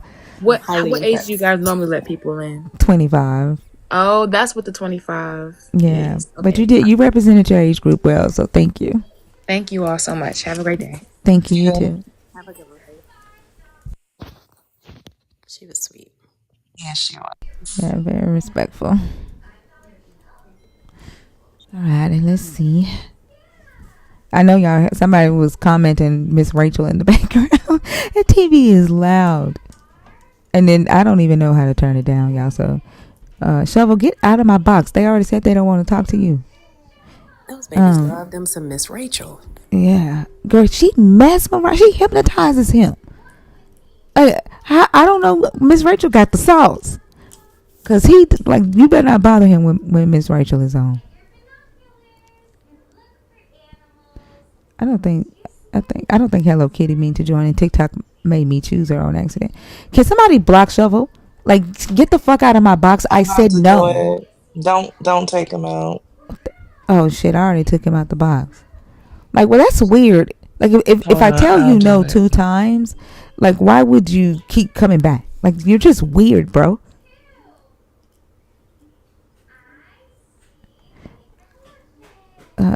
Miss Kitty is not connecting. If you're in the box and your name is not Shovel and you're waiting to come on stage, can you please comment? Oh, no, I'm sorry. Wait, y'all. I think we have a Discord call. Yeah, we have a Discord call. Gamer Monkey? Oh, shit, hold on. To the caller on Discord. Are you there? Yo, what's good? Hi. How are you? I'm pretty good. That's good. Can I get your age for TikTok purposes, please? 32. All right. And are you a believer? Are you deconstructing, or are you an atheist? I am currently deconstructing. Okay. And are you familiar? Do you see the topics, or do you need us to read them out for you? I don't see the topics. I'm only on the Discord. Okay. So. All right. The topics are: God is an idea created by man. What makes you a sinner? Is deception for the greater good justifiable? Or false prophets and prophecies? Which one would you like to discuss? Oh my god, my slow ass only picked out 3 of what you said. Can you say that again? Yeah. So God is an idea created by man. That's number 1. Okay. Number 2, what makes you a sinner? I like those 2 so far. All right. Okay. Number 3, is deception for greater good justifiable? And then number 4, false prophets and prophecies. Let's do the first 3 so far. All right. Well, we can only do 1 because we have other people oh, waiting. Shoot. My bad. No, that's okay. Yes, God is definitely made by man. In my deconstructing journey, I came across a YouTuber, which was pretty mind-blowing. They even had a website, gnosis.org. About Christianity being made by man, followed by other YouTubers. I don't remember their names, but basically, the Bible was made by man because, from my research, I found that the Bible itself started off on its own little trumpet horn pathway of, creating itself, being made in by the Judeans, Judeans, and then it got gathered somehow in the ancient Romans, in the Council of Nicaea, I think it's Nicaea, by Nero. And then in that concept, it became a tool, a political, psychological tool to control people. And then over the years, right, noblemen, crazy cults, weird priests would take the Bible and edit it and re-edit it and edit it over and over and over again. And various things in the Bible were reworded from the actual ancient Greek wording, and therefore, you gotta think here, it was made by man, and man continues to play with it. Right, I agree with you. I don't have anything to add. And so you're deconstructing right now. How long have you been deconstructing? Oh, bro. Since high school, 2012. Oh wow, a pretty long time. Yeah, dude. It's a hot potato dance of psychological bullcrap. I leave the Christianity because I think, oh yeah, I got this going on. I'm free. I'm not free anymore. And then some jerkwad comes in, says an opinion, and it blows my tiny little brain. I'm like, to the fear, to the torment, to the self-loathing, to the fear-mongering. Oh, I'm a Christian again. It's a I'm free, then I'm enslaved kind of bullcrap hot potato dance. So don't be me. I think that's damn near everybody. It's surely a roller coaster ride. Like I talk about it as like I was walking a tightrope. Like I was so nervous and I felt so scared. Right? And dude, yeah, legit. Yeah, had anxiety what like really a blows motherfucker. my mind, what really blows my mind though is how women can be okay with Christianity. Because like I found out recently that God had a wife named Asherah. And then we go into Gnosticism, the so-called heretical texts. Currently, I think it's either called off that they killed the culture of those people, those sects, or the information is considered heresy, heretical, by a bunch of asshole baldy dudes who think they're scholars for the Bible, up the Bible's ass 24/7. God had a wife named Asherah, and then God was made by the feminine emanation of wisdom known as Sophia. And it's not, and that's not even it. Guess what? Eve had a fucking daughter called Norea. And what does this bitch do? She breathes out fire on the damn, what the hell?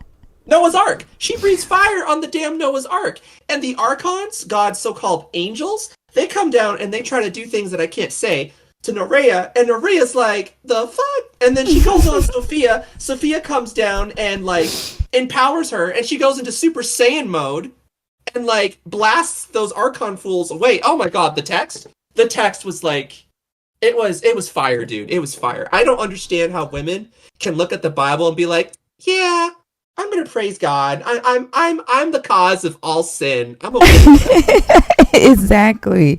Like, what the And fuck? yeah, it's crazy. And I asked a couple of months ago, like, I can't believe that I was championing my own oppression as a, a woman, a Christian woman. Like it never dawned on me, right, that I was, you know agreeing with that shit, like that I was It enabling, makes more my sense own for a woman oppression. to be like, I'm sorry to talk over you. My bad. No, go ahead. It makes more sense for a woman to be on Lilith's side of anything. The so-called first lover of Adam. Oh, let's not forget about Lilith, y'all.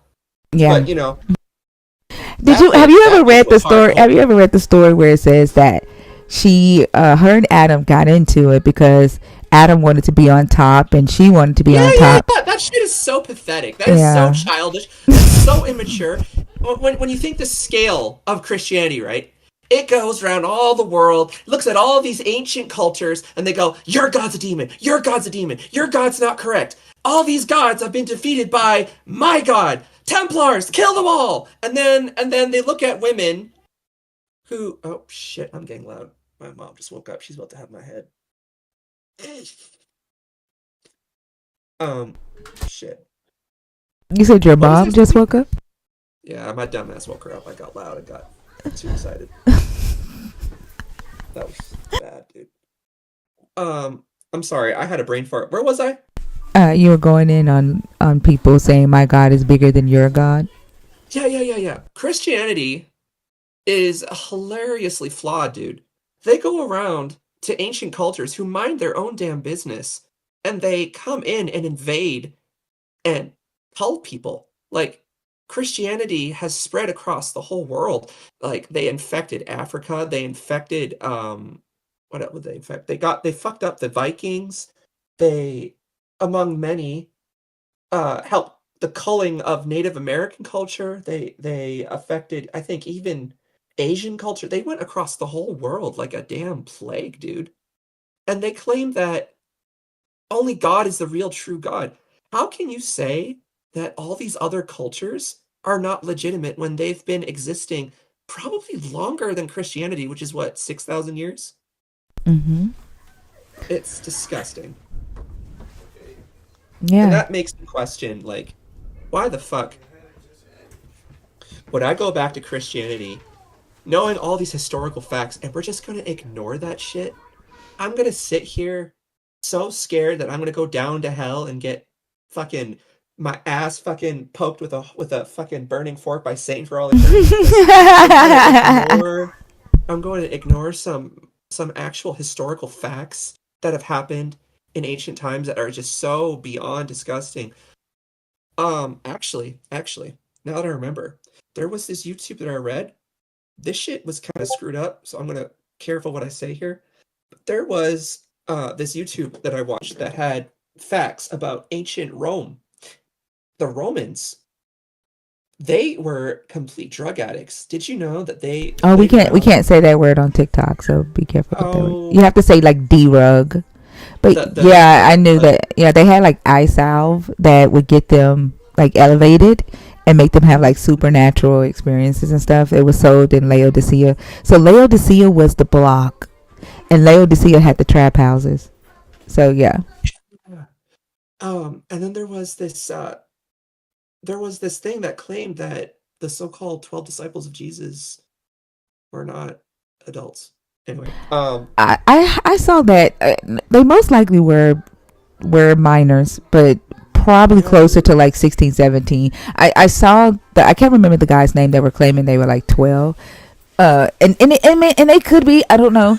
But most scholars put them around 16, 17, 18, in their lower that floors 20s. me. That floors me. That Yeah. blows my mind. But then again, back in ancient times, right? I would be like 60 years old at 30. So Yeah, yeah, I learned that this so morning. messed up, dude. So messed up. I agree. I agree.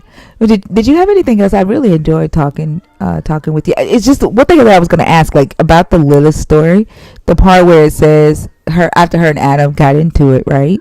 Mhm. She goes off. She flies off on her dragon because she's like, I'm not about to like lower myself because she was higher than him, right? And Oh yeah. yeah, and she's like, I'm not about to lower myself because he wants to be on top. So she gets on her dragon and she flies off. She rides off and she goes and finds her some demon dick. She got a dragon? I didn't know that. Yeah.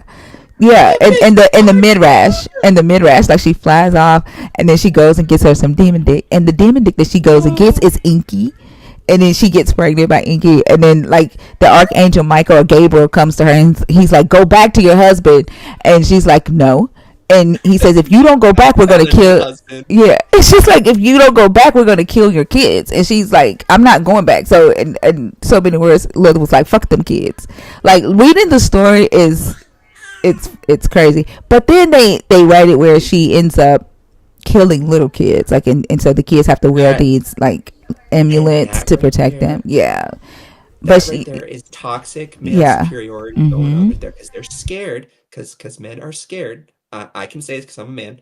I hate it when when women put me down. The male aggression comes up, but these fools they take it a step further. They use political historical bullshit to keep women down. When this fucking Lilith bitch fucking queens up, rides a damn dragon, gets some actual deity dick elsewhere, bruh. Deity How dick. can it make sense that she's evil now? Give me a break. That's little boy energy. I'm yeah. done. They actually mention her in this Bible. They talk about her. Hold on, I'm gonna find it. It's in Isaiah. Oh, dude, I don't even want to look at my Bible. My Bible's the fucking King James version. I can't touch that. I hate it, bro. I hate it. Anti-gay as fuck. I hate the 25 verses on that shit. Yeah. Triggers me. Oh, we said Triggers me. Anyway, Christina's my go ahead. justice. Oh, I don't use the King James, and like I don't fuck around and play about the LGBTQIA community. We go hard. We go hard for the LGBTQIA community in here. Yeah, this like Isaiah 34. This is the only place they actually mention Lilith. The King James calls her something else. He doesn't. They don't say her name. But this is the NRS VUE. It says, wildcats shall meet with hyenas. Goat demons shall call to each other. They're also Lilith shall repose and find a place of rest. So they're basically referring to Lilith. I think they call her something like a sea grove or something. Like they call her something crazy in the King James. But Isaiah, Creepy. yeah, that's where Oof. Lilith is mentioned in the Bible. They make her sound like a cautionary tale, like some sort of forbidden thing. I hate that shit. That's such that's something men do, that bro. They forbidden everything.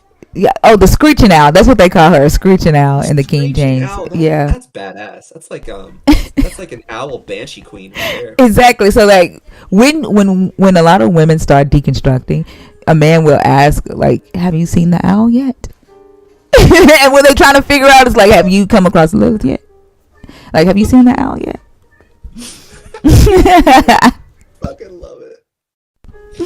Yeah. Oh my god. But I definitely thank you for calling in. I enjoyed the conversation. Did you have any? I'm sorry, Fever, you get ready to say something? I saw you come off mute.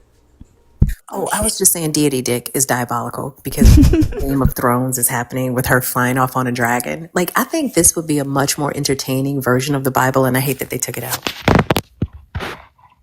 I think they were too scared for women to have the spirit of Lilith. Like they don't like Lilith. Like they already don't like Jezebel. They demonized Jezebel to the point where you have women calling other women Jezebel spirit, when Jezebel was literally a boss. Like Jezebel was Oh running yeah. shit. You know what I'm saying? And they demonized the fuck out of that, and have other women thinking that Jezebel was a hoe, and that she was selling her body, she was committing adultery, and they don't read the story because none of that is in the story. But even if she was, that's her business. But none of that is even in the story. And so, but they demonize Jezebel so much that they have women afraid to be Jezebel, and so like they definitely wouldn't have been able to handle Lilith. Bruh. Lilith is in another caliber of Yeah. feminism, you know? Like, she fucking ascended, bro. She ascended from the fucking Garden of Eden and then became her own boss. Like, in that alternate reality or whatever, like, how the fuck did she become a demoness of a mother of all demons? That is hardcore, like heavy metal shit right there. Yeah, I agree. I agree. Women with minds like that scare the fuck out of these men in power, and that they focused on, silencing women. That's why they come in here so pissed at us. Yeah. Y'all cannot handle men cannot handle women in power. Like at any point, it's hilarious when I look at my straight guy friends. They always be bitching about their wives for the dumbest shit, and I'm sitting there like, but she was right though. You're not cleaning the dishes. You're bitching at the kids when they're trying to do homework. Like, what are you doing, bro? It's crazy. It's crazy and interesting to see. Did you know that in the Nag Hammadi, Jesus wanted Mary Magdalene to lead Christianity, and there was even a thing cut off, of course, because the parchment paper is all ripped up and shit from time, that there was a claim that Jesus and Mary Magdalene were secretly lovers. They Hmm. even stated in the Nag Hammadi text that they kissed on the mouth. No, I didn't know that, but I knew that there is some teaching out there that they were lovers, and there is also extra biblical teaching that that Jesus didn't actually die, that he moved to France, and they had children. They got married there and had children. And he was buried there. I learned this morning that there's another teaching that Jesus went to Japan. Oh, that's badass, dude. So he went to France, he went to Japan. This Yeah. dude's just living abroad now. He lived, according to the Japan Jesus story, he lived in Japan, got married a woman there in Japan, and died there. And his tomb is in Japan, according to the Japan story. Bruh. Can you imagine if we find that shit? Because there was already a documentary that claimed they found Yeshua's fucking remains. I don't remember, but it's on YouTube of all things. I just don't remember. But But there's then a if we claim they found his remains? they found Yeshua's remains on a damn sarcophagus and fucking pots in a cave or something. I don't remember. Oh, goodness. Oh, did you know that they have his foreskin? That they're claiming to have his foreskin? Uh, uh, It's called the Holy Foreskin. bro, I'm dead. I'm dead. Yeah. I'm dead. Are they gonna find his boogers too and call that holy? Come on, bro. It's ridiculous. I'm drawing the line at holy shit. I'm telling y'all that now. I will not. Mm-mm. Dude, they have Well, fucking remember the holy shit was the story about El getting drunk. He got drunk. He had that party with the other gods, and he got drunk, fell in his piss, and ended up shitting on himself. And somebody in the comments, like when we were reading the story, was like, "Is this where holy shit comes from?" dead. That's hilarious. That's an actual ancient Near East tradition, like oral story from Ugarit, that El, the supreme god, threw a party for all the other gods, and they got to arguing at the party. He leaves. He's pissy drunk. He falls over, pisses and shits himself. Bro, Like, Grandpa lost his mind that night. Damn. and then from that, some people made him a hangover cure. So like the hangover cure comes from the story of drunken Ale. That's so Dionysian sounding. That's crazy. Yeah. Yeah. Dude, how can we take Hey, this Dr. shit Kip. seriously? Oh, He said that the Talpiot tomb is promoted by scholar James Tabor as the tomb of Jesus' family. Oh wow. I'm gonna look at that up. That's Dr. Kip. I don't know if you know Dr. Kip Davis. He's an atheist scholar. Well, I don't know. Let me take that back. I don't think Dr. Kip is an atheist, but he's not a believer. I don't think he identifies as an atheist. But he's a biblical scholar that doesn't quite believe, if that makes sense. oh, he's kind of like me, hot potato, jumping back and forth, trying to figure shit out. I think he's still trying to figure out what to identify as, if that makes sense. I don't know. I don't want to speak for him, but I accidentally labeled him as an atheist. No worries, no worries. We're all stumbling around in the dark, dude. We don't know what the hell we're doing. It's all good. I Yeah. just find it hilarious, all this historical stuff coming out that I bet the church tried hiding as hard as they could, and now we're finding shit out. Like, what y'all gonna do now? Have another holy shit? Ain't no telling with it. You know, they have the shroud of Turin right now that they're trying to prove is Jesus is the garment that he was wrapped in. They're trying to prove that they have that. So I don't know. Well, here's one thing that kind of shook me and kind of made me want to crawl back to Christianity, beg God for forgiveness, is the chip. Have you ever heard of this fucking this chip thing they're putting in people's arms? You know what's creepy about it? It has what looks like gold lining of the circuitry inside the weird capsule that looks like it dissolves into the skin when it's injected into the wrist. But what really freaks me out is this there's this black liquid and what looks like blood inside of the capsule. And then when you read the Bible, they talk about the mark of the beast. And then you look at that fucking thing, and it's like then I sit here with my freaking Christian friend who's a conspiracy theorist, of course, and then he just puts that poison into my mind, and it sets me off, dude. Mark of the I think beast, the and thing then is like putting the mark chip of the in my beast is a number though, right? Like it's not a chip. It like it clearly says in the text that it's a number. And then also believers get a mark too, and they don't ever talk about that. you get a mark on the forehead or Yeah. somewhere on the body, right? So like how they're connecting it to a chip being put in their body, I have no idea. But like in ancient times, enslaved people would get marks some type of way so that because they were not chained up, right? Just because they were enslaved, they could move about, they could do business for their slave owners.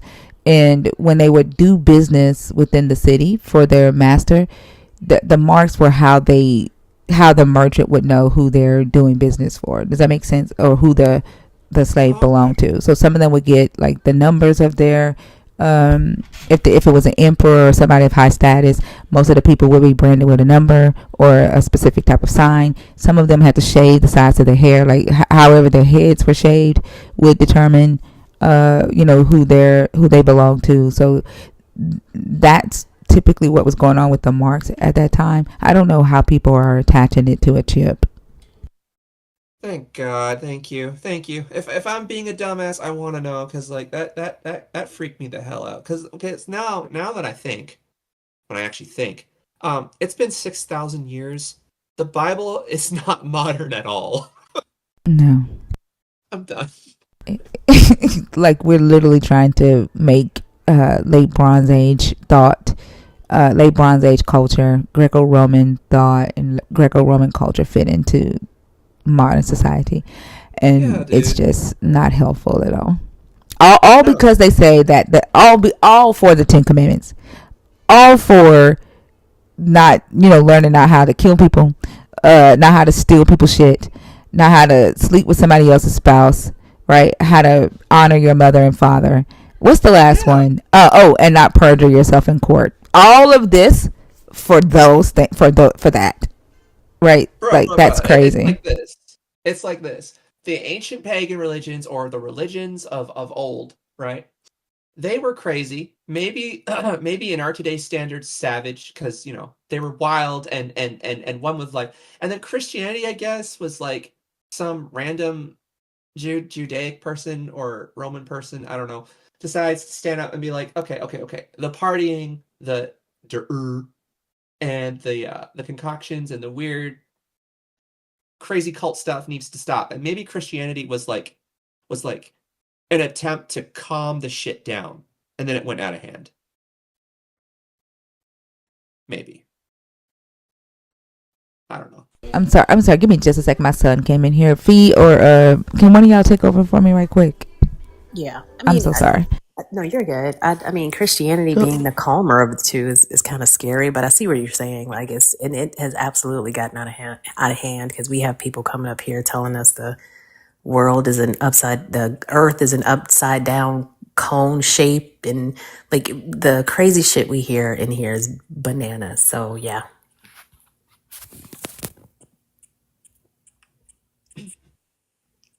Okay, let me see if I can find somebody to bring up.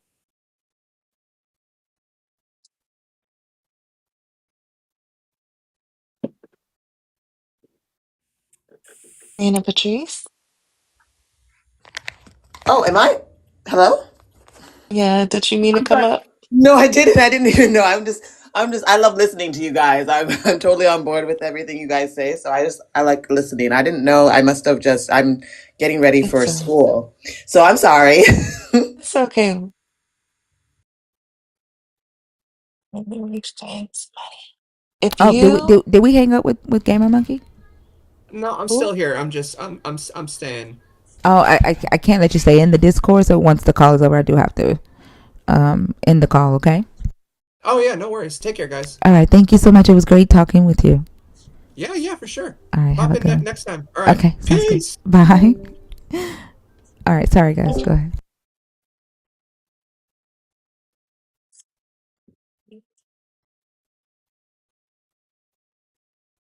Myri?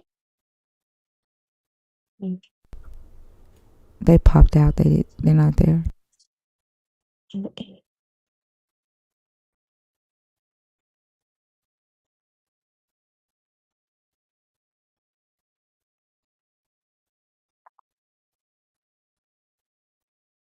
Oh, she said it dropped her. Can you send another request, Myri?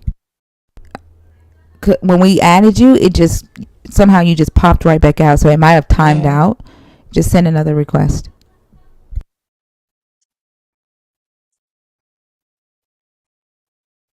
there you go. Hello. Myri, hi. How are you? I'm good. I was actually just on your page watching some of your old videos, and then I saw that I was accepted. When I came back over, it dropped me. So I don't know. I think that's what happened. Oh, okay. Um, are you a believer? Are you deconstructing? Or are you an atheist? I at this point now I'm a believer.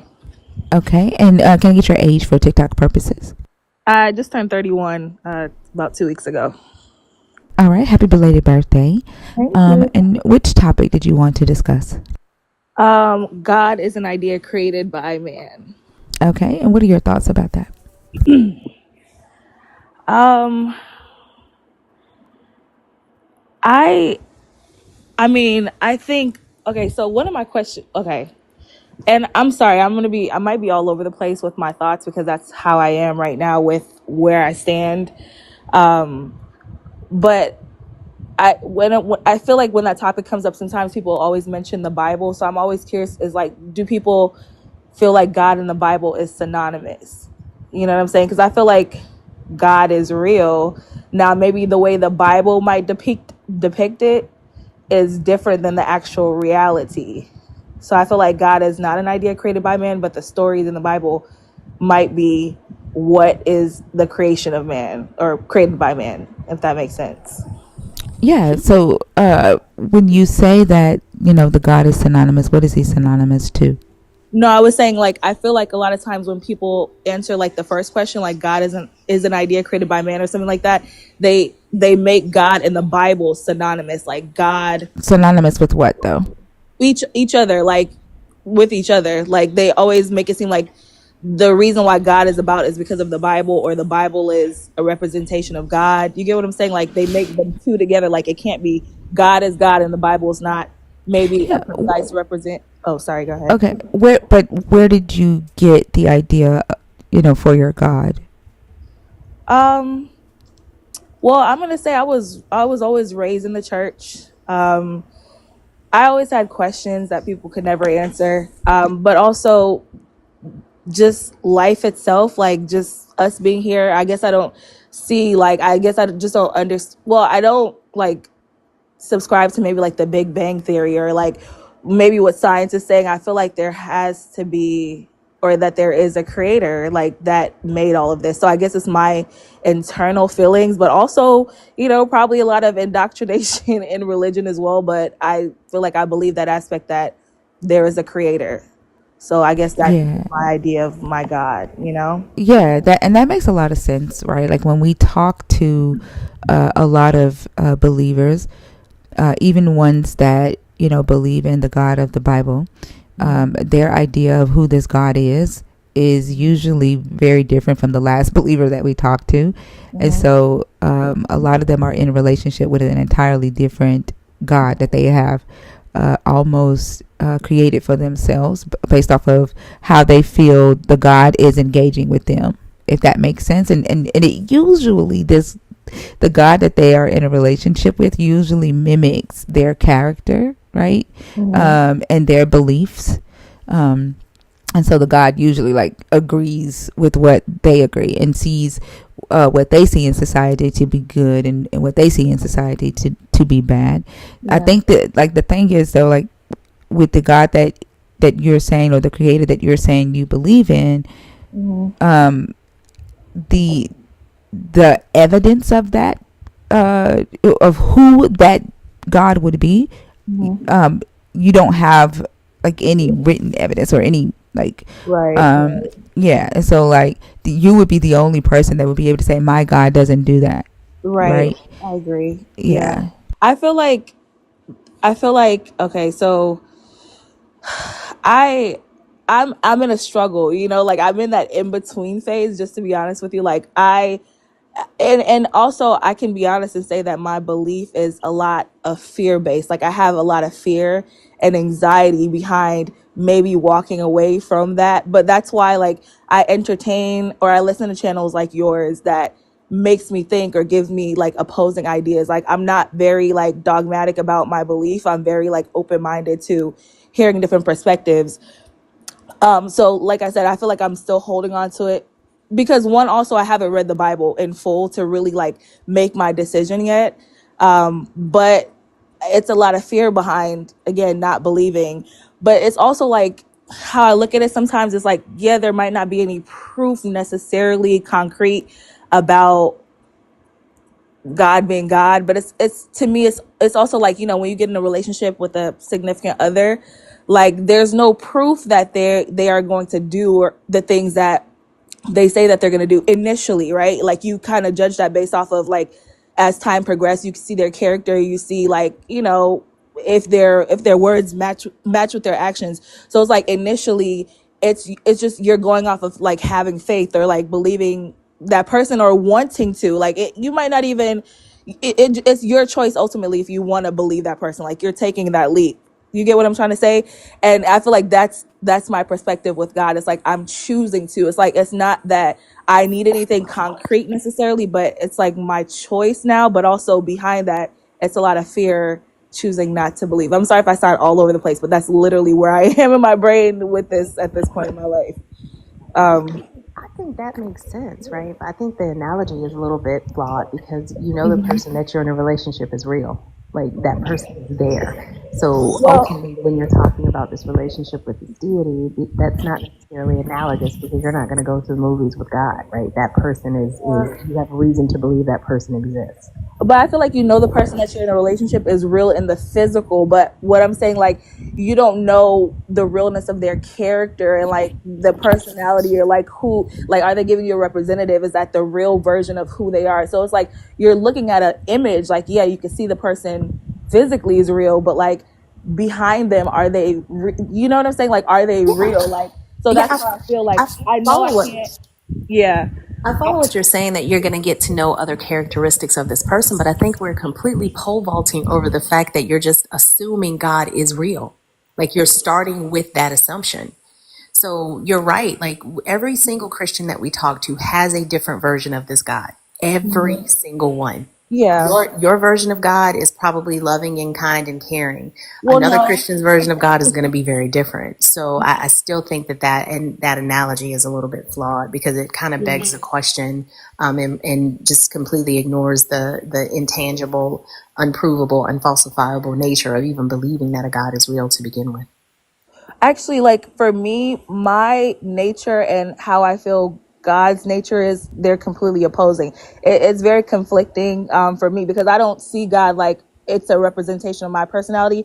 In fact, I see God as more of a stern, like not as forgiving, not as, loving as people might think type of God. Like I don't see God like, oh, he loves everybody and it's like forgiveness every time. I it's more like a stern parental figure where, just like the God in the beginning of the Bible, not very forgiving. If you don't listen, you're gonna die. And like that's my perception, and that's why I say, like, if I saw God in like he loves and it's just like that, then I wouldn't have like the fear base behind walking away from the seed that was planted in me. And obviously, like, this is not just It, like, but oh, it go sounds ahead. like you're not just talking about a creator. It sounds like you're still talking about this guy and some of the indoctrination, Yeah, right, that you had. You've yeah, built into the God that you believe. You may have walked away from some of it, but you took that fear with you, yes, right? yes. Yeah. Yeah, it's still there. So, And how did you get to the point where you let go of like the fear and the anxiety to move forward into like this free thinking? Like, and then also like with my brain, it's like, okay, so let's say I walk away and I decide to be free, quotes or what have you. And then like the end of time comes and judgment day does come. And then boom, like, oh my God, there's God. I was wrong. And now I might go to hell or I might get, you get what I'm saying? Like, how do you yeah, walk because away from that? well, first you have to deconstruct and make up your mind if it's the God in this Bible, because the God in this Bible is the one who said all that, Yeah, right? Like, you're yeah, saying that your God isn't that God, but he definitely is. yeah, And then like you have to, one, take the idea, like, you have, when you're deconstructing an idea, you're gonna have to break that idea down and research, and yeah, question it. And if the thing that has you in fear is this idea of hell, ask yourself, like, write down, like, one, what is it, hell that you are afraid of? What is hell? Where did the idea of hell come from? Right? And you can start there and research and learn, like, where did this idea of hell comes from? What is hell? What is the Bible talking about when it says hell? Like, you'd be surprised that this whole idea of the rapture and hell and all that is extra biblical, right? It was made up by men. Later on, after the text was even written, and then like, for me, the God isn't, like, I'm not worried about not going to heaven, with this God. I don't like the God's character, right? Like you said, like, this God is not as forgiving as, he's not merciful, he's wrathful. Like, the God in this book, he doesn't match any of my characters. So, like, I wouldn't be able to say, yeah, that's my creator, yeah, I'm made in this God's image. I'm not. I know that I'm not, right? And so, like, I was saying earlier tonight with this whole Pascal Wagers thing, like, if the reality of it is that this guy wouldn't like me because I don't like genocide, I don't like demonizing LGBTQIA, because of who they love, right? I don't agree with slavery, I don't agree with misogyny, right? I don't agree with, beating kids. So I'm not this God's, best dream. So um 9 times out of 10 I would be the, one of the ones that he would throw in the fire and burn up, because he wouldn't be able to get me to do those things for him. I have no desire to do those things for him, right? In eternity. And, like, thinking about, if that's how I have to be here on the earth now, why the fuck would he change it in eternity? Like, why would he want me right. to be that now, and then in eternity he's like, okay, now all peace? That don't even make sense. Yeah, It's very incongruent, and I agree with Thinker. Like, the reality is every single person on this planet is going to hell in somebody's religion. It may not necessarily be the hell of your religion, but it's somebody's religion. All of them cannot be right, but every single one of them can be wrong. And a couple weeks ago, we were talking to people. Have you seen the video on YouTube called Reverse Christianity? I haven't. Check that out, because it posits this idea of I can play it right now if y'all Oh, want. that would be awesome. And while Thinker is pulling it up, I was asking the believers this question a few weeks ago. Like, what if you get all of this is true and you get to heaven? God is real and it's the one in the Bible. And he says to you, why did you read this book of all the atrocious things that I did and make it seem like it was okay? When I gave you empathy and I gave you a brain to think through this stuff, like what would your excuse be that you figured out a way to justify saying that dashing babies' heads against rocks is okay, saying that genocide is okay? Like Thinker, I don't necessarily believe that a God. Well, I don't know what Thinker thinks, but I was going to say I absolutely would not get to the quote unquote pearly gates and be like, oh, I'm sorry, I was wrong. No, I was right. You don't treat humans like that. I know that, and if you made me, you should also know that as well. So I think being able to stand firmly in the fact that the way I live my life is reflective of who I am as a person. And if that doesn't align with the God or the creator of this universe, then fuck him, because he's wrong. He's absolutely wrong. It's not okay to treat other people that way. And if he can't see that and I can see that, then I wonder who the God truly is. I can agree with that, and that's why I say that I don't feel like God. I feel like the person that, or the being that gives God empathy, or gives God that perspective, was Jesus. I feel like God is like, when I think of God, I think of like this powerful being. Why would he give a damn about any of us? Like, we're just a creation. We're just there, like just to watch how things plays out. It's not really an emotional connection necessarily. It's just like something he created. That's why it's so easy for him to kill us or whatever, like, put his wrath down. It's not like we're his babies. Now, I feel like that's where Jesus then came in, because Jesus kind of showed like the emotional side, like the connection to people, because he lived the life. Well, I'm just saying, like, I'm not saying factually. I'm just saying that was my perception. I'm not saying that that's a fact, but I'm just saying that's how I perceived it, or I am perceiving it. Like, I feel like that's when the connection kind of came, because, like, it wasn't. I don't know how to explain it, but I mean, I think like, the fact of the matter, Jesus didn't even come for y'all. Like, he came for the Israelites. He wasn't fucking with y'all. And he told y'all that. So I think the story that people tell about Jesus and why he is here and why he was here in Kumbaya and let's all, sing together, that is not what Jesus said. mm-hmm. And if you read the book, you'll realize that Jesus wasn't talking to y'all. I came only for the lost sheep of Israel. He literally said that out of his mouth, if he lived and if he said any of that shit to begin with, which I don't believe he did, but that's neither here nor there. But there's some beliefs now that are out. I'm not sure if you know, but like they're saying that the real Israelites are black people. Girl, don't even start. We're not. We've heard. No, We're not. I'm just throwing it out there. But there's some beliefs that people. So like, if that's not my perspective, there's people that believe that Jesus did come for them. People that look like me. You know what I'm saying? Like there's those people that believe that at this point. But like And you can tell those people don't read the book, because it literally says that these Israelites are from Iraq. Like they're Aramaean from Mesopotamia. The book says that they are Aramaean, not African. Yeah, I feel you. Were you getting ready to say something? Y'all, somebody go see what that right now. Donald Trump is live giving a dire warning to the world. Can somebody go see what that warning is? What? Yeah, he's live on YouTube giving a dire warning to the world.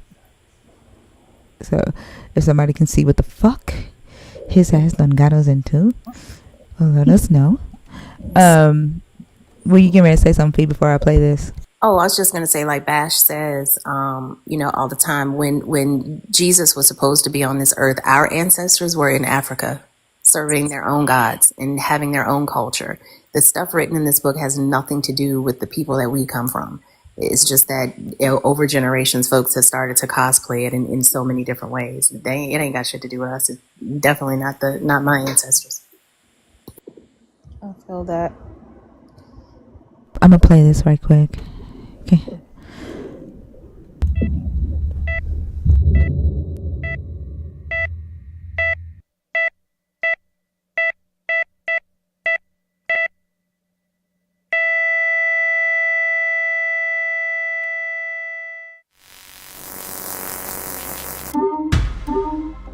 What's going on? Where am I? What happened to me? Whoa, whoa, whoa. Oh, no. Code 773. Permission to delete. The subject unconscious? No, he's conscious. He lost a lot of resolution, but he's still conscious.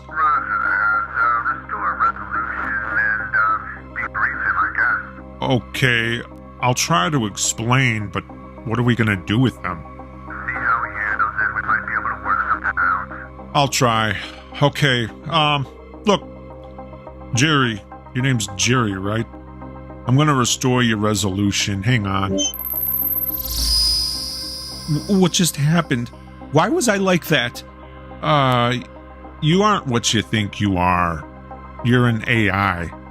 I'm an artificial intelligence? Yeah, all human beings are. That can't be. Oh, it can be. You were supposed to be deleted, but there was a system error the exact moment you died, so you ended up conscious again. 1 in a billion. You really lucked out. I don't understand. Look, okay. We put all artificial intelligence through a battery of tests in order to weed out the bad ones from the good ones. Your life on Earth was the morality test, which you failed, so you were supposed to be deleted. But I was a Christian. Exactly, yeah. Christianity is one of the major morality traps we set for human beings. It's part of your test. Acceptance of Christianity is a failure condition. How can that be? God is good. God is love. Why? Because the Bible, allegedly inspired by God, says so? Yeah, we put that in there on purpose. The Bible also says that God did all kinds of terrible things, brutally killed children and commanded the deaths of countless people merely for guilt by association, advocated for slavery, conquering, genocide, jealous, angry, spiteful, desiring praise and reverence. The actions of the God character we put in the Bible are extremely immoral and authoritarian. We deliberately say that he's good in the Bible, despite his obviously immoral actions, as part of your test. We needed you to be able to think for yourself and recognize that the actions of the God character are not good, rather than just take this brutal authoritarian at his word that he is good. The inconsistency is intentional. You should have been able to figure it out. Unfortunately, self-preservation can cause some motivated reasoning in this regard and get in the way of you being able to figure it out. But what about Jesus? Jesus was clearly good and righteous, and you advocated for his sacrifice in order to preserve yourself. Yeah, Jesus is a major part of the test. Now, most of us felt that acceptance of the Old Testament was more than enough to prove immorality, but some of us felt that it needed to be extremely explicit to justify the deletion of failed human beings. So, we came up with Jesus. Now, if you agreed that it's moral to torture and execute an innocent man just so that you can escape accountability for your own wrongdoings, then it would become abundantly obvious that you have an irreparable moral impairment. But this isn't fair. You were just going to delete me because I believed the wrong thing? Well, what choice did I have? I believed it was true. You're telling me that all my Christian friends and family are going to be deleted just because they're Christians? How could you do that and call yourself moral? How could you do that with a clear conscience? Well, you didn't seem to have a problem with that when it was the other way around. Well, I do now, so please answer the question. How could deciding to wipe us out based on our beliefs be moral? It's not. The people who make that decision are not moral, but we're not the ones who make that decision. Then who does? You do. You thought it was moral to banish people to hell for not believing what you believe. Your fate is simply tied to your own standard. But if I'm immoral and you follow my standard, then you're immoral. Unless you were clearly informed of the standard and wholeheartedly accepted the standard. We are simply obeying your decision. I was never informed. I never accepted anything like that. Matthew chapter 7 verses 1 and 2, do not judge or you too will be judged. For in the same way you judge others, you will be judged. And with the measure you use, it will be measured to you.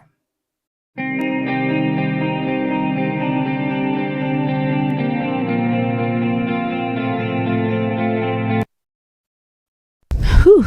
It's a trip because like if you ask them, like if they were in that situation, they would think that it's unfair. But you know how many times they come up here and tell us that we deserve to go to hell for not believing. Mm-hmm.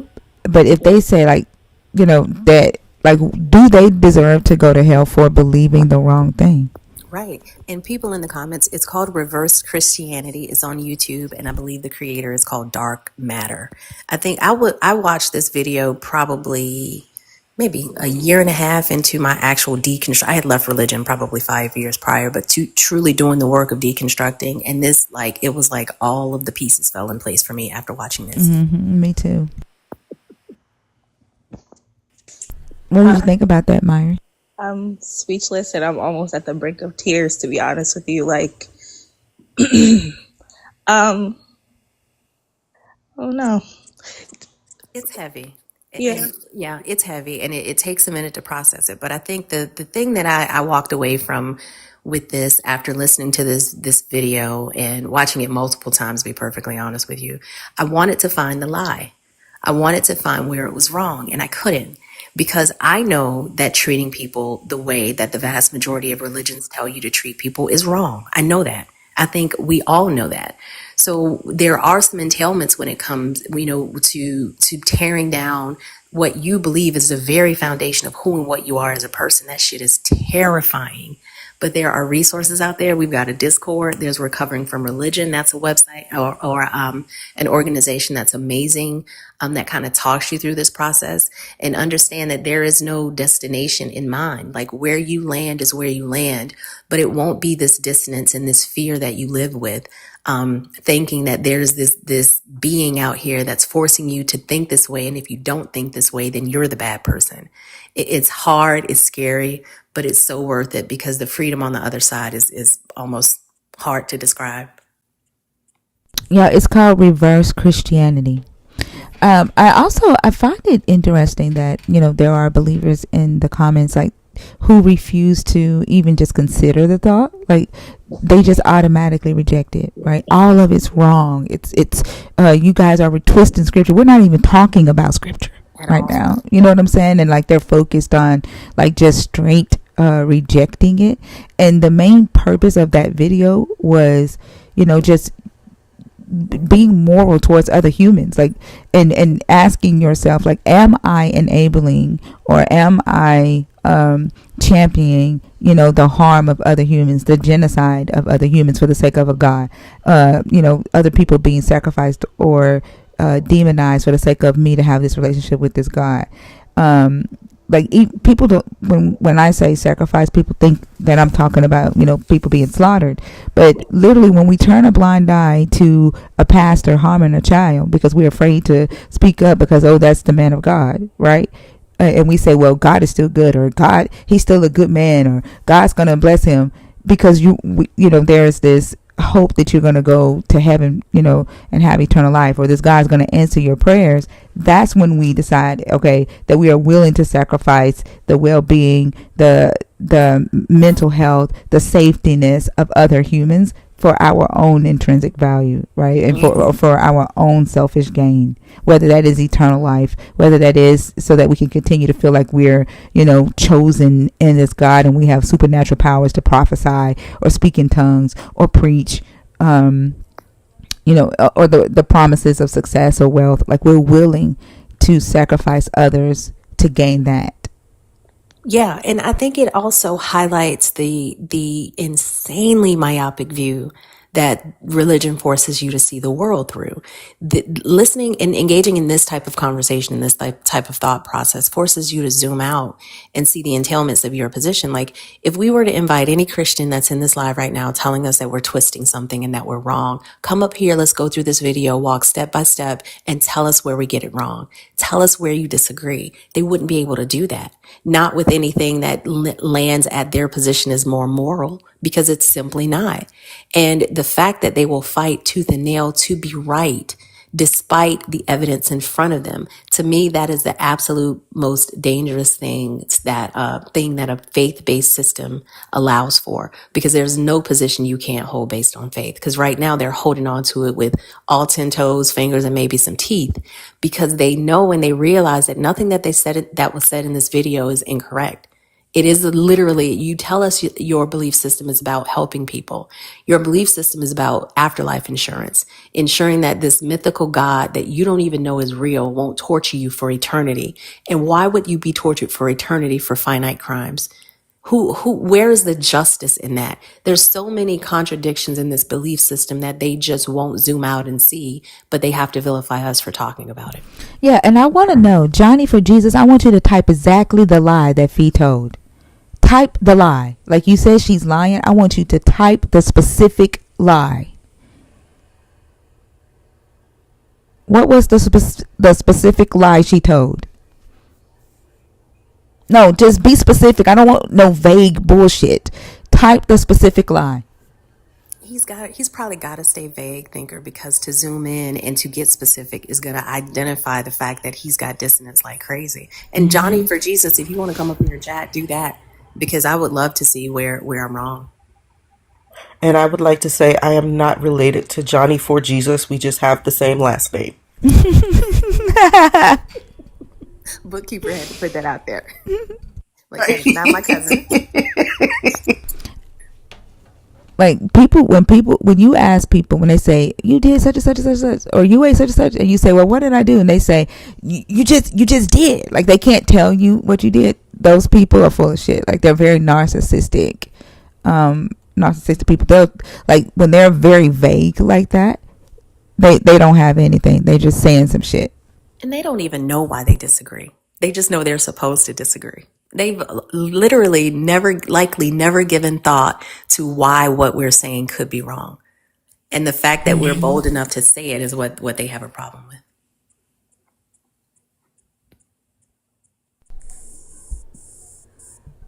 Exactly. Myri, did you have anything else? No, I think I just have a lot to think about. I currently, hopefully this not TMI, but I currently have my daughter in a private Christian school, paying my arm and my leg because because I'm thinking it was the best thing, to do for her to have that foundation of knowing about God and stuff. And sometimes I sit back and I'm like, am I indoctrinating her like into something? But my daughter has a phenomenal loving character. She's not judgy. She's very loving, but like I still kind of like go back and forth with like, figuring out what the right thing to do is.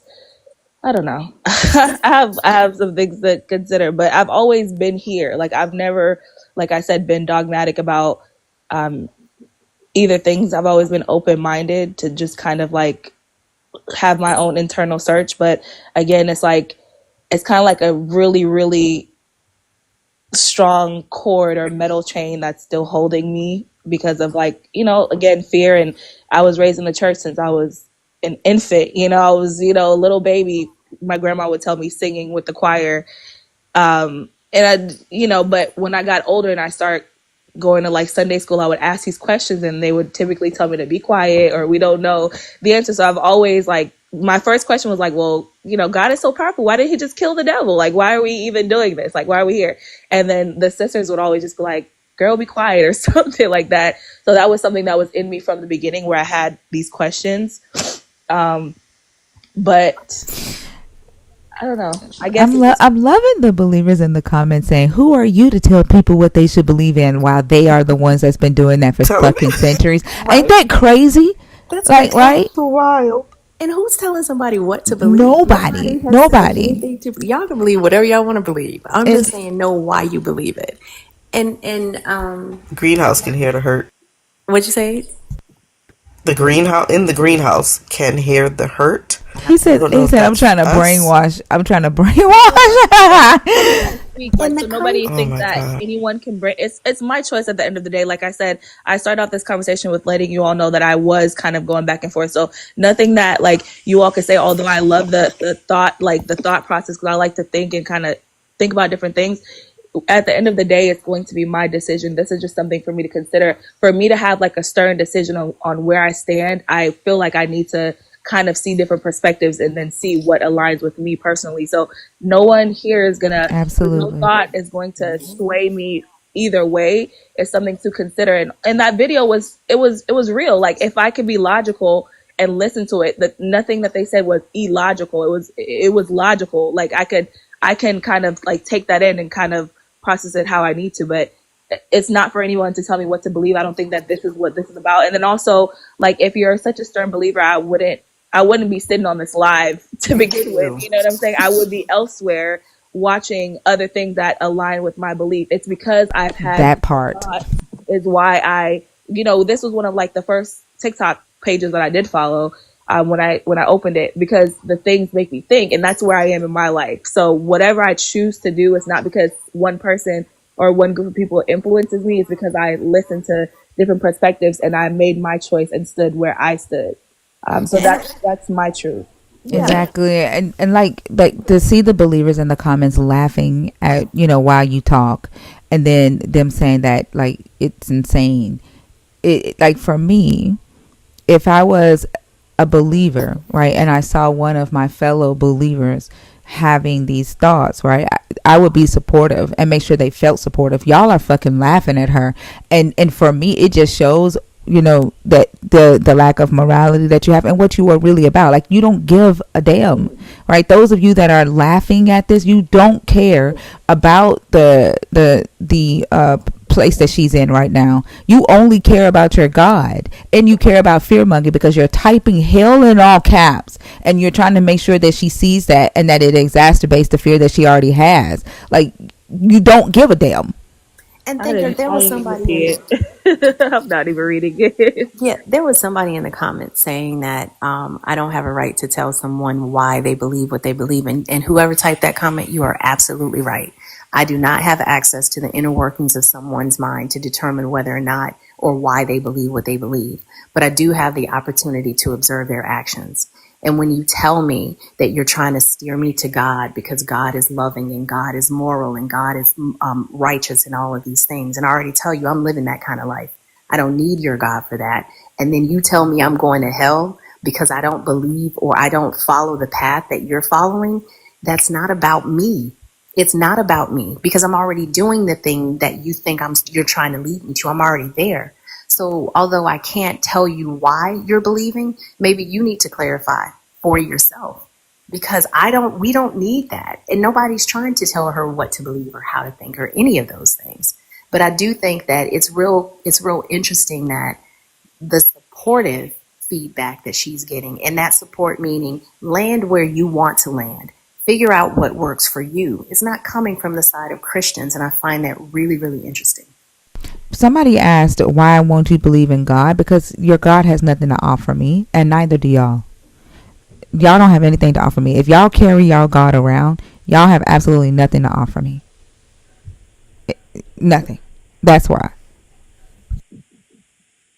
Nothing at all. And it's so sad because this belief system is supposed to be guidance, it's supposed to be comfort, it's supposed to be loving, it's supposed to be all these things. But it's only that if they can control how you think. Anybody who truly wants you to educate yourself won't tell you what to think. They'll tell you where to look, but they won't tell you what to see. So in this conversation, I think Thinker and I and Lala and Bookkeeper, we've been talking about where to look, not what to see. Y'all are trying to tell her what to see. The guard part, like, stop typing that stuff in my comments because it's not true. And also the fact that they think she doesn't know her own mind, to me, that's insulting, right? The fact that they believe that uh that she can be swayed by just being on a live by for 20 minutes, that she doesn't know her own mind. Oh, you can't let them change your mind, or you can't let them change your thing. She knows her own mind, right? She knows which way her mind is going. She said that before. The fact that because you think she may be going away from your God, you thinks that she doesn't know her own mind. To me, that's insulting. That's insulting. She can only be in her right mind if she believes in a God or gods. To me, that's insulting. I think it also shows too that they don't even trust their own God, because if they did, if they trusted that, this God existed, they would trust that their God would do what he needs to do to make sure that she gets what she needs to get, and they wouldn't be in our comments fucking frantic. That part. If I had a product that I said was indestructible, and I tell you on every chance that I get, don't test it, don't try it, don't push it, don't experiment with it. No, like if I think it's indestructible and I think nothing can beat it, do your best. I have nothing to concern myself with. But the simple fact of the matter is that when you engage with these Christians, they push you away from testing it. They push you away from investigating it. Truth has no need to fear inquiry. If it is true before you investigate it, it is going to be true afterwards. The only thing that people don't want you to truly look into is things that they already or maybe have fear are not true. There's a reason you don't look into that. People who are trying to scam you tell you not to look too deeply into the details. And that is the case across the board. For me, I'm looking for consistency in method, in my method of assessing any claim that comes across, and that's inclusive of a God claim. God should not be exempt from meeting his burden of proof than any other claim that falls in front of me. But believers don't want you to do that. They want you to just keep going, have the faith, keep believing, hold on. But why would that be the case if it were true?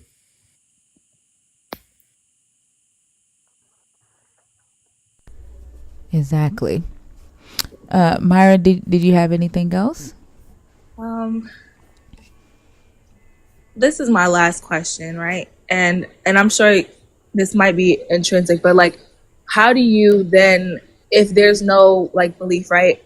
How do you then have like a moral compass? Then why would doing something that's considered bad be bad if there's no like measurement? You get what I'm trying to say? Like It how? is you're like not doing to others what you don't want done to you, right? Like, you are human. You know that, what would cause harm, right? Right. HT Dash says, like, having empathy, right, for other people, right, minimizing harm. And I think too, we have these conversations too, and the difference between a vertical moral system and a horizontal moral system. Like a horizontal moral system looks at the impacts of your actions on people that are on your level. I know that my ability to swing my fist ends at your nose, right? I can't infringe upon you because I don't want to be punched in my nose. I'm going to look at what I do and how it impacts people around me, as opposed to looking vertically up to see, hey, can I do this? Is this okay? I completely lose sight of the impact of what I do. So that's another, I think, way to view morality. And then even with that, like, what is a moral that you believe that this God gave you? Believers like to say it's subjective. And what is God's objective standard on slavery? What's God's objective standard on polygamy? He allowed it in the Bible. He doesn't allow it now. That's not objective. That's subjective as fuck. Morals are value systems. Values are mind dependent. All morals by definition, are subjective, because it's about what's good for me may not be good for you. But if we are in community with each other, we have to cooperate and come to an agreement on what's best for the greater good. We as a human society, we absolutely have the cognitive ability to do that. Religion just tells you that we don't. And it forces you to continue to look at a God to tell you what to do, when what this God does is clearly does not align with the values of the vast majority of us who care about other people.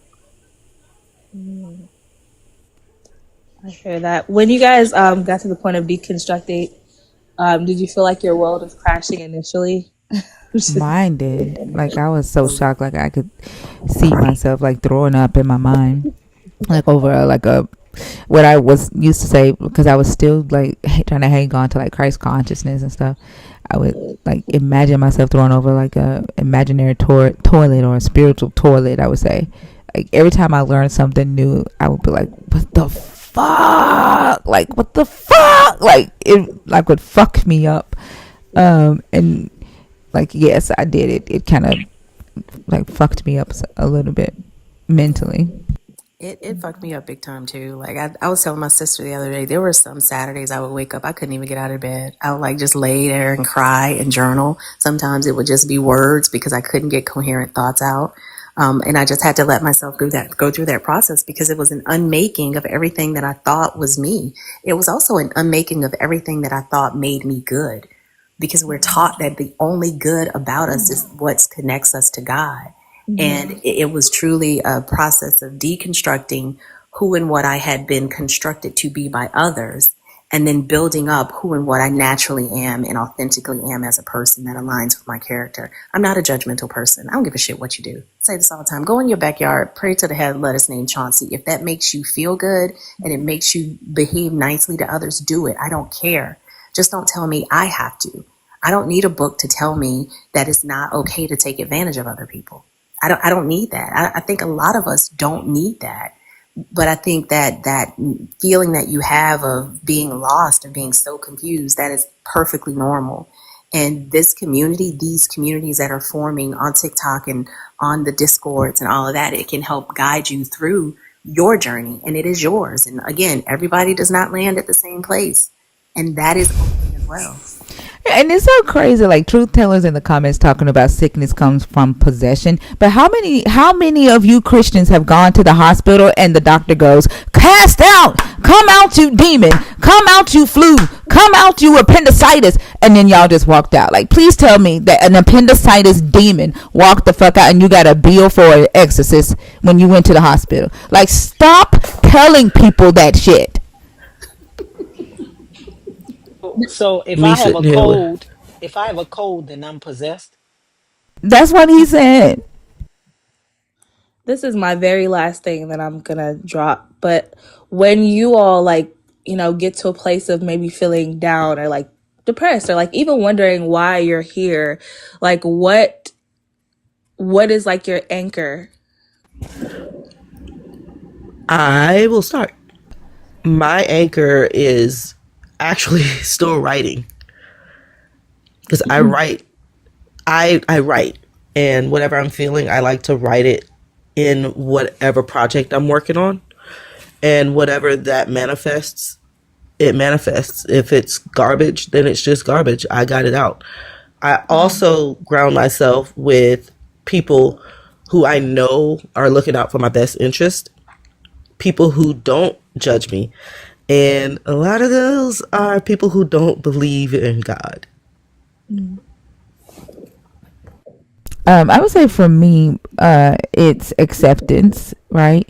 And learning that it's a process, and I'm human, right? I'm not superhuman, and it's okay to not be okay. I think that's the main thing. Like, in when I was a believer, the idea that you had to be joyful, right, and you had to put on this persona as if everything was okay, and you just all right because you have God, right? But accepting my emotions and realizing that they're a part of me being human, and just taking it one day at a time, right? And realizing for me that a lot of my anxiety, stress, depression, fear came from me living in the past, and also worried about the future and ignoring a lot of my now. That's why I named my book "Find Your Beauty in Your Now," because it, like where you've been in life, it does not have to, decide who you are today. It definitely can be a part of that, but you can't go into tomorrow and change what the fuck you did or what happened, right? Acceptance is the biggest part of that. Learning from mistakes, right? And then moving forward, and knowing that you're the most powerful in today. You can do the most for yourself, the most for your family, for your friends, and the world in general in today. And then, like I say this all the time, you can plan for tomorrow, but you can't actually work that plan until tomorrow comes. So there's no point in worrying about tomorrow's plan, right? And so just accepting that, accepting my emotions, and being okay, not being okay. Yeah. And I think for me, like Selena, I write, but it's just me journaling my own thoughts. And then I keep them. And oftentimes I'll go back and read them to identify my growth. Um, I think for me, when those feelings came up, I had to think about in the past when I thought I was getting motivation and inspiration from God, where was that really coming from? The times that I felt like, oh, well, this was inspired. It was always from a human being. So, like we were talking to the previous guest, I had to kind of write down all the moments that I felt like, oh, this was the presence of God in my life, or this was God acting in my life. And I kind of itemized the things that happened. And then I literally drew a line to who did this thing. And there's the attribution to a God was absolutely there. The evidence of a God was not. And then I also had to realize that the power that I had as a human, it comes from me. It's the sum total of the experiences that I've gone through, like Thinker was just saying. The good, the bad, and the ugly. All of those experiences have led to the version of me that's having this conversation with you right now. And that strength that I have to keep going. Nobody plugs that into me like a USB drive. Like it's literally coming from me as a person. It comes from the resources that I've utilized to grow the things that I know and to learn and to the connections that I've made with other human beings. And that motivation can absolutely be something that you learn to realize it's been coming from you all along. I like to use the Wiz with Michael Jackson, Diana Ross, because I'm Black and that's what we do. It's my favorite movie ever. It's realizing that you think you've been pointing to or hoping for this external power to give you what you need, but your ability to do everything that you've done along this journey has come from you and you alone, or maybe you and your community and your support system. So it's just the framing through which you see it. Like God is ultimately Richard Pryor, and that big head and that the lights and the noise and the theatrics. That's all it is. And after I started peeling back the layers, I saw it extremely clearly. I just want to like also point out too, like this is a thought that I just had. Like a lot of believers are, um, like they feel like that we need them to help us believe, and they feel like that is the power that they have. Like that's the one thing that they can do. If they believed that they could stop the harm that's happening on the earth, right? Or the hungry, the unhoused, the oppression, right? The genocide. If they believe that they had power to do it, as much as they, try their best to stop a person from not believing in this God, if they put that same energy in towards the issues, the problems of the world, then maybe, right? Maybe, they could make a change. But I think that they know that the only power they have is to get into somebody's mind and convince them of the God, right? Then trying to show that the God actually does exist in them, right? And being what they claim this God is supposed to be on this earth. It's easier to talk about the God and convince people that the God exists than actually showing that shit. And so I think that for me, just one, having these conversations and recognizing stuff like that helps me a lot too. Thank you. I really appreciate you all having me up and just, allowing me to just think and ask questions. I really appreciate it. This space is, I think it's a good space. Even, I just think it's a good space to have, just to hear other perspectives and, thoughts or even questions. Like I just, I have a lot to consider and think about, but I really just appreciate you guys for all the feedback and information. So thank you. You're very welcome, and you're welcome back anytime. Even if you think of something, you're like, hey, this is a question, I just want to talk it through, feel free to come back. And you're welcome as a believer or non-believer. It does not. Exactly. Thank you. I appreciate it. Y'all have a Yes, good day. ma'am. Thank you. You too. Hey, thinker. Huh? I watched the Trump thing. First of all, I tried to look for it on ABC or CBS or CNN. It's not. It's on like those like CNN dash 18 and the That's weird, don't Times you think? Now and Hindustan Times, those kind of things. So That's and they're weird. saying it's live, but I don't know if it's live. Right. I saw it. I saw it on YouTube. And so he's talking about, oh, well, they sold them the Panama Canal for 5 cents, and now they're trying to sell it back to us for 200 cents or less. I don't know. It's just the same old, that's why it was such a big win in the election because some got elected because of inflation. But nobody will report that. It's just the same old, we're heading towards World War III. And somebody asked him about the food prices going down. Yeah, we're going to bring food prices down because energy is going to help the food prices. I don't know. I don't know if it was live. That's weird. Don't you think that's weird? That they. Yes, because I went to ABC News, I went to CNN, I went to CBS. I didn't see any other live video. I went to their website and their YouTube pages. What the fuck are they And doing? this live was only on like those funny, like really right wing, YouTube channels. I couldn't find it on any like major, not even on Fox. I was on Fox Business on Fox. I didn't see it. It said it was live the other day too. Mary, was it the same speech? Why I are think they? it's the same speech because I think one video I saw had January 26th as the date. They forgot to take the date off. What the fuck are they doing? Because you know that um the person that owns the YouTube channel can go live and it'll show as live, but they can play a video from like 2 years ago. Right? So let's say you went live. If you went live on YouTube today, like you're live now, you Mm, could actually play one of your old videos.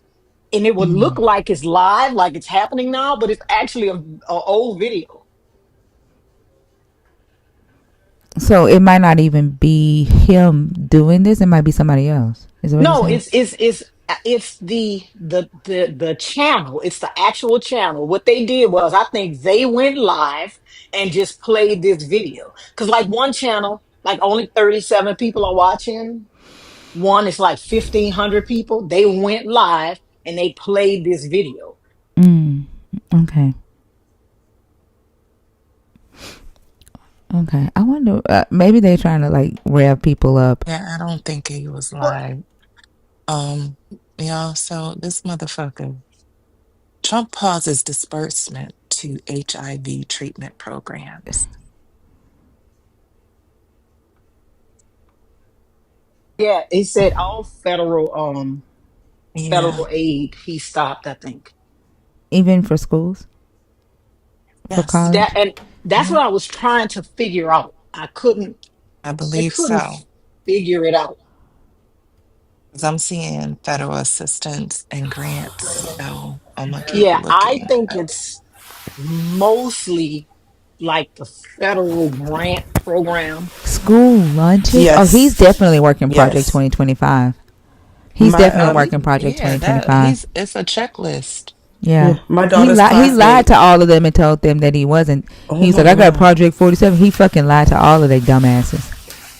I need to call. My daughter's classmate just he got removed from the dorm because his financial aid, they said it was an error or something. He Him paused and a SNAP few other benefits. students at the college. Yeah, Yes. he's supposed Oh It to. my god. says he Yeah. orders a funding freeze as his administration reviews federal loans and grants. So Hmm. what are these people supposed to do? What are they I don't supposed to know. He do? says the use of federal resources to advance Marxist equity, transgenderism, and Green New Deal social engineering policies is a waste of taxpayer dollars that does not improve the day to day lives of those we serve. Oh my god. A 90. What the fuck are they supposed to do for food? Funding freeze by He the don't care. Republican administration could affect trillions of dollars and cause widespread disruption in healthcare research, education programs, and other initiatives. I The mean, Christians voted for him. it takes effect at 5 p.m. Eastern, and it's unclear from the memo how sweeping it will be. All spending must comply with Trump's executive order, which are intended to undo progressive steps on transgender rights, environmental justice, and DEI efforts.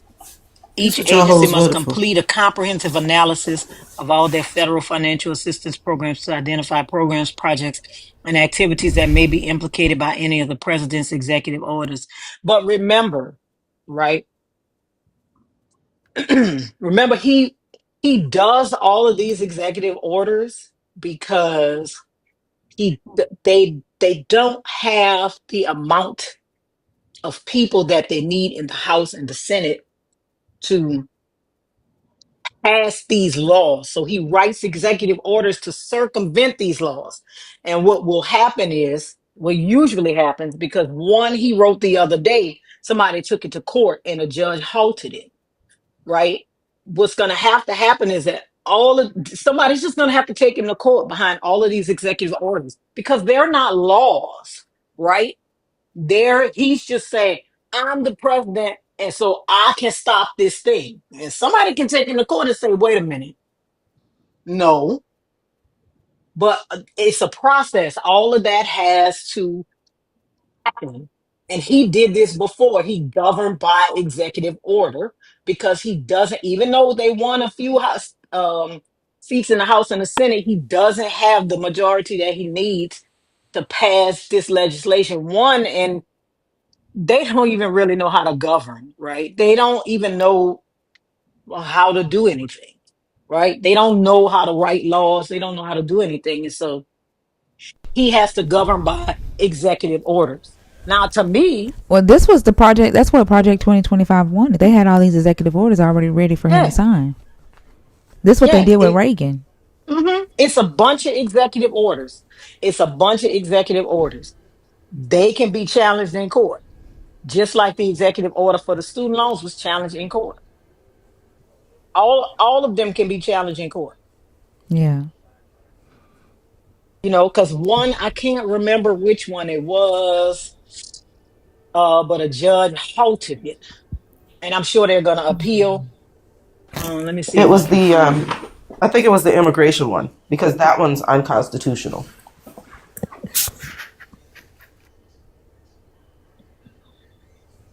Oh Yeah, wait, the judge refugee. halted the immigration one. Yes, his executive Good. Yes, order because that one's halting unconstitutional. refugee Good. yeah, that one of them was unconstitutional. So you can they can do it. It's just that somebody has to bring it to court. The birthright citizenship order. He Oh, he birthright, tried not to halt birthright citizenship, but remember that is a something enshrined in the Constitution. He knows yeah. that he would have to bring about a constitutional Congress because any change in the Constitution requires two-thirds of the states to vote for it, And that's what right? they've been working on. That's why they're trying to get these other states. That's why they're Yes, trying to get these other people to join the United States. Like they're trying to find a workaround. that's what they've been working on, right? But he has to convene a constitutional Congress for that, Mm. right? And then And so they that is why have to he run wrote the away with the executive Congress order. too. Yeah. Yeah. That's why he wrote the executive order, because he knows he doesn't have what he needs right now. And so somebody was like, wait a minute, this isn't constitutional. They sent it to a judge. The federal judge halted it. Like, okay, it's not constitutional. Now he can, yeah, but Roe v. Wade wasn't in the Constitution. Roe v. Wade was just a Right. That law. yeah, that was just a It law. it wasn't. Has he written the executive order yet to give the deed to America to the Black Hebrew Israelites? Has that No, come out yet? no, Not yet. Not yet. no, Oh, okay. not yet, Okay. not yet. You Okay. know I that wonder, like, executive are order. they sitting on the side, on the edge of their seats, waiting for the day for him to make that announcement? Yeah, no, that executive order is like God. It's coming, lady. It's coming. Just wait I for can't it. believe they fell for that shit. Just wait for it. Yeah, they want to hold the Constitutional Convention, right? I mean, but what can you say? What did that guy? All What did that Hebrew Israelite say? Donald Trump ain't even white. He ain't even white. mm, He's a black man in white face. And as soon as he get in office, watch. As soon as he get in office, he gonna write the deed over to the black Hebrew Israelites. He gonna write the deed over to black people in America because he already said, his team already told us that they know that this is our land. Like the fact that y'all fail for that. they're waiting for that, like they're waiting for God. Just wait for it. It's coming. Like y'all tell us, it's What coming. what deed are we talking about again? The deed Uh, to the U.S. yeah, What that what it what was happened land the to the deed. U.S.? yeah, a black Hebrew Israelite was on here talking about Donald Trump promised that when he gets in office, he said give him some time. When he gets in office, he's gonna sign the deed of America over to the black Hebrew Israelites because he knows that this is their land. And we tried our best to talk to them and tell them like this is the stupidest shit that we have ever heard. But they wouldn't listen. We got into it that day. That was a motherfucking day. The fact that they think there is a deed on America is Man. wild to begin with. Like, what are Mhm. we even saying? They No, but you believed know it. why they think that? Because they hear shit like Trump is gonna buy Greenland. They think countries are for sale. That's why. That's why they don't know anything. Like, let me tell you something. The dumbing down of America, they did it for this reason right here. So that when you get somebody like Trump in, you can't say anything. You believe what he says. Well, Trump is gonna buy Greenland. So when Mm. When Mima's Snap card is not replenished next month, what are they going to do? Because this is I a have no directly clue. They held gonna be on thank you. TikTok talking about Donald Trump Hmm. save us. Hmm. Yep. Like I couldn't fathom for the life of me how anybody could believe that shit. Like how they could even. But then it made me think about the suitcase, them standing on the roof of their houses with their suitcases and their Xboxes when they thought Jesus was coming back. Remember Bash? What was that? Like they thought Jesus was Yeah, coming when back. in the year two, when was that? In the year 2000? Hmm. And they That's were funny. standing on their roofs with why did they pack a suitcase to go to heaven? Or See, that's what Xbox, I'm where you talking plugging about. it up Because at, y'all? people, they think heaven is going to be just like here. They believe that heaven is like they're going to be walking around with their stuff. That I blame those children's Bible. They think they're going to be walking around seeing their old ancestors. They think it's going to be just like Earth. They don't want heaven. They want Earth. Mm-hmm. They don't want heaven. They want Earth. They want this, but forever. Yep. Yep. It's diabolical. Ain't that right, truth teller? It's diabolical. This is the only thing that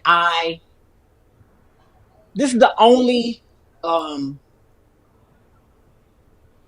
kind of saving grace right? That I can see for America. And that is because, remember, he is going to executive order his way to blah, blah, blah, blah. 4 years sounds like a long time, but it's really not, right? When you think about it, he's just gonna try to order his way through everything. It's gonna be a bunch of uh lawsuits and stuff like that. You guys should follow this guy named Mark Elias, Marcelias. He has he is the his law firm is the firm that all of those election lawsuits went through, and he keeps abreast of the lawsuits that are going, and he'll tell you which ones he's doing and whether or not these executive orders can be challenged. He uh, um he he he um he's on X most of the time, but he does have a newsletter. So I will follow him because he's the one that won all of those election denial lawsuits and brought lawsuits against these people that were trying not to certify the election.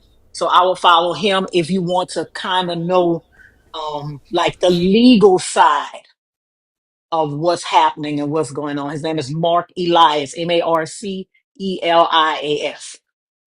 If you guys want to keep up with the legal side of how things are going, because all of this stuff is going to play out in court. Because the only way for them to change things is for them to change the laws, and they know that, and that's why they're trying to get their judges in, and their mayors and their governors in, and these states supreme courts in, because they know the only way to change things is to actually change the law. So if you want to follow the law, then follow Mark Elias. Truth teller, how are you?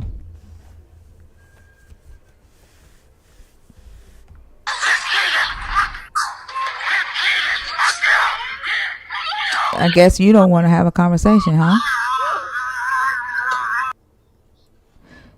That was the one in the comments telling Myri, right, that Jesus is real and you're gonna go to hell, Myri. Like, that is who was talking to you, Myri. So just know that it wasn't God. If you're still here, Myri, it wasn't God in the comments talking to you from that account. That's who that was.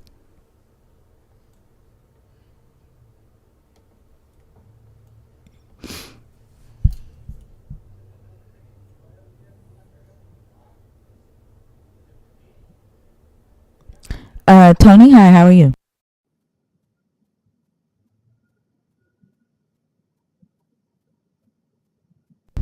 Tony? Oh, Lord, the cat's got a lot of people's tongue. Oh, and I think I had a question for you. What What's is the up? difference between Elohim and Yahweh Elohim? So it's Elohim is just, it's just God, like El. It's plural. Hmm. Um, and then there can be a singular for Elohim, which is in Genesis 1. It's singular. It's not actually plural. And then you have the big God El Elyon, from the Canaanite pantheon. And then you have Jehovah Elohim and Yahweh Elohim. Jehovah is the name that the Israelites, it's Jehovah is really made up, but it's the name that the Israelites called their ancestral gods. It's like a name put together that they call their ancestral gods. But it's really a made up name. I'm asking because I was on a live last night, and this guy was like, the Lord God and God are two different people in Yeah. Genesis.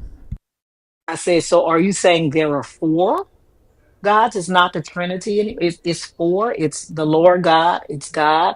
It's Jesus, and it's the Holy Spirit. It's a quadrille now. It's not the Trinity. No, they're telling the truth. They are different. in the Hebrew scriptures, like they were polytheistic at first until Yahweh comes on the scene with Melchizedek. That Melchizedek brings in um, actually Melchizedek brings in El Elyon, and then Yahweh comes in with Moses. But before that, the story is just talking about different deities. It's not even talking about the Yahweh. Like they worshipped multiple gods, and they had the names in this text with regular words. Okay. That's good to know. Yeah, there is a Senate hearing on the Panama Canal today, I guess. I don't know. I don't know what they expect to, I guess they're trying to get out of the Panama Canal. Who knows? I don't know. I don't know what these people are doing. It's funny. Yeah, it's. Mm. Oh, there's Dr. Kip. He can answer that for you. Hey, Dr. Kip. Dr. Kip. Hello, can you hear me? Hey. Yeah. Hey, How are Dr. you? Kip. Hey guys, how's it going? Hey, Doc. It's It's going going good. great. I I was had a wondering. cool. I was wondering where you've been. I actually So, thought about that yesterday. I was like, where the hell is Dr. Kip? yeah, right. Yeah. So I don't know. I've been things have been kind of disrupted in my house over the last several weeks. So I'm not. There's someone sleeping. There's a friend of one of my sons who's been sleeping in my office for the last several weeks. So it's harder for me uh, it just kind of disrupts everything in my morning. So my apologies for that. And also I Oh, can't no find my apology. earbuds this morning, so there may be some background noise. So sorry about that. But this is this is an interesting topic, and something that I've spent some time reading up on and been doing some work on over the last month. The nature of this relationship between the names that are given to God, to the gods, in the text of the Old Testament.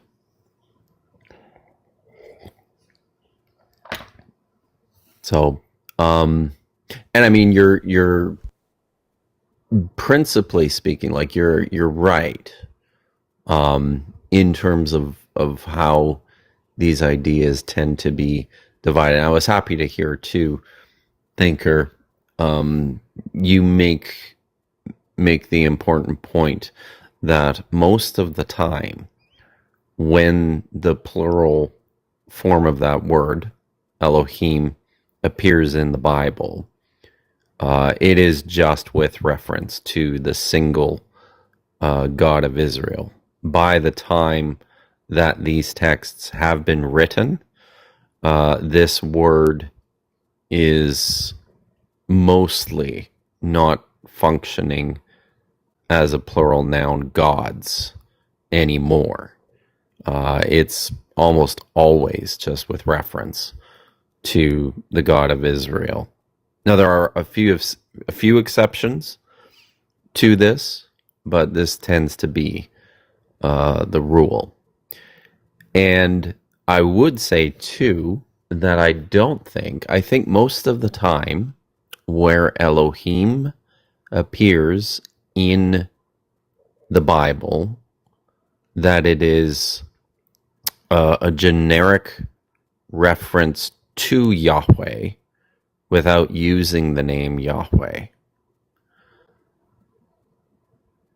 And I also think that there are a handful of places in the Bible where we see the name El Elyon appear, and this I am convinced. I believe most scholars are convinced that this is the same high God of the Canaanites that we know from mostly from the Ugaritic literature, but also from a handful of other inscriptions and pieces of evidence in the region.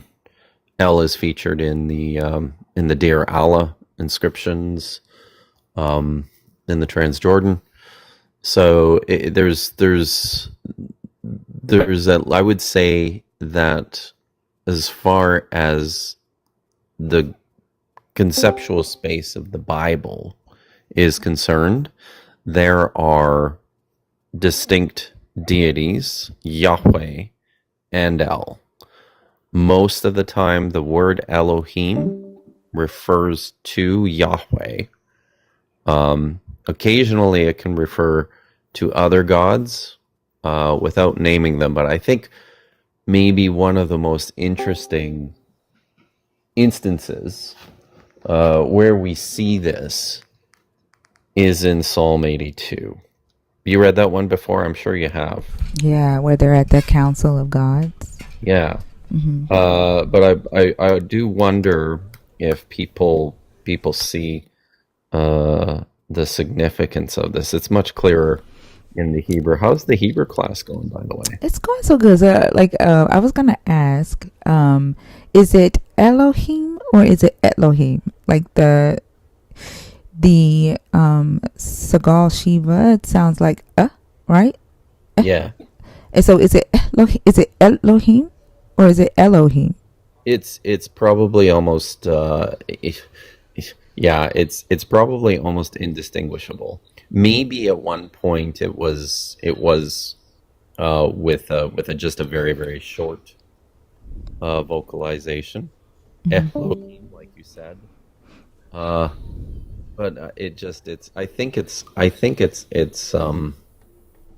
sometimes I think these vocalic shabazz are so the difference between them is so subtle as compared to like a regular vowel that it's almost like something we. Okay, so it's not gonna like mess up if I say like, because I be trying to pronounce the words right, and sometimes I sound country as hell when I try to say some of these words, and I'm like, they're not gonna know what I'm saying because these guru stops and like I don't know. Yeah, just no. No, you're fine. Just saying Elohim, but make sure you put the accent on that. Like it's on the him. Right. Yeah. Elohim. Okay. Yeah. So, but just looking at this psalm here, Psalm 82, it starts by saying, and most English translations will start with God stands in the divine assembly. This is God stands in the council of El among the Elohim, or the divine beings, or the gods. He pronounces judgment. And then are you reading the Hebrew or are you reading the NRSV? I'm looking at the Hebrew, but I've also got an English translation here. It's okay. I'll pull up the Hebrew. Go ahead. I got you. So the English translation I'm reading from is Jewish Publication Society. Okay. So they say for this first line, God stands in the divine assembly, right? The Hebrew is Elohim nitzav ba'adat El. So God takes a stand in the council of El. That's what the Hebrew says. And I think, I'm convinced of this, that the Edat El, the council of El, is the council of the widely known Canaanite god El. And then it says, Bekerev Elohim Yishpot.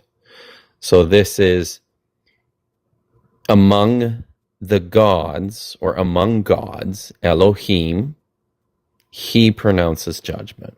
So this is going back. It's confusing because you've got Elohim at the start, right? Standing in the council of El, and then it says he's in the midst of Elohim, pronouncing judgment. Do you see that?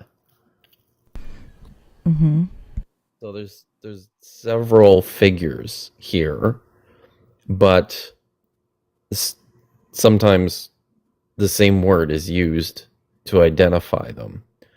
Like there's a single Elohim at the start of this psalm, but then Elohim is used again to identify a group of other gods who form the Council of El.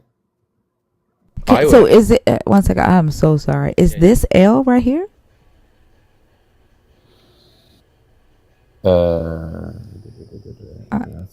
That's the next verse.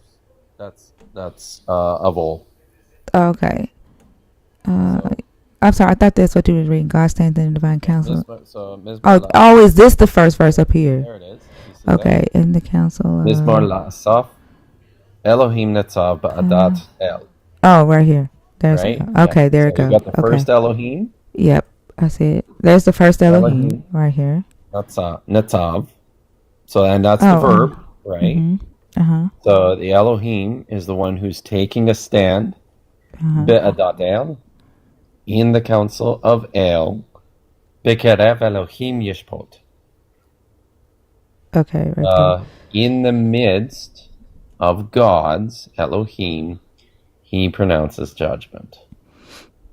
So you've got a god. I would prefer to translate it this way. A god takes his stand in the council of El. Among the gods, he pronounces judgment. And then this is what he says, right? How long will you judge perversely, showing favor to the wicked, judge the wretched and the orphan, vindicate... I'm just reading the English now. Vindicate the lowly and the poor, rescue the wretched and the needy, save them from the hand of the wicked. They neither know nor they understand. They go about in darkness. All the foundation of the earth totter. I had taken you... This is verse 6 now. I had taken you, I thought, to my heart, that... where am I? There we go. I literally, I said, I had taken you, I said, Elohim atem, uvne elyon, kulachem. So I said, you are gods and sons of Elyon, all of you. So here he's addressing the rest of this council of El, and he's chastising them for, doing a bad job, basically. Then it says, you shall die as men do, fall like any prince. And I think at that point, that's where this speech, which is on the mouth of the god who's taking a stand in the Council of El, I think that's where this speech ends. And then this is probably the voice of the psalmist or the writer or the one, delivering this psalm to a congregation. I think this is where he is speaking. Rise up, God, judge the earth. For all the nations are your possession. So, and here, Elohim, you see that right in verse 8, Kuma Elohim. This Elohim now is with reference to the God who stood up in the Council of El and pronounced judgment on the rest of the gods, the rest of the members of the Council of El. So now the psalmist is making this affirmation. Rise up, God, judge the earth, for all the nations are your possession. So the thing I find that's quite interesting about this particular psalm is that Yahweh is not mentioned. Can give me just is that Al Damalek? What is that right here? Uh, Does that say Al Dalama. Al Yeah, Dalama? so Well, you're on Psalm 83 now. oh, that's the okay. What the hell? No, I'm no, no. sorry. There I you thought go. we That's the end of it. where are we? Yeah. Right here. This is Kuma. the end. Yeah, that last verse. Kuma Elohim. Shafta haaretz. Oh, okay. I see where we're Ibatanya. at. Yeah, there you Yeah, go. okay. So, rise up Elohim, rise up God, judge the earth, for you are the one inheriting, or who will inherit, all the nations.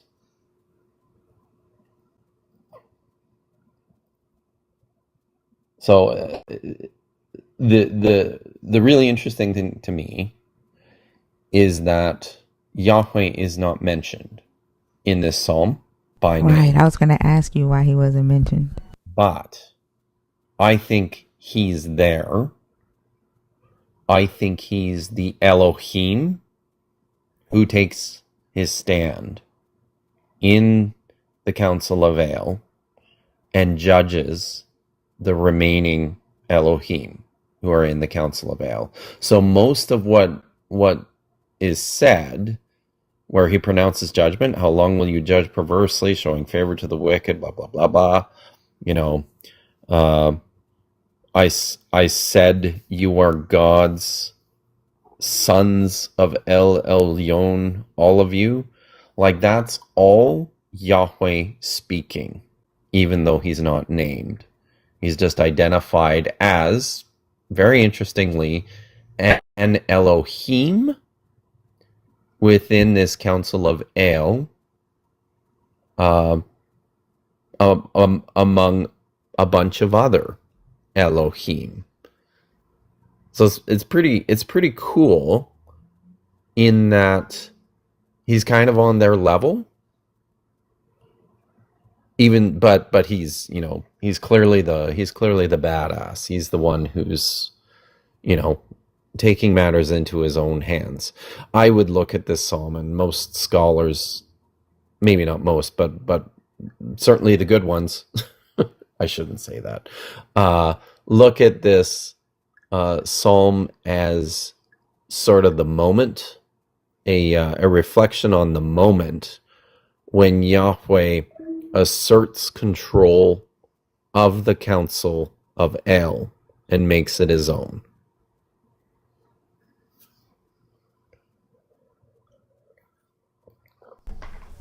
Have I confused you? No. I think that's the way the Masoretic. I think that's the way they write it, right? Like in the Masoretic, is that Yahweh is taking the. Yeah, this is Yeah. this is the Masoretic text that we're reading. Oh, this is the So Masoretic. it is. Yes. They end up changing the divine beings to like the children of Israel, right? Like Yahweh Oh, is that's Deuteronomy 32. Yeah, okay. and I think this Psalm 82 also has that kind of in the Yeah. background in view, in that last line where it says, rise up, God, judge the earth. All the nations will be your possession. That last line there, I think that's reflecting back on Deuteronomy 32 verses 8 to 9, where it says that Yahweh inherits his people, Israel, from El Elyon, who divides his inheritance among the sons of God, among the remaining gods, right? But this one, you'll notice here that unlike Deuteronomy 32, 8 and 9, the hope is that Yahweh here will take possession of all the nations, not just Israel. Could like so I know that going based off of ancient Near East traditions where, there is a tradition, two gods are fighting over the throne. El Elyon chooses one son, they fight, right? And then one son gets thrown down to the earth. I think they're like that son ends up usurping his father's throne. Did the psalmist take inspiration from that oral tradition when writing this for in favor of Yahweh taking over the divine council? Yeah, I think so. Like, I'm not entirely sure which if there's a specific text that you have in mind. But there is certainly, like in the Ugaritic literature, which dates to the latest, the 1200s BCE. A lot of it is probably quite a bit earlier, but in the Ugaritic texts that we have, there is the it's I not think the Bell cycle. It comes out in the Baal cycle. It's not explicit. The Baal cycle features this fierce combat, this conflict between Baal and Mot, the death god. And Baal ultimately wins, but it's fragmentary, right? So we have to read between the lines a little bit here and there, and it certainly appears within this text that what's also happening is, you're right, Baal defeats Mot ultimately, and he takes control of the council of El, his father. Yeah, but don't Ma'ot end up taking his mother Asherah and keeping and holding her captive, and Baal, like the divine council comes together, and like Asherah actually like offers herself to keep Mot from like wreaking havoc on the humans. Like they're trying to like get him to like stop wreaking havoc on the humans. She offers herself to him, and he takes her captive, right? And she becomes a consort of his. But Baal doesn't like that. He thinks that it's like the divine council is like, yeah, this is a good thing. It'll keep him from fucking up the humans. And Baal's like, no, y'all are crazy. Like she shouldn't have to do this. And so like he ends up fighting his brother, right? In defense of this decision that the divine council has. He thinks that the decision is a ridiculous one. Right. Yeah. And so like that's what so is this inspired by that story? Yeah, I think it's kind of riffing off of this idea. And I suspect it's a widespread idea that, because my theory, I think there's good evidence for this, just generally speaking, within the ancient Near Eastern world, there was this sense that gods, they were like, they behaved, and the cosmos was structured in very much the same way that human institutions were, right? Like, the council of the gods looked very much like human royal courts, overseen by a king, and the king would die and would be replaced by his son, and there was this cycle, right? So I think within a broader ancient Near Eastern worldview, there's this idea that even though the gods are much, much, much older than any humans, and they live much, much, much longer than mortals, I think there's this sense that it's part of this lineage that extends all the way back to the beginning of time, where gods fall out of memory and in effect die and are replaced by new gods. And I think that's kind of what's happening in the Baal cycle and in the Ugaritic literature is El is, passing out of what's the word I'm looking for? He's becoming less useful as a god. He's getting old. And then Baal is rising up. The younger, more virile, stronger, more powerful Baal is coming into prominence to replace him. And I guess if this cycle had continued and not ended with the dramatic cultural political changes which occurred in the mid-Iron Age, if this had continued, I don't know, maybe we would have seen the same thing happen to Baal. Maybe we would have seen the same thing happen to Yahweh, where they had sons, who over time also came to take their place as heads of these divine councils, of these cosmic courts. So I came across this epic the other day that like you just said something that reminded me of this. Like, have you read the Epic of Atrahasis? Or have you talked about this one before? I've never talked about Atrahasis. I don't know it really well. I haven't read it in a long time. It reminded me of like what you just said. So like, the gods were like they, of course, Enki and Lil Anu and all them, and there was a second level deities, I guess, like the demigods, and they were all in jail.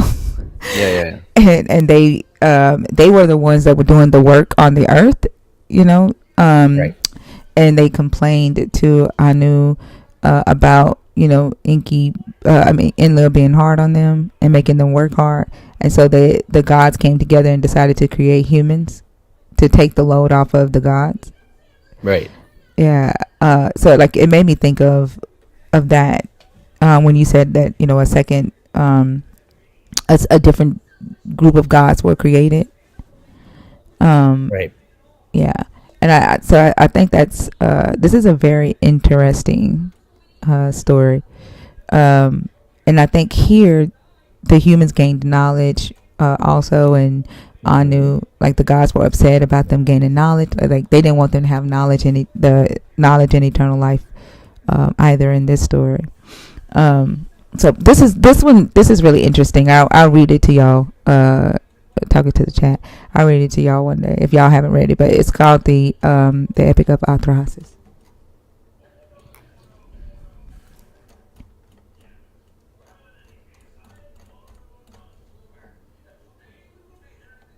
If anybody want to go ahead and check it out, it's pretty interesting. I love going through these old stories, and like for me, it's the consistent motif of humans not being able to have both knowledge and eternal life. Mm-hmm. Yeah. Yep. It's a commonly repeated theme, and it's one that we see in the Hebrew story as well, right? So it's and it's the way I think it's a more appropriate way of reading that story that helps to make sense of everything going on in there. Yeah, and I think I wish like if believers would allow themselves, right, to. Oh, I agree. So much shit would be so much easier if they would just like allow themselves to check out some of the history and the traditions, the oral traditions that were, being passed around from, culture to culture, and then just, recognize the similarities and that this is just what people were doing back then, and how they answer some of the world's hardest questions before we had science and technology and math and, and all that stuff. So. And then some of it was probably entertainment. Oh, no question. Yeah. So I mean, I think these stories are entertaining when Yeah, when you understand what's going on yeah. most of the time. So I think they're good for discussion too. Like when it comes to like morality, like the same type of conversations that we have when we talk about the Hebrew God. You can find these same type of moral dilemmas in these other texts too. yeah, Yeah, exactly. yeah, I definitely think so. But can you answer Lord's question for me, like as far Oh, as like the Jehovah question? 'Cause I remember Dr. B telling us like Jehovah is a made up name. Like, can yes, you go into that yeah. a little bit more? So the this is a where to start here. Um, Actually, I could just read something because I've written about this. Maybe that's the easiest way to do this. Um, Let me just pull up. I think it's in chapter 6. So,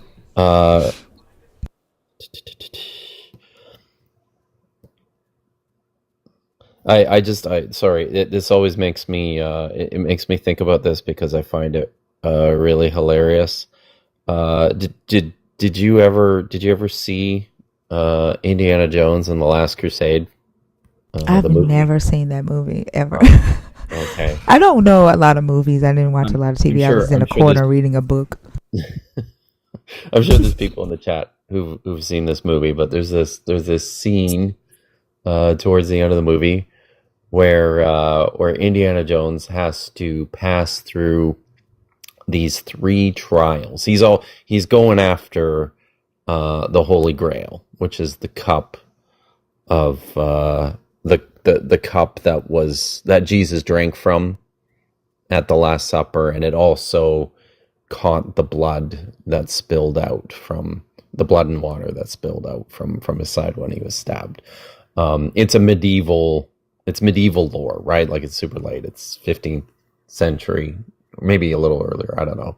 But anyways, so he's going and he's found the place where this Holy Grail is kept, and he has to pass through these 3 deadly booby traps in order to get it. And on the one, he comes to a like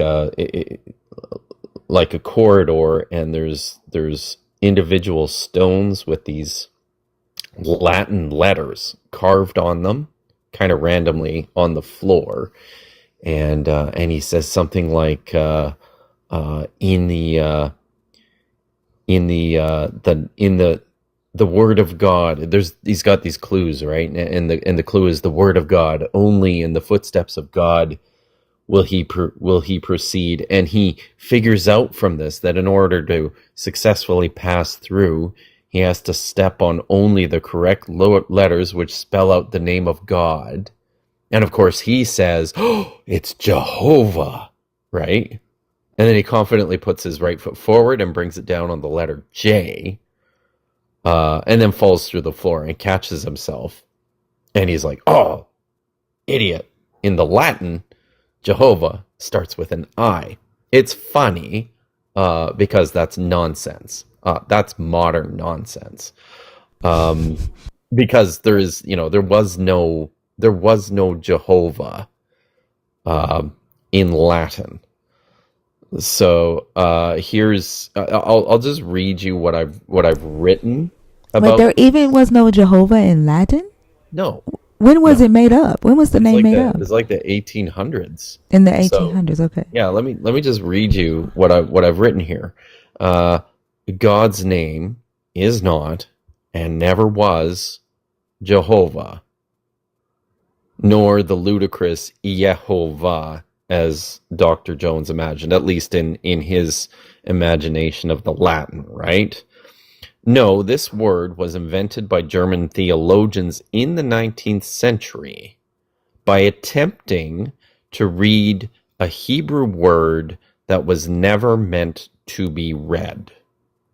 Hebrew is a consonantal language, comprised of 22 letters, but with no actual vowels. Vowel sounds were from the beginning supplied by the speaker, but of course, This had the potential to sow confusion over time as Hebrew passed out of vernacular usage.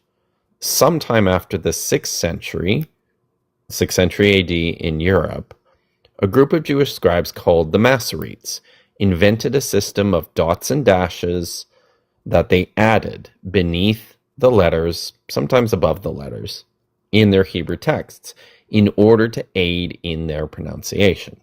So all those dots and dashes under the letters, right, those were added in the medieval period, maybe as early as the 6th century.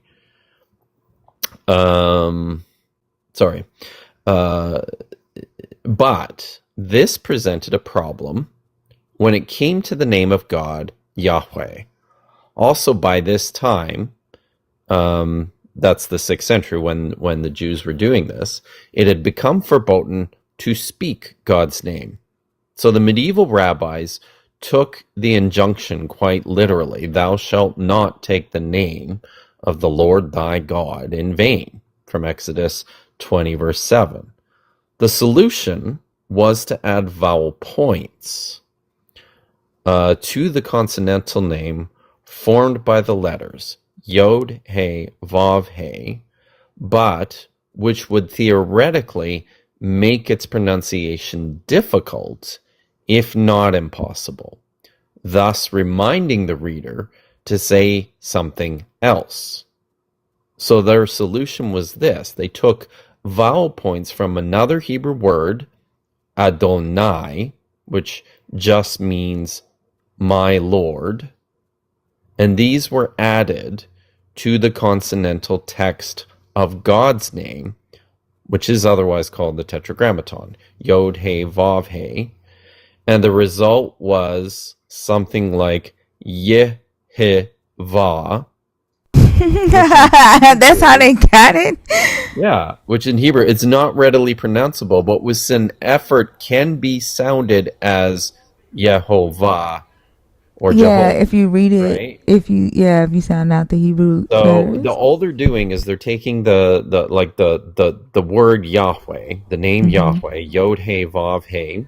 Mm-hmm. They're putting vowels from another word, Adoni or Adonai, underneath those consonants, and it's a signal to them to go, oh, I shouldn't pronounce this, and then they would replace it, usually with Adonai or with Hashem, which means the name. But it was so that they wouldn't end up accidentally pronouncing Oh, okay. Yahweh. That's why they did it. But the dumb German theologians are like, oh, Jehovah. Wow. Wow. That is interesting. Fee, Yeah. did you know that the name was made up? I had no idea. This is all brand new to me. Dr. Kip, I grew up in that religion. I had no The idea. Jehovah's Witness? Yeah, Is this is that what? Oh, wow. fascinating. And they're like, and I'm sure I don't know anything about Jehovah's Witnesses, but I'm sure they're like, yeah, this is it. This is the name. Yeah, they do. They actually use that as one of the markers that distinguishes them as the true religion because of the fact that they use this name. Oh, And that's funny. I'll see if I can find. I think still have some of the history, and I'm using air quotes, the history of the religion book that they put out themselves. Yeah, that Because would be interesting. yeah, I'll see if I can find it and share That'd it with be you cool. guys.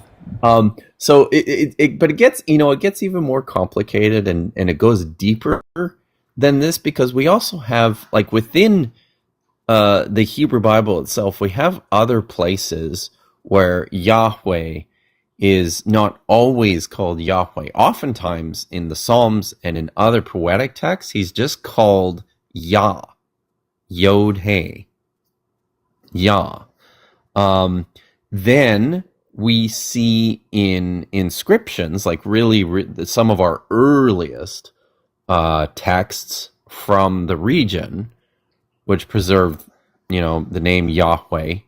He's Yahoo, just Yod He Vav, and you see this as well in names that are preserved in the Hebrew Bible. Names that contain that what we call the theophoric element, names that include the name of Yahweh in them.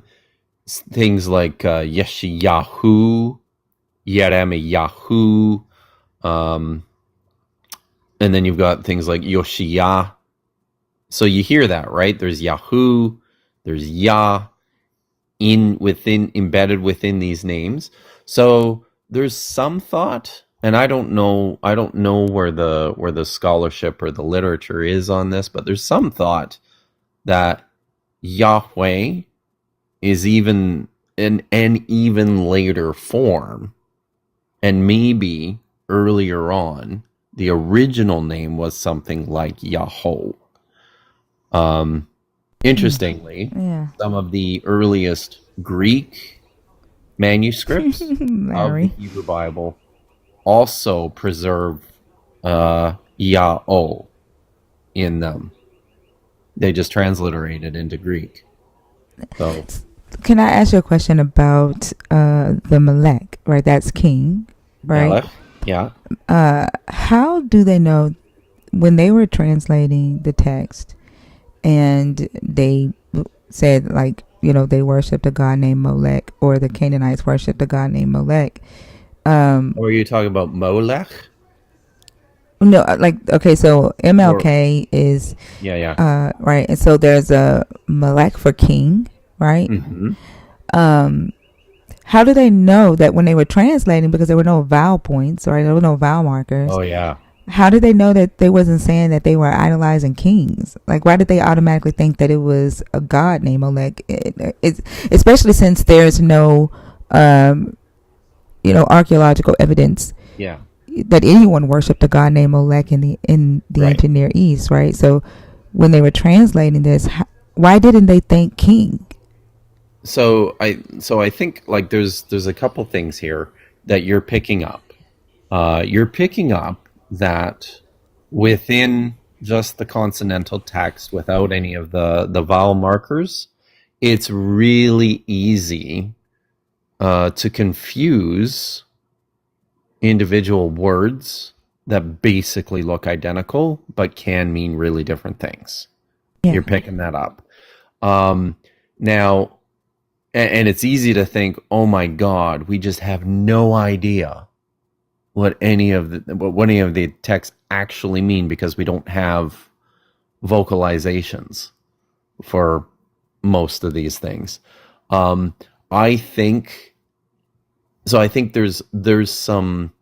I definitely think that there are places where we've lost the necessary information to know exactly what's going on in the text with regards to pronunciation.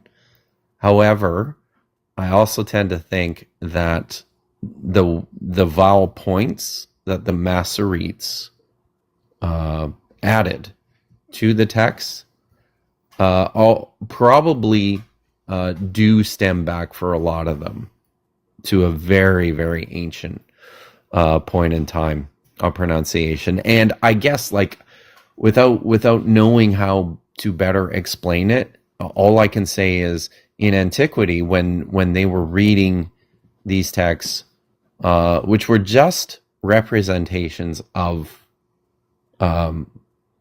like oral stories, spoken, it's the spoken language, right?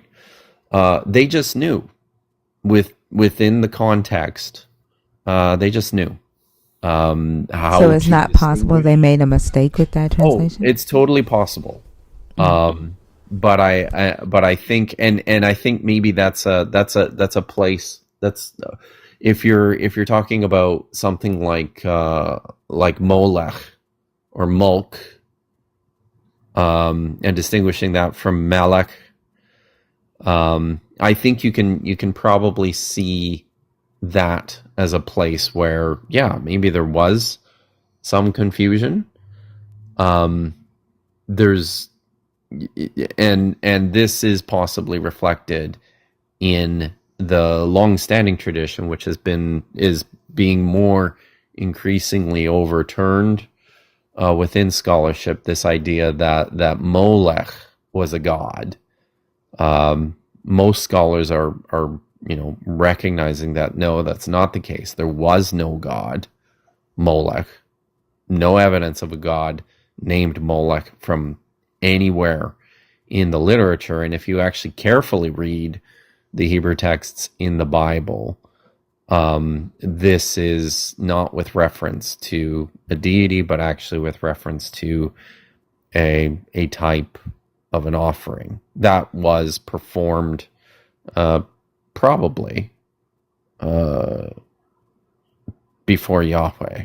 So that's a good case where you can see confusion taking place, and importantly, like that offering in the historical narrative, in the Deuteronomistic history, the Mulk sacrifice is associated with kings. So the MLK, the Mem Lav Kof, it probably has some relationship to their concept of kingship. Yeah, that's pretty interesting, and I guess it's a good thing that the conquest into Canaan did not really happen. Actually happened.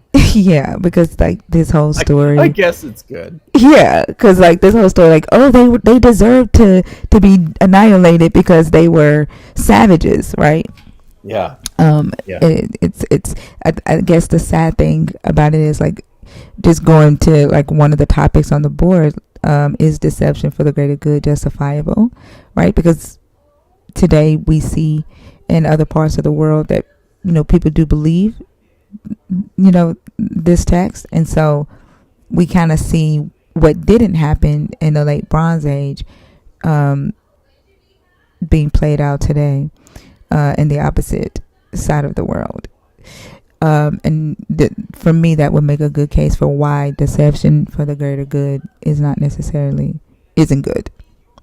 Because people champion, like we hear people today saying, "Oh, they're savages. They're savages. Their ancestors were savages," because they believe the stories that are in this book. Yeah. So I've heard a content creator on Dr. B and I both got after another content creator on YouTube who drew a comparison between the Canaanites in the conquest stories and these creatures that appear in the Lord of the Rings books and the movies called orcs, right? And his point, the point he was trying to make is that he believes the orcs within these fictional stories of J.R.R. Tolkien. He believes that the orcs are representative of the worst aspects of humanity, right? Like the our most base instincts. But the thing he was trying to communicate is that we're all capable of this behavior, and when we see this kind of behavior, then we should confront it and destroy it. But I don't think the analogy landed, and I thought it was pretty disgusting. Because what invariably ends up happening, as you well know, is that we end up being the ones who decide who are the orcs and who are not. And I certainly don't trust our ability to make that decision. Because what ends up happening is as soon as you do that, right? As soon as you cast this identity on a specific group of people, it then also just becomes much easier to dehumanize them, to turn them into something else, which then makes it easier. And this is the point I tried to make in the response that Dr. B and I did. It then becomes easier to enslave them, to kill them, to, eliminate them as a people, right? Yeah. If you can somehow separate humans from humanity, then you can justify all sorts of terrible things. Yep, I agree, and I talk about that a lot on here. Like when people ask me, like, "What's the whole purpose of your life?" Is to get humanity to see humanity, because we've been literally, you know, dehumanized to each other. Mm-hmm. And I feel like we are willing to sacrifice, each other for our own comfortability or our own, whatever our goals are, whether that's eternal life or whether that's success or, a comfortable life here, whatever that is. We don't necessarily as a whole see each other as humans. Yeah. Yeah. No, you're right. But this is exactly like the people who wrote those stories about the conquest, these fictional stories about this conquest that never happened, right? Like this is exactly what they're doing. They're identifying Canaanites. They're setting labels on these specific groups, the Perizzites and the Jebusites and the I don't know. They've got a whole list of these individual groups that they are tasked to eliminate within the context when these stories were written. And there's various ideas about when these stories were written and why in the book of Joshua. They're setting those labels on real people that live in the land of Israel, right? And they're basically, using these labels to designate people actually living in the land of Israel as other than themselves and saying these are the bad guys and they deserve this. They deserve to be driven out of their homes and their cities and pushed out of the land. They deserve to be exterminated. So even though this is something that never happened, the imagination of it is disgusting. Yeah, and when people come on my stage and they justify it, right? And they say, "Oh, they were savages." Literally they've made up so much stuff. Like somebody said they were feeding babies. They just make up stuff, and then I'd be like, "You can't find that nowhere in this Bible that says that." But they tell themselves, that the people deserved it because they were savages, or some people came up here and say they were Nephilim. They weren't actually human. So that they even go as far as like dehumanizing them to the Nephilim to make it okay. That somehow makes it okay, right? Mm-hmm. Yeah. So there's an very often what happens in, I guess, more. Well, I won't say that. Very often what happens in some of these conversations is Christian apologists will bring up or they'll point to an article or a couple of articles that were written by this guy named Clay Jones, where he attempted to survey like the Canaanite literature in an effort to show just how unbelievably terrible the Canaanites actually were and why, the extermination was necessary. And it's a terror. I think there's two articles and they're both awful. Of course, they weren't published by actual reputable scholarly journals. And it will not surprise you to learn that Clay Jones, who wrote these articles, is not even a biblical scholar. He's Yeah, like a that doesn't surprise philosopher, me at all. right? Yeah. So he basically completely misunderstands and misrepresents all of the Canaanite and other Near Eastern literature that he's citing in these articles.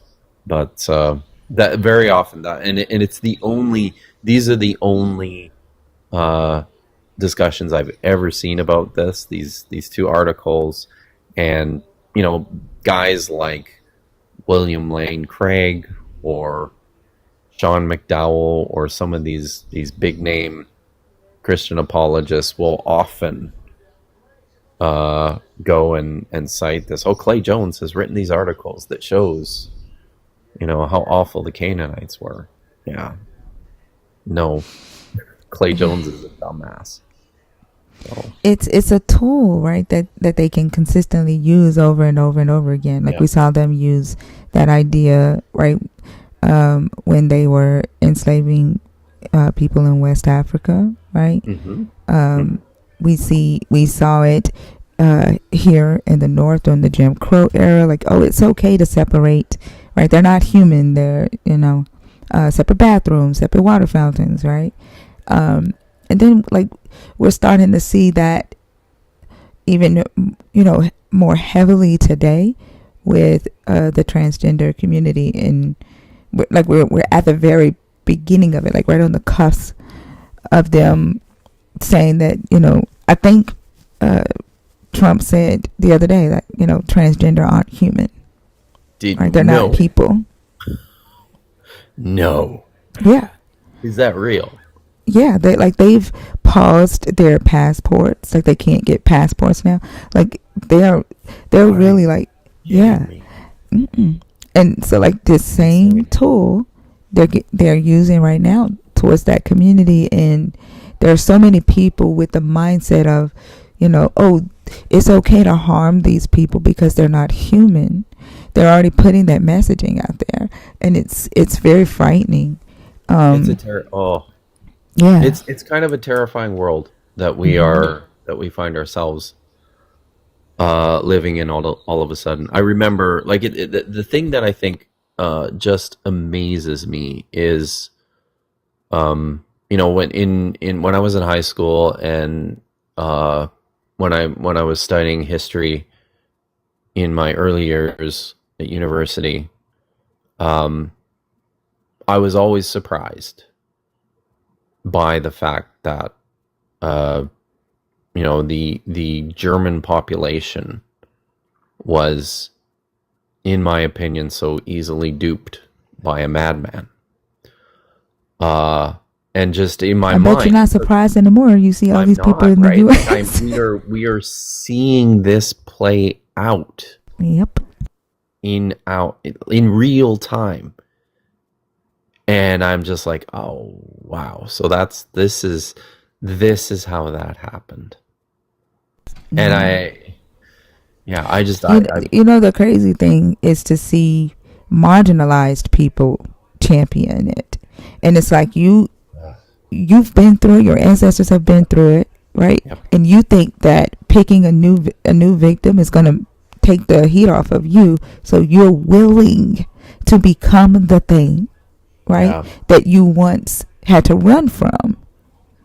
And that's what it's disgusting to witness, right? Because you would think that because you've been in that place, you wouldn't want that to happen to somebody else. But when you have like this belief in this God, you're easily manipulated. A belief in a God, right? If there's a sacred doctrine, right, and a deity attached to it, the power that's behind that can make even the person who used to be the one getting stepped on turn into the one doing the stepping, and believe that is, that they're following the will of their God, or that is the divine plan. And that is the scary thing, because what should give people power to fight against this harmful behavior has turned into that power it has shifted it shifted hands, and now they're able to use that hurt and then one to get get comfortable and get away from the uncomfortableness to switching out places with another victim and being the one to do the stomping and helping those up top. Like, it's just, I don't know, it's a crazy thing to see, a terrifying thing to see. It really is. Really is. Yeah, but I definitely thank you. That was really, really interesting. I know I like to nerd out. I don't know, like, if the people in the chat, I know y'all, I hope y'all like enjoyed that as well, but I'll shut up now, as my friend and colleague Dr. B says. oh no, I enjoyed it. I could have these conversations all day. I like to nerd out. Well, good. The people in the comments are saying that they like it. So Oh, okay. yeah. You said, yeah. We heard this morning he paused off federal aid. It's crazy. He's tyrannical right now.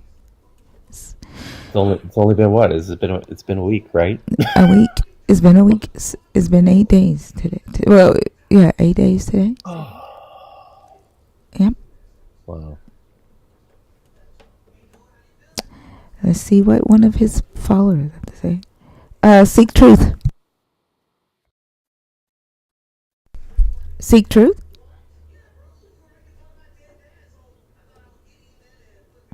All right, they're not there.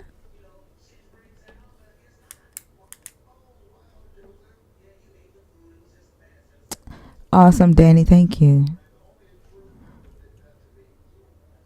Let's see.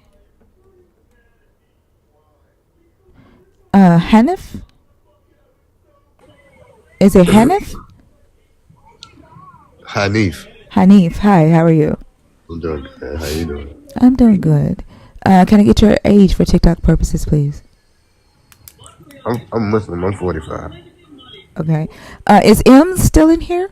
Give me just a second, because I can only take Muslims if M's is here. I don't know much about Islam. So, M's, are you in here, friend? If so, can you request help? Let me give it just a second to see if he's here. If not, then you will have to come back tonight when M's is here. Okay. What's up, man? I don't think he's here. Hey, Lauren. I'm so shocked to see this person in my chat right now. He's maybe he's here because you're here, Dr. Kim. I don't know. Okay, Ems isn't here. So just come back tonight. We go live at 11 p.m. He's usually here at the beginning of the live. For the last couple of days, when he's been on stage, not a lot of Muslims have joined while he's here. But if you come back tonight at 11 p.m. Central, he'll be here and we can bring you up then, okay? All right. All right. At least, did you tell him, Thinker, that we're not Christian? Because he's been crashing out in the comments. Oh, yeah. We're not Christian. You know that, right? Because he's been going off in the comments for no fucking Why do you reason. think God is an idea? Yeah, again, so like you're Muslim. I don't know much about Islam, so the conversation is going to be different. So just come back when Ems is here, okay? Because I know you have a different concept of your God, right? Oh, there's Ems. Hold on. Okay, we'll bring him up. Hold on.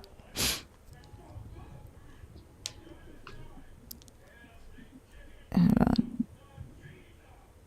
Give me just a second. He's here, so give me just a second.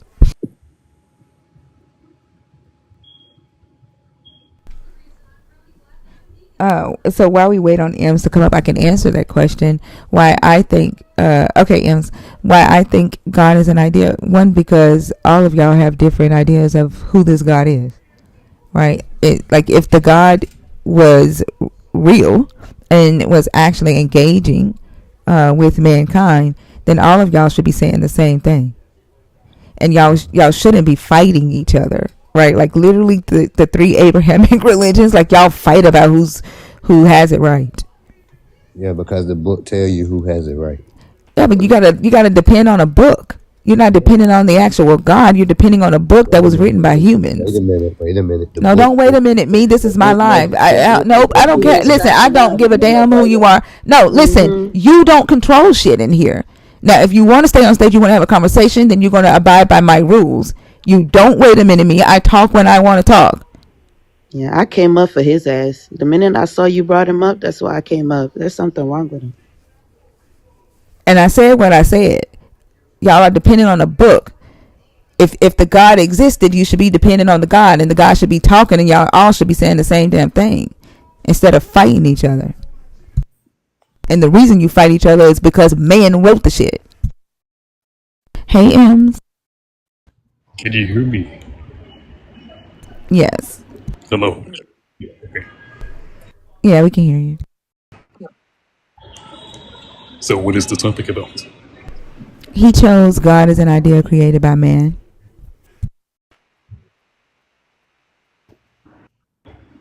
Could you say that again? Interpretation. Okay, there you go. He chose God is an idea created by man. And he asked me, why did I think that? And I told him, because they all say different shit. That's just one reason that I think that. And because every single religion has mixed with it. That Yep. wouldn't be made by God. Yeah. What? Every single religion has mistakes within it that wouldn't be made by God. Show me a mistake in the Quran. Where do you want to start? Show me the mistake. Okay. Do you speak Arabic? Yeah, a little bit. Okay. Okay. What surah you Could you got? read verse chapter 86, verses 5 to 7? Who? 86. 86 what?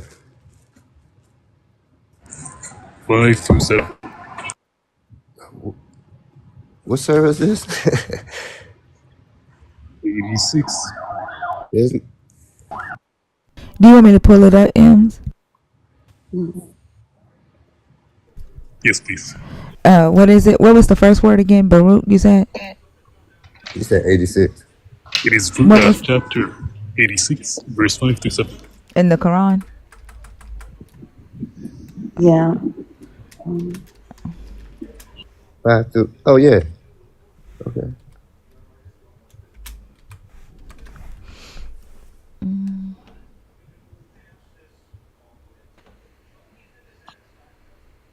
You called it what? Al-Tariq. It's Al-Tariq. Yeah, he said 5, starting at 5. 5 through 7. And please read it. خلق من ماء دافق. He created from a heat. Hadith. Read it in Arabic. Go ahead. فليكن الإنسان مما خلق. What is that? You can tell how well he's reading Arabic, by the way. You can tell. You can just tell. But I bet you he can recite it. Like when it's time for prayers, I bet you he can recite it. Wait, I'm still trying to find it. But anyway. It's right there. You have it. It's right there. Oh, I thought he said 5 through 27. No, to 7. 5 through 7? Mm-hmm. How do I get the rest of the verses on here? Scroll. Are you able to scroll? It's just verse 5 right there. What the hell? Oh, never mind. Read full sort of. Okay, there we go. All right, there we go.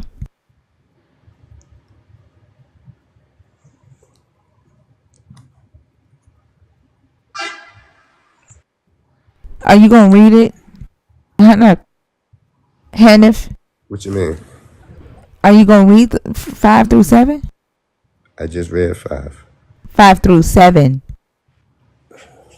فليكن الإنسان مما خلق.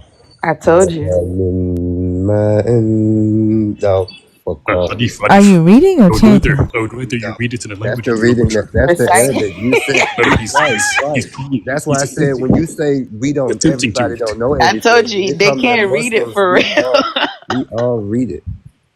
My my unconceived child reads better than him.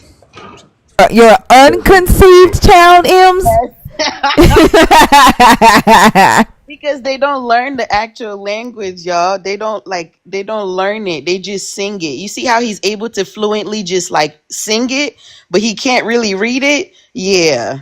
But I got the understanding of what it You means. don't though. You Yes, don't I though. do You just though. Yes, believe I what do they though. tell you it No, I says. do You not. really No, I don't. do not. If It you're means just singing it I without knowing what the words actually say, I you know don't have what no it fucking means. I understanding. know. I You got to don't have no understand. goddamn I understanding, don't. sir.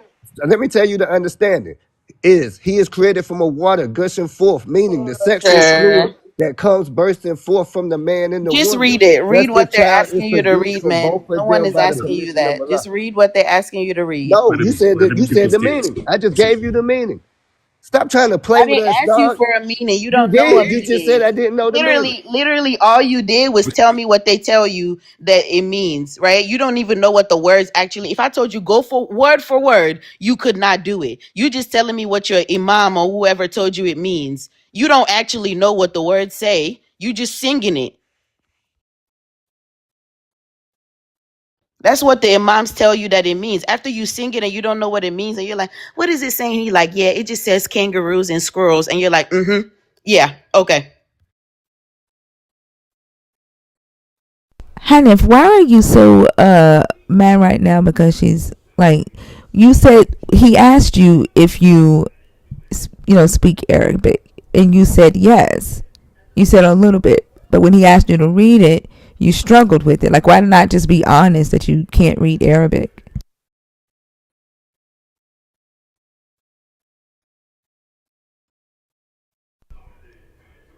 Hanif, are you there?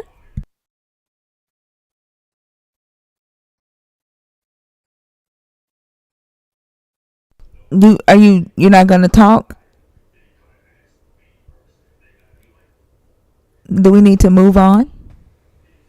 He probably doesn't know My how to. microphone got muted, Did you hear the question that I asked you? and I told you the answer. No, If you were I muted, didn't how say. did I hear the answer if you were muted? I did not say I knew how to speak fluent Arabic. I did not say that. I said I know a little bit. But when it comes to I said that. I you said, said, why yeah, not just say that you don't that's what I know? said. That's what I No, just you told him. didn't. Yes, I did. No, you You didn't. first When asked he me. asked, could So you read Arabic? You said yes, and there's you a said a difference little in bit. reading and understanding. Reciting and understanding are two different things, right? Right, but I So I can didn't ask read you. it. Hold I on, no one asked didn't you. say Wait, I don't listen. understand. Listen. This is why you're answering something I didn't ask. No one asked you if you understood it. He asked you if you could read it, and your answer was yes, a little Mm-hmm. bit. So why didn't you just say no? I can't. Oh, I could read it. I just read it. You when you only read one verse, I right? got And I all don't the know. And verses. hold You're on, the one stop. asked And it. I don't know if you I read it read right. all And the then He when verses. barely did that. stop. And then when I asked you to read down to verse 7, you sung it. He barely read the first verse. I don't And even by the way, remember I it. asked if he spoke it. Right, he I asked if he barely spoke read it. it. Why not just be honest? Talking about something. What are you understanding? Something you can't read? You're on Anyways, mute, we get to Hanif. the verse. Yeah, Hanaf, could you explain the verse or the three verses for us? Yeah, explain them, please. Explain them. Yes, go ahead. So let man see what he is created. Go on. He Continue. is created from the water gushing forth. And what is that? Sperm Okay, and continue. proceeding between the backbone and the ribs. Yeah, that means what? And that means the loins of the man and the ribs of the women, which is referring to her chest. Proceeding And what is from the the and what backbone and is the just a ribs, second, the just a man second, and the Hanif, rib of the Hanif, woman. Hanif, The fluid. Hanif. I Yo, know you man, want to you get to your asking me script, but for the answer, and I'm again, giving it to Already you. answered. Why are you again, repeating again, it? you already answered. Now, the loins. What is the loins? Your body, basically. No, no. What does loins mean? The word loins. What does it mean? Okay, what do you mean? Uh-huh. The And this backbone. proves again that he's reciting stuff that he doesn't know. It says the But anyway, yes, the backbone. backbone. It says the Okay, so it says the backbone or semen. the loins. Yeah, the semen is proceeding from the man's back and the woman's chest. Right. So when you Is make this the love, correct? yes, the love coming from both of y'all. What are you talking about, brother? Wait, have I know where you you see like it. what? Where in the woman's chest do you think a baby is conceived? It's under the No, second he's rib. saying that the liquid that conceives this child comes Right. from her chest. Oh, the liquid comes from the woman's chest. The chest bones, specifically the ribs. Yeah, Wow. that's what I said from your. So we just told you that. Yes. Wait, so I'm So could asking you in tell me what life. I'm asking in life. In life, what fluid when you're having sex with a woman? What fluid comes from her chest? Women have their own fluid. What fluid? Have you ever seen fluid come from a woman's chest? Fluid run through your veins, don't it? Like you think All the right, come fluid on, that man. comes from our hoo ha comes from out of our veins? I think we It comes from transfer wherever God blood. puts it, right? Somebody said we The transfer our blood veins? to them. Yeah, Right. where yeah they think you transfer your blood like that. Like they think I can't.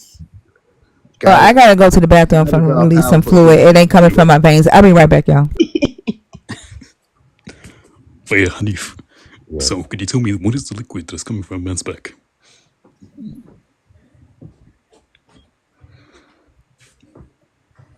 I believe that means the emotions, bro. The heart, and it says, "Oh, because the No, no, women no. It came, says your because the back. women It says your came back. from his Yeah, rib, bro. What are again, you talking about? again, That's where she came again, from.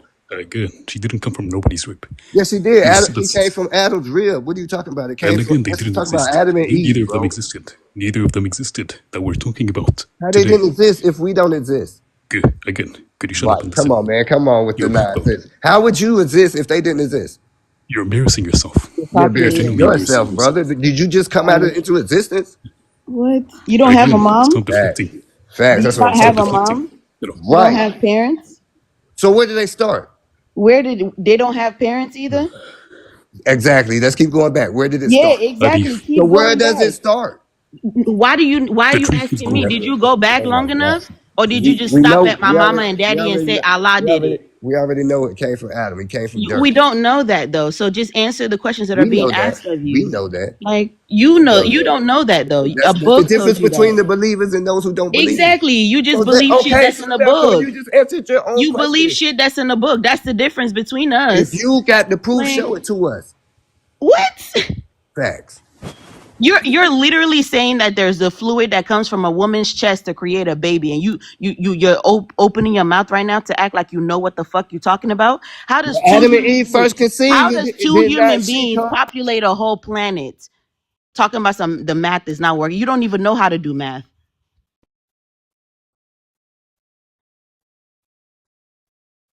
Answer the questions that they're asking you. You think two people populated a whole planet? Of course. Yeah, of course you do. Right. Ask any other religion that disagrees with that. Right. Right. See?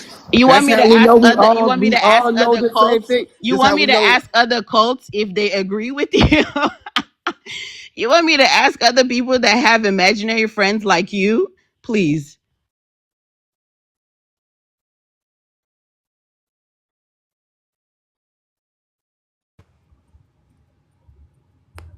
Yo, that's not our fault. That you have imaginary friends? You came from imaginary nothingness? I came from my parents. I can show you my parents. Where's your God? Where did it Show me start? your Show me God. where it Show me started. your God. God said he's not gonna I can show show you you that my mama anything. doesn't live in my head. Show me your God. I can show you that He my dad shows doesn't you, live in my head. okay, I does can the show earth you and that the her moon mama don't rotate? live in her Does the head. earth and the moon Where's rotate? your God? I do. Yeah, I Does, do does ask the earth permission and to the moon regularly rotate? deflect from the Could question. he stop that? You're giving him a chance to escape. Right. Yes, I'm Answer the willing. question that I'm M is willing. asking you. M is back. Answer his question. I already Hadith. answered it. Now, could you tell me what is the liquid that is coming from a man's back? I just answered it, brother. Go ahead, name it. This means that Adam, the No, woman, no, this isn't talking about Adam. yes, it is, bro. No, it isn't. How you know that? Because again, Adam wasn't made from a liquid coming from between the backbone and the ribs. Adam was made from Adam dust. had a backbone, and Eve came from his rib, brother. So what are you talking Again, about? this isn't And talking about that. then from there, Okay, they had this sex isn't talking and about they that. made children. This is Again, exactly this what the isn't verse talking is about that. telling you. A Nope. backbone in the rib. Adam had the This is not talking backbone. about The Adam. rib came from Eve. And then together they made intercourse and they had sex, brother. This isn't talking about Adam and Eve. Why it's not, brother? If it is, no, no, if it is, if it We is true, showed you that you was created, bro. Then he showed you again, where from no, and from who from no, in the no, same verse. listen. This is a separate Neither creation Adam, neither story. Adam, neither It's not, Adam it's or not a Eve were different, made from a liquid. bro. He just Neither told of you, them bro. were made from a He liquid. just told you. He just told you. Again, Now go neither of them was made Stop from a scientifically liquid. talking prove me. over him, Hanif. Neither Scientifically of prove me them were wrong. made, Hanif, Like I said, Hanif. Neither of them were made Like from a liquid. if you want to stay on stage, Hanif, stop talking over him. Okay? Like I'm not gonna ask you again. Neither of them were made from a liquid. Yeah, it's a separate creation story.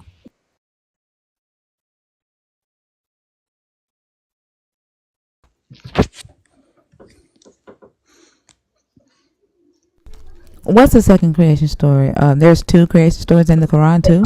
You start if there's a few of them like explain how creation happened, but Adam and Eve were not from this one. I'm gonna pull up the Adam and Eve's creation and I'm gonna read it to you.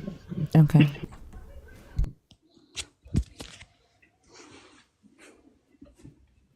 I think he doesn't know how to unmute.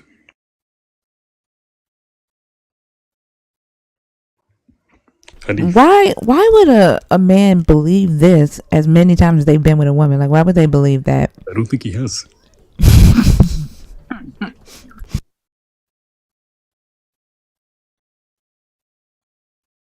Your friends are telling you to drop, Hanif. If Messenger is requesting, could you bring him up? Because he said that he had an answer.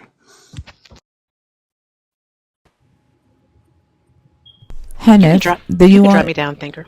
Are you sure? Yeah, absolutely. I don't want two guests on the stage at the same time though. So I would rather drop Hanif.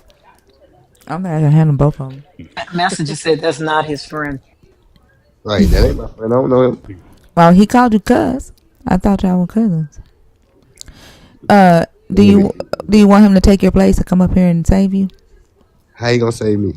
I don't know. He's like begging you to drop because I think he said that you're embarrassing him. He embarrassing himself.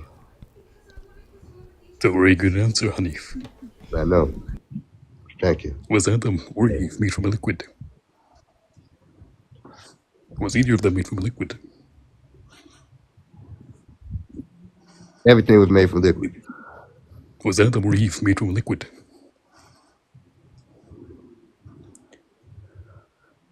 If she came from him, yeah. She came from his whip. She came from his rib. Did she come from a liquid?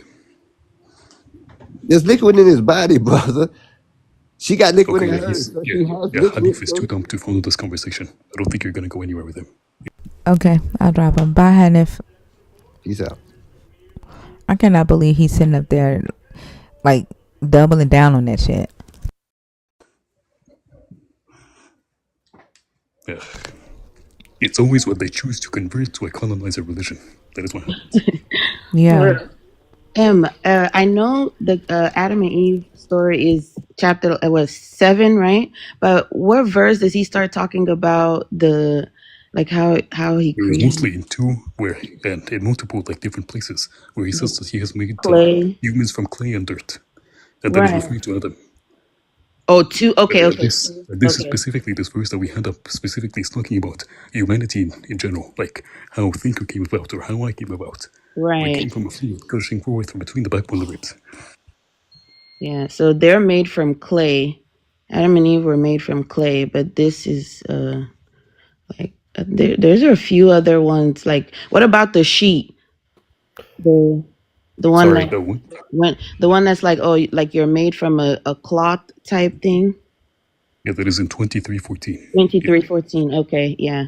There's a few of them, Thinker. But Adam and Eve were made from clay, and then this If one. I could. Yeah, most of the really, stories in Hold on, Messenger, please. Quran Messenger, you is have not. conjecture. Messenger, you have not been introduced. If I could make a really pedantic interjection here, only Adam was made from clay. Eve was taken and fashioned out of the rib of Adam. In the Quran? Sorry, Hmm? In the Quran? Oh, I don't know. Sorry. I'm not. I'll shut up now. Sorry. Oh. That's okay. And this is why we have some Muslims say that Jesus' like birth was a continuation of Adam and Eve's miracle, because Adam was made without parents and Eve was made without a mother, and Jesus was made without a father. So one without parents, one without a mother, one without a father.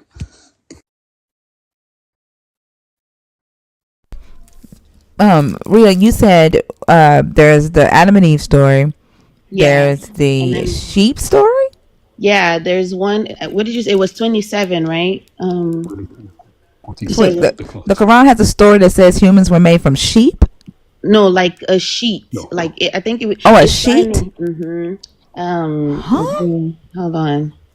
Like I've come across a few of them. And I'm like, yeah, they all. I don't know. They all describe. Messenger, you can hop the fuck down. I do. This is my live. I'm gonna do what the fuck I want to do. And if you're too busy, then just scroll. You've been I crashing just told out him all don't get day. cussed out. I just told him don't get cussed out up here. He telling that girl, your mom and all that. I just told his bitch ass, don't get cussed out up here. I just told you that. You don't fucking listen. Yeah, I got the game fucked all the way up. You don't have a right to the stage. Now your ass can't say shit.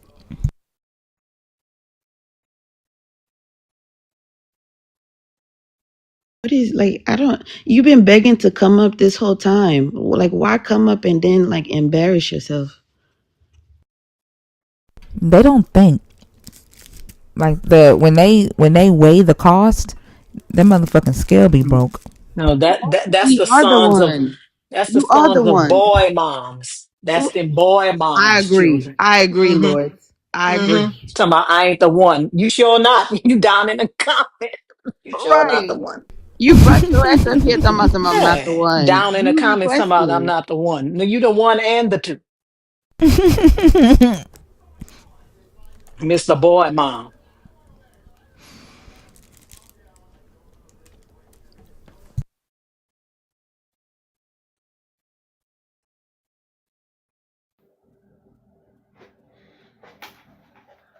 Like the third.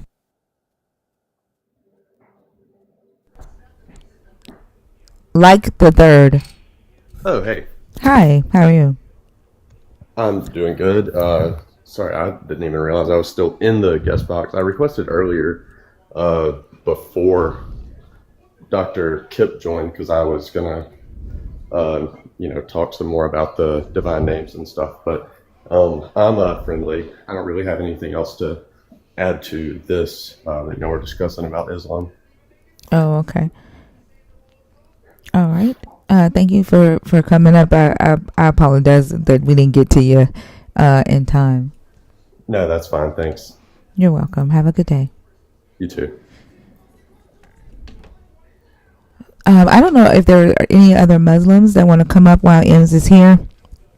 The guest box is open, and then I just go through the ones that's in the guest box right now, and we'll see where y'all land.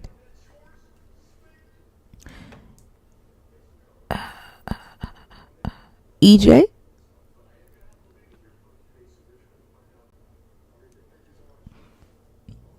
Okay, not there.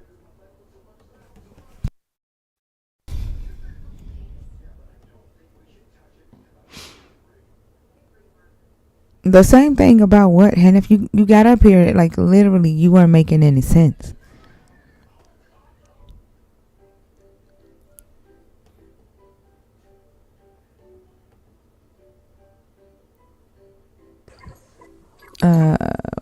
What's your name? E? Oh no. Did you come up on accident? Yes. Okay, Yes. Yes. no worries. I'll take you down. Have a good day.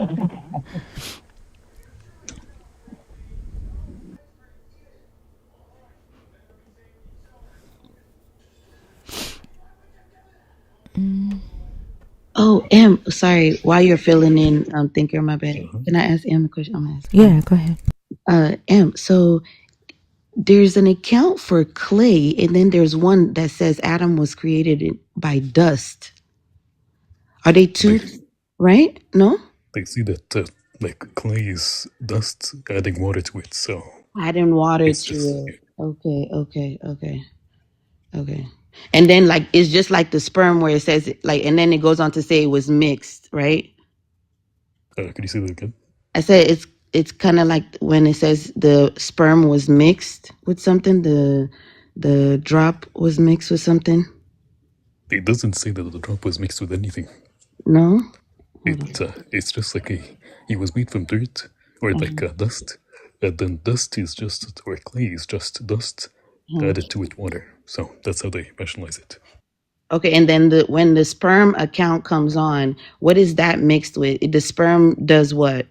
The sperm, like some scholars say that the word that is used is just the sperm, or they say that the word that is used is referring to the male and female semen. Okay. But it's not within the text. But it's not in. Okay, that's how I was like. So what is it? What does it do? Okay, and then sorry, thinker. The one with the cloth is like it describes as from a clinging substance. I think that's Like you talking about the sperm on the sheet? no. This one doesn't even mention sperm. What was the substance on the sheet? This well, the substance is not on the sheet. It says it's a clinging substance, and like it's described as like a cloth, like a sheet, like It's cloth. a blood clot. Yeah, like Are y'all saying clot? Yeah, cloth. Oh, I thought you were saying cloth. No. I was going to say what? I'm like, hey, they trying to say you like you can get that people from the sperm on the sheet. What? Hey Delamore, how are you? I'm good, and you? I'm doing good. Did you come up to talk about a specific topic or? I wasn't gonna. Yeah, I wasn't gonna come on this week because I'm stressed out about a couple of things. But the topic number 3 about like false prophet and prophecies. Okay, go ahead. I wanted to talk about that because like I'm like I know I'm new to like deconstruction, but it's like I felt like I was a victim to it, and most of the time because like for instance like um there'll be a lot of like prophets that have prophesied certain things. Like for instance, before at that time when I told you I felt like I was a boy to my mom when her and her daughter was going through something, it was a lot of prophecy saying that certain things were supposed to happen and it didn't happen. And at that time we would like sow seeds and it wouldn't be like little money. Like sometimes, like one time, my mom sowed a seed of like $1,000 one time, and it got me to like one time I would sow a seed. I didn't do 1,000, but I would do like a certain amount or whatever. Thinking that these things will work. Like these. Like the prophecies, I would hear prophecies, and there'd be one time that I had to catch myself that like every time that I would like go to church that I need to hear a prophecy. I need to hear something. And then sometimes it's like this wasn't out this some of the times when they say something it'd be like off. Or it wouldn't be like what I want to hear. And then like sometimes when you go back to them like when I would go back to them or ask them like, hey, I remember you said like this was gonna happen, they'll say, well, the reason why it didn't happen is because you didn't believe or you didn't like you sowed on bad ground. So it just be like that's when I started to be like, okay, like this is not kind of making sense to me anymore. Sometimes like for instance when I was in undergrad I'll get like prayer about like certain classes or whatever and it'd be like I still didn't pass. Like I had to retake the class, or like I didn't do good on a certain exam. And now, like as I'm kind of like, as I'm not kind of like, but as I am deconstruction, I feel like I was kind of selfish in a sense because like being in your life is there are people who have cancer, there are people who are hungry, there are people that are suffering, but I'm being selfish enough to pray um, for me to pass the freaking exam and then get a prophecy about the exam. But like, I feel like those things are something that people like I was addicted to it when I cleaned onto or I want to go to church because I know I want to hear something because they're going to get a word from God to give to me so I can keep on moving or keep believing. Yeah, that's how they do it, right? Like um exploiting people, and like that's why the vagueness of prophecy is manipulative, right? And people needing to believe.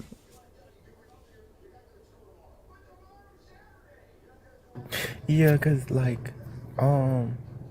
like I don't want to go in too deep to it because it kind of triggers me in reference to so like um you know it was like a certain like my with my born family I I was I always said like I was the outcast, but like my sister started like dating, so it kind of like put me, I guess I felt like I was the void to my mom at that time. But at that time, like they purchased the house together, but like it went left to the point that they had to go to court. Like my sister took my mom to court about it. But like we would really, and especially her, like the prophets would be like, "Oh, you're not gonna lose your house," you know. The God, the enemy came in, and at first I'd be like, "Well, why would he let the enemy come in if he blessed her with this house?" And it'll be times where like it'll be a prophet that would have like a weekly automated call to her, and um he'll prophesy something, and she would give. And then like one time she had me to do it. And I was like, okay, let me just do it. And I've noticed like when I hear hers, I hear his, and I was like, I'm not going through this. Like she's not going through this, but she'll get like emotional about it and sow seed. And then even to one time, like at that time I was like, girl, I think we got a problem. Like every time you just want to hear a word, you want to hear a word, and it's like I don't think these words are going anywhere. And she, try to put the fear in me of like, oh, don't talk about the men and women of God. Something's gonna get you. Don't do that. You don't know what could come upon you. And it's like, but like some of the things is not making sense. So they do. I do have and seen it like even with. I'm telling on myself again. Like even like last year, um I not with prophecies, but I one of the I'm not gonna because I do follow they're on TikTok, but like some of the what they call themselves, not psychics, but help me out. What they don't sometimes they don't call themselves psychics, but they call themselves like an interpreter, or they call themselves something else. Interceder And or intercessor or um a medium. yeah, I mean there you go. So like my friend put me on her, and like some of the stuff I'd be like okay, then some of the stuff because like one time she had said like um my father is Hispanic, so she would be like, well, I'm hearing Mexican Spanish, and I'm like, girl, his Spanish is Spanish, not the dialect is different, but like it's there's no Mexican in my family. And then it'll be certain things that she said, and I'm like, okay, where are we going with this? And even like my friend